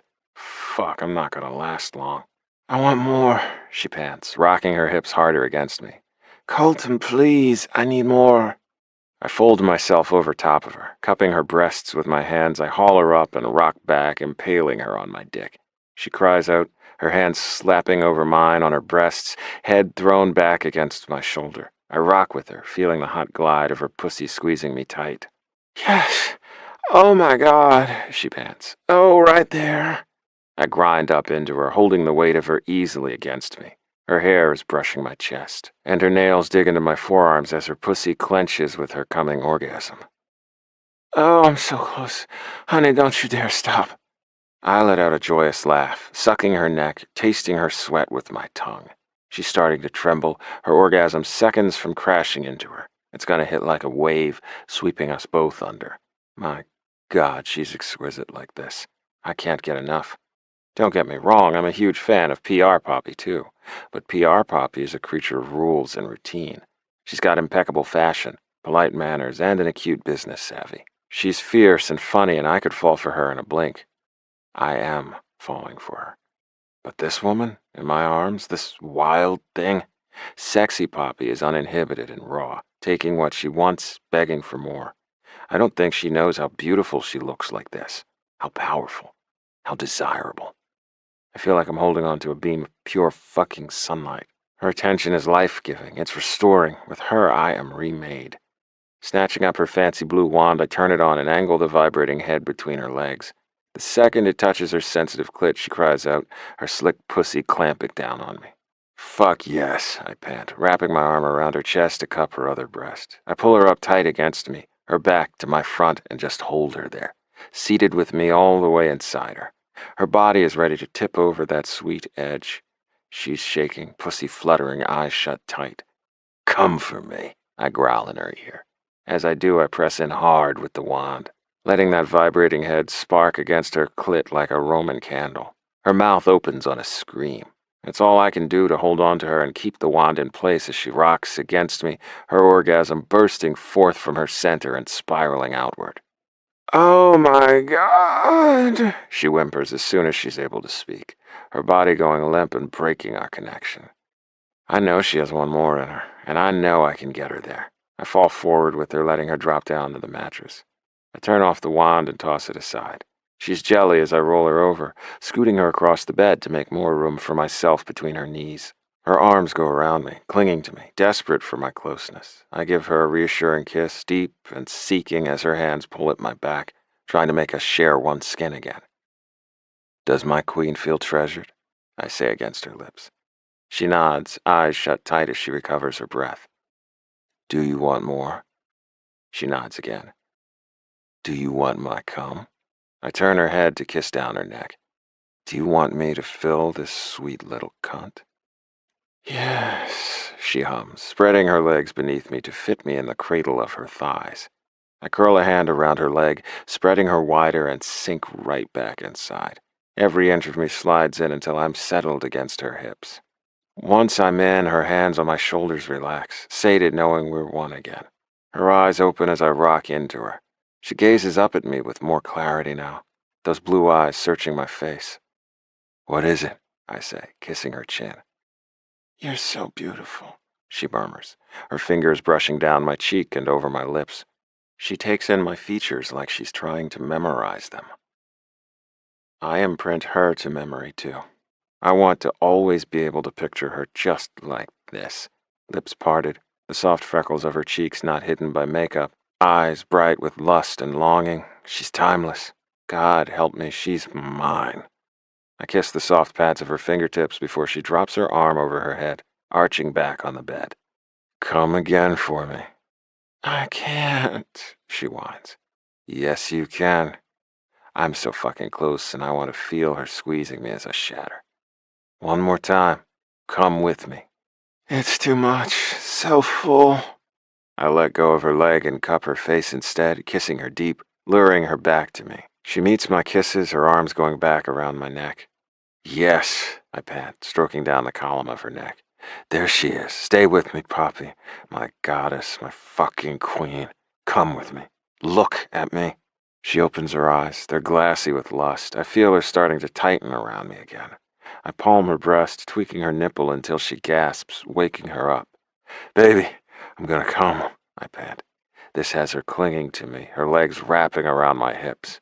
Don't stop, she squeals, her nails digging into my shoulders.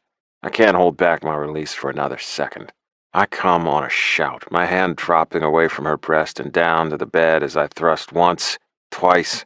She's trembling, her pussy clenching around my cock as she comes with me, quietly this time, sacred, like a fucking prayer. After a few more seconds, I pull out, rolling my weight to the side so I don't crush her. She clings to me, her leg wrapping around my hip. We settle on the bed with my head tucked against her bare chest. I keep my arms around her, breathing in the softly floral smell of her heated skin. A few minutes pass, but we stay just like this, entangled and unmoving. Slowly, she comes back to life, her hand stroking down my back. She sighs dreamily, tilting her face to kiss my forehead. While the granola bakes, can we do that again? I snort a laugh, ducking my face down to kiss her breast, giving her nipple a little suck that has her moaning the first half of my name like a goddamn siren. I get the feeling now that I'm never going to survive her. Smiling, I press a promising kiss to her lips. Yes, Poppy, I will gladly fuck you again. And again. And again. 32. Poppy. Riptide's Bar and Grill is chaotic tonight. It's karaoke night. The Rays are fresh off a home game win, and the autumn weather is perfect. A gorgeous, sunny day with good waves on the beach is quickly shifting to a lavender sunset. The outdoor bar area is packed, with more people wandering up from the beach to grab drinks and listen to the live music. Mojito in hand, I make my rounds at all our tables, greeting the Rays and their wives and girlfriends. I take a few pictures and get approval to post them to the socials, but mainly I'm just here for a good time. At this exact moment, I feel like $1,000,000. Everything is set for our first big fundraiser this weekend. As a little treat, I spent 3 hours at the beach this afternoon, so now I have sun-kissed cheeks and beachy waves in my hair. Also, I'm wearing my favorite pair of skinny jeans that give me supermodel legs. Always a feat when you're only 5'2". Oh, and Colton is here, and he's winked at me twice. After our marathon of sex and granola making last night, he ducked out before 6 in the morning to drive back to Orlando, something to do with updating his mom's security system. But in between the sex and granola, we talked. He knows how important this job is to me, and he's willing to keep what we're doing quiet. He may have a multi-year contract with the Rays, but I don't, and I won't do anything to risk my place here. There's nothing strictly forbidden about what we're doing, but after a decade of running from the pressures of high society public life, I find I'm much happier spinning the stories, not starring in them. Colton more than understands. He wants any media focused on him to be about building a new team, not his private life. That doesn't make it any easier to keep my hands off him. The man is sex on a hockey stick. I swear I can feel his eyes on me even now. They burn into the back of my head, searing my skin with desire. I fight a shiver, taking a sip of my minty mojito as I glance over my shoulder. I gasp, turning back around. It wasn't Colton I felt looking at me. Lukas steps in behind me. Hey, Popsicle. You singing tonight, or are you too chicken shit? I glare over my shoulder at him, one brow raised. Popsicle? He grins. I thought it was fitting. 'Cause I know why you're calling me Popsicle, Lukas, and I don't find it cute or charming. I wasn't going for charming. I was going for teasing. Because that's all you are, a big tease. He laughs, not denying it. Langer's just challenged me to get up there and sing. I told him we'll flip a coin and loser takes the mic. Now I have great luck with coin tosses, but just in case the gods curse me, what would you like to hear me sing? So yesterday, I deadpan. I don't know that one. It's by Hilary Duff. Consider it my love letter to you. I was thinking I'll dust off some Boys to Men. Maybe some Backstreet Boys. I spin around, my eyes narrowed at him. I see the joke dancing in his pretty caramel eyes. How did you know? What? That Backstreet Boys is one of your favorite bands? He takes a sip of his beer. Word to the wise, Popsicle. If you don't want people to know things about you, don't post them to social media. As my PR director, I assumed you were aware. I haven't posted a picture of me at a Backstreet Boys concert this millennium, you creep. What? Did you stalk my old Facebook photos? The internet is forever, Pops. Don't call me Popsicle, and don't you dare ruin Backstreet Boys for me. I mean it, Lukas. Chuckling, he winks and saunters away. Arrogant ass. I turn back toward the band, taking another sip of my mojito. Up on the stage, our captain's wife, Shelby, is singing That Don't Impress Me Much by Shania Twain. No one is a bigger hot man than Josh. He stands there clapping and singing along, throwing out the occasional wolf whistle. They're so stinking cute together. And they have the cutest mess of adorable, sporty kids. Honestly, they're a PR dream. He even teaches Sunday school. I snap a few pictures with Josh foregrounded, Shelby glowing under the purple lights of the stage. I won't post these to the team socials. I'll just send them to her as a little keepsake. Everyone deserves to have evidence of being treasured. Hey. Colton steps in behind me, his hand on my hip. I'm wearing a little floral print off-the-shoulder peasant top that doesn't quite skim the top of my jeans. His fingers find that barest strip of exposed skin, brushing over it quick like a kiss. But oh God, it felt like a brand. Hey. What was that about?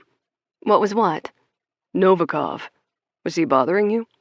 I roll my eyes. He's always bothering me.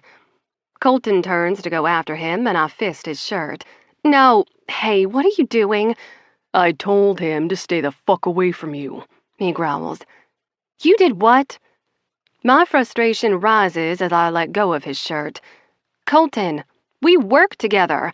I'm going to see and talk to Lukas regularly. But I'm a big girl and I can handle my own business. I don't need you being a jerk to him for no reason. You think I have no reason to be a jerk? No, you don't. He crosses his arms. Lukas was there for me as a friend. I asked for everything that happened that night. I was sad about Anderson and my family and all of it. I didn't want to be alone. He was there and that's it. Okay? He shakes his head, his gaze still on wherever Lukas is in the crowd. Then he's leaning down, his dark eyes locked on me. I told you to come to me if you needed to be kissed. I told you on the plane days before D.C. Well, I wasn't going to just waltz up to you and say, hey, remember that open invitation to kiss me senseless? Well, my ex-fiancé is marrying my little sister, so I'd like to cash that in now. Why not? Because it's embarrassing and pathetic and sad. 3 words I'd rather not associate with myself when it comes to you. His eyes narrow. So the sex with Novi was pathetic and sad? No, it was... I groan, fisting my mojito. You told me you didn't want to know any of this. Well, I've changed my mind. I shake my head. Colton, no. I am not going to hurt you just because you're already feeling hurt. Believe it or not, he was good to me. It happened. That doesn't mean it will ever happen again. It better not, he growls. Tears of frustration sting my eyes. Well, maybe next time you won't sit pining after a girl for 2 freaking years. Maybe next time you'll make your move. You'll take your shot. Otherwise, you'll sit back and realize someone else already has. Storming away from him, I weave my way toward the bar, desperate for a refill on this dang mojito. I slide the glass across the bar and wait. My attention is pulled to the laptop propped on the edge of the bar, taking requests for the karaoke queue. I skim the list, my eyes stopping on the name in all caps, Lukas Novikov. Son of a freaking bitch. I huff under my breath. The jerk is up next to sing I'll Never Break Your Heart by the Backstreet Boys. Feeling reckless, I type in my name too. 33. Poppy. I stay at the bar, clutching my second mojito. A wooden column at the end of the bar hides me from the microphone as Lukas's name is called. The Rays section cheers as he jumps up on stage, waving to the crowd. He grabs the mic, slipping it from the stand. This song is dedicated to someone very special in the crowd tonight. I sit forward on my stool. Oh, he better freaking not. Henrik Carlson, where are you, bud? He shields his eyes from the lights as I'll Never Break Your Heart starts to play. The Rays all laugh and clap as 2 guys point out the handsome Swede quietly nursing a beer. Hen, I'm sorry you took an elbow to the face at practice and lost a tooth, Lukas says to more laughter. I may break your teeth on occasion, but you know I'll never break your heart. The crowd cheers as Henrik gets to his feet and salutes Lukas with his beer. Then Lukas starts to sing. I swallow a gulp of my mojito, peering around the wooden pillar. Oh, God damn it. Slapping my drink down, I shove it away. The man has the voice of a freaking angel. All right, that was awesome, the MC says as Lukas finishes his song. Let's hear it for Lukas Novikov.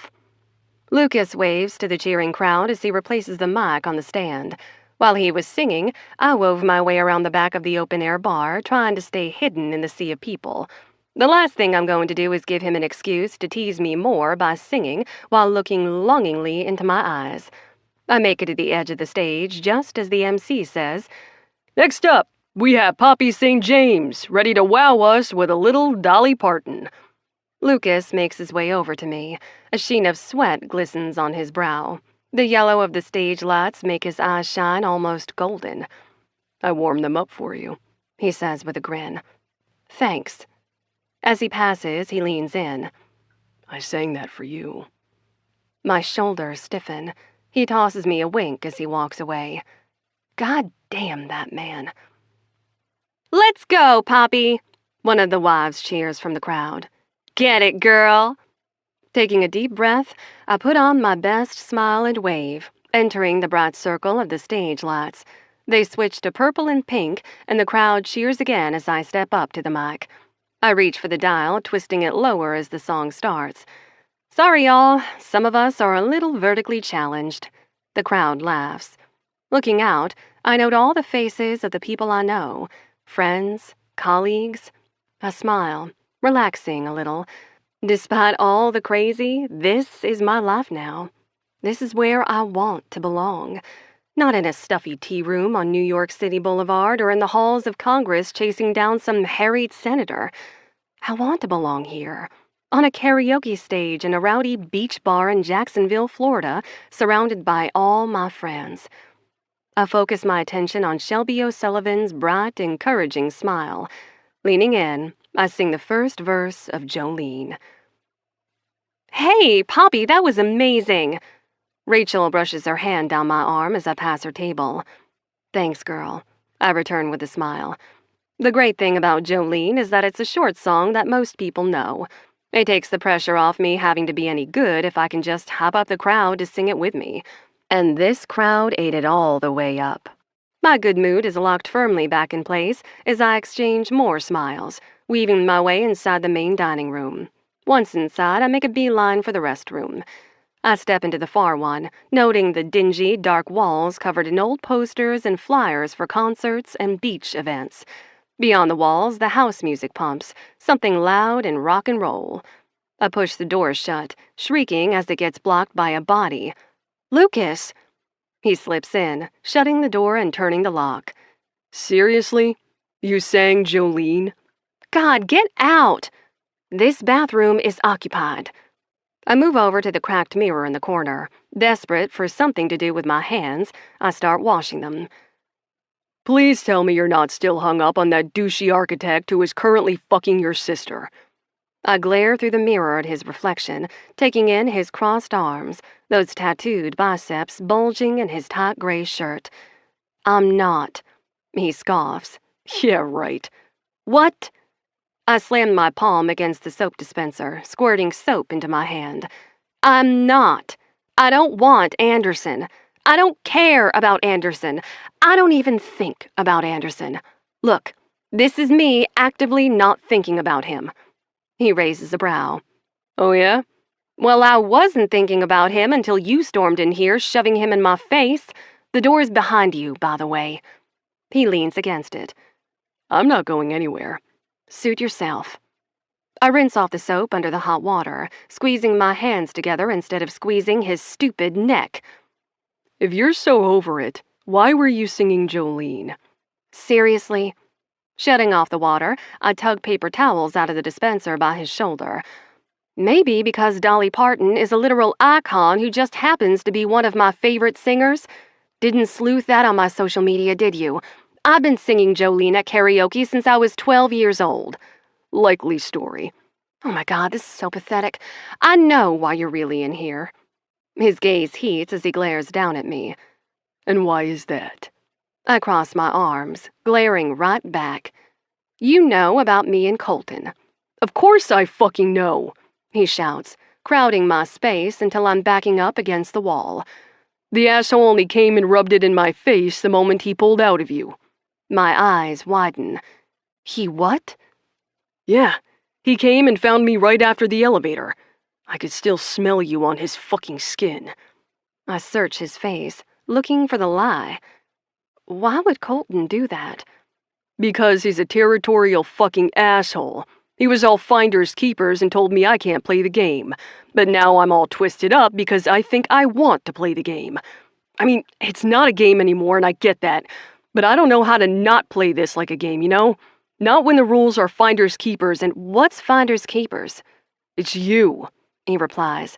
Then he groans, dragging a hand through his short almond brown hair. Or maybe now it's me. I'm not quite sure about that part. It feels like somewhere it all got twisted around. Lukas, you're not making any sense. Colton came to you after the elevator. Of course he did. He snaps. And you know He just rolls his eyes. Seriously? You think I don't know the scent of your shampoo? I stiffen. You think I don't know the sweet smell of your pussy? I gasp, shoving against his chest. Now you're just being rude, It was wafting off of him. he says, letting me push him back a step. 2 men in 1 week? Impressive. How many more contracts will be stacked next to your bed by Sunday night? I hear Henrik's on the market. Hot rage boils through me. Slut-shaming? Really? That's a new low even for you. Hey, there's no shame in sex. If anything, I'm proud. Your dry spell is officially over, eh? I bet if I checked you right now, you'd be wet as fucking rain. My rage turns cold as ice. Touch me and I'll scream. He grins. If I touch you again, the only thing you'll be screaming is my name. God, just get out, Lukas. Your jealousy bores me. He crowds me against the wall again, his hands slamming to either side of me, boxing me in. His caramel eyes are dark and heated. Lie to me again, He growls. Do it, Poppy. Make my fucking week. You love my jealousy. It turns you the fuck on. Don't even try denying it. My heart's racing so fast, but I tip my head back. Once again, you're delusional. You think I don't see the way you look at me? You think I can't feel it? I feel your eyes on me, watching me. Stop. Undressing me. On the ice. Off the ice. Why would I bother? You were utterly forgettable, remember? He leans away. His gaze trails down my body. We both know you remember every single thing I did to you. You remember my tongue flicking your tits. No, I don't. You remember how I held you up against the side of the goddamn ice machine and fucked you senseless. He goes on. And you remember the hotel room. Total blank, I whisper. You got that second condom, not me. Stop, I beg him. You wrapped your hand around my aching dick and slipped me inside your needy cunt. I shake my head, eyes closed, trying to banish the memories from my mind. Then you rode my dick until you came the fuck apart. I said, stop. You stop. He lowers his face until I can feel the warmth of his breath on my cheek. Stop thinking about it. Stop squeezing the walls of that sweet pussy right now, dreaming about how I filled you. I open my eyes, looking up into his face. He's teasing me, and it's cruel. This is all still just one big game to him. What did he call it? Finders keepers? And apparently Colton is playing too. Well, I am not a toy for them to pick up and fight over like children. Just tell me what you want, Lukas. Why did you really follow me in here? I want you to ask for it. Ask for what? Ask for more. Ask me to fill you again, and I'll take you right here against this fucking wall. He slaps the wall of faded posters next to my head, making me jump. I'll pound your cunt. I'll grab your hair and bury myself inside the scent. He fists a handful of my loose hair. Breathing it in, he groans again. God, this fucking scent. I'm trembling. My locked knees are the only thing keeping me standing. It sounds like you're the one aching to ask for more. Is that what you want, Lukas? You want another night in heaven with me?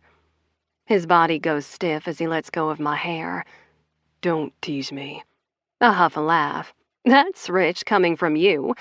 That's what you want, isn't it? Anything to score a point or two over Colton? He blinks down at me. What? Well, you're both professional athletes, so I assume there must be a point system.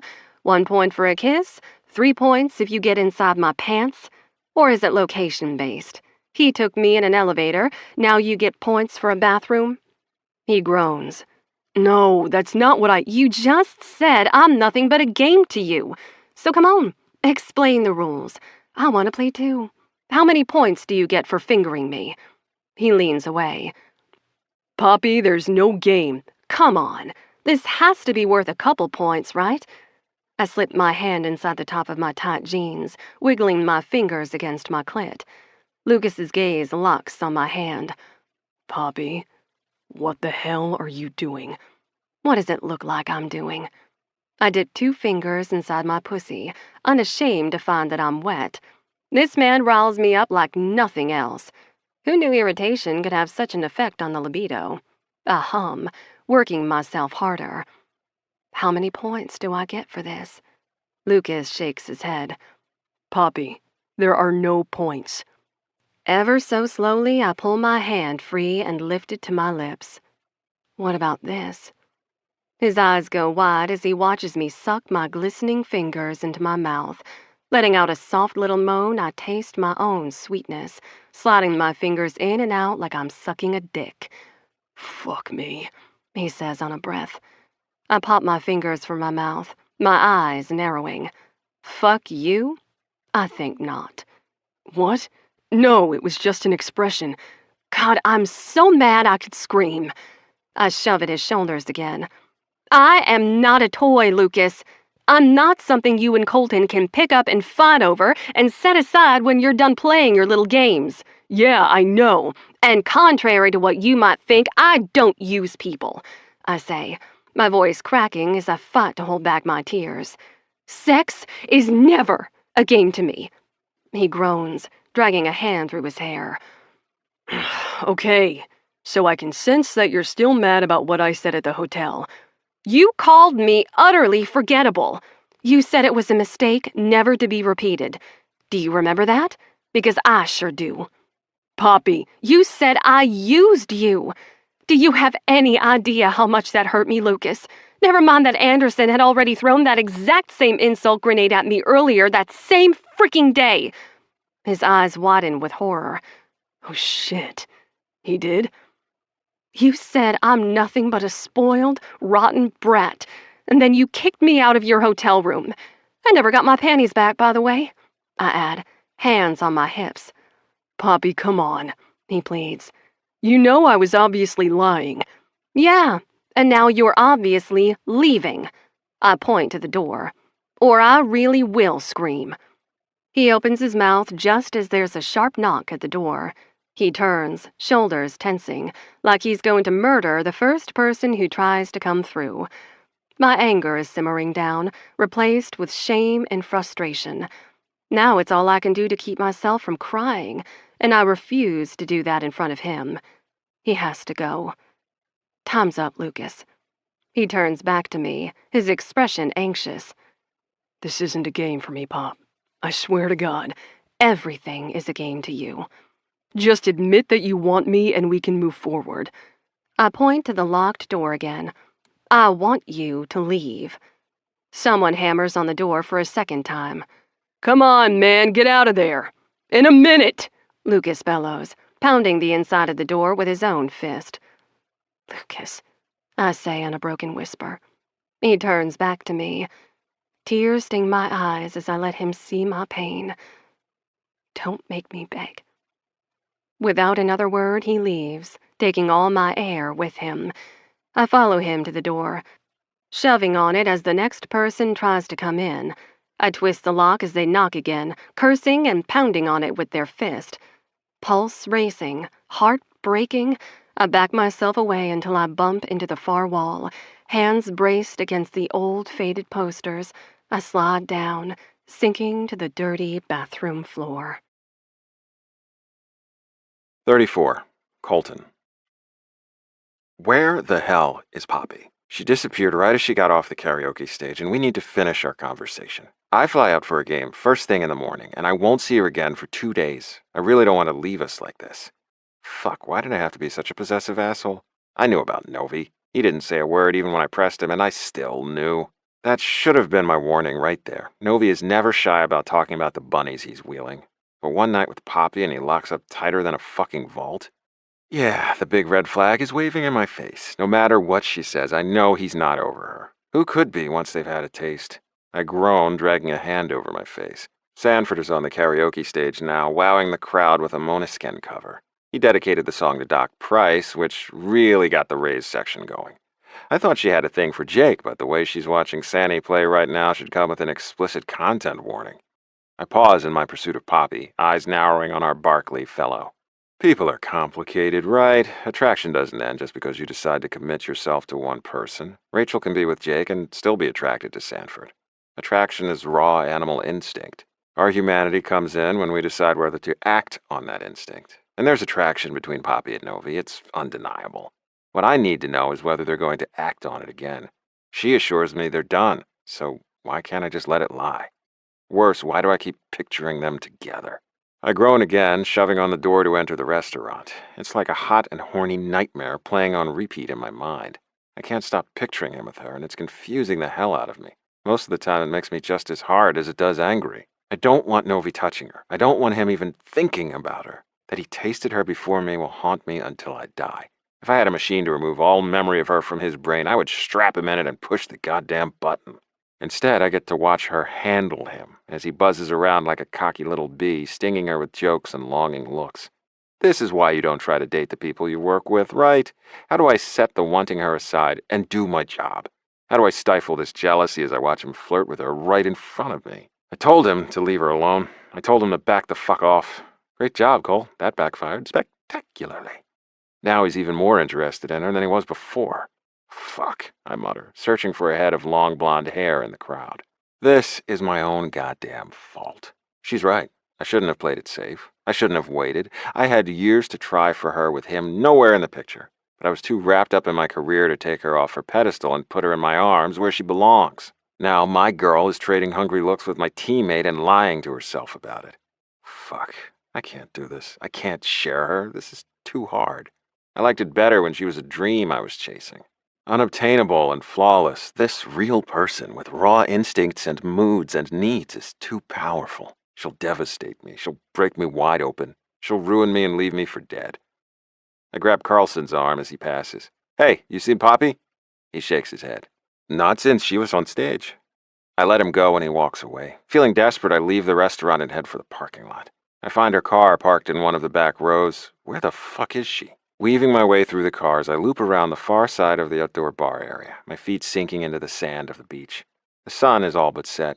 Now the ocean is a pale blue-gray under the half moon. The surf rocks in and out, small white caps foaming in the sand. I can't hear it over the music coming from the two stages it rips. A few people wander along the water's edge, a couple holding hands, teenagers with a pair of dogs. I stop, taking in the figure of a lone woman standing in the surf 50 yards away. She holds her little wedge sandals in one hand. Her skinny jeans are soaked to the knee. Poppy, I say on a breath, the tension in my chest uncoiling. I kick off my shoes, leaving them in the sand as I go to her. The music fades with the bright lights of the bar as I enter that realm of the in-between where the ocean meets the beach. Poppy! She jolts, not turning around. Go away. Oh, fuck. Is she crying? I run the last 10 yards to her, my feet sinking deep in the sand. What's wrong? I reach for her, but she pulls back, splashing away from me. Just go, Colton. I don't want to see you right now. That tension coils right back inside my chest. What happened? Ask Lukas, she calls over her shoulder. That stops me in my tracks. The surf crashes against my calves, pulling at my ankles as it drags sand over my bare toes. Anger churns in my stomach, making me feel sick as I watch her walk away. Is she okay? I close my eyes, trying to control the shaking of my hands as I slowly turn. Novi is crossing the sand toward me. What the hell did you do now? He stops 10 feet away. What did she say? Nothing, I growl, except she doesn't want to fucking see me. What did you do, asshole? What did you say to her? He groans. Look, I just got a little tongue-tied. Seeing red, I barreled toward him, ready to pound him into the sand. I told you what would happen if you fucking hurt her.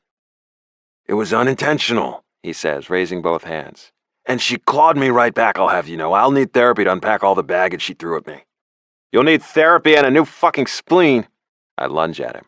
His forearms go up to block his face as I take a swing. Then we're tackling each other to the sand. We roll, punching and elbowing. I get him under me, but the sand gives way too easy and he frees his arm, punching me in the ribs. Fuck! I wheeze. The man hits like a hammer. I told you to back off. And I'm telling you, I can't. He grunts, flipping me down to the sand. Stop it! Poppy appears beside us. Lukas, Colton, stop! I mean it! The fight goes out of me as I glance over his shoulder and see the look of shock and disgust on her face. I lie flat on the sand, letting him right himself. He scrambles off me and gets to his feet in a shower of sand. I shut my eyes, throwing both hands up over my face. Poppy, look. Don't touch me, Lukas. That has me on my feet. I blink sand from my eyes as I follow her voice moving to her side. Her lips are parted as she huffs, cheeks pink. She ran to us, leaving her shoes to be swept away by the surf. Her eye makeup is smeared from crying. Her long blonde hair is caught in the ocean breeze. Fuck, she looks devastating. And angry. And sad. I made my girl sad. All the breath leaves my chest as I sigh, looking between them. Please, just talk to us. At the very least, fill me in too so I know why you're so upset. She turns to me, crossing her arms. The wind sends a few strands of her hair fluttering across her face. Tell me about the game. What game? Her glare turns icy. The game you two made up about me. Finders keepers, right? I want to know how it works. I glare at Novi. I told her there was no game, he says. Yes, you did, she snaps. You cornered me in the bathroom, and you told me that chasing me into bed is a game you're both playing. She misunderstood, Novi says at me. That was the whole me getting tongue-tied part that really sent everything off the rails. Oh, and it was on the rails before then? I challenge. You chased her into the goddamn bathroom? I followed her, he clarifies. It was impetuous, but I'm not feeling quite myself at the moment. Impetuous, she echoes. Lukas, it was borderline criminal. You don't lock yourself in the bathroom with a woman and tell her you're using her to win some creepy sex game. Okay, I want to strongly clarify that there is no game, he says again. Cole, please. Please what? I cross my arms too. Help me, he begs. Tell her that this isn't a game to us. Tell her what Finders Keepers means before she sets me out to sea on a goddamn boogie board. She looks to me. I can see the hope she's trying to hide in her eyes under a thick wall of hurt and suspicion. She wants to believe I'm still a good guy. She wants to believe I'm the right guy. Taking a deep breath, I hold her gaze. You're not a game to me, Poppy. Or if you are, you're the end game. You're it. That's what playing for keeps means. It means this is not catch and release. I catch you, I fucking keep you. I love you, and marry you, and follow you to the ends of the fucking earth. Her eyes go wide, and I take a step closer. But I am not going to compete with this asshole for your attention or your affection. You're attracted to him, I get that. You can't help it.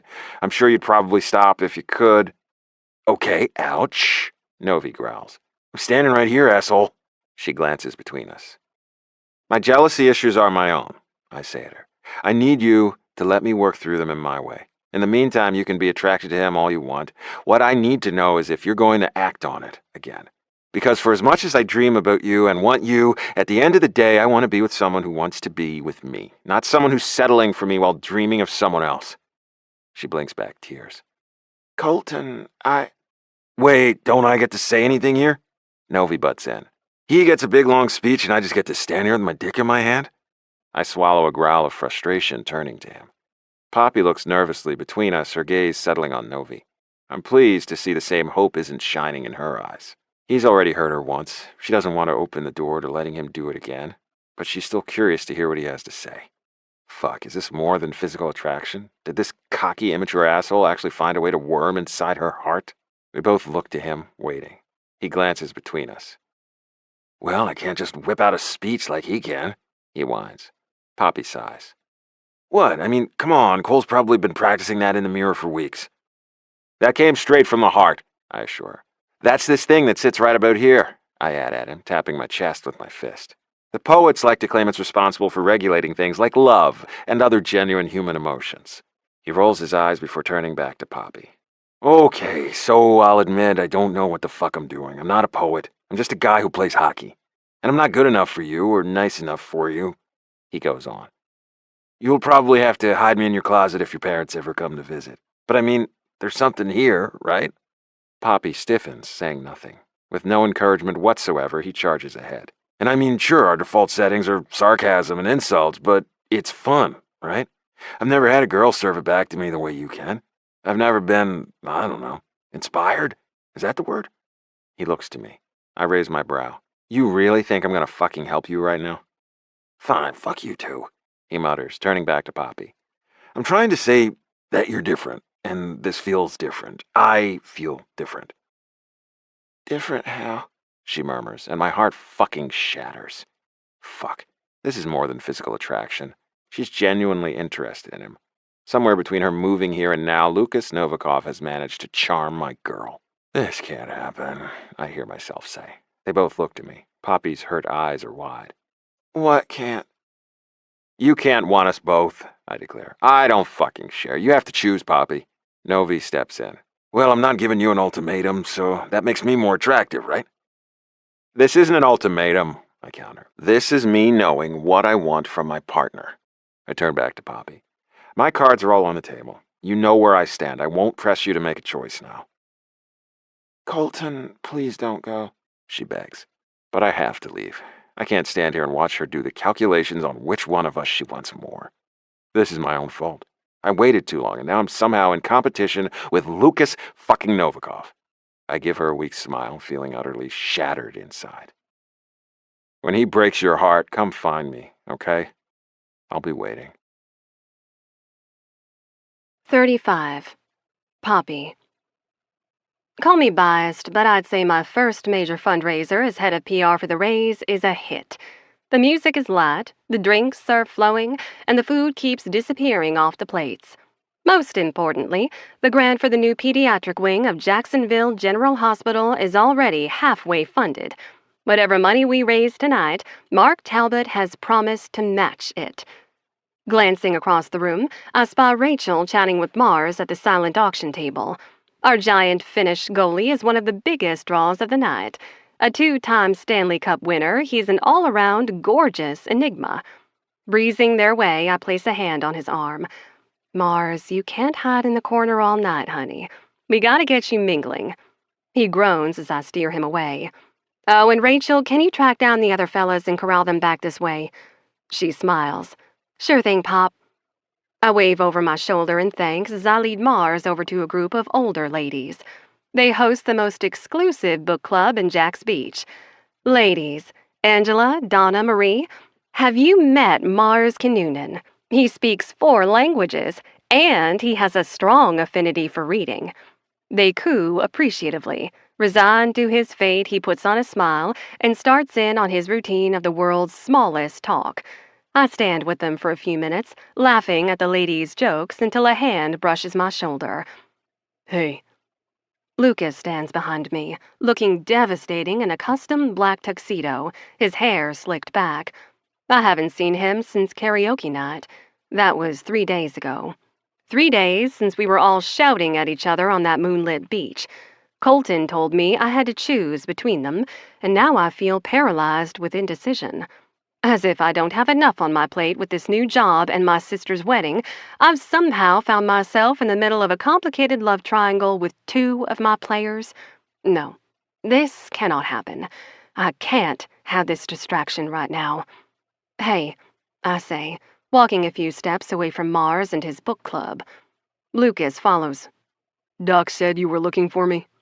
No, I wasn't. I mean, yes, I was, but I was looking for all the players. We just need you here in the main room to mix and mingle. You're the draw, after all, not me. Certainly not the mini quiches, I add with a nervous smile. He gives me a long look, his caramel eyes soft and searching. What's wrong? Would it be completely inappropriate to say I'm gonna get myself off later to the image of you in this dress? Oh, my. Yes, I slap his arm, even as I laugh. You're incorrigible. He's not wrong, though. I look dynamite in this dress. It's this spicy little red number with thin straps and a thigh-high slit. I may have picked it knowing they'd see me in it. Don't judge me. I'm an indecisive mess, but I'm still a girl, and 2 boys think I'm pretty. His eyes are doing that stupid smolder thing. You know, if you weren't freezing me out right now, I'd take you to a dark corner and impolitely ask you to smear that red lipstick all over my dick. My heart skips as I glance around, praying no one heard him. Heavens, is this how you're greeting all the guests tonight? No, just you. Well, thank you. My pleasure. It could be yours, too, he adds with a wink. I'm a little busy at the moment running this event, remember? But you're saying there's a chance. His gaze traces me up and down again. At an event you're not running, all bets are off, yes? Why are you still standing in front of me? He laughs, popping one of the mini quiches in his mouth. I'll go mingle now, yeah? Anyone in particular you want me to fleece? The ladies talking to Mars. I point their way. They're all richer than God, and they like chatting with charming young men. Say less. He squares his shoulders, ready to pounce. As he turns away, I can't help myself. Hey, have you seen Colton yet? Colton was signed up as one of my volunteers. I had him down to help run the silent auction table. Lukas turns back, his smile falling. Yeah, he texted that he's not gonna make it. Family emergency, I think. Family emergency? Well, if that's not the most rote excuse in the freaking book. Is he punishing me for daring to have feelings for Lukas? If he is, I think I'm gonna scream, then cry, then eat a pint of Neapolitan ice cream. Worse, what if that's how deeply I've hurt him? What if he can't even bear to face me now?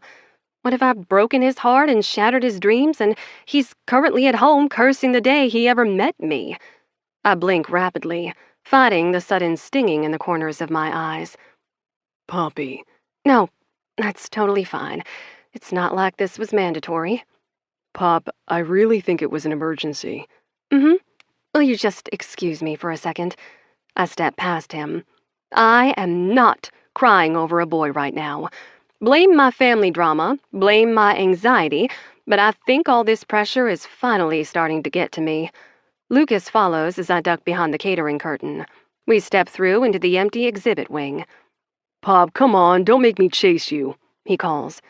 Seriously, I have like 0 tread on these damn tuxedo shoes. I'm fine, Lukas. Just go mingle, please. If you want Cole so badly, why haven't you gone to him yet? Why are you making him sweat it out? I groan, turning to face him. It's not that simple. Oh, shit. He grabs my arm. Wait, Poppy, are you picking me? No! I cry, pulling my arm free. I'm not picking either of you. His eyes narrow. Why not? Because I hardly know you. I hardly know Colton either, and he's already saying he'll follow me to the ends of the freaking earth. You don't think that's a little premature? Maybe even a little crazy? He shrugs. Not really. Why not? Because he's a Leo. I gaze up at his handsome face. What the heck does that mean? It means he's a Leo, he replies. It's in his nature. He can't help it. What's in his nature? To love you at first sight and stay loyal until he dies. Well, knock me down with a feather. Now take me for comparison, he goes on, hands in his pockets. I'm a chaotic double Scorpio. I roll my eyes. And what does that mean? He grins down at me. It means I'll want you at first sight and fight it until I die. With a frustrated groan, I press a hand to my forehead. Oh, God, you're both crazy. This is all so completely crazy. He laughs. Hey, you picked us. I didn't pick either of you. You both just kept showing up in my pocket like a couple of bad pennies, offering me stress ulcers and orgasms. Pretty great orgasms, though, right? I mean, I can't speak for Cole.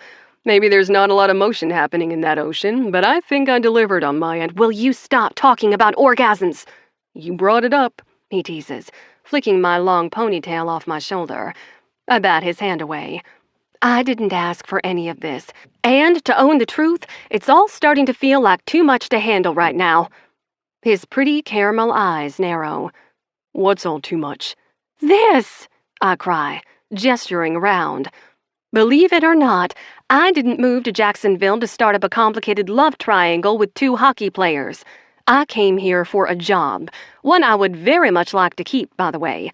A job that brings me happiness and fulfillment and purpose outside of any relationship I might have with a man. And we compromise your ability to do that job? In every sense of the word, yes. How?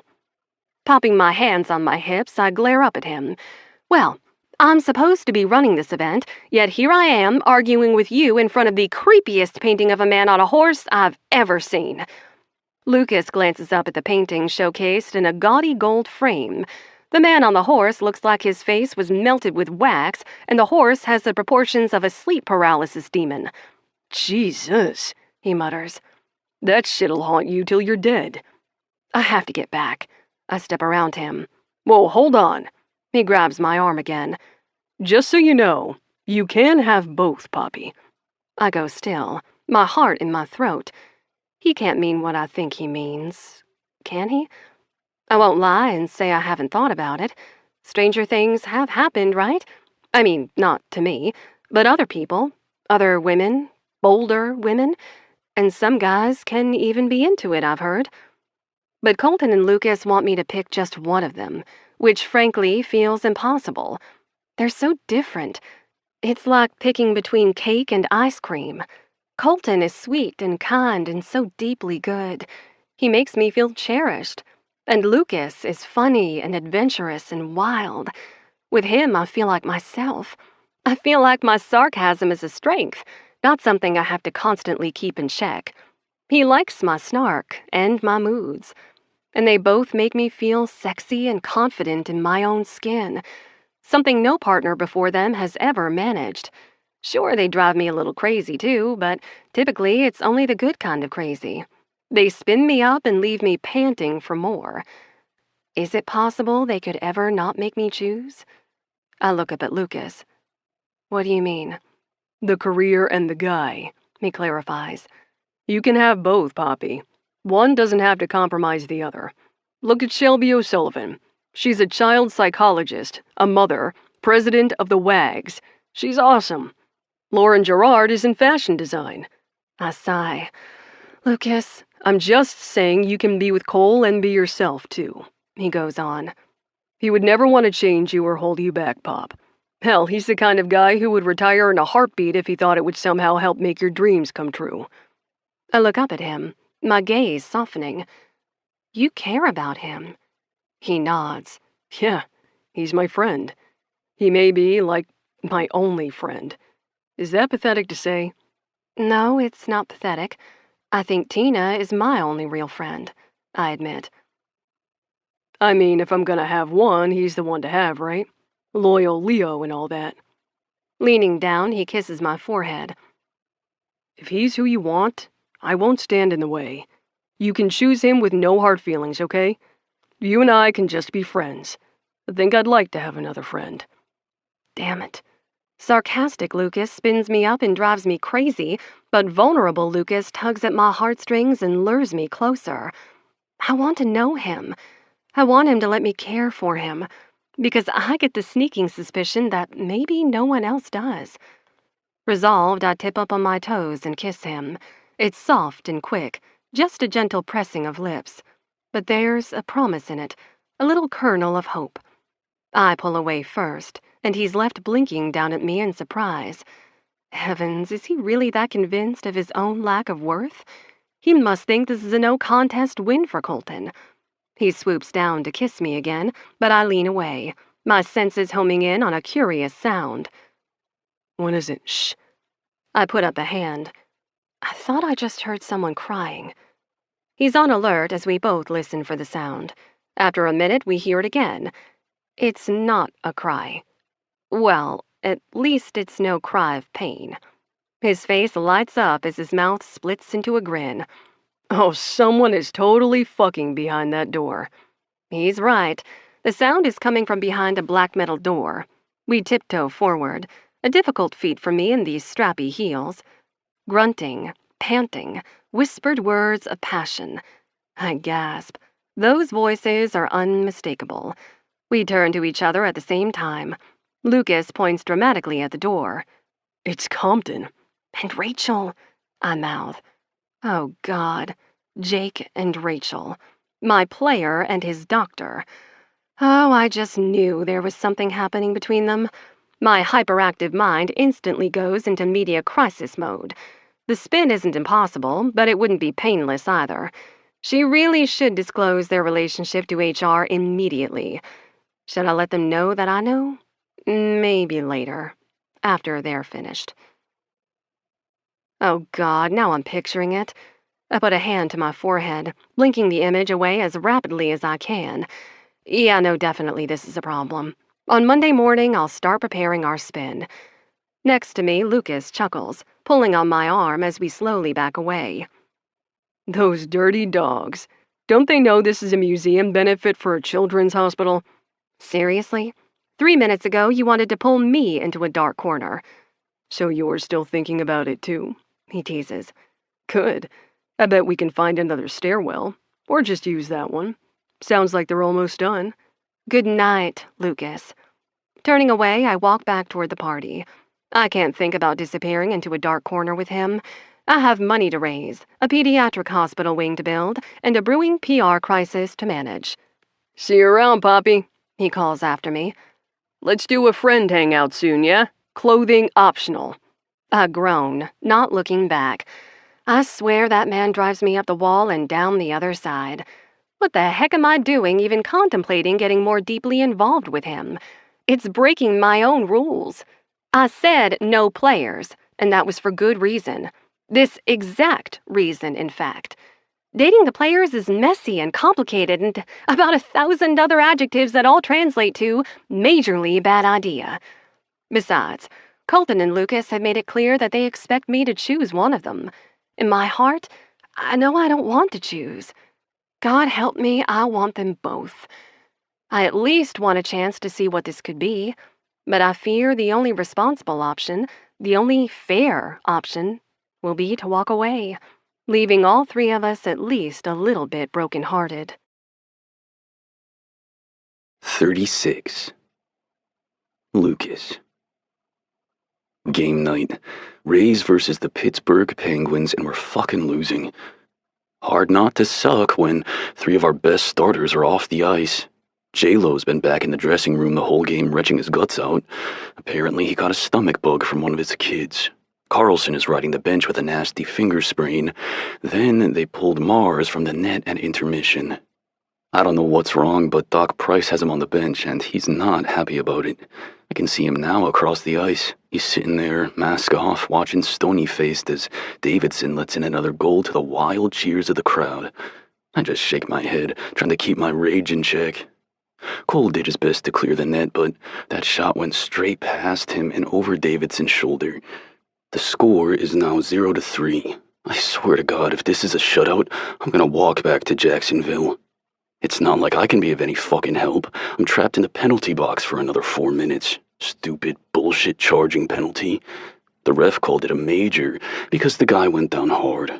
Now, I'm just watching my teammates chase the puck up and down the ice, trying to compensate for the hole I left in our line. All the while, rowdy Pens fans slam the glass behind my head, shouting obscenities at me. Cole skates past the penalty box, not giving me a second look. Seriously? Is he gonna be a sour grape about this? This isn't my fault. We've all had bullshit charges called on us. He's had more than his fair share, too. No, he's still pissed about Poppy and me. It's been a week since the beach, and I don't even know if they've spoken yet. His principles are keeping him warm at night, while she stresses over thinking she has to pick one of us. Meanwhile, I'm stuck in the shitty position of feeling like I'm losing 2 people I care about. Maybe the only 2 people I care about. How the hell did I get here? I sit in the box, elbows on knees, and watch the ref drop the puck. Sully wins control and passes back to Cole. He's got great puck handling as he works around 2 pins, passing it up to Langley. I've never really paused to consider what Cole's friendship means to me.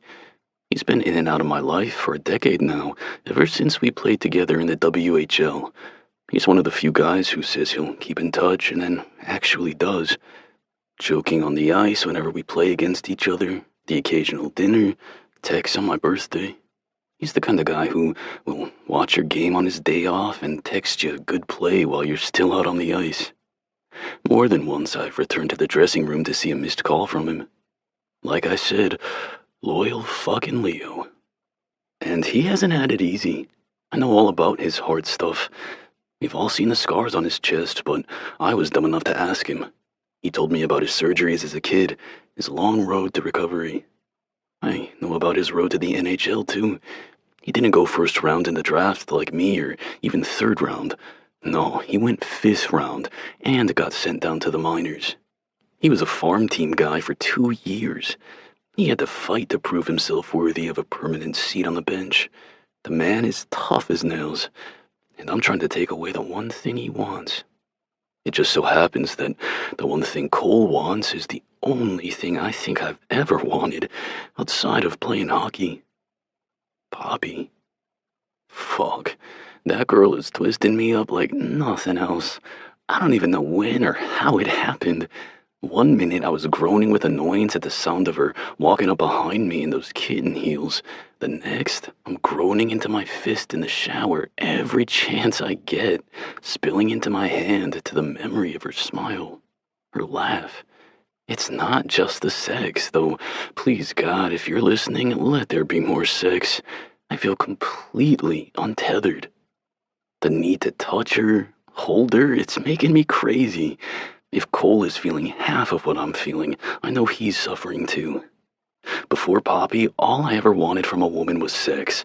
Don't even tell me your name. Just let me get lost in your body for a few stolen moments. Let me soothe the desperate ache of loneliness. Blame my deep-seated neglect issues. I never knew my dad, and my mom was a drug addict who left me on the front step of my grandpa's house. Anton did the best he could at first, hiring nannies to feed me. He made sure I had uniforms for school and gave me a bed to sleep in, but the older I got, the more he took his foot off the gas pedal, letting me drive my own car. By the time I was 12 years old, I was on my own, smoking cigarettes, fucking girls, and getting into fights behind the dumpsters at school. Old Anton took the belt to me one too many times over my constant suspensions, and I finally ran. The truancy officer caught up with me after a couple weeks and sat me down. He had evidence of a string of petty crimes, shoplifting, vandalism, underage drinking. He gave me one last chance to reform my wild ways. He thought maybe a sport would help give me an outlet for all my anger and keep me on a tighter leash. Enter hockey. The first time I put on those skates and flew down the ice was pure freedom. I felt like a goldfish that had been suffocating on dry land, dropped back into a bowl of water. They put a stick in my hand, told me I could hit people, and I was hooked. A few years later, a lucky encounter with a scout landed me on my first junior league team. The rest is history. Now here I sit, a first-round NHL draft pick at the peak of my career. Hockey is the only thing I care about. It's the only thing I'm good at. That and fucking girls. I gave up the smoking. Bad for the lungs. Poppy and all the other PR reps like to think I'm this loose cannon. They think I'm out here playing with fire, just trying to get myself cut from the league. But nothing could be further from the truth. I know where the line is, and I'm careful not to cross it because hockey is literally all I have.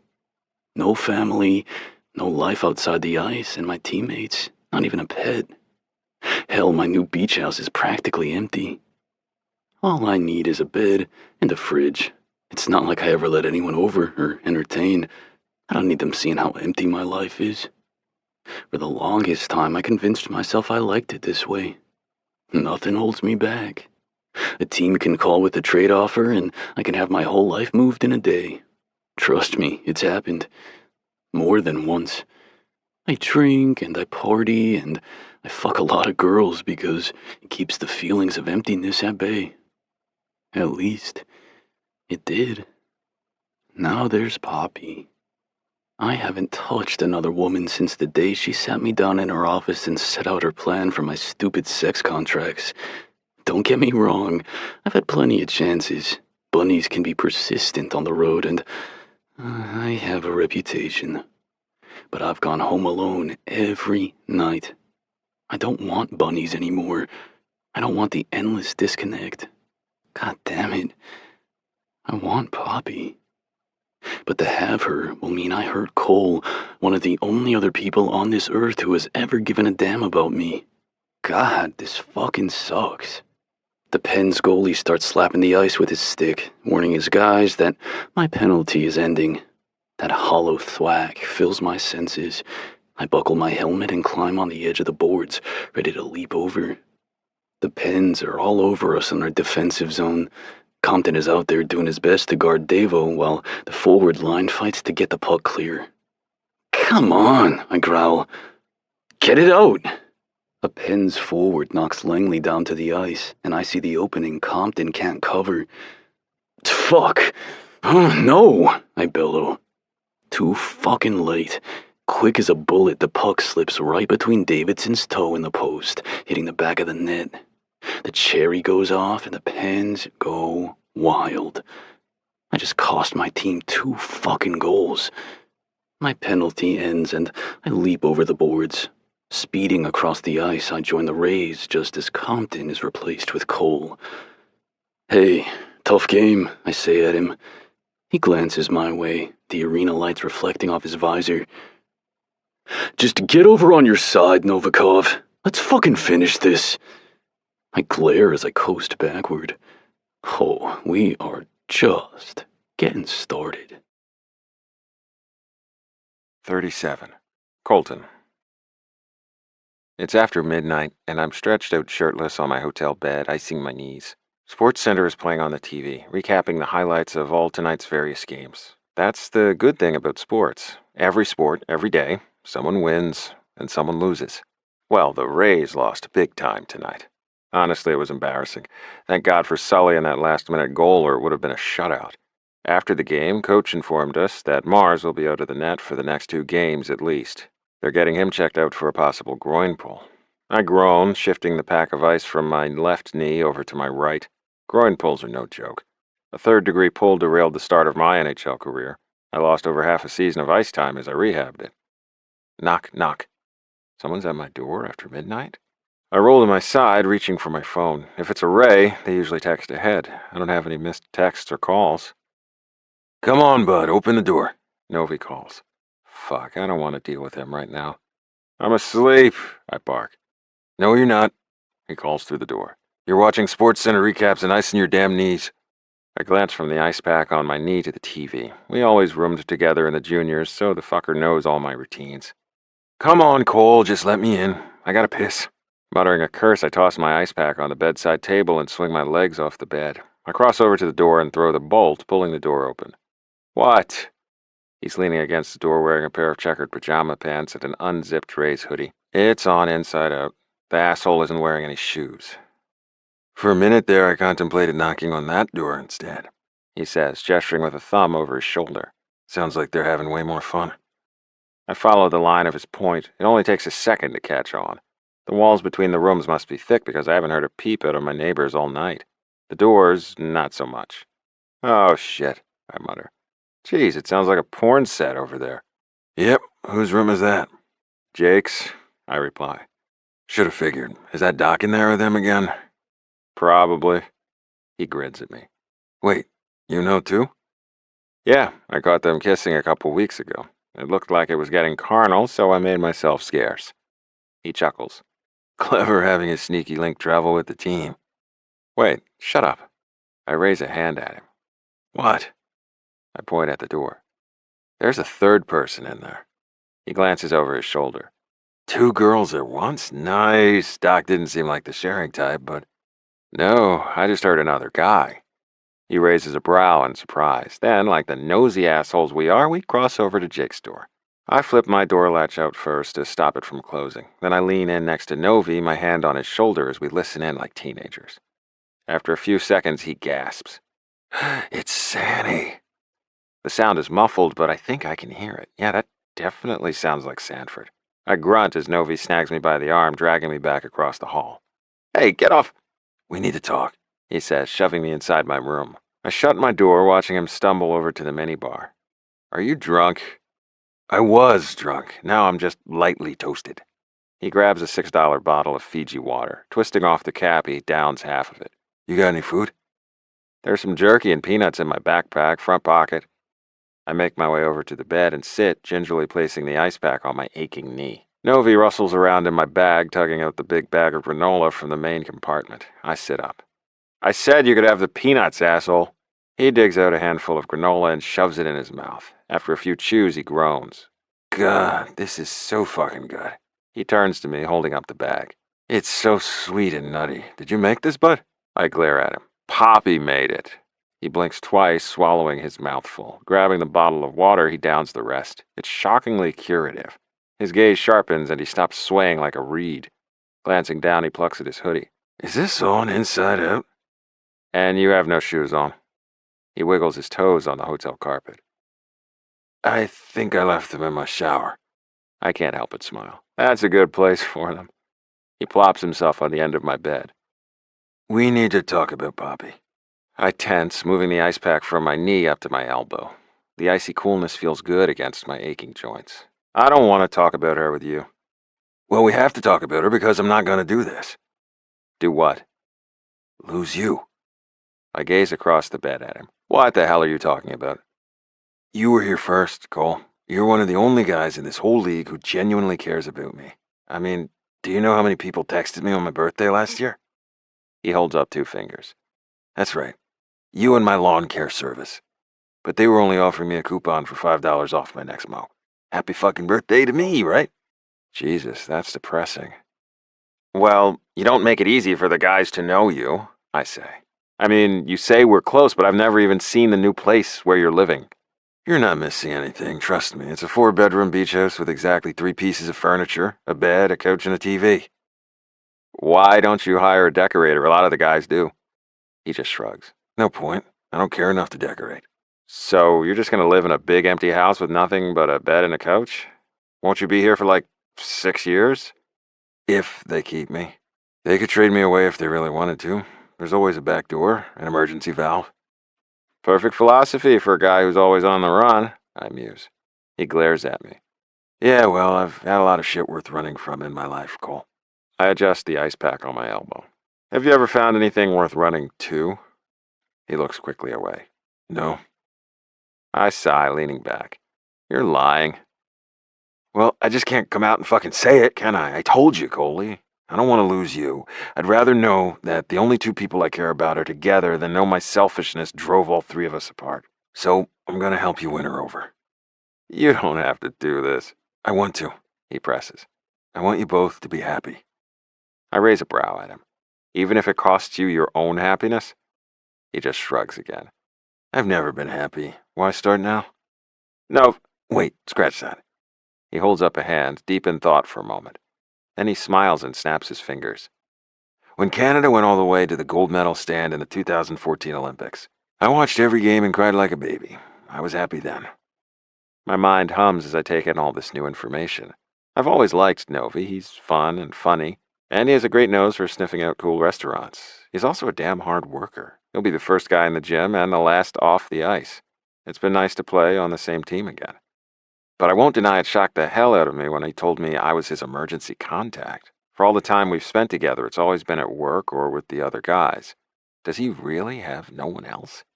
I can't imagine not having my mom or my sisters in my life to look out for me and be ready to take that call if it came. Well, for better or worse, I'm in Novi's life now. So long as we're both Rays, I'm his person. This bullshit with Poppy aside, I'm the one who's going to step in and give a damn about him.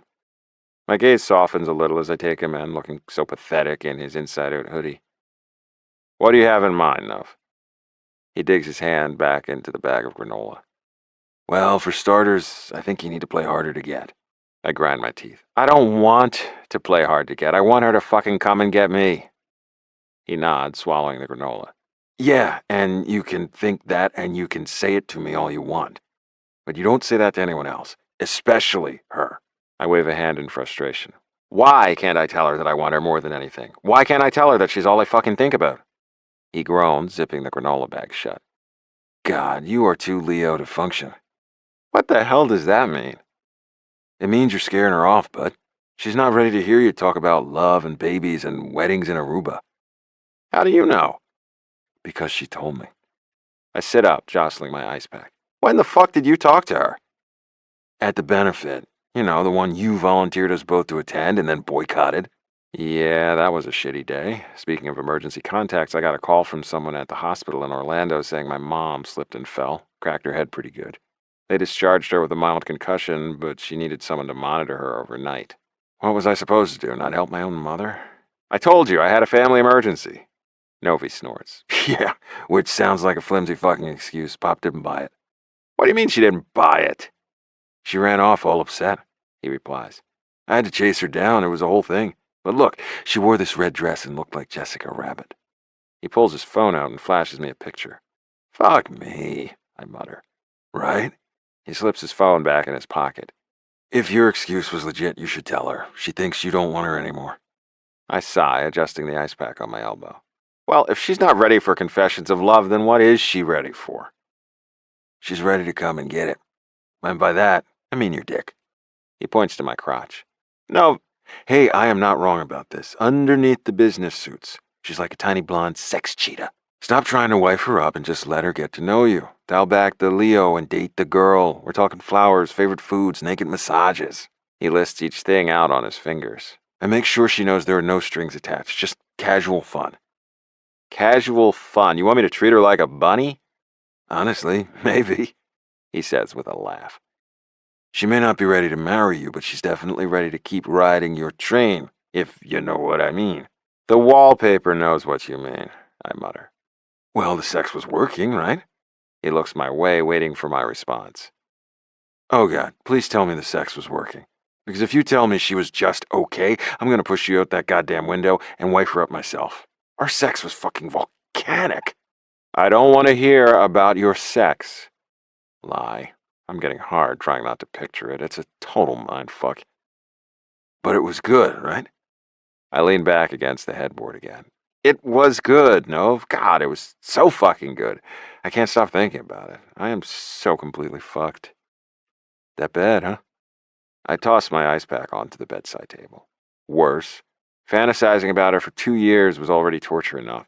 Now that I've tasted the real thing, I want more, even as I know I'll never get enough. But then I had to go and shove that stupid ultimatum in her face. I groan, burying my face in my hands. Novi's quiet for a moment. Yeah, why did you do that? Dropping my hands, I glare at him. Because I had to. She can't just date us both, right? Unlike Jake and Sandy, I don't share. He nods. Yeah, totally get that. Neither do I, but I've also never been in this position before. What position is that? The position where the only woman I've ever wanted to spend more than one night with wants me, but she also wants the only man who wishes me a happy birthday. The mood in this hotel room shifts. Suddenly it's like a goddamn confessional. What are you saying? I'm saying, well, just listen across the hall. He waves his hand at the door. It can be done, Cole, you know, with the right people. Are you really that opposed to sharing her with me? I mean, if it's what she wanted, he adds quickly. Like, if she made it clear it would make her happy, would you still never even consider? I don't share, I say again. He nods, shifting off the bed. Yeah, got it. Fuck you too. Dove, I call at his back. He glances over his shoulder. When I say I don't share, I mean to say I've never shared. Slowly, his face breaks into a grin. Well, neither have I. That cannot possibly be fucking true. He chuckles. I know, right? But I'm telling the truth. Are we actually having this conversation? I'd be lying if I said my fucked up head wasn't already taking me there in my dreams. I've been picturing them together for the last few weeks. While my first reaction was to growl and rage and feel like a possessive fucking caveman, there's no denying I was turned on. Now, Lukas Novikov is standing in my hotel room with no shoes on, hoodie inside out, strongly hinting that he'd like to be in the room while I casually fuck our PR director, all of us pretending I don't want to put a ring on her finger. He says she's not ready for forever. Based on the radio silence from her this week, I'm inclined to believe him. Maybe he's right. Maybe I need to recalibrate my approach. And if I had to share her with someone, Lukas would at least be entertaining. And it's not like I haven't already seen him naked 1,000 times, so there'd be no surprises. I don't want to hurt Poppy, I say. Good. I don't want to hurt Poppy either. We don't even know if this is what she wants, I go on. Maybe she just wants to date us separately. I mean, could you handle that? Could you know I'm with her when you're not? Know I'm touching her and laughing with her and fucking her behind your back? He's quiet for a moment. Honestly, yeah, I think I could. Why? Well, it wouldn't be behind my back, would it? And you're a good guy, Cole. She could do a heck of a lot worse than date a guy like you. His smile turns to a grin. She could date an asshole like me. Fumbling with his hoodie, he tries to zip it up while it's still inside out. Fuck, I'm so tired. Well, you can't sleep in here. Sharing my girl is crazy enough. I'm not sharing my pillows. Slipping off the bed, I follow him to the door. He gets it open and we both pause. Across the hall, muffled sex noises are still humming beyond Jake's closed door. Novi grins. Sharing sounds rather lively, doesn't it? I sigh, giving him a push. Good night, Nov. Don't walk into traffic in your bare feet, yeah? This isn't over, he says as he walks away. I have no intention of letting either of you go. On that note, I shut my door, muffling the sounds coming from Jake's room. To own the truth, I've had my suspicions about those three for weeks. Jake and Rachel have been obvious from the start, even before I caught them kissing. And the guys have always joked about Jake and Sandy and their domestic life partner situation. Is she with them both? Are they finally with each other? I'll admit, I know nothing about threesomes. It's never interested me. I always thought I was too jealous to share my partner. Even now, if I think of Poppy with some random guy, I see fucking red. But at some point in all this, when I pictured her with Novi, my curiosity started outweighing my jealousy. God, are we crazy for even considering this? I bolt my door, locking myself inside the hotel room. I'm exhausted from the game, but I'm wired too, alive with sudden and surprising possibility. Alone in my bed, I turn out all the lights, lie back, and let my imagination run wild. For the first time in weeks, I don't try to keep those mental doors shut. I walk right through them. I come in record time, my warm release filling my fist with Poppy's sweet name like a prayer on my lips, and Novi's hands on my hips. 38. Poppy. Olivia Rodrigo plays on my wireless speaker as I stuff tissue paper into glittery pink gift bags. Violet's bachelorette party is this weekend, and I'm not finished prepping the gifts. Little piles of cosmetics and face masks and silky pajama sets surround me on the floor as I rush to assemble a bag for each girl. There are some naughty gifts, too. Everyone is going home with a new vibrator, and I picked up some sample packets of Fruity Lube and some penis candy necklaces. There are also a handful of rainbow penis confetti in each bag. Is this all still weird and awkward and painful? Yes. But I'm Poppy St. James, and these party favors are going to be fabulous. I planned the bachelorette party as an overnight trip to St. Augustine. It'll be 24 hours stuck with my little sister and 6 of her brattiest friends talking about how wonderful it is that she's marrying my awful ex. The only silver lining is that Tina is coming. I know because I invited her. I don't think I'll survive this weekend without her. She texted me last week with a screenshot of the invite saying, "You fucking kidding me, bitch?" I sent back a string of 20 begging gifs until she finally relented with, "Fine, but you're paying for my flight." Fastest $200 I ever spent. I have a few special gifts for her bag. Instead of a vibrator, I got her a dildo shaped like a rainbow unicorn horn, and a ball gag, and her lube is cinnamon bun flavored. I smile as I collect her little pile of gifts off to the side, away from the others. A knock at my door has me turning. Who the heck would be here at 11 o'clock on a Thursday night? Getting to my feet, I trot over to the door and bounce up on my toes, peeking through the peephole. I gasp, pushing away from the door with both hands. Colton is outside my door. Oh God, what is he doing here? It's been 2 weeks since the beach, and things between us are still so tense. That night, he told me I was his endgame. Then he demanded I shut off all my feelings for Lukas like I'm a freaking faucet. Then he didn't show up to my charity event, even though he signed up to attend. He sent me a text later saying his mom had a fall. Something about a concussion. Since he got back from Pittsburgh, I've been bumping into him everywhere. The practice rink, the coffee cart, even twice at the grocery store. He smiles, engages me in conversation, he listens with his whole body, and then he walks away as if the beach never happened. He said it, right? He told me he wanted to love me and marry me and follow me to the ends of the earth. That happened? Oh God, I don't know if I have the strength to deal with this right now. But I'm also too dang curious not to open the door. My curiosity wins. Colton, hi. His dark eyes widen, almost as if he's surprised I answered. He looks as good as ever, relaxed and comfortable in some Rays workout gear. He's got a 5 o'clock shadow that looks delicious on him. Is he growing his beard out? Hey, Poppy, he replies, his gaze trailing me up and down. That's the one thing that hasn't changed. He can't help but look at me. It makes me shiver every time. I wish I was wearing something cuter than these kitty cat pajama shorts and my faded slouchy Mrs. Darcy sweatshirt. Need to borrow a cup of sugar? He smiles. Nah, I'm good. I wait, holding on to the door. Inviting him in feels like a colossal mistake that will just end with me naked. I didn't know how to do this without sending you all the wrong signals again, he finally says. But I feel like I really need to clarify something. Oh, heavens. He wants to have a relationship talk now? Keeping a smile on my face, I crack the door open a little bit. Do you want to come in? A hint of panic flashes across his face. No. I think it's best if I stay out here. You don't want to come in? He groans, stepping back to grab the handrail with both hands. Poppy, I want to come into that apartment more than I want fucking air. But maybe you could just come out here instead? Would that be cool? So this is about mutual restraint?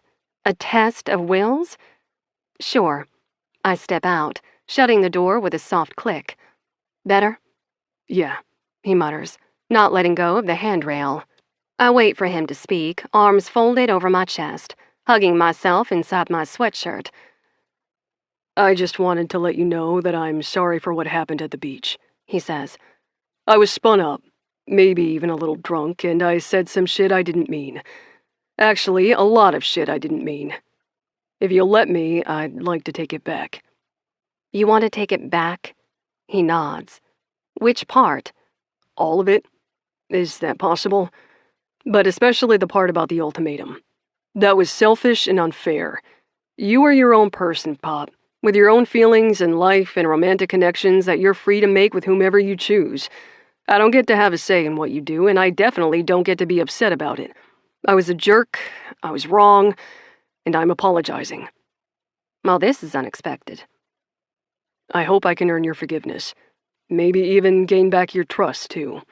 And since actions speak louder than words, here. He slips his hand inside his pocket and pulls out a folded piece of paper. Reaching out across the breezeway, he hands it to me.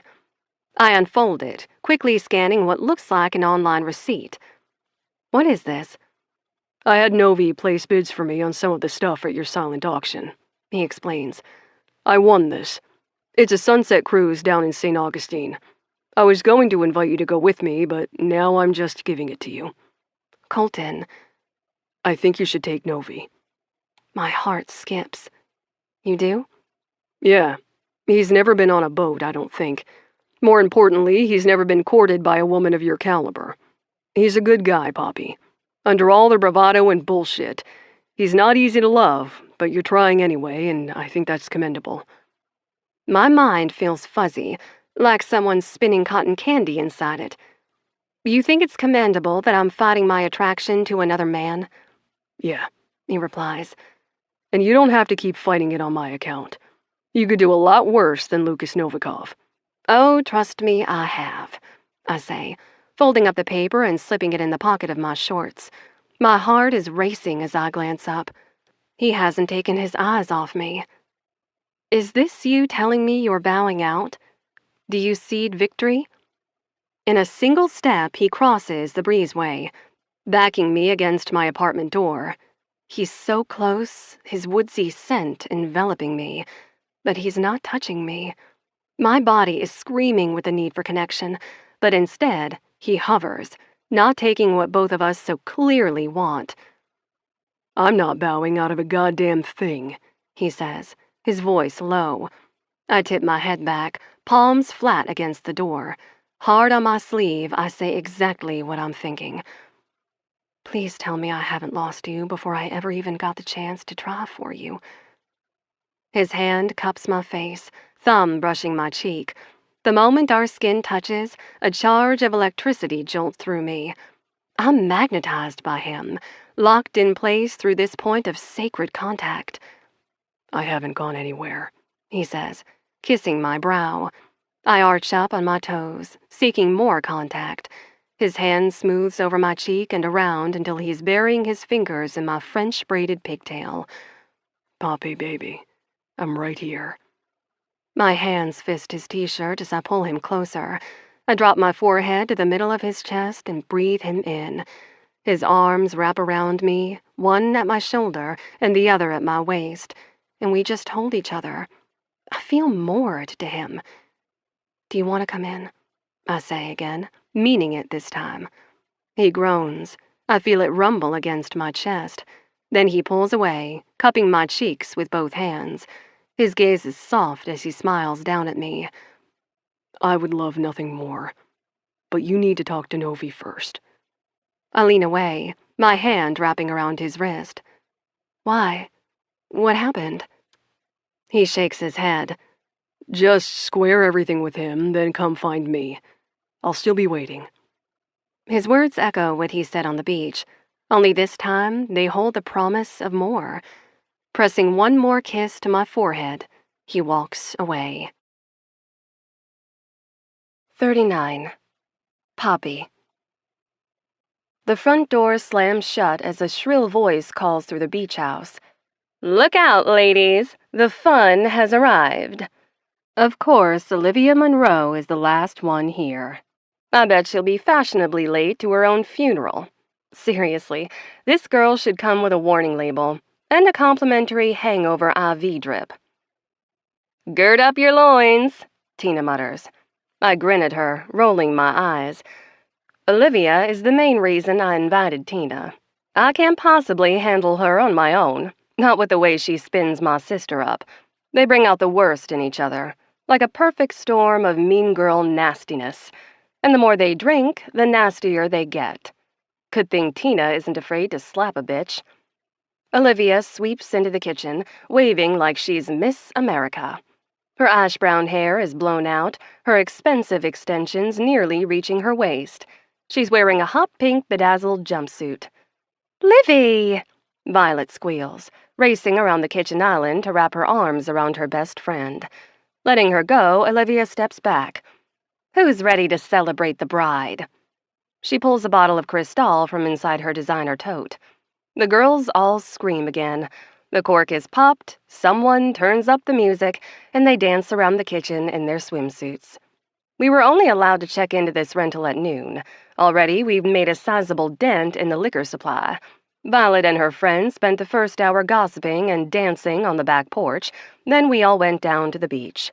That part I didn't mind. The ocean was cold, but the sand was warm. Now that the party is underway, it's clear why Violet asked me to host this for her. She's using me. More accurately, she's using my attention to detail. Something her ditzy friends utterly lack. Case in point, I'm the only one aside from Tina, the literal bartender, who seems capable of mixing drinks. I turn off the blender and pop the lid. Putting a smile on my face, I turn around singing, "Who wants more strawberry margaritas?" 5 glasses get shoved in my face. I look to Tina, still wearing my fake smile. She just grins, tattooed arms crossed as she leans against the counter. Lord help me, it's gonna be a long night. Poppy, girl, tell us about life in Florida, says Olivia, nestled on the sofa between Violet and our quiet cousin, Bianca. All eyes turn to me. Well, it's pretty great, I say, taking a sip of my coconut water. I was already feeling a little green and stopped drinking hours ago. I run PR for the NHL team here in Jax, which is fun and exciting. Do you know any of the players? Squeals Lemon. Unfortunate name, I know.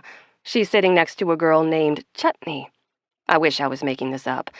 Tina is wedged on the other couch between 2 of Violet's current DC friends, Maggie and Giselle. I look to Lemon. Yeah, I know them all. I kind of have to as a part of my job. Wait, I have an amazing idea, Olivia says over me. We should totally invite them to come out and party with us tonight. Yes, I am so in. Oh, yes, Poppy, please. No, I say loudly, my smile falling. Sorry, ladies, that's not happening. Why not? Lemon whines. Why not? Because I respect my players enough to not treat them like sporty blow-up dolls for a drunk bachelorette party to play with and then discard. I think this. I don't say it. More possessively, the thought sneaks through the back of my mind that hell will literally freeze over before I let Violet and her friends flirt with Colton or Lukas in front of me. Anderson she can have, and good riddance. She's not touching them. Sorry, ladies, I say again, the lies slipping from my lips. I think they have a game tonight. They grumble their disappointment. Giselle and Olivia lament that it's too far a drive to get to Miami.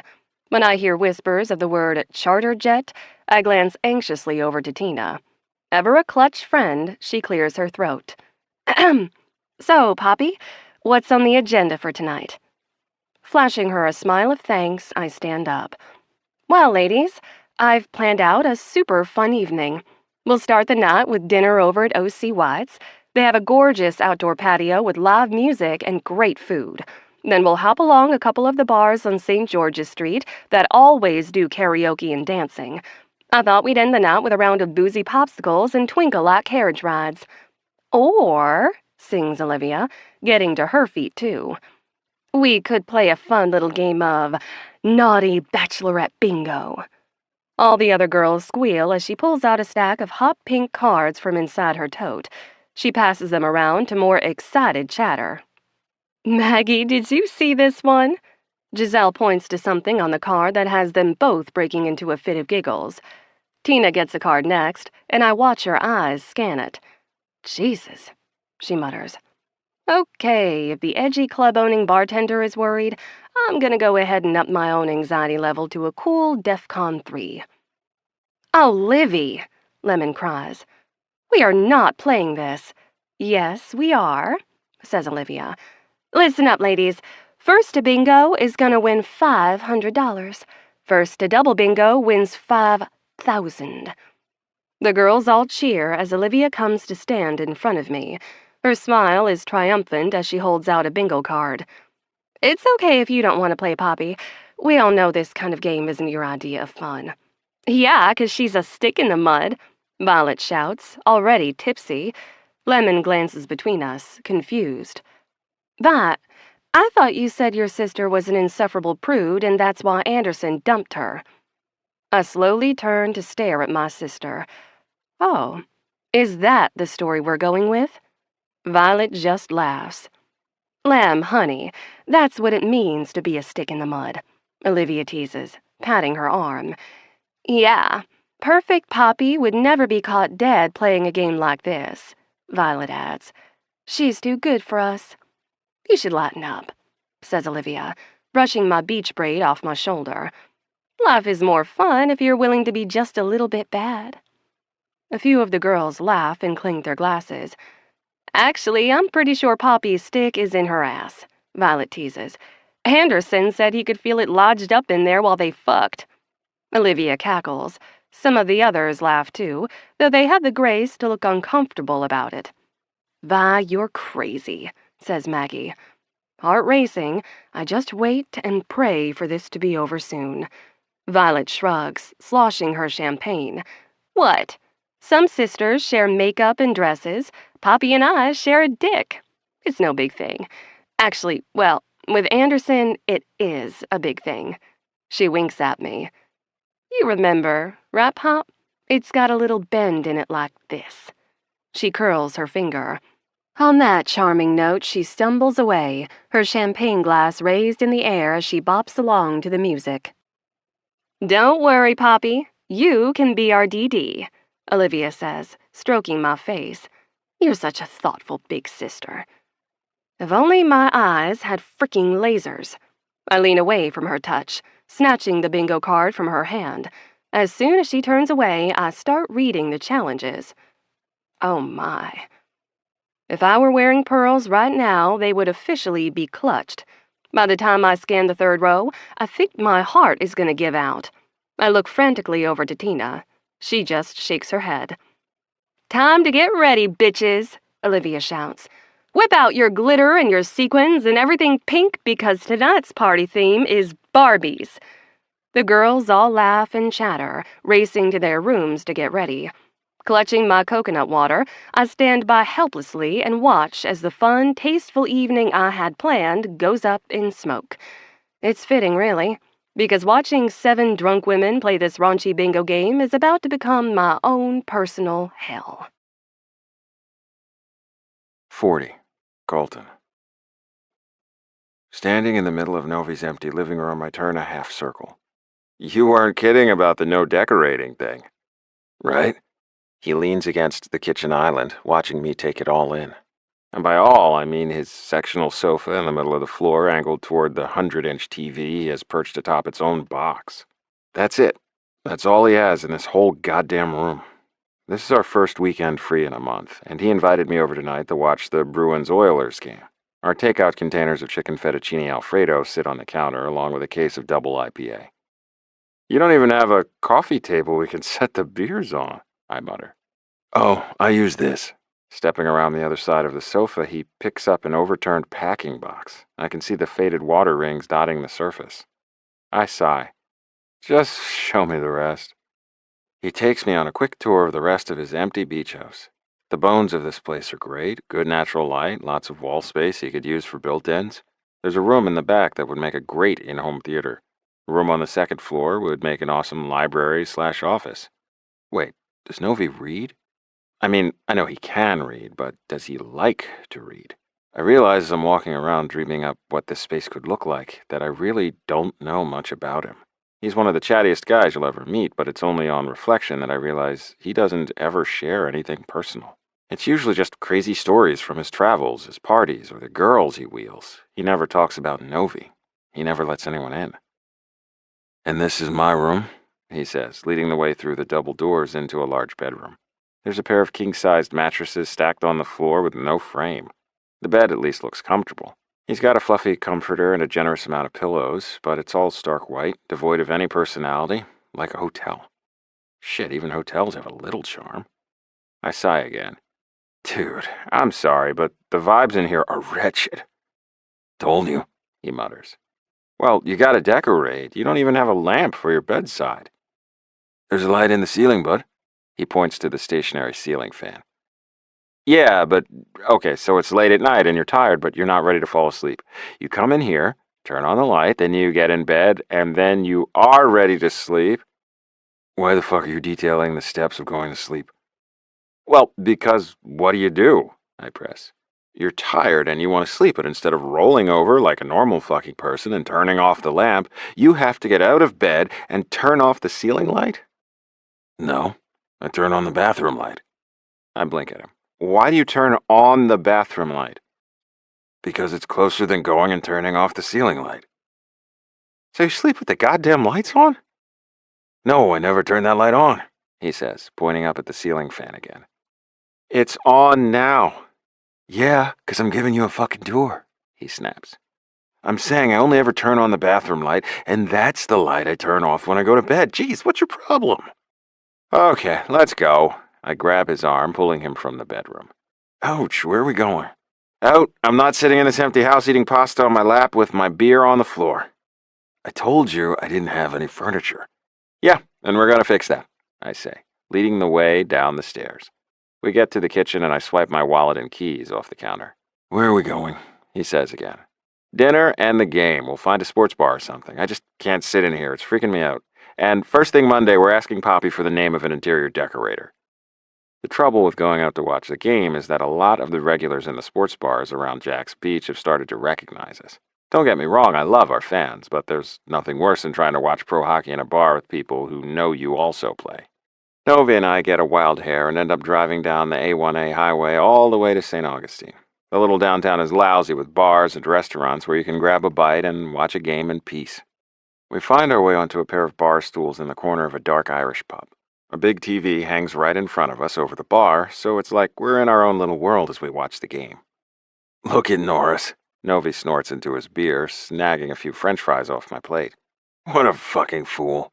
We both laugh as we watch the defenseman get circled on the ice, too slow to keep up with his mark. He's a total pylon, I say. Right? Out of the way, 41, he shouts at the screen. God, how is he starting for them still? I shrug. Bribes? Handjobs? Don't tell me he's the coach's nephew. We snort again, watching for a few more minutes as Novi eats the rest of the fries off my plate. I glance over, taking in his profile in the glow of the wall of flashing TV screens. The bridge of his nose is bent from previous break. I wouldn't say I tend to notice the attractiveness of men, but he's not bad looking. Tell me something about yourself, I say. He's distracted by the action on the TV. What? Just tell me one thing that's not about the game or the girls, I go on. One thing about you. He turns, one brow raised. What the hell, Morrow? You want me to put out later, too? Don't last name me anymore. To you, I'm Cole. He blinks, leaning away. Jeez, is this a date? Call it an interview, I counter. An interview? You think you're good enough to be with Poppy? You want to share her with me? I want to know whether you're worth the trouble. He chuckles. Well, A, no, I don't think I'm good enough for Poppy. B, I never technically said I'd share her with you. And C, I can save you the time now and say I'm definitely not worth the trouble. I just give him a deadpan stare. Don't do that either. Do what? Your self-deprecating bullshit. I see through it, and so does she. Oh, does she? She wants to know you, Nov. She wants to let you into her world and her life and her bed, and I'm going to make sure you're the kind of man worthy of such an honor. Now, if you won't open up to her and be real without the jokes and the swagger, you're going to do it with me. I want one real thing, just one, and then I'll leave you alone. His eyes narrow. One thing. Easy peasy. You go first, he challenges. Swiping my beer off the bar, I take a sip. Fine. My dad died. His protective shields instantly lower. Oh shit, CJ died? His hand drops to my thigh. Oh, Cole, when? Shit, his concern is genuine. How could I have forgotten that Novi knew my dad? He knew how close we were, too. I talked about him all the time. I think Novi even went to dinner with us once or twice after a game when Dad was visiting. It feels good to tell him, like a weight's been lifted. It's validating, like seeing his concern assures me Dad was the kind of person who deserved to be missed, to be mourned. He was fading for a long time, I explained. He passed shortly after last season ended. That's why I was so late getting down here. That's why I still live in temporary housing. House hunting didn't seem to matter when I was busy packing up the last 50 years of his life. Dude, I'm sorry, he says, giving my thigh a squeeze. You should have told me when it happened. I could have come to the funeral or something. Why didn't you? I'm telling you now. His hand drops away. Well, I don't think I can top that. I hope you can't, I reply. But I'll take any small thing, any piece of you, Nov. He's thoughtful for a minute. I cry watching sheepdog herding videos. What? He shrugs. Can't explain it. I just watch those dogs racing around, collecting all their sheep, moving them from pen to pen, and I get choked up every damn time. You ever seen it?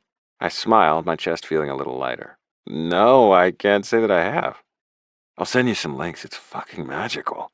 He pulls out his phone. Within moments, my own buzzes in my pocket.